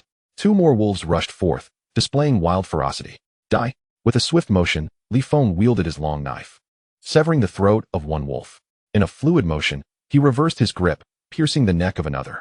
Within mere seconds, he had dispatched both wolves. By heavens, he is unexpectedly formidable. Lei Lahu was taken aback by Li Feng's swift and decisive actions. Lei Lauer shared his astonishment. Bai Jiaomei, you claimed Li Feng lacked skill.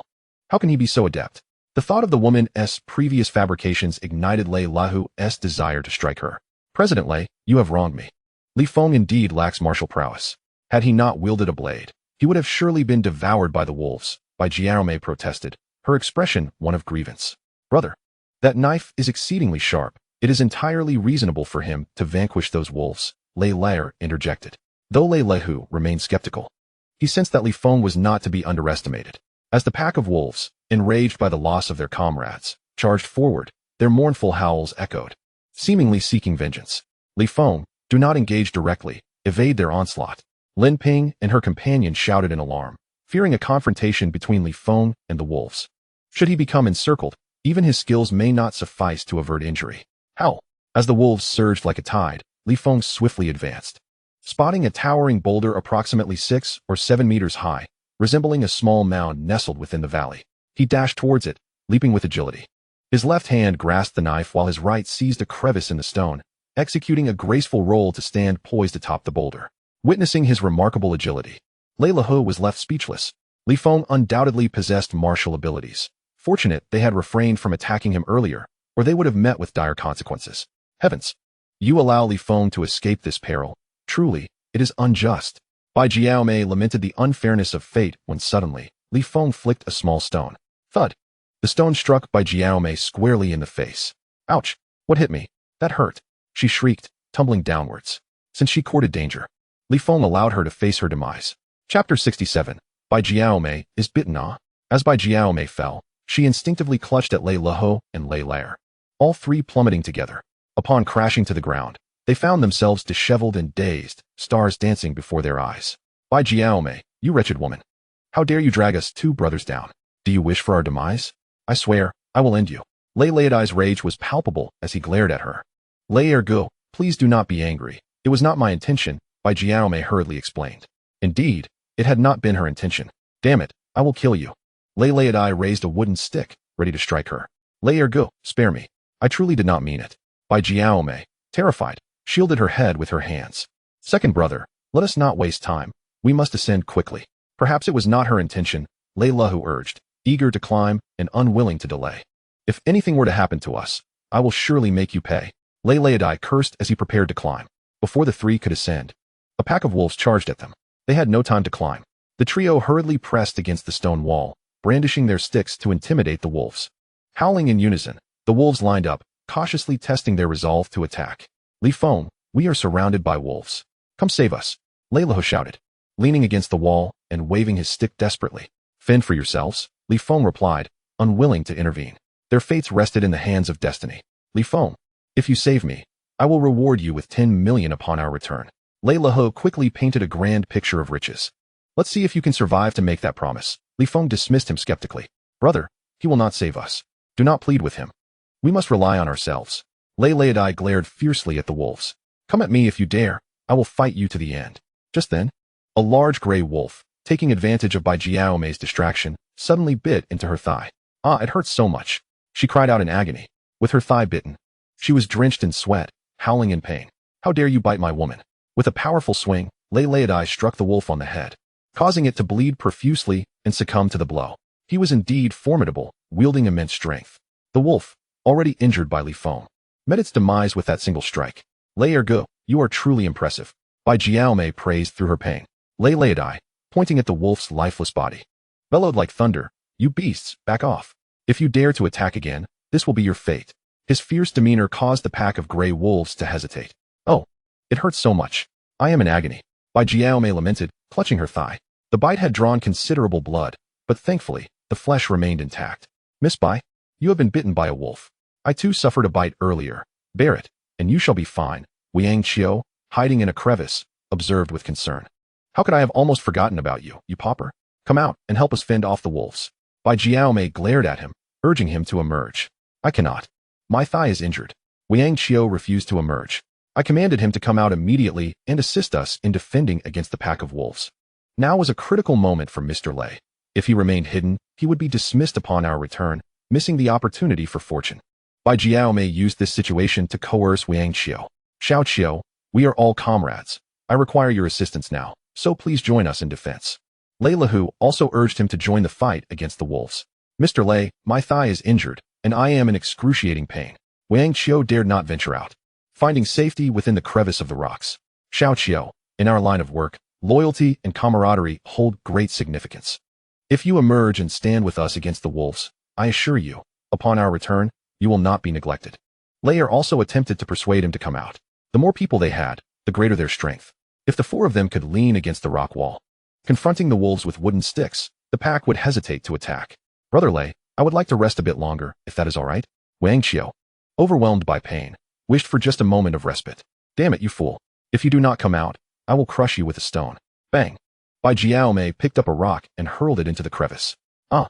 Wiang Qiu cried out in agony as the stone struck his chest. Fool. I give you two choices. Either you come out and defend against the wolves with us, and when we leave this island, Mr. Lei will ensure your fortune.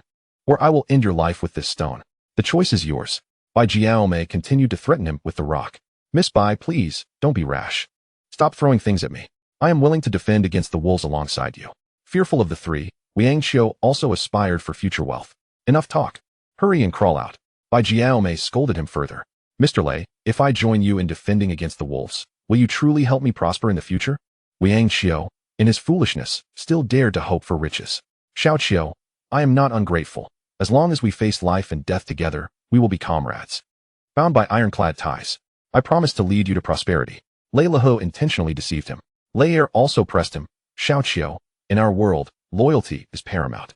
If you are willing to share life and death with us, I will certainly not let you down. Mr. Lei, since you hold me in such regard, I shall stand with you in this peril. Touched by their faith in him, Wang Xiu crawled out and joined the three in leaning against the rock wall, brandishing wooden sticks to intimidate the wolves.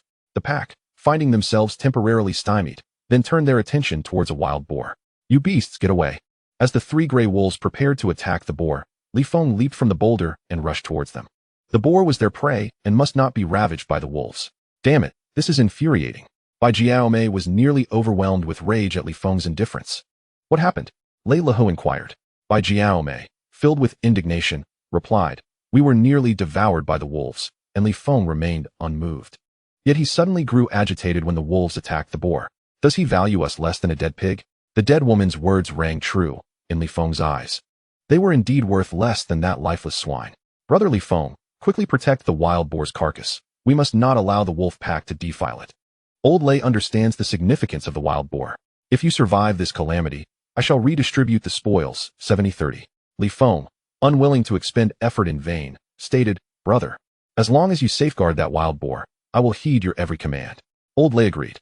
As Li Feng rushed forward, the three gray wolves did not flee. Instead, they charged at him, seeking death. Faced with the onslaught of the wolves, he remained utterly composed. Li Kuei, in his prime, wielded a weapon and felled 3 tigers. Li Feng was even stronger, more than capable of handling 3 wolves. The first wolf lunged at him, and with swift precision, he delivered a fatal blow, severing its throat. The remaining 2 wolves, filled with terror, attempted to retreat. This human was far too brutal, far too ferocious for them to contend with. Li Feng pursued them, dispatching each with a single stroke. After 2 agonizing cries, the wolves lay lifeless in a pool of blood. Now, only 12 wolves remained, and some were injured. Witnessing the heavy losses of their companions, the Wolf King let out a mournful howl before retreating in fear. With the departure of their leader, the remaining gray wolves hastily fled. Brother, the gray wolves have run away. Lei Er sighed in relief. Had the pack not retreated, they might have suffered injuries or even death. Brother Li Feng, you are truly formidable. Thank you. You are our savior. I shall repay your great kindness in the future. Old Lei declared, feigning gratitude. I was bitten by a wolf while they were unscathed. How unfair.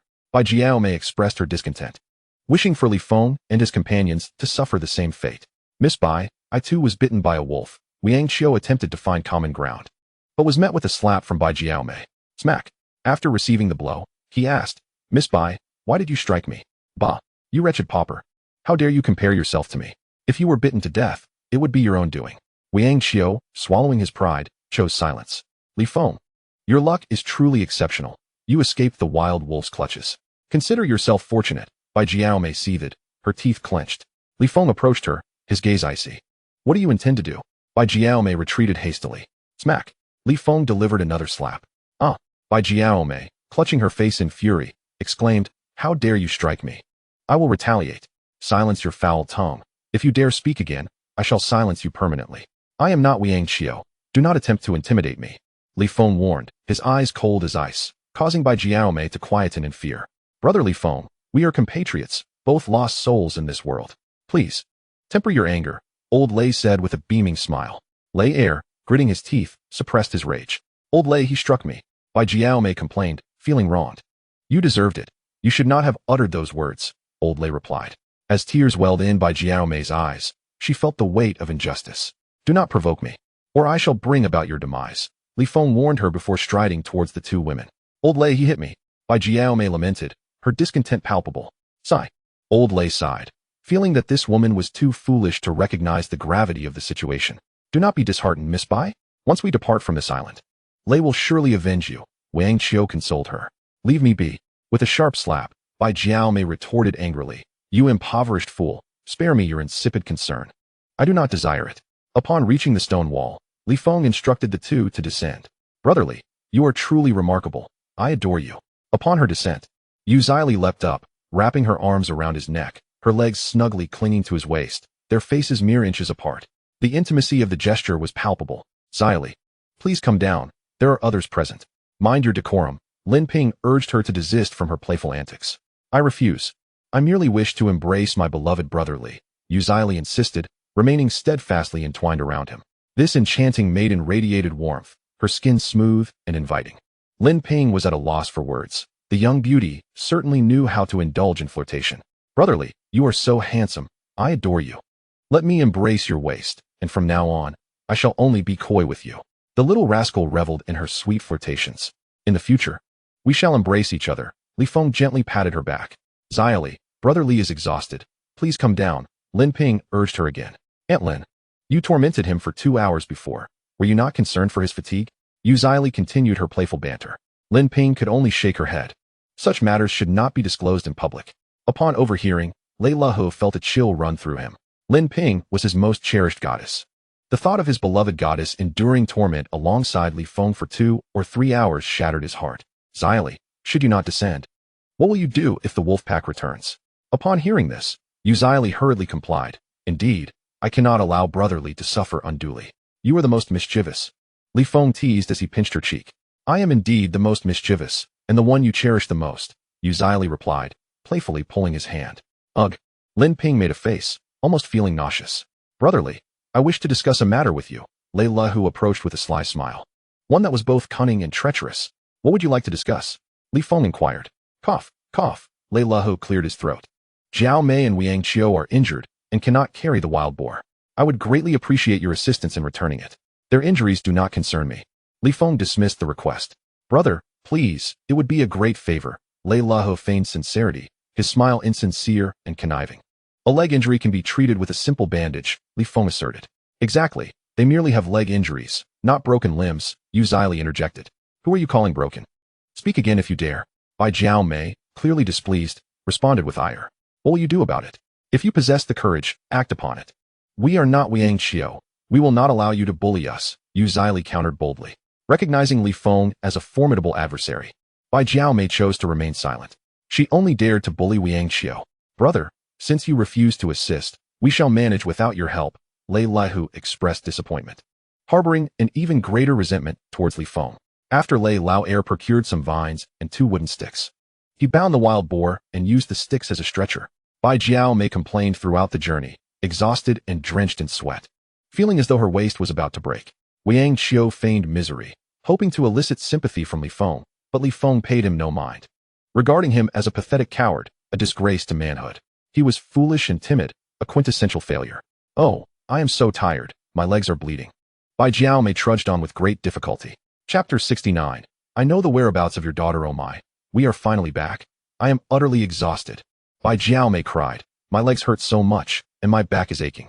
Upon returning to the camp, she wept in pain, having never endured such hardship, nearly falling apart from exhaustion. Meanwhile, Lin Ping and Yu Shaoli were at ease, hand in hand with Li Feng, leisurely enjoying the flowers and scenery. In stark contrast, Bai Jiao Mei struggled to catch her breath. Miss Bai, do not be disheartened. I too am as exhausted as a dog. Wiang Qiu gasped as he lay in the camp. You wretch, how dare you compare my exhaustion to that of a dog? Bai Jiao Mei, drained of energy, would have slapped him had she possessed the strength. Miss Bai, please do not be angry. I did not mean to insult you. I merely meant that both of us are equally fatigued. Wiang Qiu hurriedly clarified. You insolent creature. I had no intention of striking you, but you are simply insufferable. With a swift motion, Bai Jiao Mei slapped him in anger. After the wild boar was carried back, Li Feng crouched by the stream, preparing the pork. Brother, according to our agreement, the next matters are in your hands. I appreciate your assistance. Lei Lao, who said insincerely as he and Lei Lao Air rested not far away. Li Feng skillfully processed the meat while Lin Ping and Yu Shaoli assisted him. Brother, that lad possesses remarkable skills. Lei Lao Air observed Li Feng with a fierce glare as he worked with the boar. Thank goodness we refrained from attacking earlier. We would have been doomed. Lei Lao who wiped his brow. To be honest, had we engaged, even if the 3 of us fought together, I would have had little confidence in overcoming him. Lei Lao Air felt a twinge of fear. Recalling Li Feng's swift and ruthless actions against the wolf pack, the 2 brothers felt a chill. I once believed that possessing the long knife would suffice to confront him, but I was mistaken, Even with that weapon, we would not stand a chance. Lei Lao sighed. Lin Ping, voluptuous and alluring, radiated charm, while Yu Shaoli, pure and sweet-voiced, captivated him completely. I am quite fond of these two women. We might have to risk everything and confront Li Feng. Lei Lao clenched his fists tightly. Fortune favors the bold. Brother, do not act impulsively. If we engage him directly, we are no match. We must employ our wits, Lei Lao advised. Use our wits. Lei Lao slapped his bald head.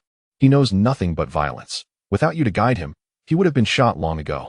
Brother, to deal with Li Feng, we must be patient and cunning. Not reckless. Lei Lao pondered deeply. Brother, I'm listening to you. What should we do? Lei Lao inquired.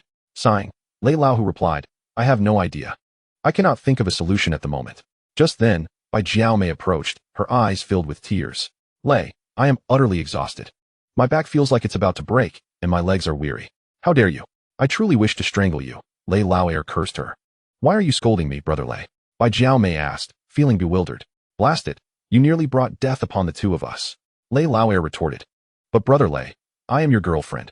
How could I ever wish harm upon you both? Bai Jiaomei defended herself, feeling wronged. She genuinely had no intention of causing them any harm. After all, she needed their connection and background for her own survival.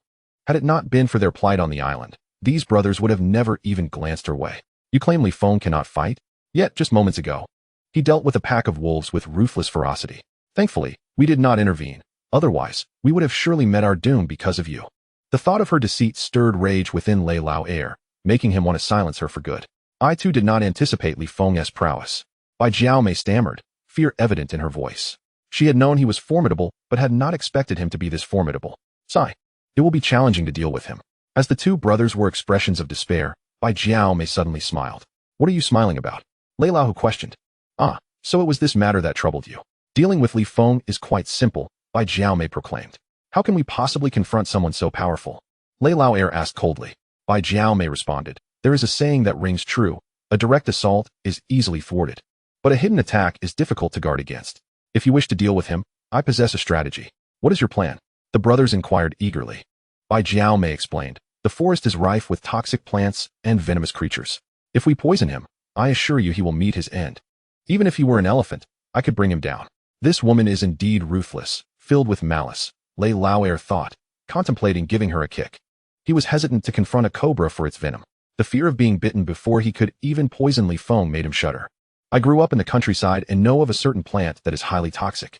If we can find that plant, I can ensure Li Feng's demise. Bai Jiaomei declared, her fists clenched in determination, harboring deep-seated hatred for Li Feng. And how do you intend to poison him? Lei Lao asked. Through his food. I guarantee he will perish, Bai Jiaomei replied. Initially considering poisoning his water, she realized it was a stream and would not suffice. Thus, food became her only option. Haha, Jiaomei, you are indeed clever and resourceful. I underestimated you, Lei Lao commended, giving her a thumbs up. This woman was truly formidable. But what if Lin Ping and Yu Shaoli were to be poisoned? Would I then have to take out my frustrations on you daily? Lei Lao's expression darkened, unwilling to see the two beauties harmed. We merely need to control the dosage of the poison, ensuring they are temporarily incapacitated or weakened. Bai Jiaomei assured. Ha ha ha, your plan is indeed remarkable. Lei Lao, filled with joy, caressed his bald head. He envisioned the three succumbing to poison, rendered powerless, allowing him to indulge in his whims with Lin Ping and the others. The mere thought excited him, bringing immense pleasure. Mr. Lei, allow me to share a secret. Bai Jiaomei expressed her desire to reveal something related to Lin Ping. Li Gu, the three are whispering again. I suspect they are concocting wicked schemes against you. Yu Shaoli remarked, her concern evident upon witnessing the trio's mischievous grins. Li Feng, now that they know of your martial prowess, they will surely devise ways to undermine you. You must remain vigilant, Lin Ping cautioned. What schemes could those fools possibly devise? It ultimately boils down to treachery or poisoning. Li Feng retorted. How do you know they would resort to poison? Lin Ping asked, astonished. Because I possess the ability to empathize with their thinking. Whatever strategies Bai Jiaomei and her companions might conceive, I can anticipate, Li Feng replied. And how do you intend to counteract them? Lin Ping inquired. I have an intense feeling that the primitive tribe members could locate us at any moment, Li Feng expressed, his intuition strong. They had previously discovered footprints of wild men. He was unperturbed by Lei Lao and his ilk, yet the primitive tribe instilled fear within him. As for those inept individuals, Li Feng considered retaining them for dealing with the primitives, sharing the burden of risk. Mr. Lin, I have heard that your daughter, Lin Ting, has encountered trouble aboard the ship. I possess information regarding her whereabouts. Would you be interested? Lei Lao, who interjected unexpectedly during their conversation. What? You have news of my daughter? Lin Ping exclaimed, her astonishment quickly shifting to urgency. Where's my daughter? She pressed, anxiety palpable. Since being cast adrift on the island, she yearned to find Lin Ting, even dreaming of her at night. Yet, her daughter had vanished without a trace, as if she had sunk into the depths of the ocean. Mr. Lin, I do know the whereabouts of Ting Er, Lei Lao, who smiled, his gaze lewdly appraising Lin Ping's figure. Finding her voluptuous and alluring, he felt an overwhelming desire to pounce. Mr. Lei, please tell me where my daughter is. Lin Ping implored, frantic. She had vowed to locate her daughter, insisting on seeing her alive or dead. I indeed have seen Ting Er. But this is not the appropriate place for such discussions, Lei Lao stated, gesturing towards a nearby grove for a private conversation. Mr. Lei, we can speak here. Just inform me of Ting Er's whereabouts, and I shall repay your kindness, Lin Ping insisted, unwilling to venture into the grove. In due time, we shall be allies. I do not require your gratitude, yet this is not the right place to converse, Lei Lao maintained, still favoring the grove. Lin Ping hesitated, torn. The thought of her daughter's fate compelled her to consider the grove. Lei Lao, should you dare to deceive Lin Ping, I shall have your head. Li Feng warned coldly. This wretch would dare to mislead Lin Ping at his peril. Brother Li Feng, I am aware you harbor grievances against me. Yet I genuinely know Lin Ting's whereabouts. Lei Lao swore to the heavens, asserting his honesty. Bah! You shally scoffed, Mr. Lei. You do not know Lin Ting's whereabouts. You seek to deceive Aunt Lin. You directed her to the grove, undoubtedly with intentions of taking advantage of her or deceiving her in matters of the flesh. This young beauty spoke a harsh truth. You Xile, you shall not insult my elder brother. Otherwise, I shall not be kind to you. Lei Lao approached menacingly.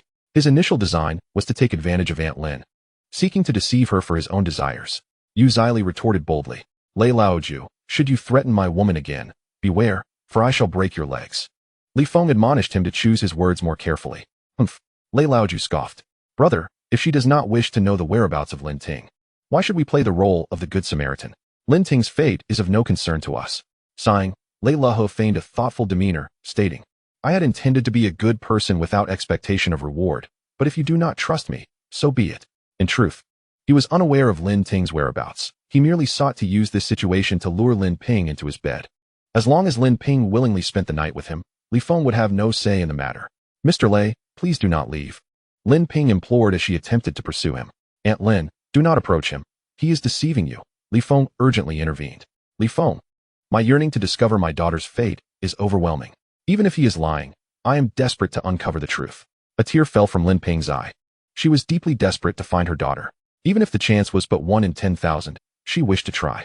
Lei Lao's intentions were nefarious. I suspect this is a scheme concocted by Bai Jiaomei, a plot devised in secret to deceive you. Li Feng discerned their little ruse. Li Feng, I appreciate your warning, but you cannot fathom the longing of a mother desperate to find her child. Lin Ping trembled, her voice taut with anxiety. It is difficult for others to grasp her emotional turmoil. This feeling is akin to a desperate patient seeking any remedy to stave off death, clinging to hearsay of a miraculous cure.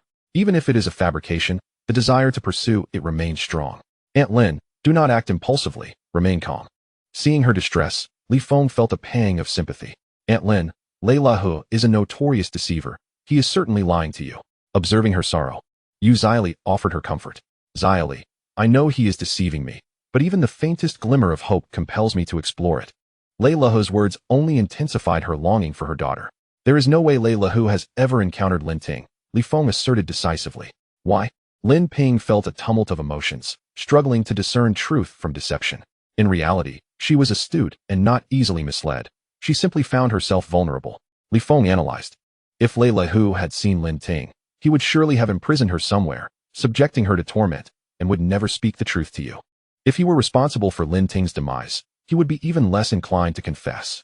Upon hearing this reasoning, Lin Ping gradually regained her composure. Aunt Lin, Li Ji's words carry weight. Lei Lao and his ilk could not possibly have encountered Lin Ting. Do not allow yourself to be deceived. Yu Xile grasped her hand, offering solace. Lin Ping took a deep, steadying breath, her emotions spiraling out of control. Her chest heaved, her body quivered, and even her face twitched with tension. Aunt Lin, rest assured, I shall join you in the search for Lin Ting. As long as you do not give up, neither shall I. Li Feng held her close, caressing and kissing her. Aunt Lin, I feel the same way. As long as you do not give up, I will join you in the search for Lin Ping. Li also made promises and assurances. Li Feng, Li, thank you for your comfort. It is truly a blessing to have you both. Lin Ping wept, heartbroken and overwhelmed. Tinger was her life, her everything. She was filled with worry and fear. Aunt Lin, please do not cry. It pains me to see your tears, Li said, distressed. Thank you for your kindness. I am all right. I just need a moment of silence. Thank you. After expressing her gratitude, Lin Ping sadly squatted beside a stone. Her long hair cascaded to her waist, spilling onto the ground as she crouched. Her silhouette appeared both lonely and helpless. As a gentle breeze swept through, her quiet sobs seemed to drift away with the wind. Observing Lin Ping's sorrow, Li Feng resolved to teach those brutes, Lei Lihu and his gang, a lesson. How dare they cause Lin Ping such distress? They will pay dearly for this. After preparing the wild boar meat, Li Feng offered them only a few scraps of bones. Li, we had agreed on a distribution ratio. Are you implying you intend to take all the wild boar for yourself? What is your meaning? Bai Jiaomei glared at the few bones with dissatisfaction. Damn it, Li. Do you think you can push us around by giving us just a few bones? Lei Er was visibly irritated, tapping his bald head. What did you just call me? Upon hearing the insult, Li Feng's anger flared. I said, don't push your luck. After Lei Er repeated his taunt, Li Feng strode towards him with purpose. Li, what are you planning? Are you going to take action against Brother Lei Er? Bai Jiaomei questioned anxiously as she observed Li Feng's fierce approach. Chapter 71. A vicious beating of the two brothers Li. I am not afraid of you. Do not think you can intimidate me. As Li Feng advanced, Lei Er gripped a wooden stick tightly, ready for confrontation. With a swift motion, Li Feng delivered a resounding slap. Lei Er was left dazed, astonished that Li Feng had dared to strike him. His reputation was well known, and many had sought his favor, with numerous women eager to share his bed. He held the power of life and death over others with a mere word. Yet here was Li Feng, audacious enough to lay a hand on him. The atmosphere became tense, as no one anticipated Li Feng's boldness. How dare you strike me? I will end you. Lei Er bellowed, raising his stick to retaliate. He had never been struck before, nor had he endured such humiliation. You wretch! Who gave you the audacity to insult me? Speak another word, and I will take your life. Just as Lei Er's fury surged, Li Feng struck him once more. Wang Qiu was taken aback. He never imagined Li Feng would dare confront Lei Er, a figure he revered as untouchable. Brother, do not act rashly. Lei Lahu urged as Lei Er prepared to retaliate. He hit me. Lei Er gritted his teeth, unable to swallow his anger. Brother, let us resolve this calmly. Li Feng. My brother, you should not resort to violence, and even more so, you should not threaten. As Lei Lahu attempted to approach, Li Feng suddenly pressed the blade against his throat. Brother, do not act impulsively. Be cautious, lest you err. Lei Lahu quickly raised his hands, urging Li Feng to remain calm. The knife was exceedingly sharp. If it were to cut his neck, his life would be forfeit. Li Feng, you possess audacity beyond reason, daring to confront both Lei and me. Do you not value your life? Bai Jiaomei roared, only to be silenced by Li Feng's piercing gaze. With just a look, he rendered her breathless. Brother, do not act rashly. Please, stay composed. Wang Qiu hastily implored. Leave, commanded Li Feng, dismissing him as unworthy of a response. Lin Ping and Li approached, armed with wooden sticks, prepared to assist Li Feng. Brother, do not let your emotions cloud your judgment. Be wary of the blade's potential for error. Lei Lahu regarded the knife with trepidation. I have a question for you. Answer me truthfully, or I shall end you right here, Li Feng threatened, his gaze brimming with menace. Brother, let us converse civilly. Inquire as you wish, and I shall respond with honesty. Lei Lahu stammered, sensing Li Feng's deadly aura. Have you seen Lin Ping? Do you know her whereabouts? Answer me immediately, without hesitation, or I will strike you down. Li Feng's expression remained cold and unyielding. Brother, I have not seen Lin Ping, nor do I know where she is, Lei Lahu replied candidly. Then why did you deceive Lin Ping? Li Feng pressed. Brother, it was Bai Jiaomei who informed me that Lin Ping was desperate to find her daughter. I feared for her well-being, for her nourishment and rest, so I endeavored to cheer her up. Lei Lahu deflected the blame onto Bai Jiaomei, concealing his true intent of manipulating Lin Ping's emotions. Lin, did you hear that? He has no knowledge of Lin Ping's whereabouts. To illuminate the truth for Lin Ping, Li Feng directly coerced Lei Lahu. Humph, you deceitful scoundrel, you made Lin weep with sorrow. Li exclaimed, her indignation palpable. Lin Zong, I apologize. Upon learning from Bai Jiaomei of your search for your daughter, I misled you with good intentions to uplift your spirits. Lei Lahu hastily apologized as the knife remained poised at his throat. You wretch. Slap. Lin Ping stepped forward and struck him. Lei Lahu gritted his teeth in fury, vowing that when the opportunity arose, he would eliminate Li Feng and make this woman beg for mercy beneath him. Do not harm my elder brother. As Lei Lauer attempted to act, Li Feng's glare sent him retreating. You beast! How dare you deceive me with such matters? I long to end you. Slap. Lin Ping furiously struck him again. How dare you strike my elder brother? I will fight you to the end. As Lei Lauer prepared for battle, Lei Lahu urgently interjected.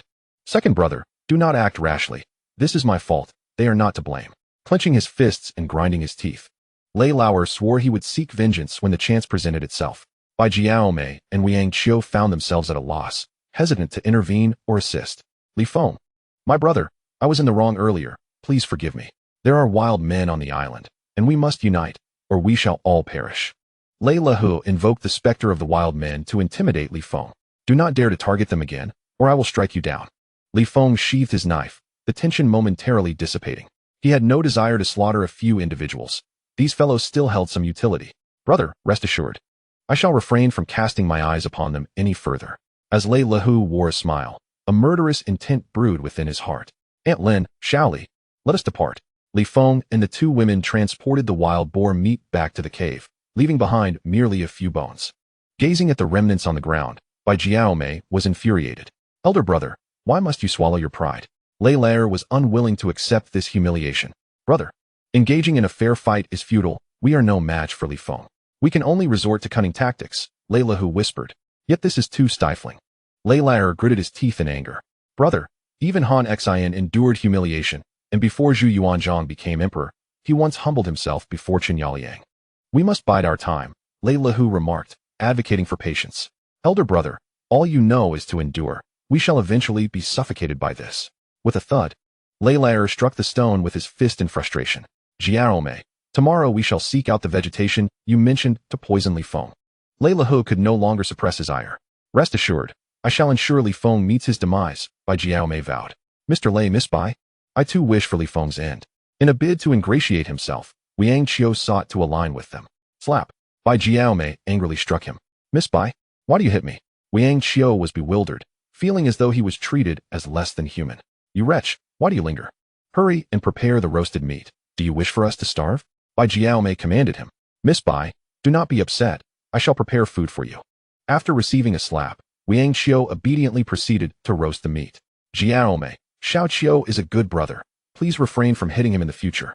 Lei Lahu feigned to speak kindly. Mr. Lei, one must treat such individuals as one would a dog. Obedience is often instilled through discipline. After boasting, Bai Jiaomei ran to the fire to await her meal. Elder brother, if we eliminate Li Feng and take possession of Lin Ping and Yu Zili, what shall we do with Liang Qiu and Bai Jiaomei?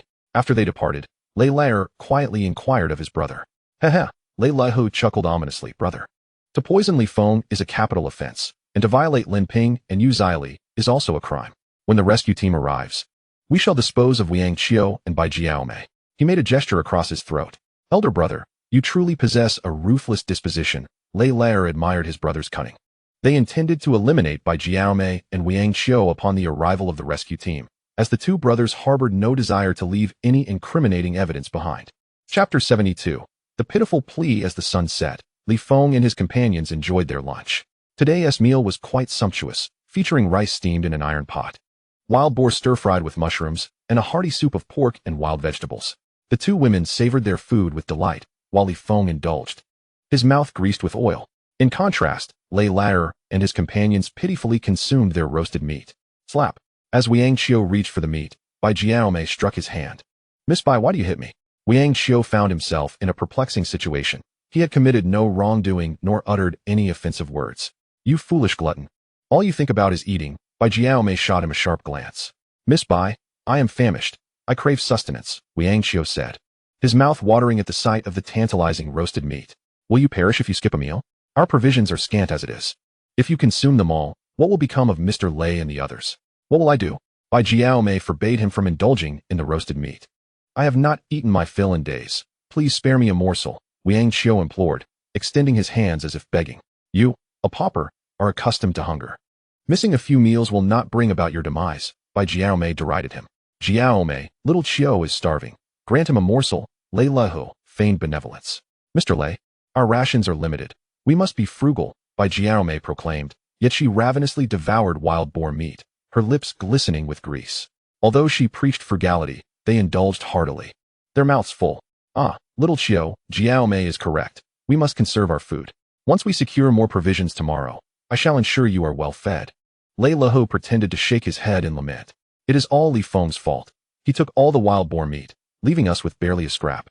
Bai Jiaomei expressed her resentment. But I am truly starving, Liang Qiu lamented, observing the three as they feasted with grease-smeared faces. His stomach growled painfully, an ache that seemed to touch his very core. Brothers, we must endure together. The circumstances are dire, and we shall weather this storm as one, Lei Lao exclaimed, devouring his food voraciously while proclaiming unity in hardship. I am genuinely hungry. Please, just a small portion will suffice. Liang Qiu continued to plead desperately. He believed that by taking care of these three on the island, he would share in their fortune upon their return.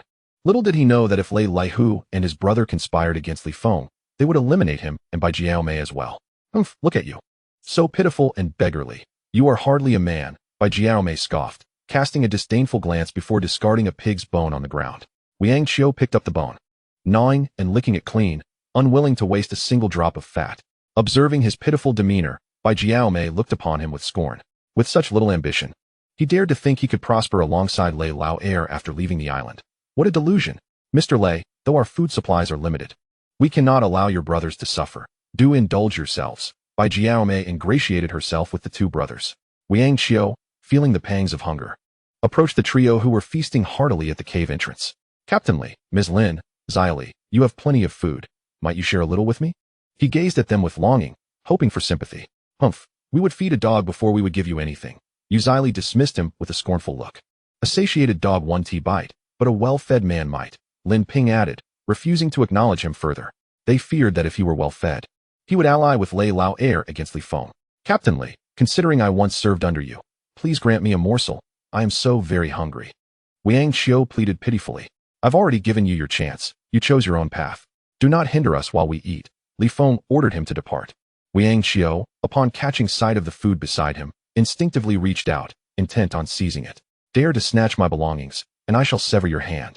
Came Li Feng's icy warning, causing Liang Qiu to retract his hand in fright. He recognized that the trio would not extend any sympathy towards him. Thus he turned away in disappointment. What sort of person is he? Even a 3-year-old possesses more intelligence. Not even a child would trust a stranger, yet he does. Thought Xyli, who held Liang Qiu in utter disdain. This fellow is utterly foolish. Let us disregard him and continue enjoying our meal. Li Feng, seated between two beauties, indulged in the feast with a sense of carefree happiness. After returning home on an empty stomach, Liang Qiu faced the scorn of Bai Jiaomei. I thought you'd become a sycophant hoping for food, but it turns out they paid you no mind. Miss Bai, I never intended to betray you. I merely couldn't withstand my hunger and sought something to eat. Liang Qiu hastily explained, fearing misunderstanding. You bowed to others for a mere morsel, tarnishing my reputation. Bai Jiaomei looked down upon his actions. I apologize, it won't happen again. Liang Qiu resolved to endure for a few days, believing that once food became plentiful, he would be satisfied. He envisioned future prosperity alongside Lei Lehu, dreaming of luxury cars, opulent villas, and glamorous models, thus committing to persevere. Great responsibilities are bestowed upon those destined for greatness. They must first endure hardship, toil, and hunger, he mused, viewing his trials as a divine test. Jiaomei, do not blame Xiaoqiu. He is indeed very hungry. I shall eat less and allow him to have my share, Lei Lehu declared. Rising with a satisfied burp and offering his unfinished food to Liang Qiu, he could no longer eat, and rather than waste it, he chose to do a kindness and win favor. Mr. Lei, you are exceedingly generous. Thank you. Liang Qiu expressed his heartfelt gratitude upon receiving the food. Mr. Lei fears you might go hungry, hence he offers you the most precious of sustenance. You must be grateful, Bai Jiaomei remarked. Indeed, Mr. Lei has been exceptionally kind to me. Liang Qiu felt a surge of emotion, nearly brought to tears. Research in psychology indicates that individuals subjected to prolonged mistreatment often feel immense gratitude upon receiving even a small kindness, and Liang Qiu was such a person. Brother Li Feng, we have dined well, and I have a favor to ask of you. I hope you will oblige. Thank you. Lei Lehu approached, feigning politeness with a belch. Speak plainly and dispense with the insincere niceties, Li Feng retorted, unable to tolerate his pretense. Brother Li Feng, we wish to construct a hut and would like to borrow your long knife, Lei Lehu requested with exaggerated humility, bowing and making various polite gestures. Oh, you wish to borrow our knife? Are you planning to use it against Brother Li? Xyli exclaimed, startled by the request. The little beauty was quite amusing. Her expression comical. Xyli, do not be so agitated. I meant no such thing. Lei Lao hastily waved his hands. If you mean no harm, then what is your intention? Yu Zili pressed on. I merely wish to build a hut and borrow the long knife. Lei Lao quickly clarified. Your intentions are far from pure. You aspire to emulate Liu Bei's treachery in Jingzhou, borrowing without the intention of repayment. Once you wield that long knife, it is certain you will turn it against us. Yu Zili exposed his ulterior motives on the spot. Seeing this enchanting beauty lay bare his thoughts, Lei Lao seethed with frustration. He vowed that if given the chance in the future, he would be the first to torment this lovely maiden, making her cry out in pain upon the ground. Lei, we are all astute individuals. Why resort to cunning machinations before us? Lin Ping discerned his scheming nature. This man named Lei was not to be trusted. On this island, neither beauty nor blade would be lent. Li Feng also declined his request. Alas, I harbor no ill intentions. If you refuse to lend, so be it. My apologies for the disturbance, Lei Lao said, turning away in disappointment. Brother, do not plead with him. I refuse to believe that we cannot construct a hut without a long knife, Lei Lao said defiantly. Lei, we possess something far more effective than a long knife. With it, we need not lift a finger, Bai Jiaomei said with a mischievous grin. What might that be? Lei Lao inquired. Bai Jiaomei gestured towards Wang Qiu beside them. Lei Lao chuckled. This is free labor indeed. With such assistance, they need not get their hands dirty. Wang Qiu, come here at once, Bai Jiaomei beckoned. Miss Bai, how may I assist you? Wang Qiu approached with a cheerful demeanor. We lack a place to rest, and need a hut constructed. This task falls to you. Bai Jiaomei instructed. This. Wang Qiu stammered, taken aback. He had no experience, and building a hut required strength. Humph. You hesitate at the mere thought of work? Do you plan to leave this island and prosper alongside Lei? Bai Jiaomei questioned impatiently. Think. Wang Qiu nodded vigorously. Yearning for wealth. If you cannot manage this small task, how can you expect to achieve success with them in the future? Bai Jiaomei pressed. Lei Lao clapped him on the shoulder. Brother, this is a test for you. We hope you do not disappoint us. Little Qiu, if you cannot complete this simple task, how can I trust you with more significant projects? Lei Lao feigned seriousness, adopting a grave demeanor. Bai Jiaomei found this reasoning sound. If he could not handle such a trivial matter, how could he undertake engineering and achieve prosperity? This was a trial from both of them, and he must seize the opportunity. Rest assured, Lei, I shall fulfill this task, Wang Qiu declared with enthusiasm, thumping his chest. With a song of enduring hardship today for a better tomorrow, he embarked on his labor, diligent and uncomplaining. This labor is truly advantageous. It requires little sustenance and offers no resistance. Bai Jiaomei chuckled from her perch on a stone, unable to contain her laughter. Lei Lao and his brother shared in her amusement. Indeed, Wang Qiu was overly compliant, lacking any spirit, obediently following their commands. This fellow was easily manipulated. Since he was so docile, they might as well have him remain in servitude indefinitely. By dusk, Wang Qiu had finally completed the hut. Although it was neither sturdy nor aesthetically pleasing, it was better than nothing. Lei, Miss Bai, I have finished the hut, he announced. After several hours of toil, Wang Qiu, drenched in sweat, eagerly anticipated the praise of the three companions. Well, you have demonstrated commendable diligence. Your performance has been quite satisfactory, Bai Jiaomei remarked, nodding with pride while her hands were clasped behind her back. Xiao Qiu, you have worked hard. The three of us shall rest in the hut. You may sleep outside tonight, Lei Laodai stated. What? I am to sleep outside tonight? Wang Qiu exclaimed in astonishment. To think that the hut he had painstakingly constructed would not be his sanctuary. Humph. If you were to enter the hut, how could we three possibly rest? Bai Jiaomei declared, hands on her hips, her expression fierce. Understanding her reasoning, Wang Qiu smiled and replied, since it is inconvenient with so many present, I shall refrain from entering the hut. You all rest well. Humph. Finally you demonstrate some understanding.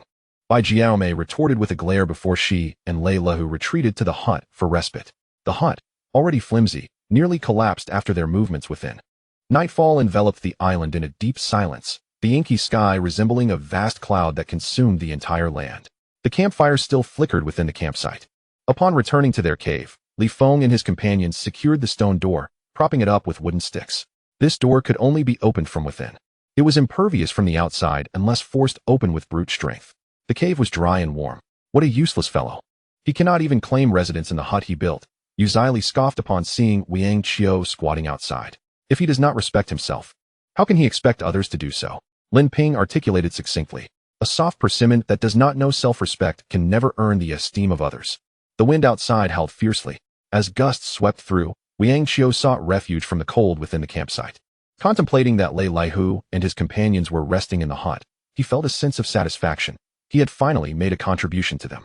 This sycophant is utterly worthless. His very existence is a waste of air. Do not pay any heed to that useless person. It is dark now. Let us rest. Li Feng suggested, wrapping his arms around the waists of the two women, eager to retire for the night. Li Gu, love you. Yu Zili playfully nibbled at his cheek. Her lips pursed. This little beauty was indeed charming and quite mischievous. As night descended, the three embraced one another, lying on the grass to sleep. Time flew by, and before they knew it, dawn broke in the east. The trio had enjoyed a restful night. With the break of day, Li Feng and the two women ventured into the campsite to prepare breakfast. With Lei Lahu and his cohorts present, he felt uneasy about the two women. Ha ha. Brother Li Feng, you must have had a wonderful night. What plans do we have for today? Lei Lahu greeted them with a broad smile as they emerged from the cave.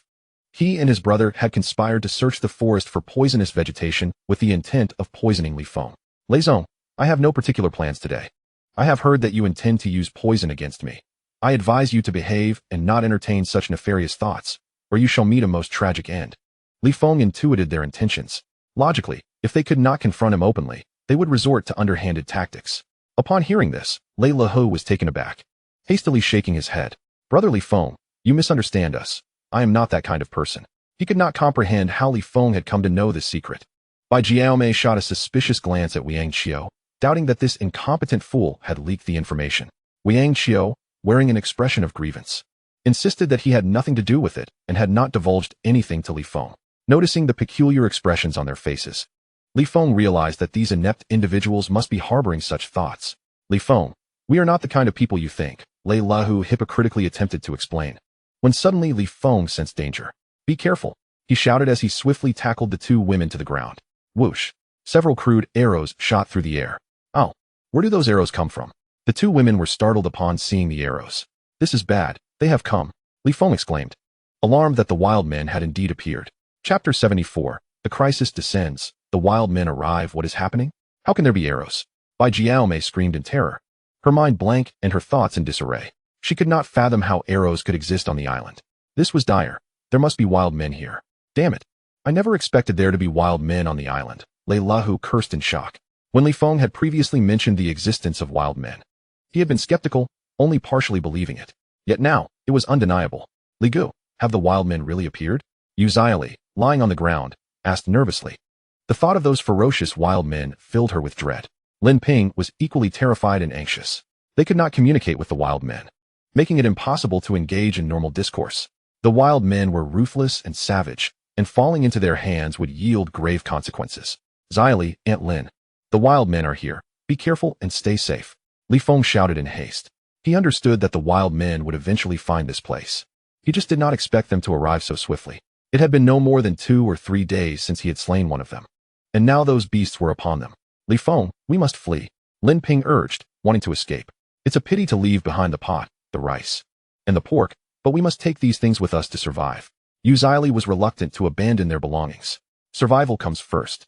We will deal with the rest afterward, Li Feng insisted, disregarding the possessions.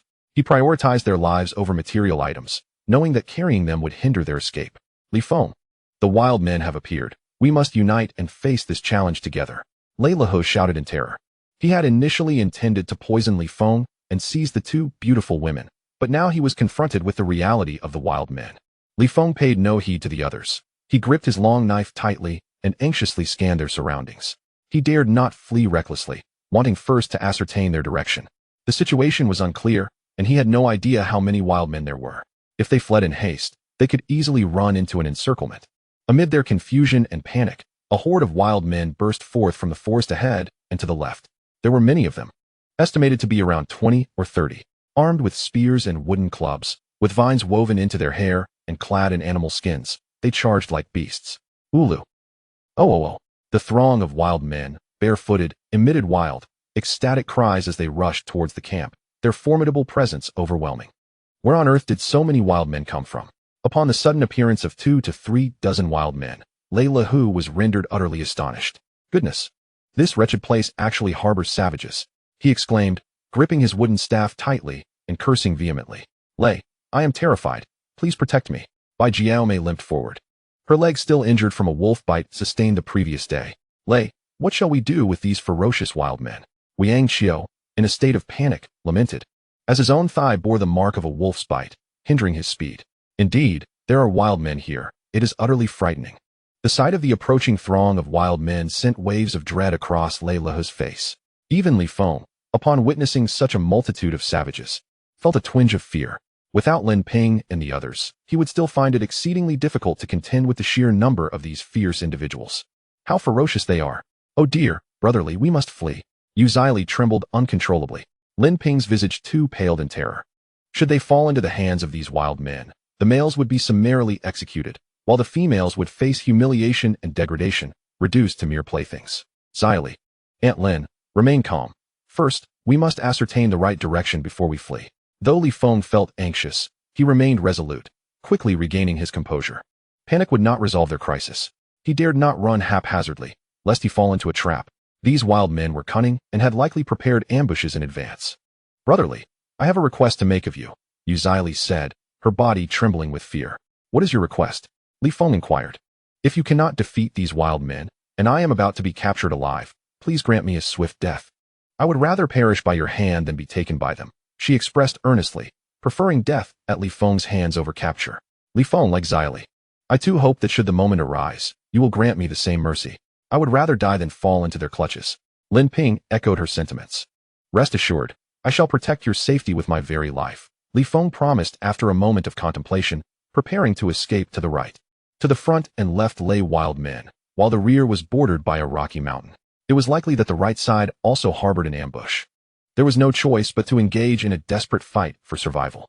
Brothers, the wild men have emerged. We must unite against them. Lei Lehu attempted to manipulate Li Feng, hoping for a scenario where they would both perish. Lei, there are wild men ahead and to the left. Let us flee to the right, Li Feng directed, gesturing for everyone to follow that path. Brotherly, they will not unite with us. Why do you insist on guiding the way? Yu Zili questioned, puzzled. The wild men posed a grave threat, as did Lei Lehu and his companions. Zili, my considerations are more thorough than yours, Li Feng retorted, not merely seeking to play the hero. The right side likely concealed an ambush as well. And if they all fled in that direction, Lei Lehu could lead them into danger. Zili, trust Li Feng. Do not question his decisions, Lin Ping affirmed, placing her faith in him. Brotherly, thank you for your guidance. Indeed, there are no wild men lurking to the right. Let us flee in that direction together. Lei Lehu feigned gratitude, while secretly plotting his own course of action. After escaping the crisis, the intention was to eliminate Li Feng. Even if it meant meeting his demise on the island, he desired to revel in tormenting Lin Ping and the others beforehand. Boss Lei, my thigh is injured. I cannot run swiftly. Will you carry me? Bai Jiao Mei implored, her voice tinged with panic. Jiao Mei, if I carry you while fleeing, our speed will be severely compromised. You must fend for yourself. Lei Lehu firmly declined her request. Brother Lei, will you carry me? She beseeched Lei. At such a critical moment, when disaster strikes, every man for himself. Who can spare a thought for you? Lei, with a fierce countenance, rebuffed her. He would not allow this dying woman to drag him down with her. Woe is me. You too, brothers. Last night you called me darling and professed your willingness to die for me. You are deceivers. Bai Jiao Mei cried in distress. The two brothers had sweet-talked her with tender words, claiming they would sacrifice themselves for her, yet now they revealed their true colors. Last night was mere flirtation. How could you take it seriously? With that, the brothers prepared to flee. Li Feng, meanwhile, shielded the two women, ready to escape to the right. Wait.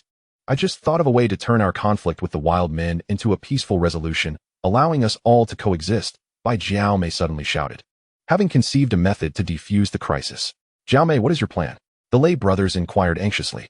If she had indeed found a solution, they could emerge unscathed. Boss Lei, let us send someone to negotiate, to extend a hand in peace and coexist harmoniously, Bai Jiao Mei proposed, presenting her rather foolish idea of negotiating with the wild men. This is a promising approach, but we lack a common language, Lei Lehu admitted, recognizing the merit in her suggestion, yet aware of the communication barrier. Boss Lei, you have wealth. Why not send someone to negotiate? If they realize you are an investor, they will surely not harm us, Bai Jiao Mei suddenly suggested, thinking of the respect afforded to investors.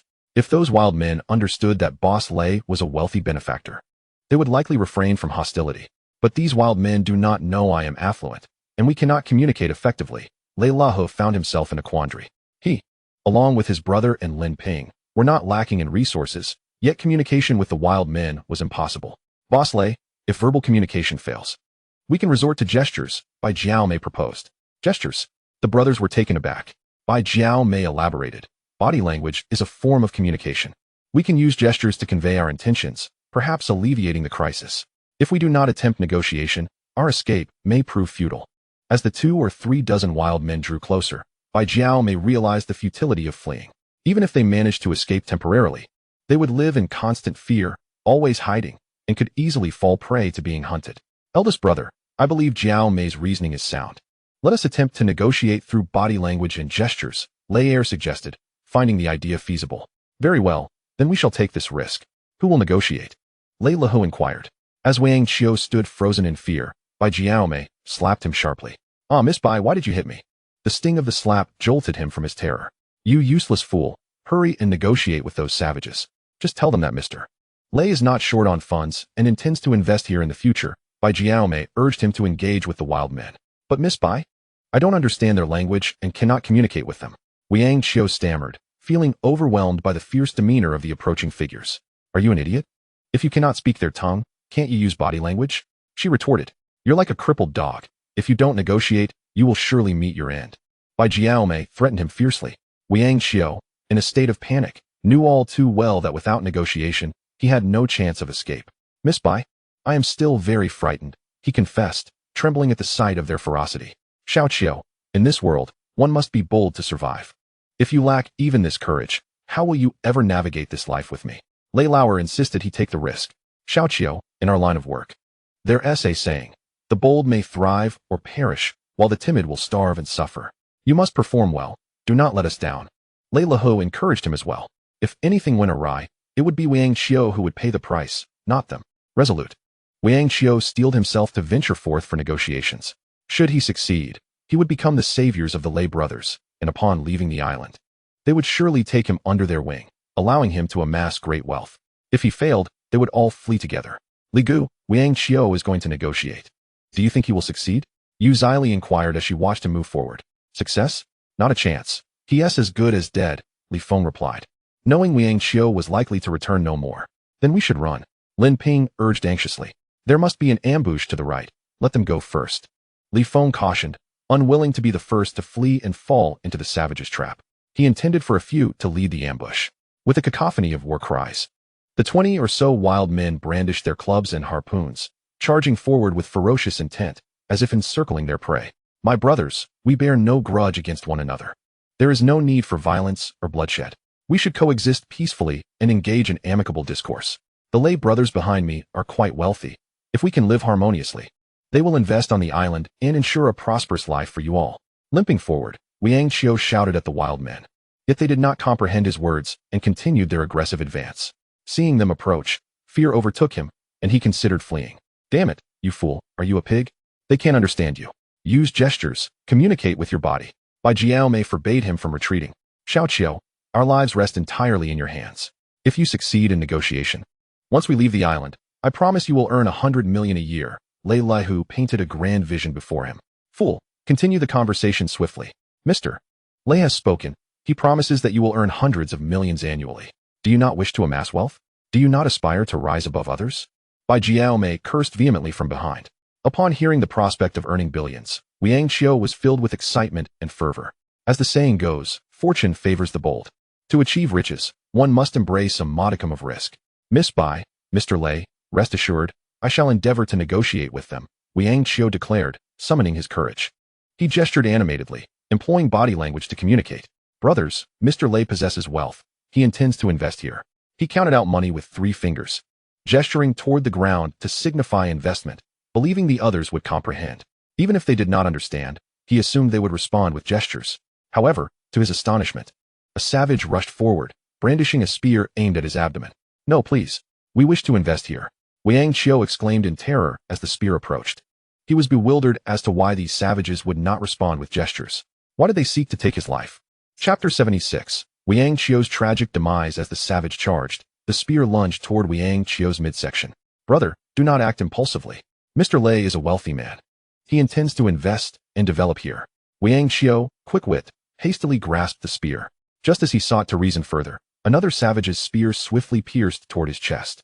Wang Qiu had no time to evade or defend himself. The spear struck him directly in the chest. Ah! He let out a despairing cry as the weapon pierced through, blood gushing forth like a fountain. He gazed at the assailants in disbelief, struggling to accept the reality of his demise. Ah! Ah! Upon witnessing Wang Xiu's profuse bleeding, Bai Jiaomei screamed in horror. The scene was gruesome and merciless.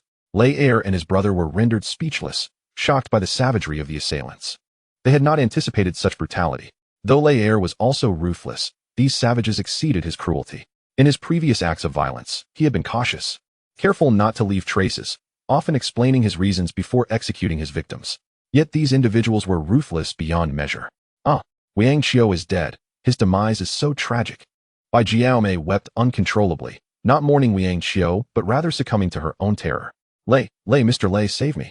Wang Xiu's voice faltered as he collapsed to the ground, feeling an absence of pain, only the overwhelming sensation of fear. The dread of death loomed over him like a dark cloud. He felt his body growing cold, his vision blurring, and his hearing fading. It was as if the world had suddenly become silent. Bai Jiaomei, in a state of mental collapse, cried out, "These people are too ruthless. They will not negotiate with us. Run, quickly run." Lei Lahu shouted as he and Lei Er sprinted to the right. "Mr. Lei, brother Lei Er, I have been bitten by a wolf and cannot run. Take me with you." Bai Jiaomei grasped their hands, pleading not to be abandoned. "Get lost, you damn woman. If I have to drag you along, we're all going to die. Mr. Lei doesn't want to bring this burden along. Don't leave me behind. I can't run. I'm scared." After being pushed to the ground, Bai Jiaomei desperately grabbed Lei Lauer's leg. Lei Lauer nearly stumbled. He turned back fiercely, murderous aura radiating. "Let go, damn woman. Brother Lei, please. Don't abandon me. You called me baby last night, and were so good to me. I want to be your baby forever. Just don't leave me behind. You can do whatever you want with me from now on. I'll take good care of you." Bai Jiaomei clung to his leg, refusing to let go. "Let go of my leg. Damn woman." Seeing the savage charging toward them, Lei Lauer shouted angrily. He didn't want to be dragged down by this damned woman. "No, if you're going to abandon me, then we'll all die together." Bai Jiaomei refused to release him. "I'll kill you, you damned woman." Thump, thump, thump. Lei Lauer used his other foot to desperately kick Bai Jiaomei, trying to make her let go. "You're abandoning me, hitting me, cursing me.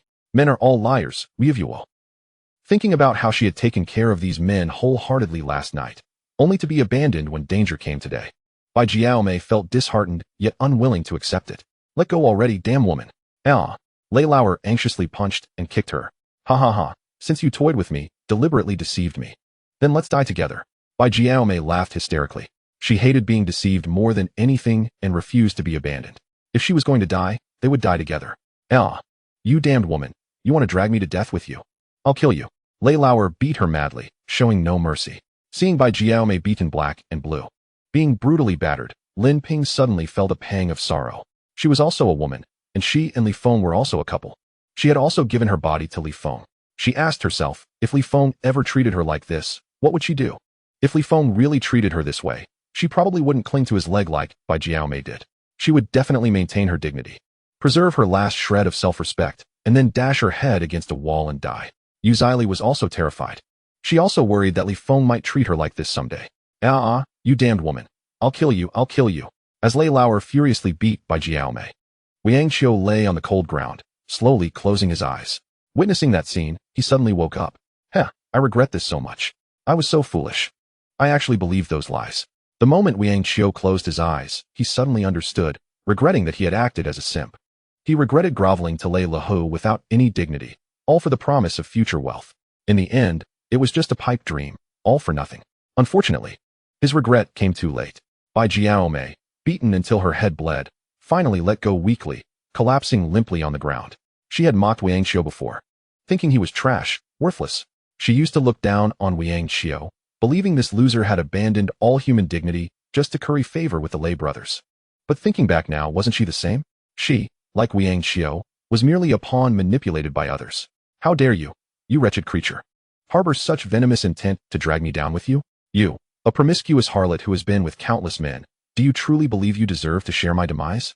Last night, when I affectionately called you baby, it was merely a ruse to deceive you into surrendering your body. How foolish of you to believe in love. I find you utterly repugnant, and the thought of loving you is inconceivable." With a swift kick, Lei Lauer sent her sprawling, his rage erupting in a torrent of curses. "You too will face retribution. I finally comprehend that Li Feng is the astute one." After being cast aside, Bai Jiaomei had an epiphany.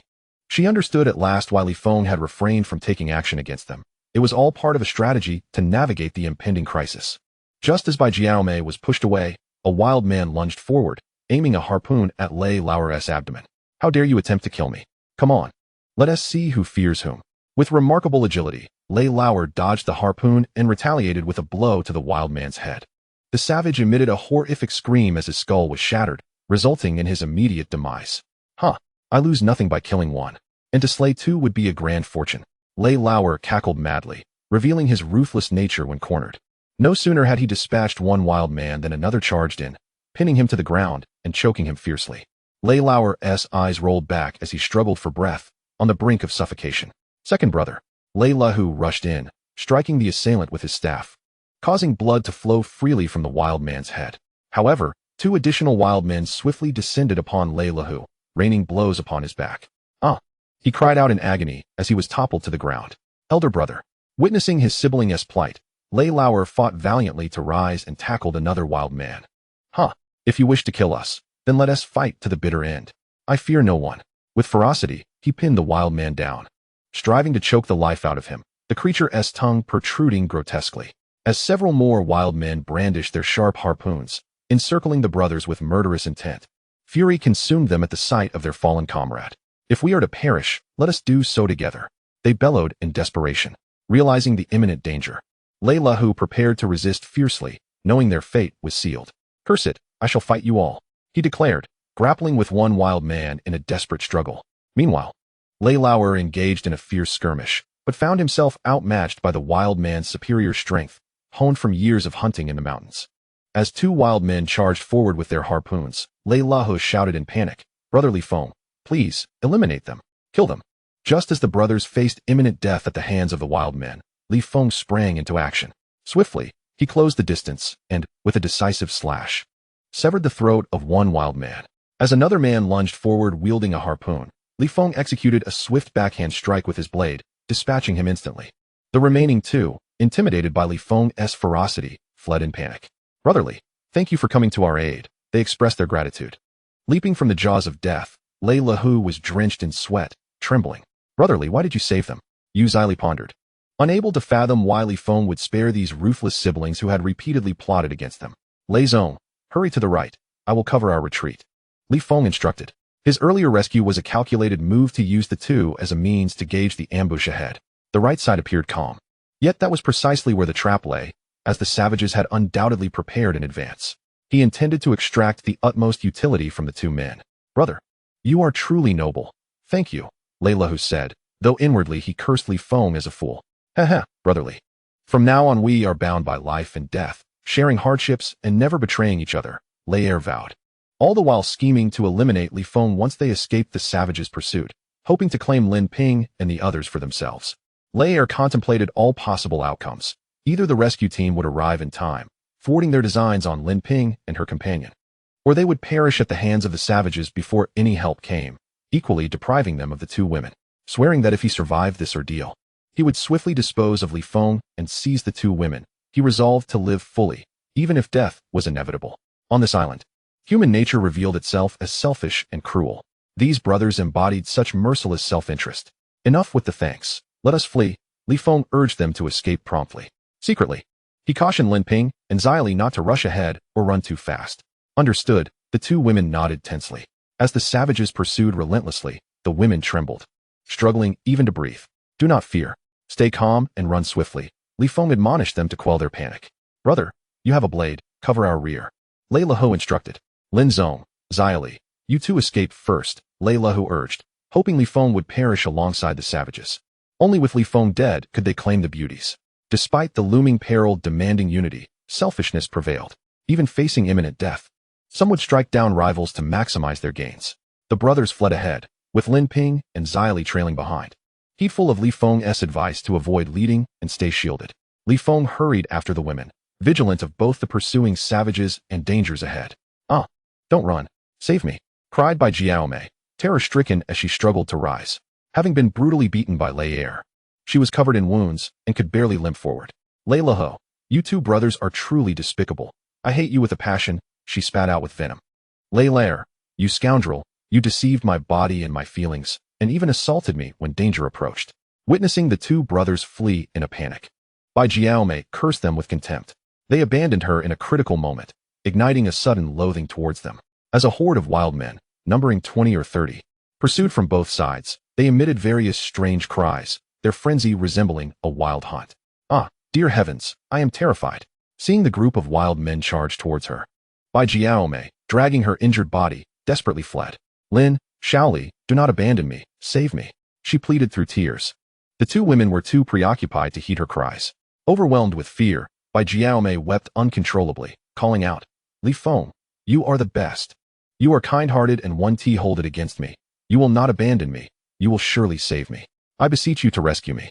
If you do not forsake me, I shall bestow all my possessions upon you upon my return. How audacious of her to make such promises to Li Feng, who was not Wang Qiu and would not be swayed by her empty words. As she watched the distance between them grow, despairing of survival, Bai Jiaomei unleashed a venomous tirade, cursing, you dare abandon me? I curse you to meet a wretched end. Lei Lahu, Lei Lair, you too will reap what you sow. Her vitriol echoed in the air. Just then, a wild man suddenly lunged at her. Upon realizing she was a woman, he became excited and agitated. Oh, I find you repulsive, get away from me, do not touch me. Bai Jiaomei swung a wooden stick in defense, repulsed by the sight of these unwashed savages. The moment he seized her stick, he pinned her to the ground. Ah, help! Bai Jiaomei struggled fiercely, clutching her neckline tightly to prevent him from tearing her clothing. As she was overpowered, Lin Ping and Yu Zili turned back to witness the horrific scene. In fear of sharing her fate, they urged, do not look back, run. While Lin Ping and Yu Zili were gripped by terror, Li Feng implored them to flee for their lives. The two brothers, Lei Laho and Lei Lair, also witnessed Bai Jiaomei's plight. Damn that wretched woman. She deserves this fate, Lei Latter spat. She was merely your temporary girlfriend. One day as husband and wife warrants 100 days of kindness. You are truly a scoundrel. Your heart is so cruel. Although Lin Ping felt no sympathy for Bai Jiaomei, she detested Lei Lair for his heartlessness. Uff, she is unworthy of being our girlfriend. My heart only belongs to you. Lei Lahu declared. Please spare me your nauseating words. Such declarations disgust me. Lin Ping retorted, feeling repulsed by both men. As they fled swiftly, several wild men surged towards them, simultaneously hurling their javelins. These brutes intended to kill Li Feng and the others with their thrown weapons. Whoosh, whoosh, whoosh. The wild men possessed great strength, and the javelins flew like arrows, whistling through the air. Ah, Li Feng, be careful. Lin Ping shouted in alarm as the javelins raced towards them. Sharp and deadly, they could inflict grave injury if struck. Damn it, you beasts wish to kill me. Li Feng gripped his long knife tightly, preparing to defend against the impending attack. Chapter 78. The tragic demise of Lei Lauer after the few savages pursued relentlessly. They hurled their spears with brute force. Whoosh, whoosh, whoosh. Those spears flew like arrows, piercing through the air. As one spear was about to strike him, Li Feng swung his blade, and with a resounding thud, he parried the spear away. The other spears missed their mark and landed in the grass. Having just deflected a spear, Li Feng faced another savage wielding a harpoon, whose ferocious glare was filled with murderous intent. Li Feng crossed his long blade horizontally. Catching the harpoon's shaft, the savage gripped the spear with both hands, pushing forward with tremendous strength, attempting to pierce Li Feng's chest. The savage's raw power forced Li Feng to retreat 6 or 7 steps. The man's face was contorted with rage, his eyes fierce and wild, exuding a brutal savagery. Li Feng, brother, two beautiful women shouted, clutching wooden sticks, intending to rush to his aid. Don't bother with me, just run. Li Feng urged them to flee as he stepped back. The Lei brothers, Lei Lao Hu and Lei Lao Er, had no intention of helping. Rather, they wished for Li Feng to be wounded or killed. The savage gripped the wooden handle of the harpoon with both hands, pushing with all his might, striving to impale Li Feng's chest. Li Feng's long blade remained firmly crossed before his chest, blocking the sharp harpoon. Before he could dispatch this fiend, another savage charged forward, wielding a gleaming harpoon. This one swung the weapon toward Li Feng's head with a cold glint. Lei Lao Hu, Li Feng is in danger. You two brothers must help him. Lin Ping shouted anxiously. Boss Lin, we believe brother Li Feng will be fine. Let us run. Lei Lao Hu replied without looking back, unwilling to aid Li Feng. Li Feng did not require their assistance. Yes, Boss Lin, brother Li Feng is skilled. He can handle these savages.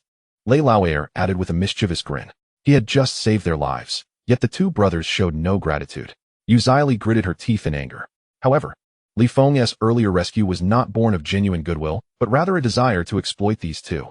Had the brothers acted sincerely and united earnestly, he would have reciprocated with genuine kindness. Xyli, do not fear. Even if Li Feng is harmed, we brothers will protect your safety. Lei Lao who boasted with a broad grin. Bah, you two can barely protect yourselves, let alone us, Yu Xyli retorted, spitting disdainfully. I would rather die than accept your protection. Having witnessed by Jiaome's fate firsthand, Lin Ping distrusted these two beasts. As the savage lunged with his harpoon toward Li Feng's head, Li Feng deftly tilted his head aside to evade the strike. The savage's body lunged forward.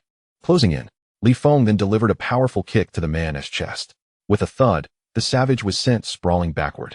Seizing the momentum, Li Feng leapt 2 meters backward. As the savage approached again, Li Feng swung his blade down in a deadly arc. The savage let out a piercing scream before being cleaved in two. Another savage attempted to stab Li Feng's thigh with a harpoon, but Li Feng swiftly stomped on the weapon, pinning it to the ground. As the wild man attempted to forcefully extract the harpoon, Li Feng swiftly struck, severing his throat and extinguishing his wretched life. Ah, brotherly, you are truly formidable, Yu Xyli exclaimed, her spirits buoyed by Li Feng's effortless elimination of 2 adversaries. Meanwhile, Lin Ping, in a desperate flight, raised her prayers to the heavens, beseeching divine intervention for their safety and a reversal of their misfortune. Li Feng had dispatched 4 wild men, while Lei Lao had previously slain 1. Witnessing the loss of several comrades, the remaining wild men became increasingly frenzied, unleashing a chorus of furious roars in pursuit of vengeance for their fallen kin. Brotherly, your prowess is undeniable. You have indeed felled for wild men. I am in awe, Lei Lao remarked, his emotions a tumultuous blend of admiration and trepidation. He simultaneously wished for Li Feng to rid them of the 2 remaining wild men, while harboring a grim hope that Li Feng might meet his demise at their hands.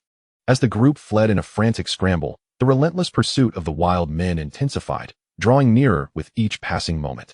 Suddenly, Lei Lao stumbled over an object beneath his feet, tumbling headlong. It turned out that 2 wild men lay in ambush within the underbrush, having ensnared him with fine ropes, bringing him crashing to the ground. Once down, the 2 wild men surged forward, one on either side, intent on subduing him. Indeed, there lies an ambush, Lei Lao exclaimed in disbelief. As he struggled to rise, the wild men pressed him down. Big brother, Lei Lao shouted, racing towards them in a fit of rage. Let go of my brother, or I swear I will obliterate you. Once I escape this island, I will procure heavy artillery and reduce you to rubble. After delivering his fierce threat, he charged forward with a wooden club. However, several arrows suddenly whistled through the air from the surrounding trees. Thud, thud, thud, the arrows struck Lei Lao squarely in the chest, eliciting a cry of terror. Though the arrows lacked the force to penetrate his flesh, they nonetheless inflicted grievous wounds, leaving him bloodied and gasping. Upon witnessing this, Lin Ping let out a horrified scream. That was too close. Thank goodness Lei Lao was in front. Had he not been, those arrows would have surely pierced my heart. Ah, more wild men ahead, Yu Xyli shrieked in fright. The 2 women finally grasped the reason behind Li Feng's earlier intervention on behalf of the 2 brothers and his warning for them not to lead the way. It became clear that Li Feng had anticipated an ambush on the right, purposely sending the brothers ahead to shield them from danger. Second brother. Seeing Lei Lao struck by several arrows, Lei Lao's heart ached with anguish. He struggled fiercely, roaring, You beasts dare to harm my second brother? I shall acquire warplanes and raze this island to the ground. I will annihilate your entire lineage, leaving you bereft of heirs. Big brother. Despite his suffering, Lei Lao swung his club, landing a blow on one of the wild men, whose head burst open, blood gushing forth. Seizing the opportunity, Lei Lao hastily rose to his feet. Second brother, are you all right? Do not frighten me, he called out anxiously. Brother, must I perish on this island? At the hands of these wild men? I cannot accept such a fate. Blood flowed from Lei Lao's mouth, and he was filled with bitterness. He had once fantasized about possessing Lin Ping and Yu Shaoli before his demise, but that opportunity had slipped away. As Lei Lao shouted in despair, a savage suddenly rose from the ground and fiercely thrust a harpoon into his side. Caught off guard, he had no time to evade. The harpoon pierced his waist, and his body crumpled to the ground. Second brother, no, you cannot die.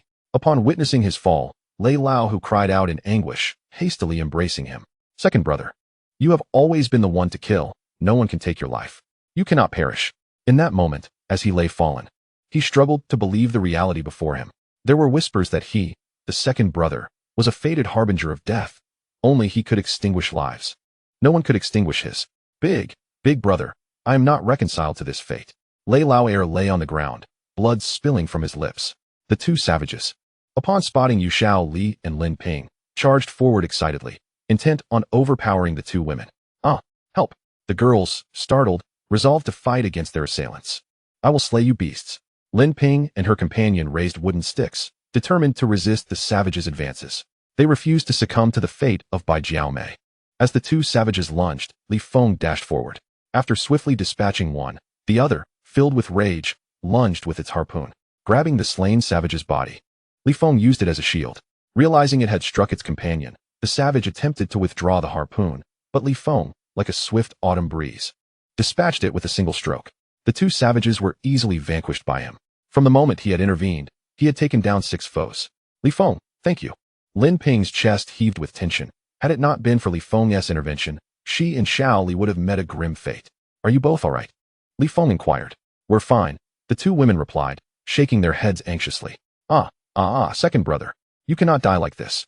Lei Lao, who wept inconsolably as he cradled his brother. We promised to dominate Yunhai City. Only we kill, and no one can kill us. Witnessing his brother's impending demise, he was engulfed in pain and distress. His current achievements were all thanks to his brother's assistance. When he was working on projects in Yunhai City, any competitor daring to challenge him would find their entire family extinguished by the second brother's hand. The two had conspired together, aiding one another, one dark, one light. Together, they amassed a fortune through unscrupulous means. They had envisioned a vacation abroad, to revel and charm a few foreign ladies, but fate had cast them onto this island. Confronting these brutal savages. Big brother, you must flee. Don't worry about me, just run. Lei Lao's voice faltered, blood trickling from his mouth. Second brother, I cannot bear to abandon you. Although Lei Lao who was ruthless, the bond between the two brothers was genuine and profound. Li Lao whispered a few words into his elder brother's ear. Brother, we have been schemed against by Li Feng. He must know there is an ambush here, which is why he deliberately saved us. If the opportunity arises, you must kill him and seize Lin Ping and the other woman. When the rescue team arrives, burn them both to death, sending them to hell for my amusement. Despite being on the brink of death, his thoughts lingered on this matter. Yet, his hatred for Li Feng burned fiercely, leaving him filled with resentment. Rest assured, second brother, I promise you, Lei Lahu replied with a fierce expression, nodding in agreement. He regretted not having heeded his brother's request earlier to eliminate Li Feng. Had he done so, even in death, they would have had the company of Lin Ping. The two women. Outside the city, they would not have cared for women, but on this island, it was a different story. In the distance, the wild men, having witnessed the demise of several of their companions, were frantically pursuing them. They were now only a few hundred meters away, their speed akin to that of leopards. Darting out from the underbrush. Li Feng, they are closing in. Lin Ping trembled with anxiety, sensing the ambush ahead and the threat behind. What should we do? Yu Zili's voice quivered with fear, tears threatening to spill. They did not wish to share the fate of Bai Jiaomei. Li Feng, please promise me one thing. If survival seems hopeless, kill me and Zili, then escape alone, Lin Ping urged, her gaze fixed on him. She would rather perish than fall into the hands of those men. Brotherly, this is my request too, Yu Zili added, equally unwilling to be captured. If there was no hope of escape, it would be better for Li Feng to end their lives. Without the burden of the two women, he might stand a chance. Do not speak such nonsense. I will never abandon you. We shall face death together if it comes to that, Li Feng declared sincerely. He could not forsake Lin Ping. Unlike Lei Lao and his ilk, who would disregard their girlfriends' lives, he was a man of integrity, incapable of such betrayal. Second brother, you cannot die, Lei Lahu pleaded. Desperation in his voice. Li Feng, I implore you, save my brother. If you do, I swear upon my return, I shall reward you with 50 million. He raised 5 fingers, offering such a sum, though it was merely an illusion. The brothers had always intended to eliminate Li Feng. Lei Zong, your younger brother is gravely injured. He cannot survive much longer. The wild men are upon us. We must flee, Li Feng urged, pushing Lei Lahu forward to use him as a shield. I cannot abandon my brother. Please, save him. Whatever you desire upon our return, it is yours, Lei Lahu insisted, glancing back at his brother. They were often in collusion, inseparable.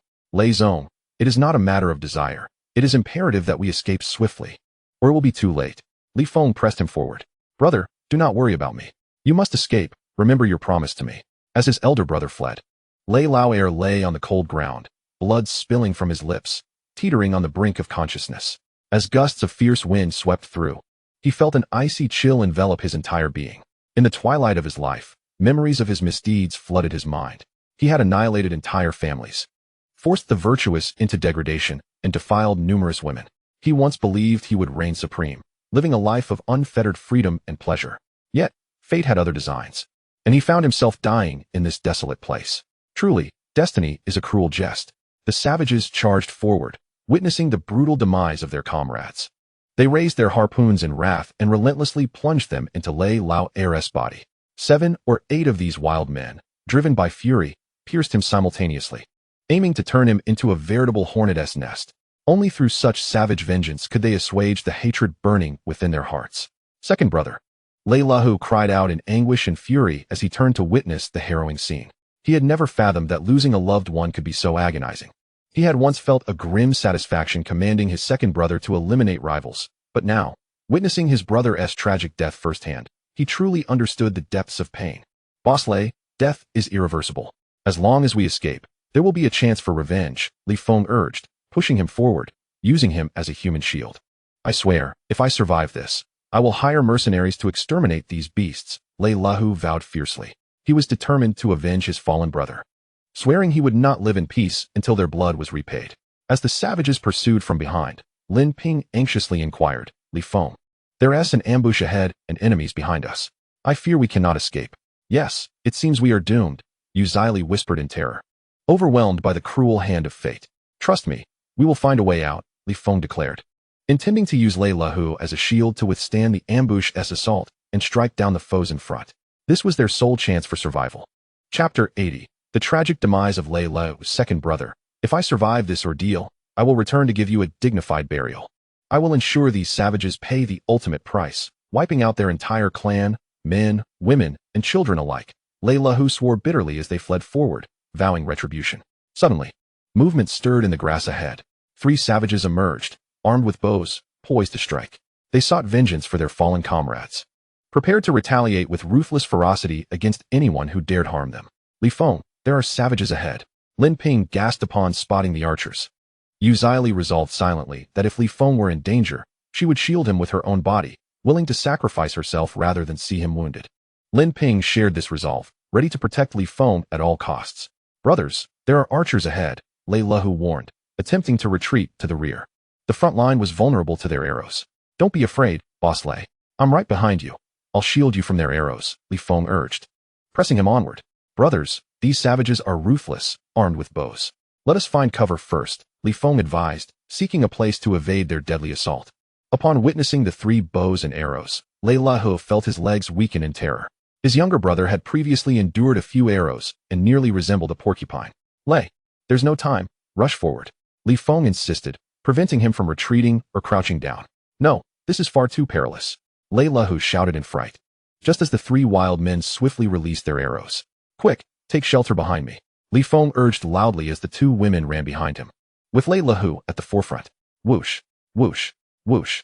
The sound of arrows slicing through the air echoed as 3 feathered projectiles struck Lei Lahu squarely in the chest. The aim of these wild men was remarkably precise. Lei Lahu screamed in agony as he was hit. I've been struck. I'm wounded. I'm going to die, he cried out in torment. Fortunately, the arrows lacked significant power and did not penetrate his chest. These wild men were quite primitive, lacking craftsmanship and knowledge of iron or refinement. The arrowheads were merely sharpened bamboo or fish bones. Such rudimentary arrows possessed limited lethality. To create bows and arrows of the cold weapon era required advanced industry. The exquisite bows of ancient dynasties underwent numerous meticulous processes. Even smaller ancient states could not forge such refined weaponry. Lei, do not be afraid. These arrows are not lethal. They cannot kill you. Quickly, push forward, or we are doomed. Feng urged him to act without delay. Ha ha ha, you beast, Feng. You dare use me as a shield. No wonder I was curious why you saved us at the cave entrance. It was all to exploit us. Lei Lahu spat in anger, realizing he had been deceived. You brothers wish to see my demise. We are merely manipulating one another, Feng replied, shedding his pretense now that the facade had been torn away. After all, Lei Lahu had lost his value. I truly regret it. My younger brother wanted to kill you several times. I should have obliged him and acted sooner. Had I known, I should have killed you then, and then violated Lin Ping and Yu Zili. It would have been worth it. Lei Lahu laughed maniacally, lamenting his failure to heed his brother's advice. You are indeed depraved. You are repugnant. Lin Ping felt a wave of disgust wash over her as the truth was revealed. This man was truly vile. Ha ha ha. Now that I have been struck and wounded, unable to escape, let us all die together.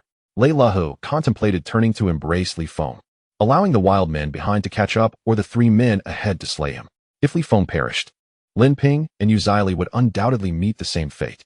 Since escape was impossible, neither could Li Feng and his companions hope to survive. Li Feng. He is desperate now and will fight to the death. Lin Ping cried out in alarm as she saw Lei Lahu attempt to turn. As the three wild men charged forward with their spears, Li Feng delivered a forceful kick to Lei Lahu's back, propelling him forward. Bang! After being kicked, Lei Lahu lost control and stumbled ahead. One wild man's spear pierced his abdomen. Lei Lahu screamed as blood gushed forth like a fountain. Crimson blood flowed down his abdomen. Seizing the opportunity, Li Feng rushed forward and swiftly dispatched the savage who had pierced his belly. The other two savages, realizing the situation, simultaneously lunged with their harpoons. With a powerful spring, Li Feng leapt 2 meters into the air, evading their thrusts as the harpoons missed him by mere inches.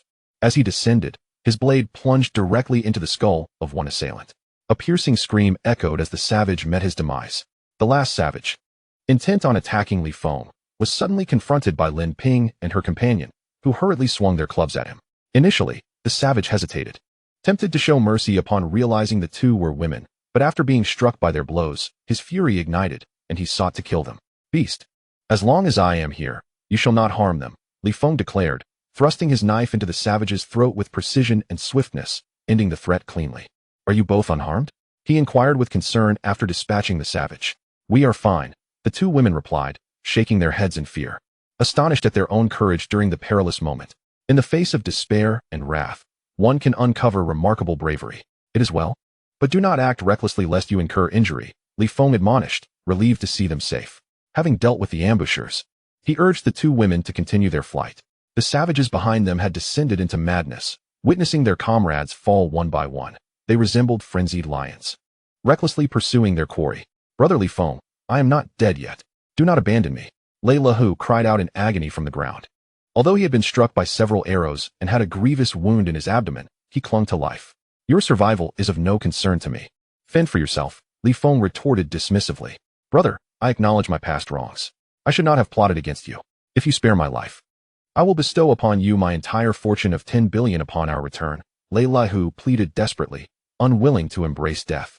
The most agonizing fate, he mused, is to perish before having spent one's wealth, lamenting the thought of his vast riches squandered by others. That money shall serve you in hell, Li Feng declared. Wholly uninterested in wealth, focused solely on survival. Lin Zong, do you wish to know the whereabouts of Lin Ting? Lei Lahu, sensing Li Feng's resolve to abandon him, resorted to his old trick, mentioning Lin Ting once more. You truly know where my daughter is? Lin Ping exclaimed, turning back hastily. Indeed, I know her location. Lei Lahu replied with a sinister smile, lying on the ground. Where is my daughter? Lin Ping, though aware of the potential deceit, was desperate to locate her child. Despite the likelihood of falsehood, she was compelled to grasp at any glimmer of hope. If you wish to know Lin Ting's whereabouts, allow Li Feng to take me with you. If you rescue me, I assure you I will reveal her location, Lei Lahu proposed, laying out his terms. Chapter 81. Li Feng, kill us. Lin Zong, if you seek to find Lin Ting, then let Li Feng take me with him. Once I am saved, I promise to lead you to her, Lei Lahu persisted, enduring his pain while attempting to manipulate Lin Ping. Do not trust him. This beast is deliberately deceiving you to save his own life. As Lin Ping became distracted, Li Feng called out loudly, Aunt Lin, do not be fooled by him. Yu Zili expressed her concern that she might fall for the trick. President Lin, I truly know where Lin Ting is. If you dare to gamble, I will not disappoint you. I guarantee your reunion. Should you take the risk, Lei Lahu ominously glared at Lin Ping, unwilling to accept death in this place. Even in death, he wished for the others to perish alongside him, dragging Li Feng and the others down with him. You beast, do not think you can deceive me. Lin Ping snapped back to reality, fully aware that she was being tricked. President Lin, I swear to the heavens, I am not deceiving you. If you dare to gamble, I will not let you down. Lei Lahu painfully raised his hand, vowing to the heavens. Lin Ping retorted fiercely, even if you truly know where Tinger is, I will not risk Li Feng's safety. Searching for Tinger is my personal matter. I do not wish to implicate Li Feng and Xiao Li. You should abandon this hope. Tears streamed down Lin Ping's face as she clenched her teeth. Even if Lei Lahu knew where Tinger was, she would not make this deal. She did not wish to endanger Li Feng and the others for her daughter. If it were merely her own life at stake, she would willingly sacrifice it. But she would not drag the others into this. The wild man is closing in. We must flee. Li Feng urged Xiao Li, desperately pulling her away. Lin Ping, with her long legs, ran swiftly, but Yu Zili, with her petite stature, struggled to keep up. Witnessing the trio abandon him, Lei Lehu lay on the ground, laughing maniacally. President Lin, do you not yearn to find Lin Ting? You dare not take the risk. You are so selfish. You relinquish the chance to search for your daughter, and henceforth, you shall live in torment and regret. As Lin Ping fled, Lei Lehu's voice echoed behind her, a haunting incantation that tormented her soul. Hearing his words, Lin Ping broke down in tears, unable to contain her anguish. Indeed, if she could not find her daughter, she would surely live the rest of her days in pain and guilt. President Lin, when you reflect on today, you will undoubtedly regret your choices. You shall live your life in remorse, with penance and suffering as your constant companions, torturing you eternally. Lei Lehu's relentless voice continued to resonate. His words pierced her heart deeply, prompting Lin Ping to weep uncontrollably. Aunt Lin, he seeks to torment your spirit with psychological manipulation. Do not fall for it. Seeing Lin Ping in despair, Yuzaili felt her heart ache. Aunt Lin, do not believe his lies. Some things are worth striving for, and it is enough to leave no regrets. As they ran, Li Feng comforted her. Thank you for your consolation. I am strong. Please do not worry about me. Lin Ping responded, wiping her tears as she continued to race through the woods. Li Feng, Shaoli, as long as you are safe. It is a sunny day for me. I truly am all right. I am fine. Though she insisted she was fine, her tears betrayed her sorrow. Ha ha ha, President Lin. You are so selfish and cowardly. To save your own life, you have forsaken the search for your daughter. You will regret this. Li Feng, you are a selfish individual, merely intent on exploiting Lin Ping's body. If you truly loved her, you would have taken me along to escape, compelling me to reveal Lin Ting's whereabouts. Lei Lehu, that beast, truly lives up to his reputation as a boss. His ascension to power, aided by the support of his second brother, is also a testament to his cunning nature. As Lei Lehu roared in anger and despair, that band of savages approached with murderous intent, their eyes ablaze with fury. They were enraged, rampaging like wild bulls. Brothers, do not kill me. I implore you, spare my life. I possess wealth beyond measure. If you grant me mercy, I will invest in the island and ensure your prosperity. Lei Lehu pleaded desperately, but the savages conversed in a language he could not comprehend. After a brief exchange, they thrust their harpoons towards him, intent on transforming him into a porcupine. Ah, no, please spare me. He cried out in terror as he beheld the harpoons raised against him. He wished to avoid a fate like his second brother, who had met a gruesome end. As he bellowed for mercy, a harpoon pierced his chest while two others struck his abdomen. In excruciating pain and terror, he screamed as the final harpoon aimed for his throat. He realized his demise was imminent. Li Feng, how could you betray us, brothers? I regret not ending your life sooner. Even as a ghost, I shall not forgive you. I curse you to a wretched fate. He spat venomously before a harpoon pierced his throat, leading to his untimely demise. His death was tragic. Once a formidable figure in the business world, notorious for his ruthlessness and willingness to silence any opposition, he finally faced retribution. After the savages had brutally executed Lei Lehu, they continued their pursuit of Li Feng and the two women. With furious howls, they chased after them. Li Feng ran alongside the two women, determined to escape and avoid falling into the hands of those savages, for such a fate would mean certain death. Brotherly, Lei Lehu is no longer howling. He is dead, Yuzaili gasped, drenched in sweat, and feeling her legs grow weak. Exhausted, she longed to stop and rest, yet fear compelled her to press on. Do not speak, just run, Li Feng urged, his heart racing as he noticed the savages closing in. There were at least 30 of them behind, and if encircled, he would struggle to fend off so many. Li Feng, our stamina, endurance, and speed are no match for the savages. Continuing this way is futile. We will inevitably be caught, Lin Ping observed, realizing the impending danger. Brotherly, Aunt Lin is right. We cannot outrun them. Yuzaili panted, gasping for breath, finding it increasingly difficult to continue. Save your breath, conserve your energy, and run. Li Feng instructed, urging them to maintain silence as they fled. For speaking could draw in the cold air and deplete their strength. Li Feng, just kill us. I cannot run any longer. After you end our lives, escape alone. Lin Ping could no longer run. She was too exhausted to flee. These wild men, when pursuing their prey, could tire a bison to death. Even contemporary athletes lack the endurance of these savages, let alone her. Brotherly, Aunt Lin is right. You could slay us and escape on your own. I truly cannot run any longer. As Yuzaili spoke, a frigid air filled her lungs, leaving her gasping for breath. They had reached their limit. Chapter 82. Despair in the face of desperation. Mr. Li, since my arrival on this forsaken island, I have been deeply grateful for your kindness and care. I also thank you for granting me a glimpse of love. All gatherings must come to an end. Let us part ways here, and perhaps we shall meet again in another life. Tears streamed down Lin Ping's face as she uttered these heartfelt words. It It was the first time she addressed Li Feng as Mr. Li. In her heart, Li Feng was the man she cherished above all. Do not speak foolishly. I wish to care for you for many more years, Li Feng replied, unwilling to entertain such notions. He longed to nurture Lin Ping for several more years. As for what fate held for them in the future, that was beyond their control. Mr. Li, I love you dearly, and I yearn to stay by your side for a lifetime. I wish to accompany you for another 10 years, but fate has other plans, and I can no longer be with you. Remarkably, Lin Ping smiled as she spoke these words, her heart genuinely warmed by the love they shared. Aunt Lin, in 10 years, you will have reached menopause. How can you still accompany him? Yu Zili quipped, her humor a brief respite amidst the gravity of their situation. I was born before you. By the time you are alive, I will be old. Lin Ping lamented the disparity in their ages. She was over a decade older than Li Feng. Despite their meeting, she had bestowed upon him her utmost tenderness and the finest moments of her life. Yet the age difference remained. Aunt Lin, this is not the time for romantic declarations. I am not heartless. I will not abandon you, Li Feng replied, cherishing their relationship. Even if their time together was limited to 2 or 3 years, he would treasure every moment. My love, let us part ways here. I truly cannot run any longer. Please end my life. Lin Ping called him my love for the last time, knowing she would never have the chance again. Brotherly, I too can no longer run. Please take my life. I beg you, in my life and Aunt Lin's. You must live well, and perhaps we shall meet again in our next life. Yu Zili ceased her flight as well. Lin Ping leaned on her knees, gasping for breath. If they continued running, they would surely collapse from exhaustion. Li Feng let out a hollow laugh. What is amusing? Lin Ping inquired. Perhaps this is fate, Li Feng replied, lifting his gaze toward the heavens in despair. He had intended to protect both women and care for them, but today he found himself cornered. I am sorry for being a burden, Mr. Li. Thank you for your love. I have one question for you, and I ask that you answer truthfully. Lin Ping leaned heavily on her knees, feeling as if she might collapse. She was truly spent. Yu Zili, too, was panting, her tongue nearly hanging out from fatigue. Aunt Lin, what do you wish to ask me? Feel free to inquire. Li Feng felt a sense of melancholy within him. Do you love me? Do you truly love me? Lin Ping suddenly posed this question. Yes, Li Feng responded sincerely. Although there was no future with Lin Ping, after enduring so many hardships, he was earnest about this love.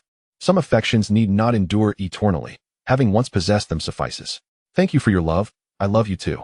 If you truly love me, please end my life. I refuse to have my body defiled or suffer inhuman torment. Lin Ping gazed at Li Feng with tear-filled eyes, pleading for him to kill her. No, I cannot bring myself to do it, Li Feng whispered, unable to raise his hand. When Xiang Yu was surrounded and besieged at Xia, unwilling to see his beloved tainted, he took the life of Yu Ji himself. Please, do not hesitate. End my life swiftly. Seeing the savages drawing near, closing in rapidly, Lin Ping cried out in panic. She dreaded falling into their hands and sought only death. Brotherly, Aunt Lin is right. I beg you, kill us both. Afterward, flee for your life. We shall thank you beyond the grave. After uttering these words, Yu Zili hurled herself against Li Feng's blade.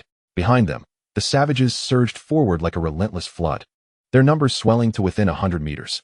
Witnessing Yu Zili's desperate charge at the blade, Li Feng swiftly withdrew his sword. Brotherly, please act decisively. There is no time left, Yu Zili implored in despair.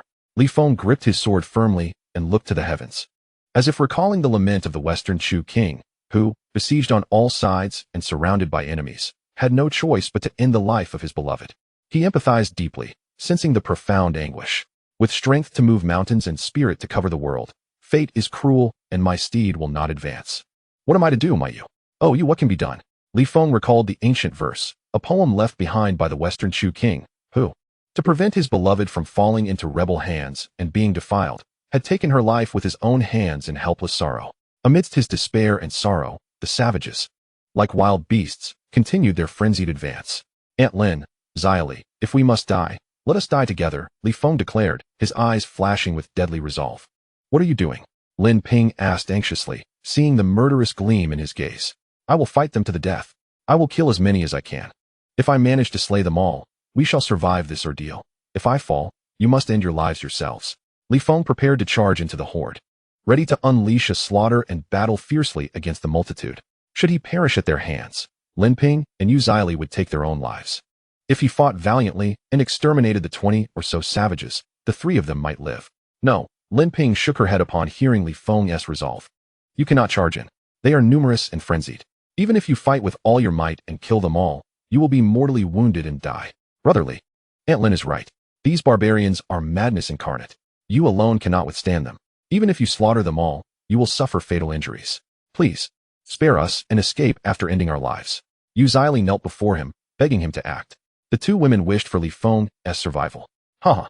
I shall not succumb to cowardice, nor shall I cling to a life devoid of valor.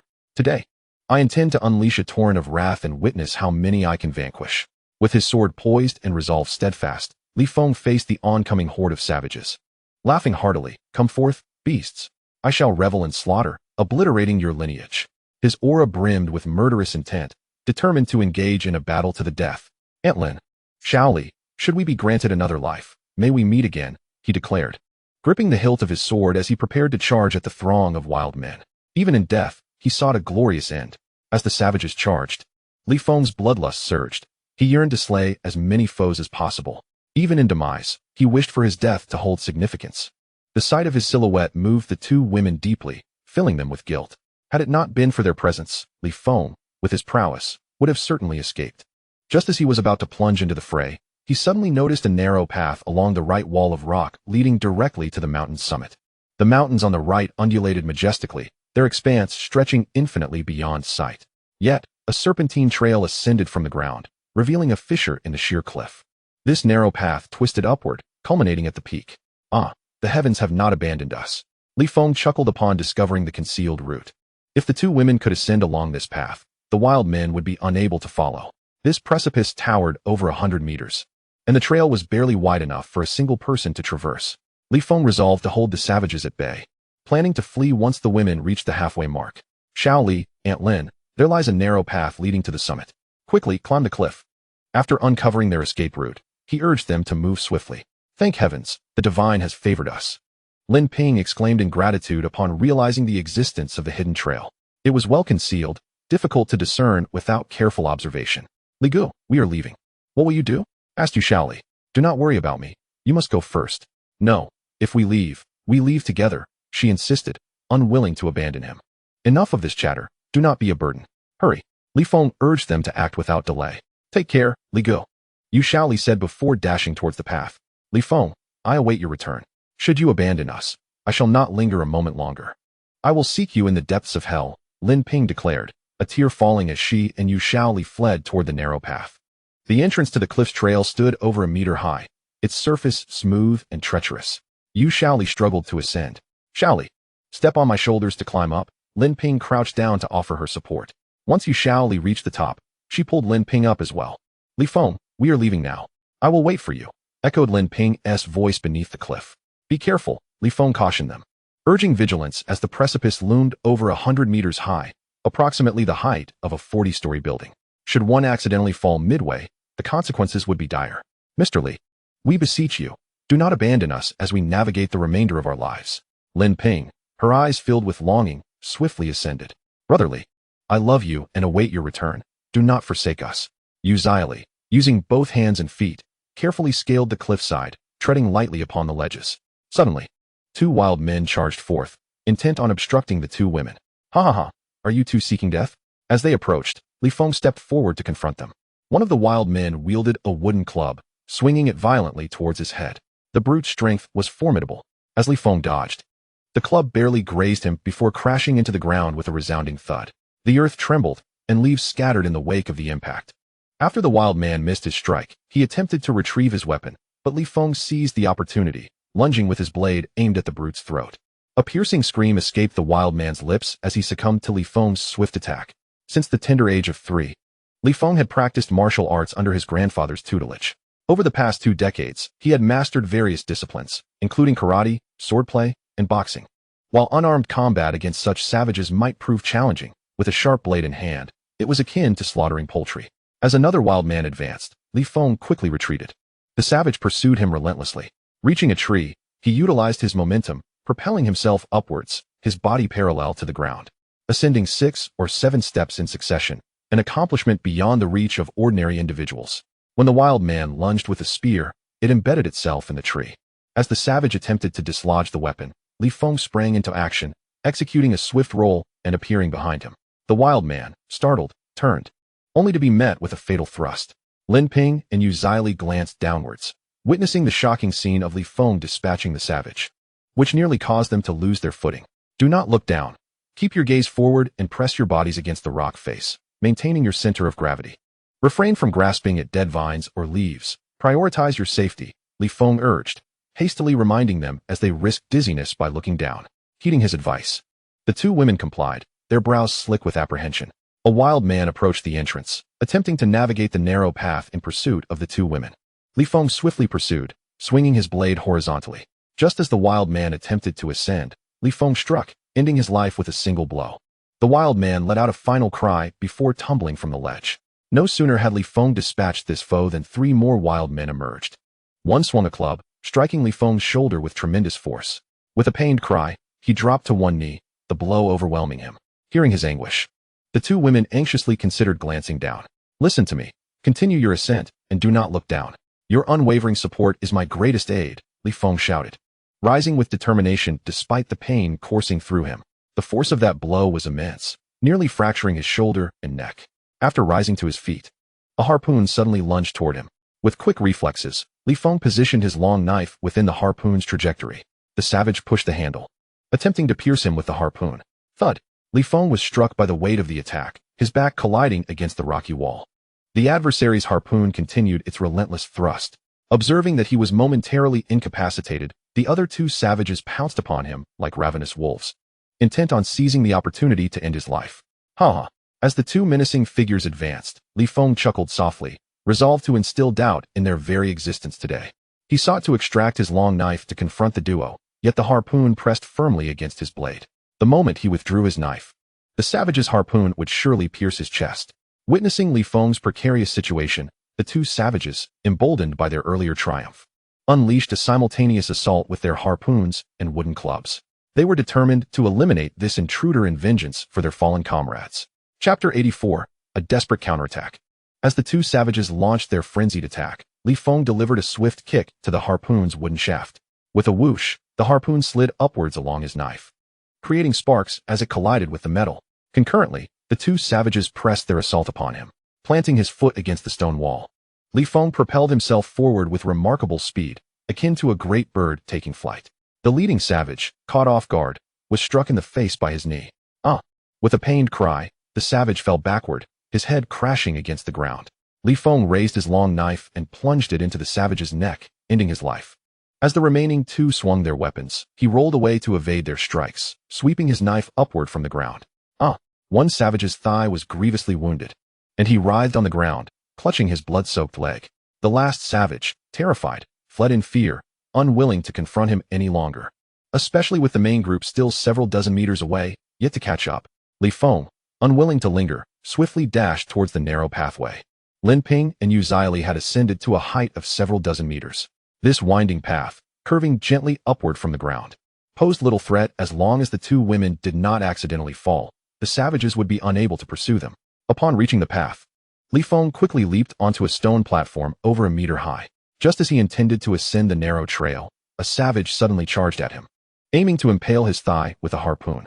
Li Feng's heart raced in alarm, and he hastily raised his right foot, pinning the harpoon beneath his sole. Beast! How dare you obstruct my path? I shall kill you, the savage exclaimed. Elevated above, Li Feng struck down with his knife, cleaving into the savage's skull. The creature was left bleeding profusely, mortally wounded if not already dead. As he attempted to continue his ascent, several savages hurled stones at him, while spears and arrows simultaneously soared through the air. Blimey! Taken aback by this onslaught, Li Feng recognized the peril. A moment's carelessness could transform him into a pincushion. Clinging to a crevice in the stone wall with one hand, he wielded his long knife with the other, deflecting the incoming projectiles. Stones, spears, and arrows were all successfully repelled. After fending off this wave of attacks, Li Feng swiftly commenced his ascent. He climbed with the agility of a monkey, his pace remarkably rapid. The wild men rushed to the base of the cliff, their gazes simultaneously directed upwards. Lin Ping and Yu Zili were on the verge of reaching the summit. These two beauties did not disappoint him. They encountered no setbacks nor unforeseen incidents during their climb. Both women were drenched in sweat from their exertion. Aunt Lin, I am almost there, Yu Zili exclaimed as she glanced downwards, only to be momentarily overwhelmed by dizziness, nearly losing her grip. At a height of over 100 meters, equivalent to 3 or 4 dozen stories, those with a fear of heights could easily falter. Zili, do not look down. Hurry and climb, Lin Ping urged anxiously. After taking a deep breath, Li summoned her remaining strength and finally reached the pinnacle. She collapsed onto the ground, gasping for air. Lin Ping soon followed her to the summit. Once they both reached the top, they lay on the ground, panting heavily. Their chests heaved as their hearts raced. They admired their own courage, astonished that they had dared to climb and succeeded. Perhaps this was the essence of survival. Oh, how wonderful. We have finally made it. Li exclaimed, a wave of relief washing over her, nearly brought to tears. Thank goodness we have survived this ordeal. Li, do not cry, Lin Ping comforted her. What if Brotherly has not yet climbed up? Li expressed her concern upon noticing Feng had not yet joined them. If we both made it, he will surely be fine, Lin Ping reassured her. They both silently prayed for Feng's safety. As they offered their quiet prayers, a cacophony of sounds erupted from below the cliff. It was the raucous celebration of the wild men. The two women leaned over the edge to peer down, fearing that Feng had encountered trouble, prompting the wild men's revelry. Looking down, they saw Feng scaling the sheer cliff face, while the wild men, after a brief discussion, resolved to pursue him along the cliff's edge. These wild men were adamant in their intent to hunt them down, unrelenting in their pursuit. The mountain range extended for several kilometers, presenting them no option but to follow the narrow path along the cliff. Aunt Lin, those brutes are attempting to climb the cliff. We must throw stones to stop them, Li suggested, eager to dislodge rocks from above. No, Lin Ping shook her head firmly. If we inadvertently strike Feng, no amount of remorse could atone for that sin. She quickly intervened, fearful of causing harm to Feng. We must proceed with caution, Li insisted, determined to thwart the wild men. Absolutely not, Lin Ping reiterated. Even if we are meticulous and avoid hitting Feng, the falling stones could distract him. Li conceded this point, recognizing the wisdom in Lin Ping's words. So what shall we do, Aunt Lin? She asked, her anxiety palpable. Li, let us remain vigilant and adapt to the situation as it unfolds, Lin Ping said, her own heart heavy with worry for Feng's safety. All right, I will follow your lead, Li replied, her eyes glistening with unshed tears, joining in the silent prayer for Feng's well-being. After a brief deliberation, the wild men began their ascent, crawling up the cliff like ants, their determination unyielding, vowing to achieve their objective without relent. Observing these individuals scaling the sheer cliff, Feng's visage twisted with ferocity. Damn it, you audacious beasts, daring to pursue me up the rock face. When it comes to climbing and wall walking, I am your progenitor, he declared with unwavering confidence in his own prowess. Feng possessed the skill of lightness, enabling nimble movement across rooftops and walls, not the fantastical flight portrayed in films, but a formidable technique nonetheless. The wild men ascended with remarkable speed, resembling monkeys swiftly navigating the narrow paths along the cliffside. Damn, I underestimated you, Feng admitted in astonishment at their swiftness. Brotherly, let us hurl stones down to crush those savages, Li called out from above. No, don't be reckless. Just protect yourselves, Feng promptly refused, doubting the capabilities of these two beauties. Brotherly, we have climbed up safely. Aunt Lin and I are fine. We will wait for you here, Li said, peering over the cliff edge. During their perilous escape, she had not felt acrophobia, but now that she had ascended, a fear of heights gripped her. Li, wait for me up there and stay safe. Watch how I deal with these beasts, Feng vowed. No sooner had he spoken than a wild man appeared below, attempting to spear him with a 2-meter-long harpoon. Clutching the cliff with one hand, the savage lunged upward with the other. Damn you, I will end you, Feng roared in fury. Looking down, Feng counted 5 wild men climbing the rock face, while a group below held up at them. When the harpoon missed, the attacker scrambled forward relentlessly, his face twisted with savage determination. He would not die easily. For more followed in pursuit. Damn, I want to cleave you in two with my long blade, Feng growled. Dodging the harpoon, he attempted to strike. But his blade was only 1.2 meters long, insufficient against the harpoon's length of at least 2 meters. The wild man, like a monkey, closed the distance and thrust his harpoon again. Feng parried with his blade, his balance nearly lost as his body teetered dangerously close to the precipice. The cliff stood some 60 or 70 meters high, its base a bed of jagged rocks. A fall would mean certain death, his body shattered beyond recognition. Damn, that was close, Feng gasped, clutching the rock face tightly to avoid plummeting. As the beast lunged once more, Feng summoned the strength of his mighty eagle claw technique, seizing a fragile piece of soft rock from the wall. If it had been hard blue steel or granite, even his skill would not have sufficed. Damn you, if you try to stab me again, you'll be the one tumbling down, he snarled, hurling the stone at the wild man's head. With a scream, the savage's skull cracked, blood pouring forth as he lost his grip and fell from the heights. As he tumbled from above, his body crashed onto the stone sheath with a resounding thud. Upon witnessing their companions fall, the wild men below hastily scattered in panic. A tremendous noise echoed as the wild man struck the ground, instantly reduced to a bloody pulp, with blood splattering everywhere. After being drenched in the crimson spray, the group of wild men rushed forward to assess the situation. Upon seeing the gruesome fate of their companion, they roared in anguish. A few of them brandished spears, attempting to launch them upwards, but the height was insurmountable. Their rudimentary bows were ineffectual, losing strength after just 20 to 30 meters. With Li Feng positioned a staggering 60 to 70 meters above, any hope of shooting him down was utterly futile. The wild men below raged in frustration, darting about helplessly, but to no avail. After a moment of furious roars, several wild men attempted to scale the rocky wall, only to be halted by a small leader who deemed it too late. Climbing now would bear no fruit, especially with 4 of their companions still perched above. Upon hearing their leader's command, the 4 wild men hastened their ascent with reckless abandon, undeterred by the peril of death. Li Feng, observing their frenzied determination, felt a growing headache. Provoking this horde was akin to disturbing a hornet's nest. Lin Ping and her companion lay helplessly atop the rocky summit, anxiously watching Li Feng with beads of sweat trickling down their brows, fearing for his safety. Woe to us, if it weren't for our predicament. Li Feng would have fled long ago, avoiding this perilous risk, Yu Zili lamented, her heart heavy with guilt. Indeed, he risked his life for them. In stark contrast to the brothers Lei and Air, who had abandoned by Jiaomei in their desperate flight, even resorting to kicking her aside. Sighing, Lin Ping reflected on Li Feng's unwavering loyalty and felt that she could never repay such devotion. The 2 vile creatures were unworthy of comparison to him. They should not be mentioned in the same breath as Li Feng. Despite their demise, Yu Zili still harbored a deep disdain for them. You're right. Those 2 wretches are not fit to be compared to Li Feng, Lin Ping concurred, her worry palpable as the 4 wild men continued their relentless pursuit up the sheer cliff, climbing with the agility of geckos. They matched Li Feng's speed as he ascended to a height of 70 or 80 meters. Glancing back, he saw the wild men trailing him like a line of locusts. Goodness, you all are remarkably swift, Li Feng mused, contemplating using his powerful eagle claw technique to crush stones and eliminate them, only to realize that the stones were unyielding blue rock, impervious to his grip. As the wild men pursued him, they emitted strange sounds, likely shouting commands to capture him and seize Lin Ping, the 2 beautiful women. As the wild man drew near, he attempted to thrust a harpoon towards Li Feng. At that moment, Li Feng found himself at the narrowest point of the cliff, where any movement was severely restricted. Below lay a drop of 80 to 90 meters, equivalent to a 20-story building. Should he fall from such a height, even with a body of steel, he would surely be crushed beyond recognition. After climbing approximately another 30 to 40 meters, Li Feng would finally reach the summit.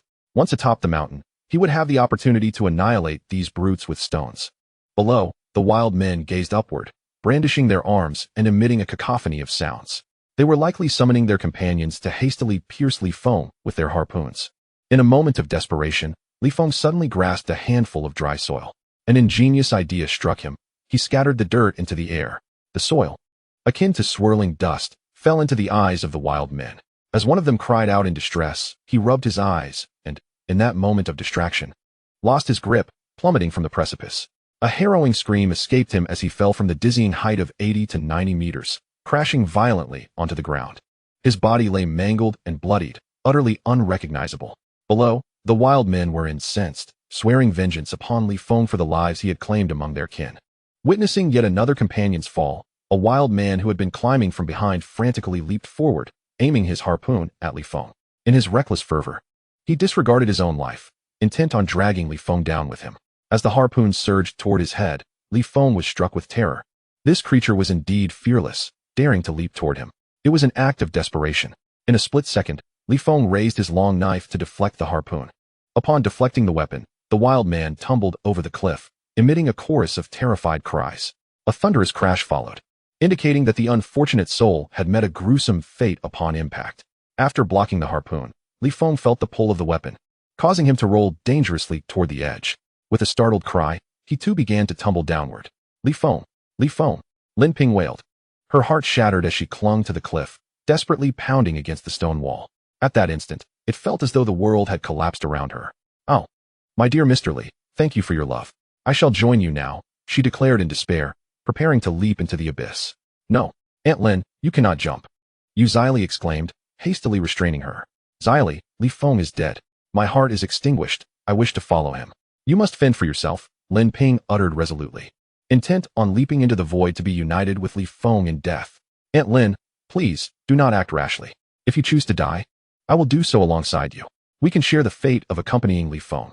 If you both perish, I shall have no desire to live either. Yu Zili cried out in despair, equally unwilling to continue on without them. Chapter 86. The Weeping of Two Women. Li Feng. Ah, Lin Ping lamented, pounding against the cliff's edge in anguish. The sight of Li Feng's fall wrenched her heart, and in that moment, she felt utterly crushed, devoid of any desire to continue living, engulfed in desolation. Zili, do not pull me.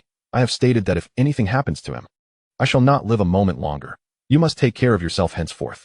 Lin Ping pushed Zili's hand away, fearful of dragging her down the precipice. Aunt Lin, please listen to me, Yu Zili exclaimed, tears streaming down her face. If Li Feng truly perishes, we will find a way to recover his body, bury him properly, and then I shall die alongside you. Lin Ping broke down, sobbing uncontrollably. Yu Zili continued, he has saved us countless times. If he dies, we must ensure he receives a proper burial, and then we shall depart together. Zili, you are right, Lin Ping cried helplessly in despair. We must find a way. After laying Li Feng to rest, we will end our lives together. Suddenly, a thought struck Lin Ping amidst her sorrow. Wait, something feels amiss, she exclaimed, her expression shifting to confusion. What is it? Zili inquired through her tears. Li Feng has been down there for quite some time. Yet there seems to be no sound from the bottom of the cliff, Yu Zili observed. I do not know, Lin Ping responded, her heart racing, having overlooked this detail. Previously, when the two wild men fell, the sound of their landing was thunderous, yet now, there was an eerie silence following Li Feng's descent. After reflecting on Yu Zili's remark, Lin Ping considered anew. Zili, are you suggesting that Li Feng did not fall? She asked, her excitement palpable. Li Feng is remarkable. I refuse to believe he is dead. He must not have fallen. Oh, he truly did not perish. Look, he is climbing back up, Yu Zili suddenly exclaimed, pointing below. There was Li Feng, clutching the back of his knife in his mouth, his hands clawing at the stone wall as he ascended with great difficulty. After his fall, he had managed to grasp the crevices of the cliff and pull himself upward. Ha ha ha. Thank you, heavens, for your mercy, Lin Ping cried, kneeling on the ground, her forehead pressed against the earth in joyous tears. Thank you, heavens, Yu Zili echoed, equally moved. Zili, I am forever grateful to you for saving my life. Lin Ping expressed her gratitude for the timely intervention that had prevented her from leaping into the abyss. As Li Feng struggled to climb upward, the wild men below were thrown into chaos, their frantic shouts filling the air.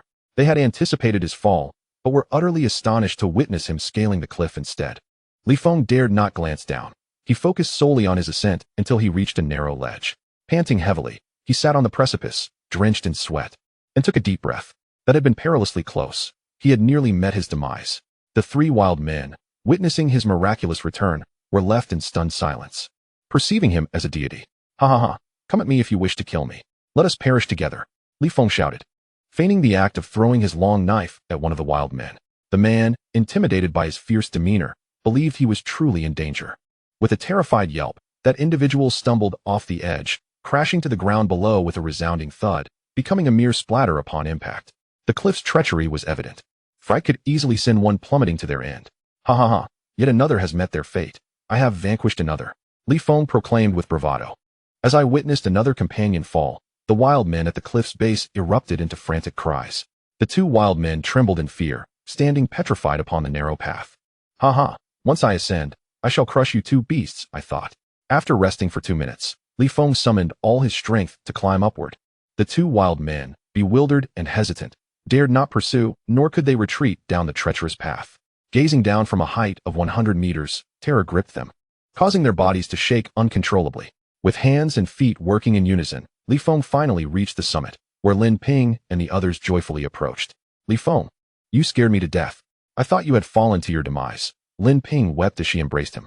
Ha, do not cry.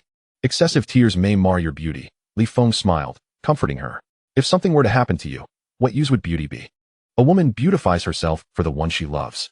Without you, even if I were beautiful and alluring, it would serve no purpose, Lin Ping lamented, her voice tinged with sorrow. Lin, your words are misguided. As long as you are beautiful and enchanting, your worth remains, even if Li Feng cannot appreciate it. Others certainly will, Yu Zili chimed in playfully. Close your mouth, or I shall pinch you, Lin Ping retorted before settling back into Li Feng's embrace, softly declaring. In this life, I shall love only Li Feng, allowing him to possess me, not anyone else. Silly girl, Li Feng affectionately patted her head.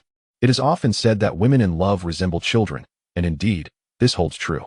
Even a strong woman like Lin Ping can display tenderness, regardless of a woman's strength. Once she wholeheartedly loves a man, she becomes gentle and knows how to be endearing. A woman who does not express affection simply has not encountered a man worthy of her trust. Li Gu, Lin Auntie is being mean to me.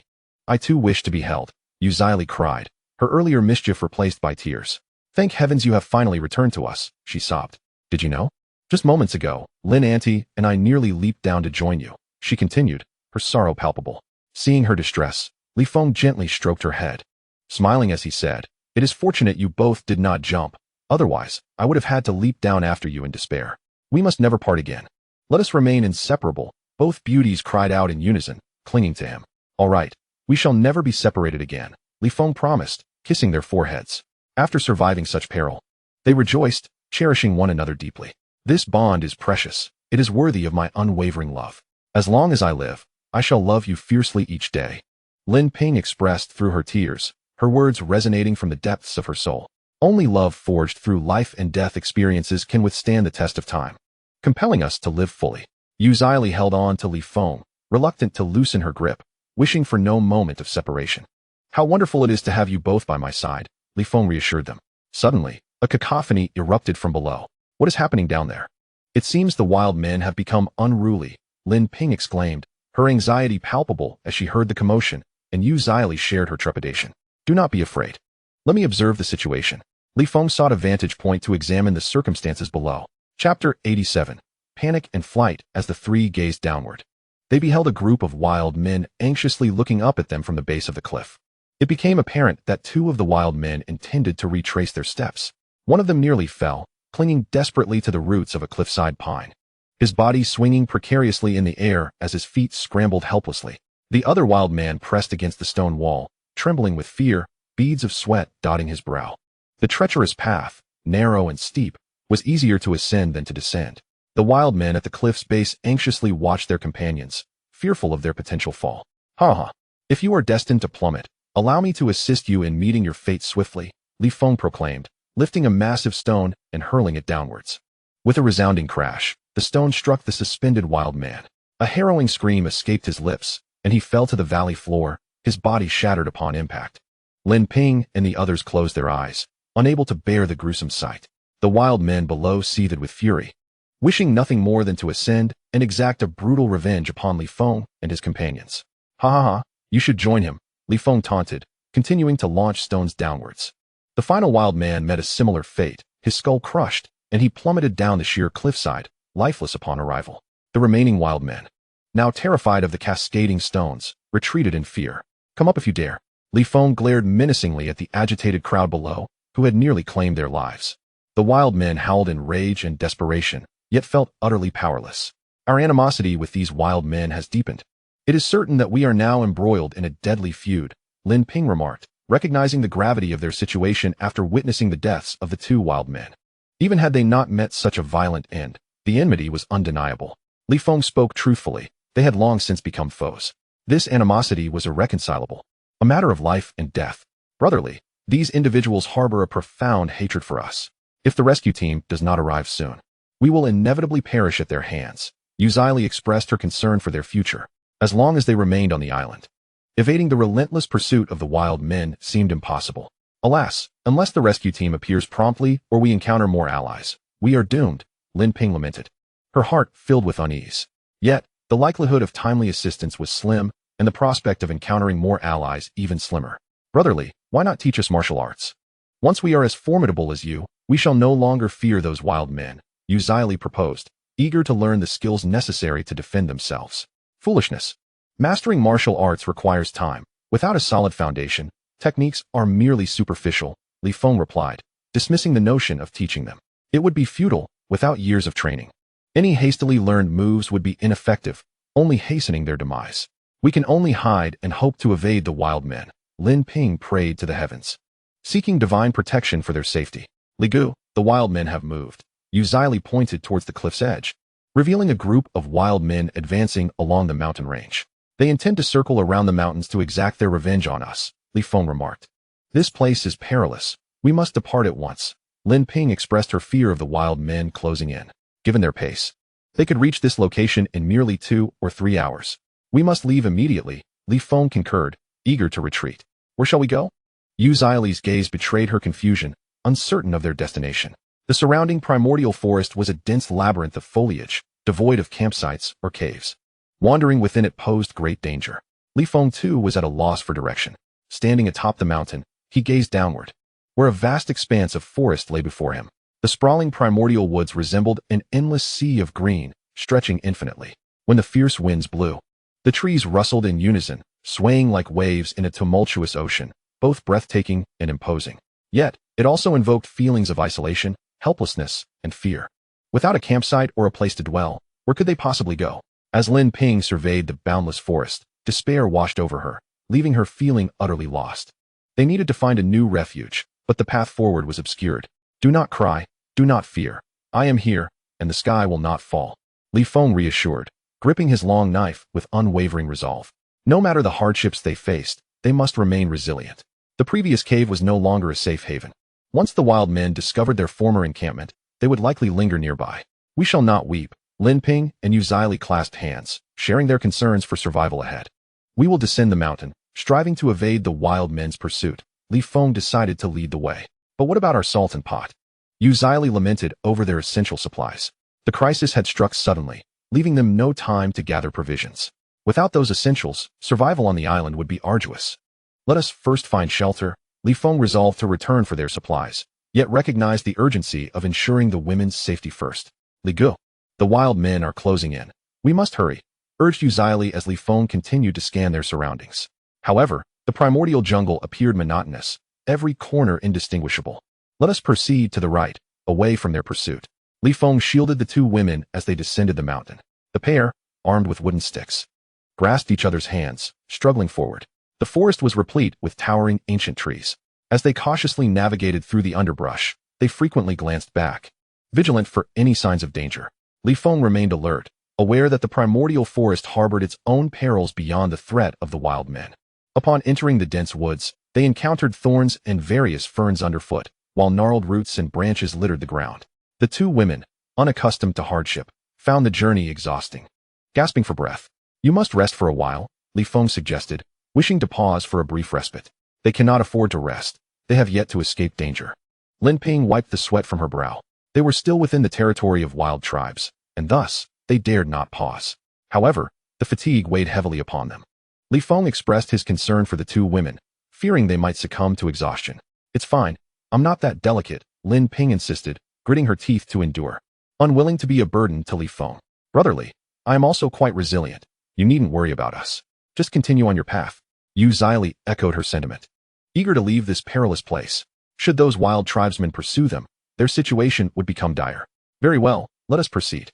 Stay behind me, remain vigilant, and do your utmost to keep silent," Feng cautioned, instructing them not to stray from his side or engage in idle chatter. Speaking could divert their attention and obscure potential dangers lurking nearby. He needed to be wholly focused, vigilant in both sight and sound. Any distraction from the two women could hinder his ability to anticipate threats. The two women nodded obediently, assuring him they would not disturb his concentration. As Feng guided them through the thicket, the sounds of birds and insects surrounded them. This cursed place felt inherently perilous. He glanced around, silently praying for no unforeseen calamities. Suddenly, Lin Ping's gaze caught something unusual hanging from a branch. "What is that?"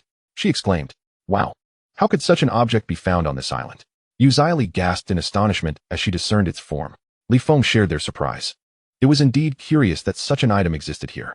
Chapter 88. A silk scarf. It turned out to be a white silk scarf, the kind meant to drape elegantly over the shoulders. Measuring over 1 meter in length, it was adorned with a lotus flower motif. The scarf appeared to be crafted from silk, its texture soft and of high quality, presumably quite valuable. How peculiar that there is a scarf on this island. Lin Ping pondered, gently retrieving it from the branch and caressing its fabric, her brow furrowed in confusion. Could there be other survivors? Is this a remnant left by someone else? Yu Zili speculated. Perhaps there were more living souls on the island, and notably, a female presence. Aside from us, there may be other compatriots on this island. Feng examined the scarf, concluding its owner must be a woman of refined taste. If we can locate this sister, it would bring us greater companionship. Yu Zili was eager to find the scarf's owner. What if she turns out to be another scheming beauty? Lin Ping fretted at the thought of encountering another manipulative woman. If we were to meet someone like that again, it might be better not to meet at all. This sister must possess a good heart. She cannot be like those superficial types, Lin Ping asserted. The scarf was pure white, embellished with lotus flowers, crafted from silk, and exuded elegance, suggesting that its owner was indeed kind-hearted. Yu Zili firmly believed that the scarf's owner was not a schemer, nor the kind of person who would harbor ulterior motives. Even if she were benevolent, the island was fraught with peril, wild tribes, venomous snakes, and feral beasts. She may have already encountered misfortune. Though they had never met this woman, Lin Ping felt a pang of concern for her well-being. I hope this stranger is safe and sound. Alas, you speak wisely. The island is far too dangerous, and that sister may have perished. The thought of the scarf's owner potentially being dead left Yu Zili with a profound sense of unease. I suspect she was not alone. As the two individuals found themselves engulfed in sorrow, Li Feng remarked, "Why?" in response to Yu Zili's inquiry. After a moment of contemplation, Li Feng continued, "From this silk scarf, it is evident that its owner is a woman, and one of delicate constitution. A solitary woman would hardly venture deep into the forest.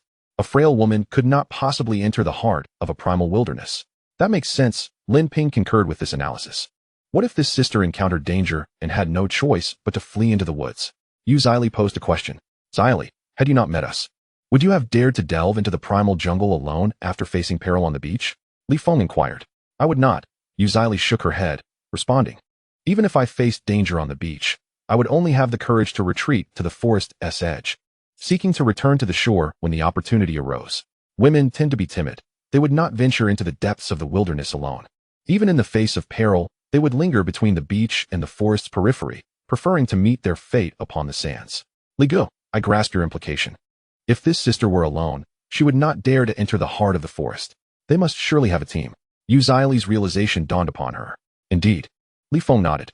Could there be other teams on this island? The thought of potentially encountering other groups brought Lin Ping a mixture of joy and trepidation. What if we were to encounter a team like Lei Lahu's, where everyone plots against one another, leading to greater peril? There must certainly be other teams on this island. However, I cannot ascertain whether they still survive. Li Feng observed the surroundings with a worried gaze, hoping to find some trace. Unfortunately, the forest provided no clues, and even the footprints on the ground had vanished, leaving only the solitary silk scarf. The scarf, fluttering in the wind, seemed to whisper of a past presence that had traversed this path. "Li Feng, do you wish to seek out this team?" Lin Ping inquired. "Finding them would be difficult. Perhaps they have perished, completely annihilated," Li Feng replied. "The island is inhabited by wild men and various beasts. This team may have long since met their demise. Even if they survive, should there be any with ill intentions among them, seeking them out could prove even more dangerous. Let us not indulge in baseless speculation. We shall take it one step at a time and let nature take its course," Lin Ping suggested. "Indeed, your reasoning is sound. Let us proceed step by step, letting events unfold as they may. Keep the scarf safe, and we shall continue our journey." Li Feng expressed his desire to distance himself from this place. As for the decision to search for that team, it could wait until they were out of danger. With the scarf, washing our faces will be more convenient in the future, Lin Ping mused, considering the damp cloth as a face towel. With the scarf, it will also be easy for us to hang ourselves, Yu Zili remarked. "Could you refrain from such ominous talk? We are alive and well. Why would we contemplate hanging ourselves?" Lin Ping shot her a disapproving glance. "If we encounter wild men again and find ourselves with no escape, we need not seek vines to hang ourselves. We can simply use this scarf to end our lives." Yu Zili's imagination was indeed vivid. "What you say bears a semblance of truth. I shall treat this scarf with care." Lin Ping hastily tucked the scarf away. "We must not only treat this silk scarf with care, but also ensure it is thoroughly washed, allowing it to hang pristine in the future." Yu Zili's humor is truly delightful and amusing. "You make a valid point. When the opportunity arises, I shall certainly cleanse this silk scarf." Upon overhearing the two women's conversation, Li Feng shook his head with a sigh. Alas, these two are beyond redemption, utterly hopeless. "Li Gu, please refrain from sighing. Your sighs unsettle us," Yu Zili and her companion hastily urged. "You two should speak less. Refrain from discussing hanging in the future." Li Feng felt an urge to pinch their cheeks and perhaps even give them a good scolding. The topic of hanging is indeed ominous. "Li Gu, I apologize. I was wrong. I shall never mention hanging again. I wish to live a long life with you and bear you a lovely child in the future." Yu Zili cheerfully confessed her mistake. "In light of your understanding, I shall forgive you," Li Feng remarked, giving her cheek a playful pinch. "Ouch, that hurts." Yu Zili pouted playfully. As the trio continued their journey, Li Feng remained vigilant, scanning the surroundings for further clues. After several minutes of walking, he suddenly halted. Li Gu, is there danger ahead? Upon seeing him stop abruptly, Li anxiously surveyed the area. Lin Ping quickly joined her in observing their surroundings. Since being with him, their awareness of safety had significantly increased. There is no need for concern. This vicinity poses no danger, Li Feng assured them. Then why did you stop suddenly? Li inquired. Li Feng pointed ahead. There is nothing ahead. The two women scrutinized the area for quite some time, but could discern no signs of peril. The landscape remained a forest of grass and underbrush, devoid of any apparent threat. Those branches are broken, and the surrounding weeds and thorns are also scattered. Li Feng examined the foliage closely. They are merely broken branches. What is there to see? Li expressed her frustration, feeling she had caused them both unnecessary alarm. Thinking they had encountered danger, Li Feng picked up a branch. This has been severed by a sharp weapon, and there are signs of a struggle nearby.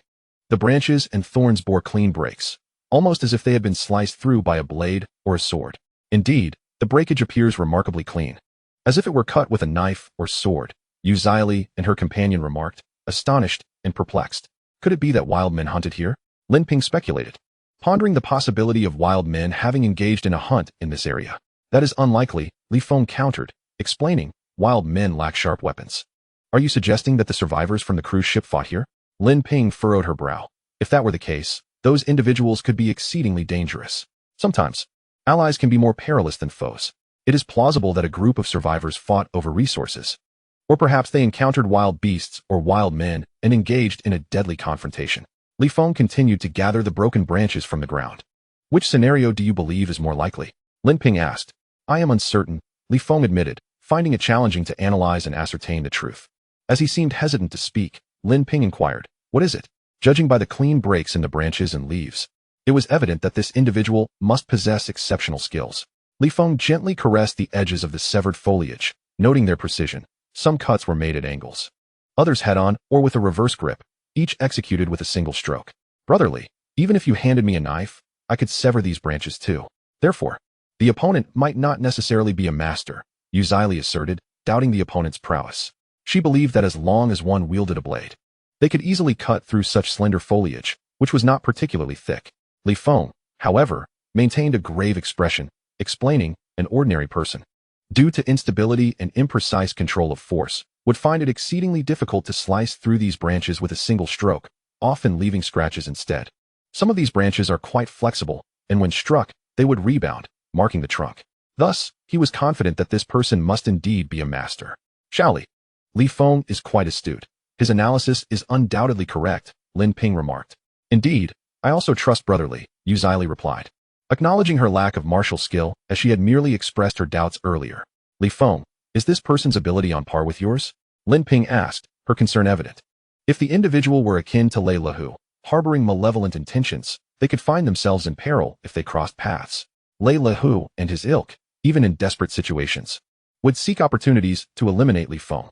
Lin Ping was anxious about encountering someone with nefarious motives, especially if they were a peerless master, as it would spell danger for them all. The threats of wild men, enemies, and even their own kind loomed large. What does that mean? First fists, then legs, followed by grappling, and finally weapons? The two women were perplexed, unable to comprehend his words. Lacking martial training, they were not privy to such terminology. In martial arts, one typically begins with fist techniques, progresses to leg work, then grappling and free fighting, before eventually mastering weaponry, as it is an extension of the hands and feet. If this individual had honed their swordsmanship to such an extraordinary degree, their control of power would be unparalleled, indicating formidable strength. Li Feng elucidated in simpler terms that the mastery displayed in the severed branches suggested that this person's weapon skills were exceptional. In the face of danger during combat, the ability to maintain such precise control over their strength could only belong to a top-tier master. Alas, if he could join forces with us to confront the wild men, we would be much safer, Li sighed. Shaoli, apart from Li Feng, we cannot trust anyone else on this island. After the incidents with Bai Jiaomei and Lei Lahu, I only place my faith in Li Feng, Lin Ping declared, her trust unwavering. Yes, I too only believe in Brotherly. I will trust no one else, Li affirmed with a resolute nod. We should continue our search in the vicinity. There must be other clues nearby, Li Feng suggested, eager to uncover more leads. Brotherly, are you so certain that there are additional clues here?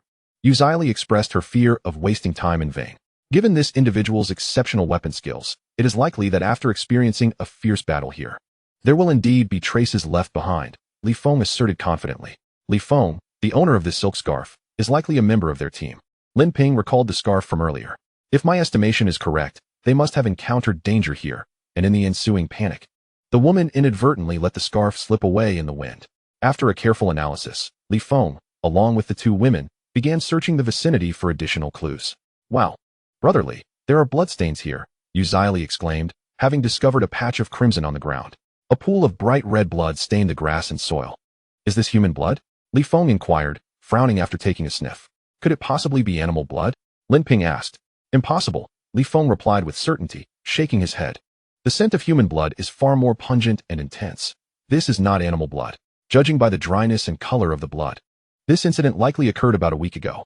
Brotherly, you are truly remarkable. It's a pity you aren't a forensic expert, Li admired his intellect. Enough flattery.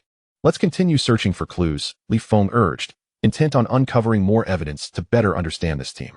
Wow, Li Feng, there's a grave over there. Lin Ping suddenly pointed ahead. Beneath a tree stood a solitary grave, recently erected. As the ferocious wind blew, leaves scattered like fallen money, drifting around the grave in a haunting manner.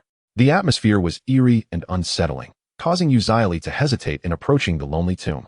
Let us go take a look, Li Feng said, swiftly making his way toward the grave. Chapter 90.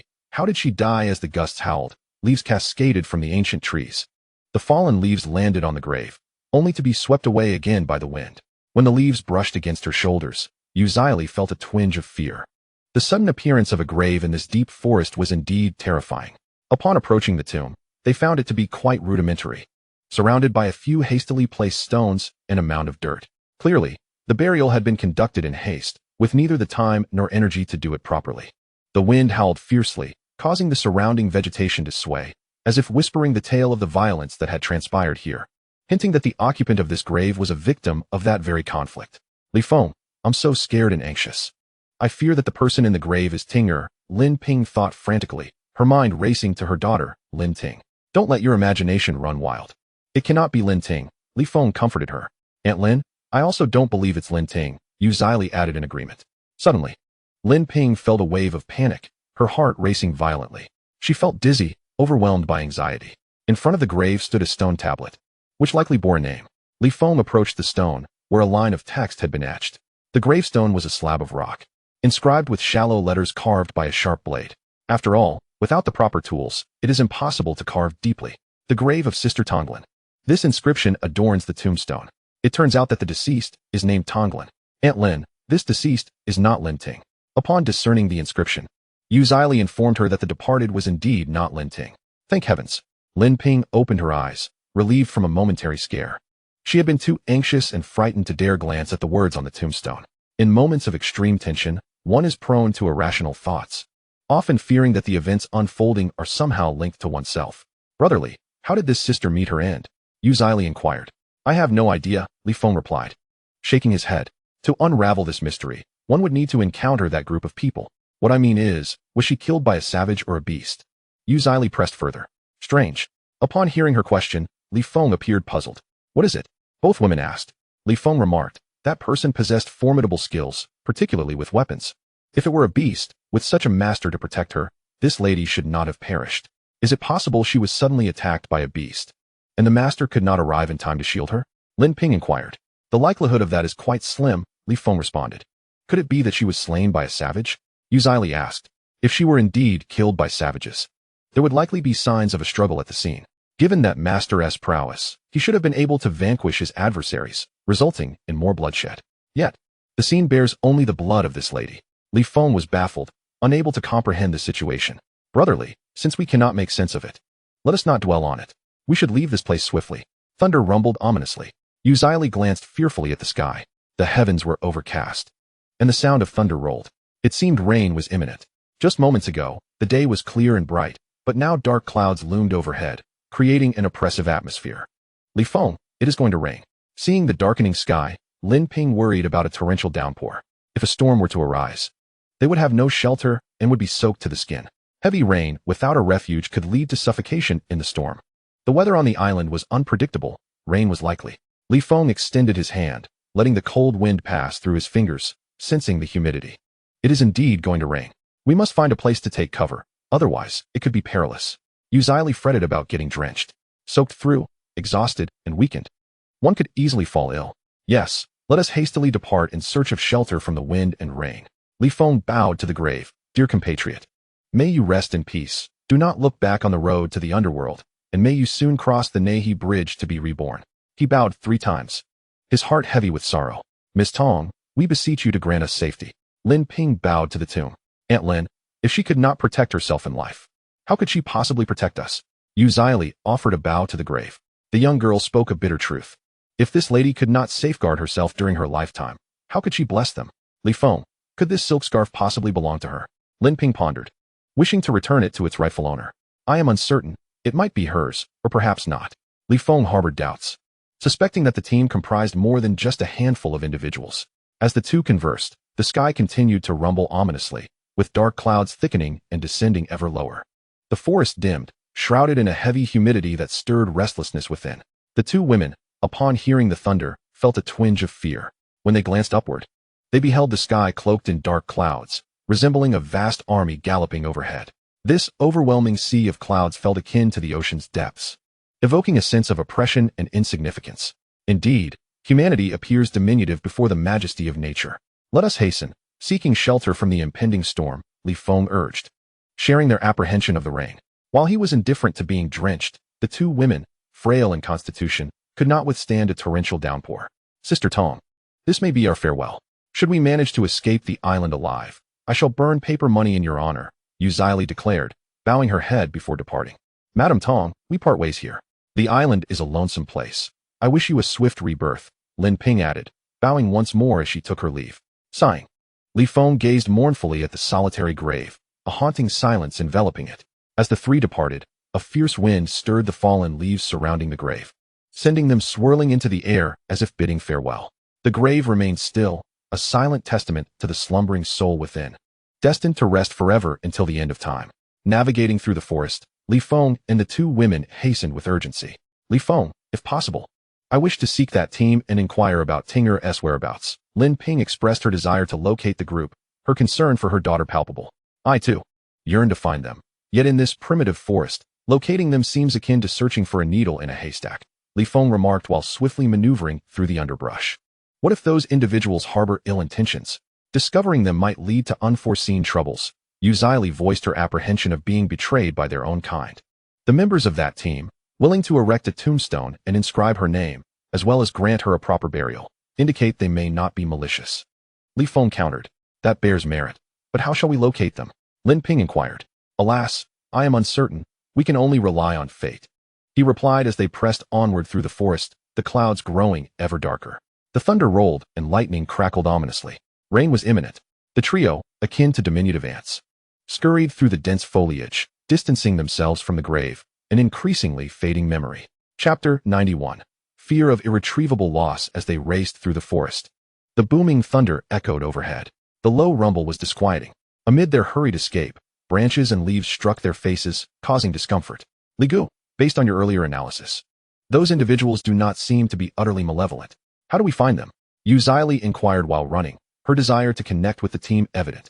If they could coexist harmoniously, they might collectively defend against the wild men. Having a skilled ally would enhance Li Feng's safety, thereby mitigating risks. Should peaceful coexistence prove elusive, they would need to part ways. Searching for them in this primordial wilderness would hinge solely on luck, a sentiment Li Feng echoed. Uncertain of how to pursue that elusive group, Lin Ping prayed for her daughter to be safe within that team, hoping for her well-being and for misfortune to turn into good fortune. As the 3 continued to run, the rhythmic sound of dripping echoed from the leaves around them.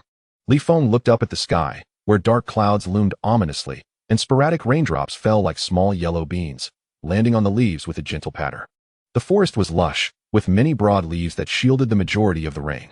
As Li Feng extended his hand beneath the tree, a crystal-clear droplet landed on his fingertip, its chill contrasting with the cool breeze that swept through.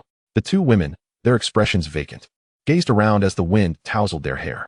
The ominous clouds, the dense forest, their disheveled locks, and their bewildered eyes melded into a surreal harmony with nature, a sensation beyond the realm of words. Li Gu, if we can't find a place to shelter from the rain, let us take refuge under this tree, Uzili said anxiously. They were unfamiliar with the primal forest and, in their haste, did not know where to escape the downpour. However, Seeking shelter under a tree was perilous. Li Feng felt a wave of concern. Standing beneath a tree could expose them to lightning strikes and attacks from wild beasts. This was a primeval forest, home to serpents and wild animals. Heavenly Lord, I beseech you to hold off the torrential rain until we find shelter. Yu Zili prayed with her hands clasped together. Relying on divine intervention is futile. If the rain comes, it may benefit us. Let us proceed, Li Feng urged. What benefit could a torrential downpour possibly bring us? Yu Zili inquired. Once the rain begins, the wild men will temporarily cease their search for us. As they too must seek shelter, Li Feng explained. Ah, this is a case of misfortune turning into fortune and fortune concealing misfortune. They are intertwined. Lin Ping remarked with a gentle smile that illuminated her beauty. I didn't expect you to be in such a cheerful mood, Li Feng responded, his spirits lifting at her smile. When in a situation, one must adapt. The strong never complain about their circumstances. By following you, we shall learn to be resilient. Lin Ping gradually acclimated to her surroundings.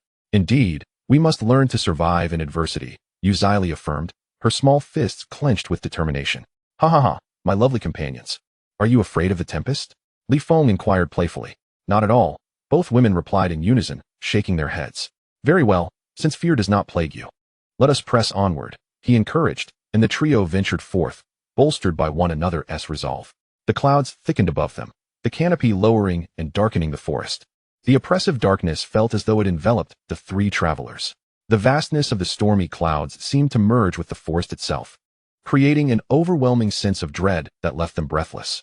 Li Gu, if we cannot find a place to rest tonight and it pours, we may find ourselves in peril, Yu Zili said, quickening her pace, fearful of being without shelter. Being drenched by a violent storm was one thing, but if the rain persisted until the next day, they would be at the mercy of both wild beasts and the elements. The very thought of such a fate was terrifying. The solution lies within human ingenuity. As long as we strive, we shall undoubtedly discover a way. Li Feng continued to encourage the two women, emphasizing the necessity of fostering hope in such an environment. For negativity could lead to despair. As the raindrops began to fall with increasing intensity, a torrential downpour was imminent. Countless ants emerged on the forest floor, frantically fleeing and hastily relocating. The atmosphere grew increasingly oppressive. After traversing a vast expanse of forest, they approached a modest hill, a hill not particularly grand. Resembling a frog crouching upon the earth, stretching its neck skyward, Li Feng noticed a dark opening at the base of the hill. Though the entrance was small, it offered a glimmer of hope. Approximately a meter above the ground, it seemed there was indeed a cave ahead. Li Feng, filled with excitement, pointed towards the shadowy entrance, exclaiming that they had finally found a sanctuary from the rain. Lin Ping and the others gratefully acknowledged the heavens. You wait here, I will go ahead and investigate. Li Feng instructed the two, cautioning them to remain safe as he grasped his long knife and slowly approached the cave. The hill rose to a height of 100 meters, with sheer cliffs and a verdant summit. While the two women waited behind, they wiped the rain from their faces, estimating that a true deluge would arrive within 10 minutes. Upon reaching the cave's entrance, Li Feng discovered that it was quite narrow, not a proper cave, but merely a small crevice in the rock, extending 2 or 3 meters deep and 1 or 2 meters wide. Shaoli, hurry over here. This place can shield us from the wind and rain. Li Feng beckoned, and the two quickly made their way to him. Although the space was limited, it provided adequate shelter, a blessing from the heavens for which Lin Ping offered her sincere gratitude, filled with reverence for nature and the divine. Come inside quickly, Li Feng urged, and after they entered, he began to pile stones at the entrance, sealing it off while leaving a small ventilation opening. Li Feng, you have sealed the entrance. How will you get back in? The two women inquired anxiously. A storm is approaching. This place is safe. Stay here and wait. While I return to the camp to retrieve the supplies, Li Feng replied with a gentle smile. Those supplies were crucial. Without them, survival on the island would be exceedingly difficult. Prolonged consumption of barbecued food would take a toll on their health. You are insane. Are you disregarding your life? What will we do if something happens to you? Lin Ping exclaimed in distress, opposing Li Feng's decision. Brotherly, you cannot go back. We can find a way without the supplies, but if something happens to you, what will we do? Yu Zili cried, overwhelmed with fear. In this vast, perilous primal forest, devoid of Li Feng's protection, they would be consumed by dread. Without your burdens, they cannot catch me.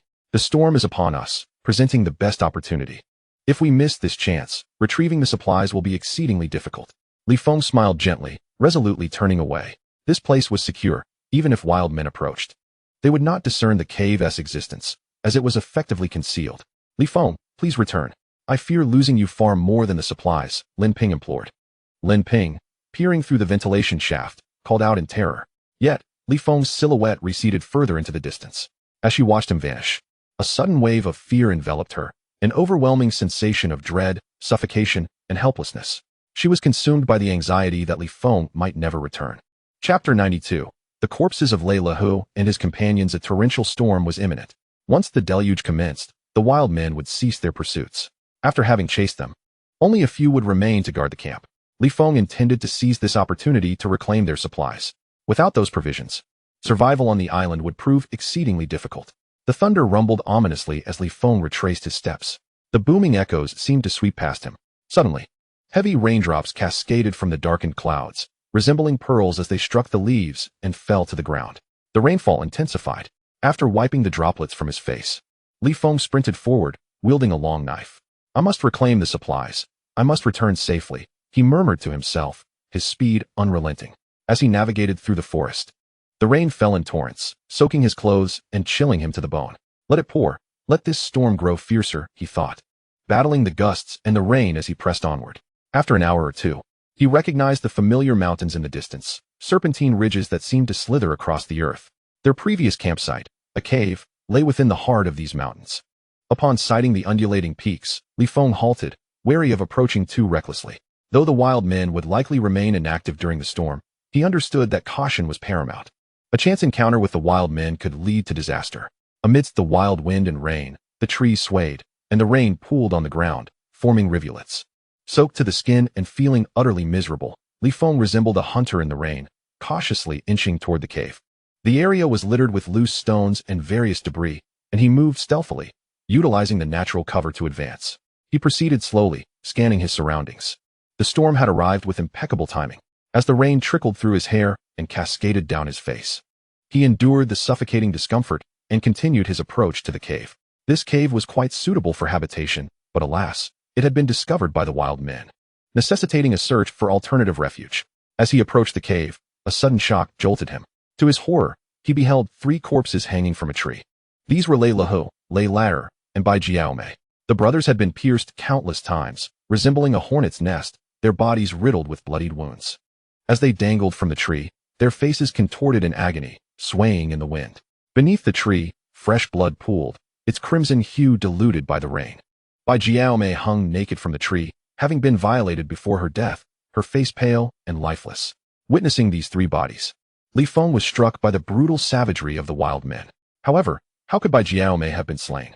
According to the norms of logic, once she fell into the hands of the savages, they would likely have treated her as a mere plaything rather than taking her life. It must have been in her desperate struggle against violation that she met with a brutal end. Upon seeing the 3 corpses hanging from the trees, Li Feng felt a surge of conflicting emotions. Had everyone united in purpose from the beginning, without harboring ulterior motives, the trio of Lei Lahu would not have perished. As Li Feng reflected on this, the body of Bai Jiaomei swung gently from the tree, her gaze fixed intently upon him. Though Li Feng was known for his bravery, the sudden sight startled him. Alas, Miss Bai, your demise may indeed be a release. May you find peace in your journey beyond. After lamenting, he spoke softly to himself. The sight of the 3 lifeless bodies seemed to accuse him of inaction in their time of need. Enduring a chill that crept over him, Li Feng resolutely approached the cave, hoping the supplies remained within. The savages should not have removed them, as their primary focus was on hunting down the 3 of them. Pressing against the stone wall, he found himself mere meters from the cave entrance, yet he dared not rush inside. Should there be savages lurking within, his entrance could spell danger. The confined space of the cave would not favor a struggle for survival. After listening intently, he discerned sounds emanating from within. Indeed, there were savages inside. This group had split into 2 factions, one pursuing them, while the other remained stationed at the cave. They were not foolish. Aware that patience could yield rewards, Li Feng was uncertain of the circumstances inside. He sought to ascertain the number of individuals present. Knowledge of both friend and foe is the key to victory. He strained to differentiate the voices, each distinct in its tone. If he could identify them, he could determine their numbers. The voices within spoke in a tongue he could not comprehend, filled with anger. Having lost over 10 of their own, their fury was palpable. After several minutes of listening, he estimated there were 5 individuals inside.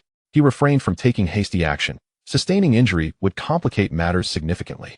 In the camp, there lay a wolf pelt, a remnant of his previous hunt, which he had hung upon a stone. Upon seeing this pelt, an idea sparked within him.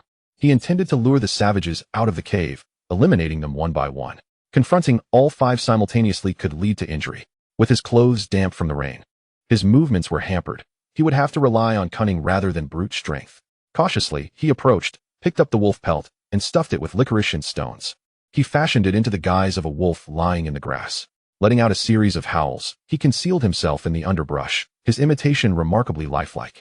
Hearing the wolf cries from outside, the savages stationed at the cave entrance became alert, their eyes scanning the surroundings with fierce vigilance.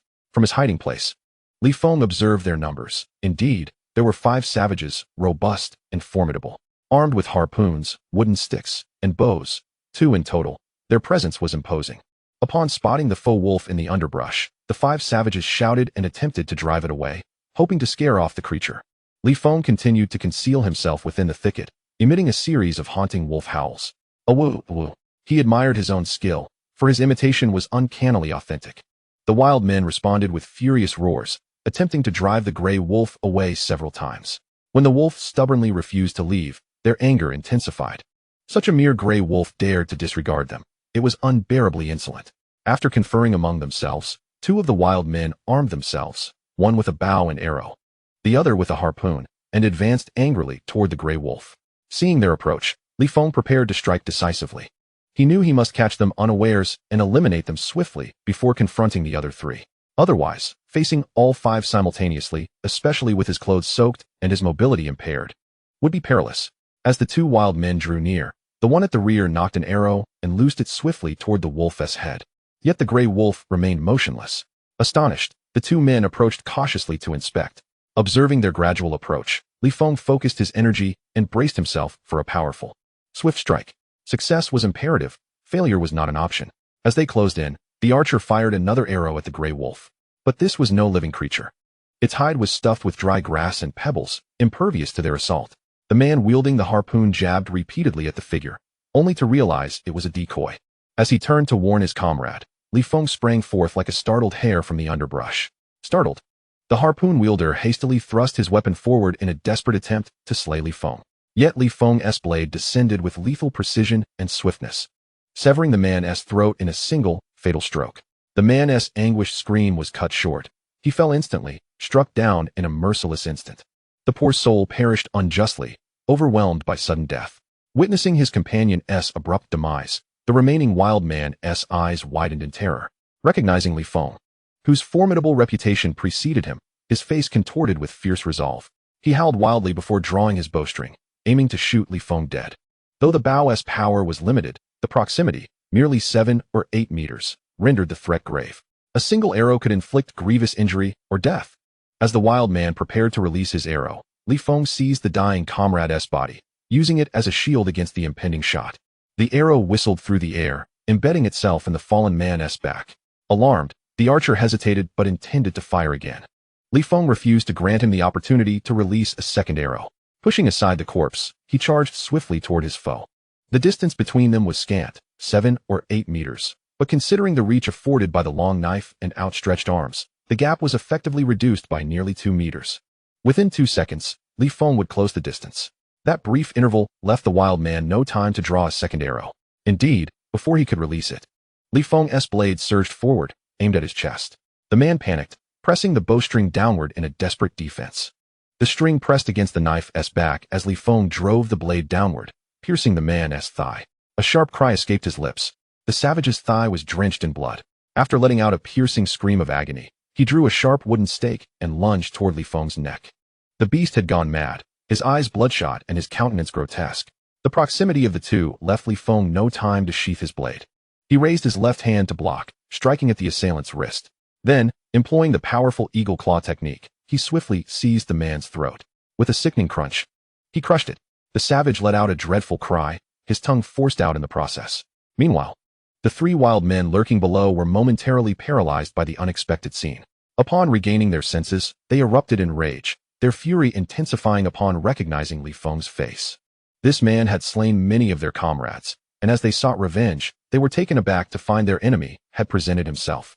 2 of them brandished harpoons and charged angrily, while the 3rd nocked an arrow, aiming to shoot Li Feng from a close distance. Li Feng contemplated picking up the bow and arrows scattered on the ground. However, with a long knife in hand, The use of a bow would prove challenging unless he discarded his weapon. Archery was not his forte. As the trio pursued him, Feng turned and fled into the thicket. The dense foliage and abundant underbrush hindered the savage's ability to shoot effectively. Once he plunged into the woods, the three ferocious wild men followed closely behind. Feng quickly ascended a tree, intending to use the branches for concealment while seeking an opportunity to eliminate the three men swiftly. Prolonged delay could spell disaster if the savage horde returned. Soaked by the rain, his movements would become cumbersome, making it difficult to face multiple foes. As the three wild men entered the forest, rain cascaded upon them, blurring their vision. Consumed by vengeance, they were oblivious to the dangers that lurked around them. As they navigated the forest, they cautiously scanned their surroundings, their anger igniting with the thought that their enemy was nearby. Feng, perched above, had a clear view of the scene below. He planned to wait until the three came closer, seizing the chance to eliminate the one armed with the bow, for he posed the greatest threat. Once that adversary was dispatched, dealing with the remaining two would be considerably simpler. When the trio drew near, Feng seized the opportunity, leaping down from the tree like a tiger pouncing from the underbrush. With a triumphant shout, he gripped his long knife tightly and descended with a powerful slash aimed at the archer. The savage looked up in alarm as Feng descended rapidly, desperately attempting to block with his bow. With a resounding crack, Feng severed the bowstring, and then his blade plunged into the savage's abdomen, killing him instantly. The dying savage let out a heart-wrenching scream, a sound steeped in anguish and desolation. As his cries mingled with the wind and rain, a profound sense of sorrow enveloped the atmosphere. The remaining two men, alarmed by their companion's demise, turned in fury and thrust their harpoons forward. As two harpoons came hurtling toward him simultaneously, Feng leaped into the underbrush, avoiding a direct confrontation. Had he not been drenched by the rain, his movements would have been more agile, and he could have easily dispatched both foes. However, he now sought to utilize the surrounding obstacles to safely eliminate the two without sustaining any injury. After their harpoons flew past, Feng vanished into the thicket. Wow!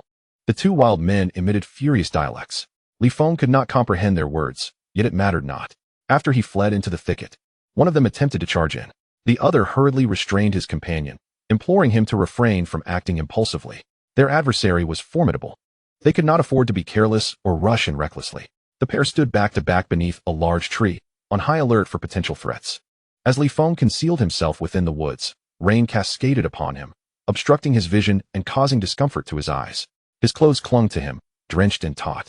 Upon parting the branches, he observed the two wild men standing defensively, backs against one another, like startled birds, hesitant to initiate an attack.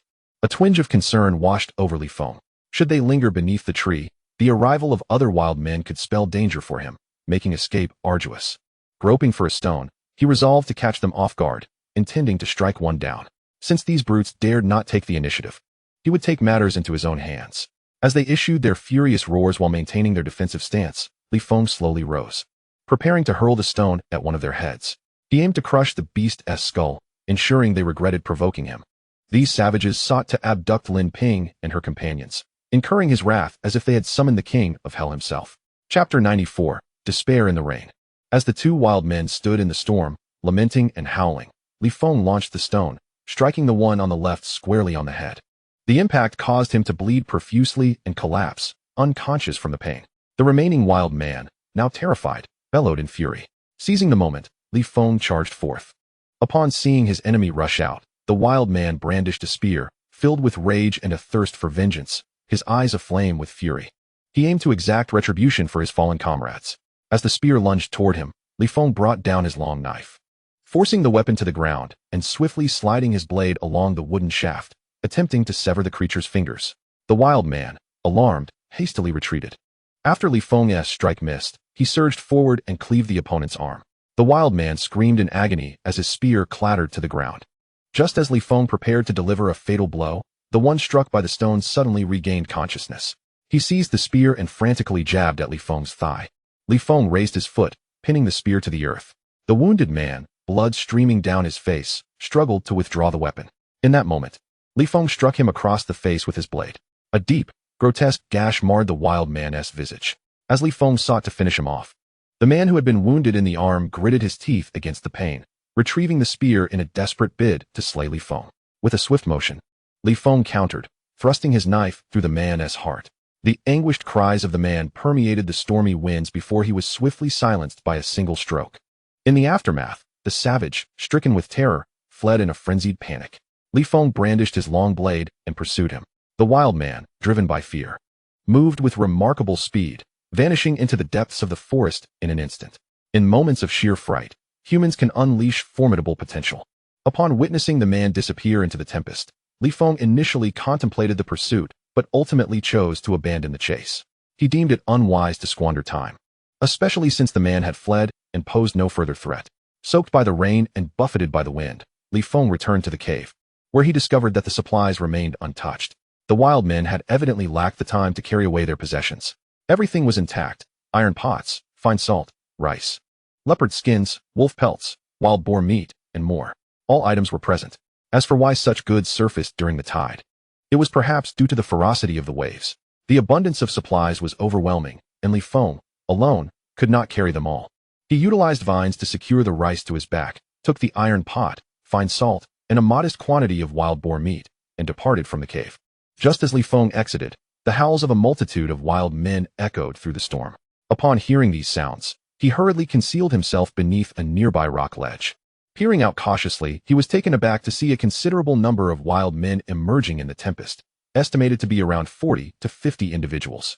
Clad in animal hides and wielding spears and an array of bizarre weapons, they exuded an intimidating presence, their shouts resonating through the air. How could there be so many wild men? Previously, only a handful had pursued them, yet now, a multitude had appeared. This assembly of 40 to 50 might merely represent a fraction of the tribe. The wild men's clan was substantial, likely comprising several hundred members. Witnessing the fierce and enraged figures advancing toward the cave, Li Feng hastily concealed himself in the underbrush and began to retreat cautiously. He feared being discovered by the throng. Thankfully, the howling winds and torrential rain masked his presence. The thought of such a formidable group sent shivers down his spine, and a chill gripped his heart. Provoking these wild men could spell doom for him. Even if he possessed the strength to vanquish a dozen or more, it would be futile against such overwhelming numbers. Alone, a single misstep could lead to his demise without a trace. As Li Feng contemplated the impending peril, his mood mirrored the chilling winds and rain. Upon returning to the cave, the wild men, finding their companions absent, erupted into a frenzy akin to a disturbed hornet's nest. Countless voices called out, presumably searching for their missing kin. Amidst the chaos, the injured wild man who had narrowly escaped earlier returned to the main group. Upon reuniting with his tribe, he animatedly gestured and described his encounter. The moment they heard his account, a wave of fury swept through them. It seemed he had informed his comrades that their companions had been slain by Li Feng, and he himself had barely survived. The wild men, eager for vengeance, were left to ponder in which direction Li Feng had fled. After a brief discussion, the group divided, pursuing him in 3 different directions. They formed a group of over a dozen, charging towards the left, right, and through the dense forest ahead. Witnessing their formidable presence, Li Feng felt a chill run down his spine. Fortunately, he had acted swiftly moments before. Had he lingered, being cornered by these wild men in the cave would have left him with no means of escape. With heaven unresponsive and earth indifferent, he saw the armed savages rushing in his direction, prompting him to hastily flee into the woods. At that moment, the tempest raged, and the assailants failed to notice him, merely scouring the area. Thankfully, the fierce winds and torrential rain erased any trace of his passage through the forest. Yet, Li Feng was acutely aware that while he might evade immediate danger, it was only a matter of time before the wild men would capture him if they remained on the island. The only hope of escaping their relentless pursuit lay in the timely arrival of a rescue team. Alas, the rescuers had yet to appear. Were they lost at sea? Or perhaps the allocation of funds had led to a protracted discussion among them, causing them to forget those in peril? As Li Feng trudged through the storm, his drenched garments clung uncomfortably to him. He persevered against fatigue and pressed on, yearning to reunite with Lin Ping and Yu Zili. Contemplating the dangers that lay ahead, he resolved to cherish their presence. Should the day come when they were encircled by the wild men, he would rather perish alongside them than face solitude. Aunt Lin, Zili, wait for me. I shall return. In the heart of the primeval forest, amidst the howling winds and pouring rain, Li Feng's thoughts were consumed by the 2 women. Lin Ping's gentle smile and Yu Zili's innocent face lingered in his mind. Each time exhaustion threatened to overwhelm him, he drew strength from the knowledge that they were waiting for him. He could not falter. He could not allow misfortune to befall him. For Lin Ping and Zili needed him. After traversing through the thickets, he finally returned to the hillside he had encountered earlier. "Ha! Aunt Lin, Zili, I have returned," he exclaimed, joyfully racing forward, only to be struck dumb. The hill had collapsed.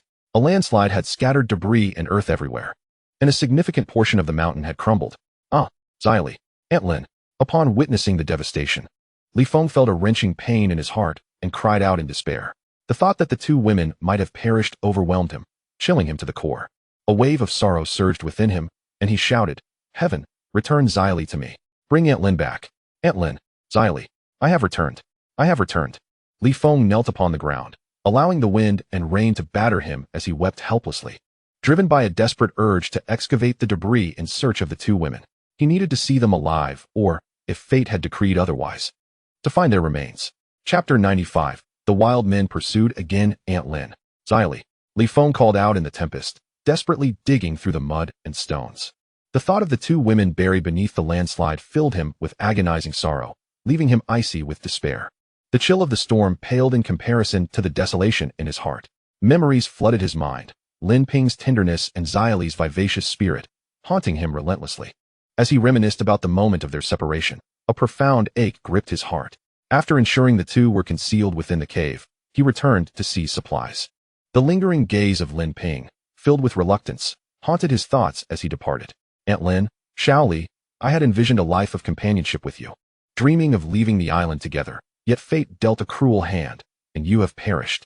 Li Feng's voice was heavy with sorrow, helplessness, and hoarseness. The island was engulfed in a tempest, thunder rumbling and lightning flashing. The rain poured relentlessly. The trio had traversed countless trials together, their bonds forged in the fires of hardship, relying on one another for survival. It was unfathomable that two of them had taken their leave first. The thought of enduring the long, solitary nights ahead filled Li Feng with despair. As he frantically dug into the earth, he suddenly heard two familiar voices amidst the storm. Could it be an illusion? Li Feng, overwhelmed by grief, thought he was imagining things. Little rascal, stop crying, we are not dead. Just when he believed it was a figment of his imagination, the gentle voice echoed again. Brotherly, I never expected to see you weep. You look so dashing when you cry, utterly charming, I've fallen for you. Xylee's playful laughter danced through the tempest. Realizing it was not a hallucination, Li Feng turned around, excitement coursing through him. Indeed, it was Lin Ping and Xylee. They stood beneath a large tree, drenched by the rain, gazing at him with tearful eyes. In the storm, the two looked frail and vulnerable, yet their spirits radiated unwavering resilience. Aunt Lin, Xiaoli, is that truly you? I must be seeing things, he murmured, rubbing his eyes, smearing mud across his face. Haha, silly boy, it's us. You've returned. We awaited your arrival. Lin Ping, gritting her teeth against the rain, looked at Li Feng with deep affection. What a relief. I thought you were gone. Once certain of their presence, Li Feng dashed toward them in a frenzy. Even as the tempest raged, nothing could hinder their steps. Aunt Lin, Xiaoli. The three embraced tightly amidst the storm. In that moment, warmth surged through Li Feng, igniting a fervor within him. It felt as though he had lost them only to regain them anew. I thought you were dead, he laughed maniacally in the rain. The two, drenched and resembling drowned rats, had their clothes clinging to their forms. A sight both tumultuous and alluring. Silly girl, how could we bear to leave you? We would never dare to die, Lin Ping said, biting her lip. Her face alight with joy. Brotherly, as long as you are here, even if we were to die, the king of hell would not dare claim us. Xylee chimed in with a giggle. How did you escape the mudslide? Li Feng inquired, astonished. After the mountainside collapsed, it was a cascade of debris and earth. How were they unharmed? It was thanks to Xiaoli. She sensed the tremors of the mountain and pulled me away. Just as we escaped the cave, the mountain crumbled. Lin Ping recalled, a shiver running down her spine at the memory. Fortune favored us with her timely warning. Otherwise, the consequences would have been dire. Ha ha ha, Xylee. Thank you. Li Feng embraced her, kissing her sweet lips and delicate cheeks. What do you thank me for? Xylee smiled radiantly. This little beauty looked enchanting when she smiled. Thank you for your cleverness. Fortunately, you discovered it in time, saving not only yourself, but also Aunt Lin. Witnessing the two escape from peril, Li Feng beamed with joy. It seems our lives are not meant to end here. It is indeed a blessing from the heavens. Xylee remarked with a smile. Yes, it is the grace of the divine. Li Feng expressed his gratitude to the heavens. Silly girl, did you bring back the supplies? Lin Ping inquired. Yes, I retrieved a portion of the supplies. Li Feng gestured to the items on the ground. These things have been soaked by the rain. You endured so much for these. You didn't encounter any danger, did you? Lin Ping asked. I later defeated 4 wild men and reclaimed these supplies. Upon learning of the dangers Li Feng faced, both women broke into a cold sweat on his behalf. Fortunately, he adapted quickly and displayed formidable strength. Otherwise, he would have met a grim fate. When they discovered that Li Feng had encountered 40 or 50 wild men upon leaving the cave, their hearts sank. These wild men were as relentless as hornets, difficult to escape from. Li Gu, where shall we go next? Yu Zili wiped the rain from her face. Lin Ping was drenched as well, completely soaked. The rain continued to pour, and it was uncertain how long it would last. Let us first find a place to take shelter from the rain. We will devise a plan once it subsides. Li Feng admitted he was uncertain of their next destination, opting to proceed step by step. Once the rain ceased, they could attempt to start a fire. I hope this rain stops soon. If it continues into tomorrow, we may perish from the cold. Both women feared the rain's persistence. During the day, it was manageable. They could endure being soaked. However, at night, the temperature would plummet. And without shelter, they would be vulnerable to wild beasts. In the darkness of night, should they encounter a predator, their fate would be dire. This rain is unlikely to last until tomorrow. Let us seek shelter and wait for it to cease before making further plans. Li Feng was more concerned about the wild men than the tempest itself. If they were pursued by that group, escape would be impossible. All right, we will follow your lead. The two women complied with his guidance. Li Feng prepared to cut branches, intending to build a makeshift shelter. Yet, he feared leaving traces that might reveal their location to the wild men. These fierce individuals would undoubtedly swarm upon discovering their trail. Suddenly, as the trio sought refuge from the rain, the voices of the wild men echoed through the forest. The group spoke in a guttural tone, searching the woods with fervent rage. After losing so many comrades, they harbored an intense hatred for Li Feng, wishing to flay him alive. This is terrible. Those are the wild men's voices. They have arrived, Lin Ping exclaimed in alarm. Yu Zili trembled in fear. The brutality and cold-bloodedness of these individuals were terrifying. If they fell into their hands, the two women would face a grim fate. Do not fear. Remain calm, Li Feng reassured them, noticing their trembling forms. The sounds of the wild men grew increasingly closer and louder.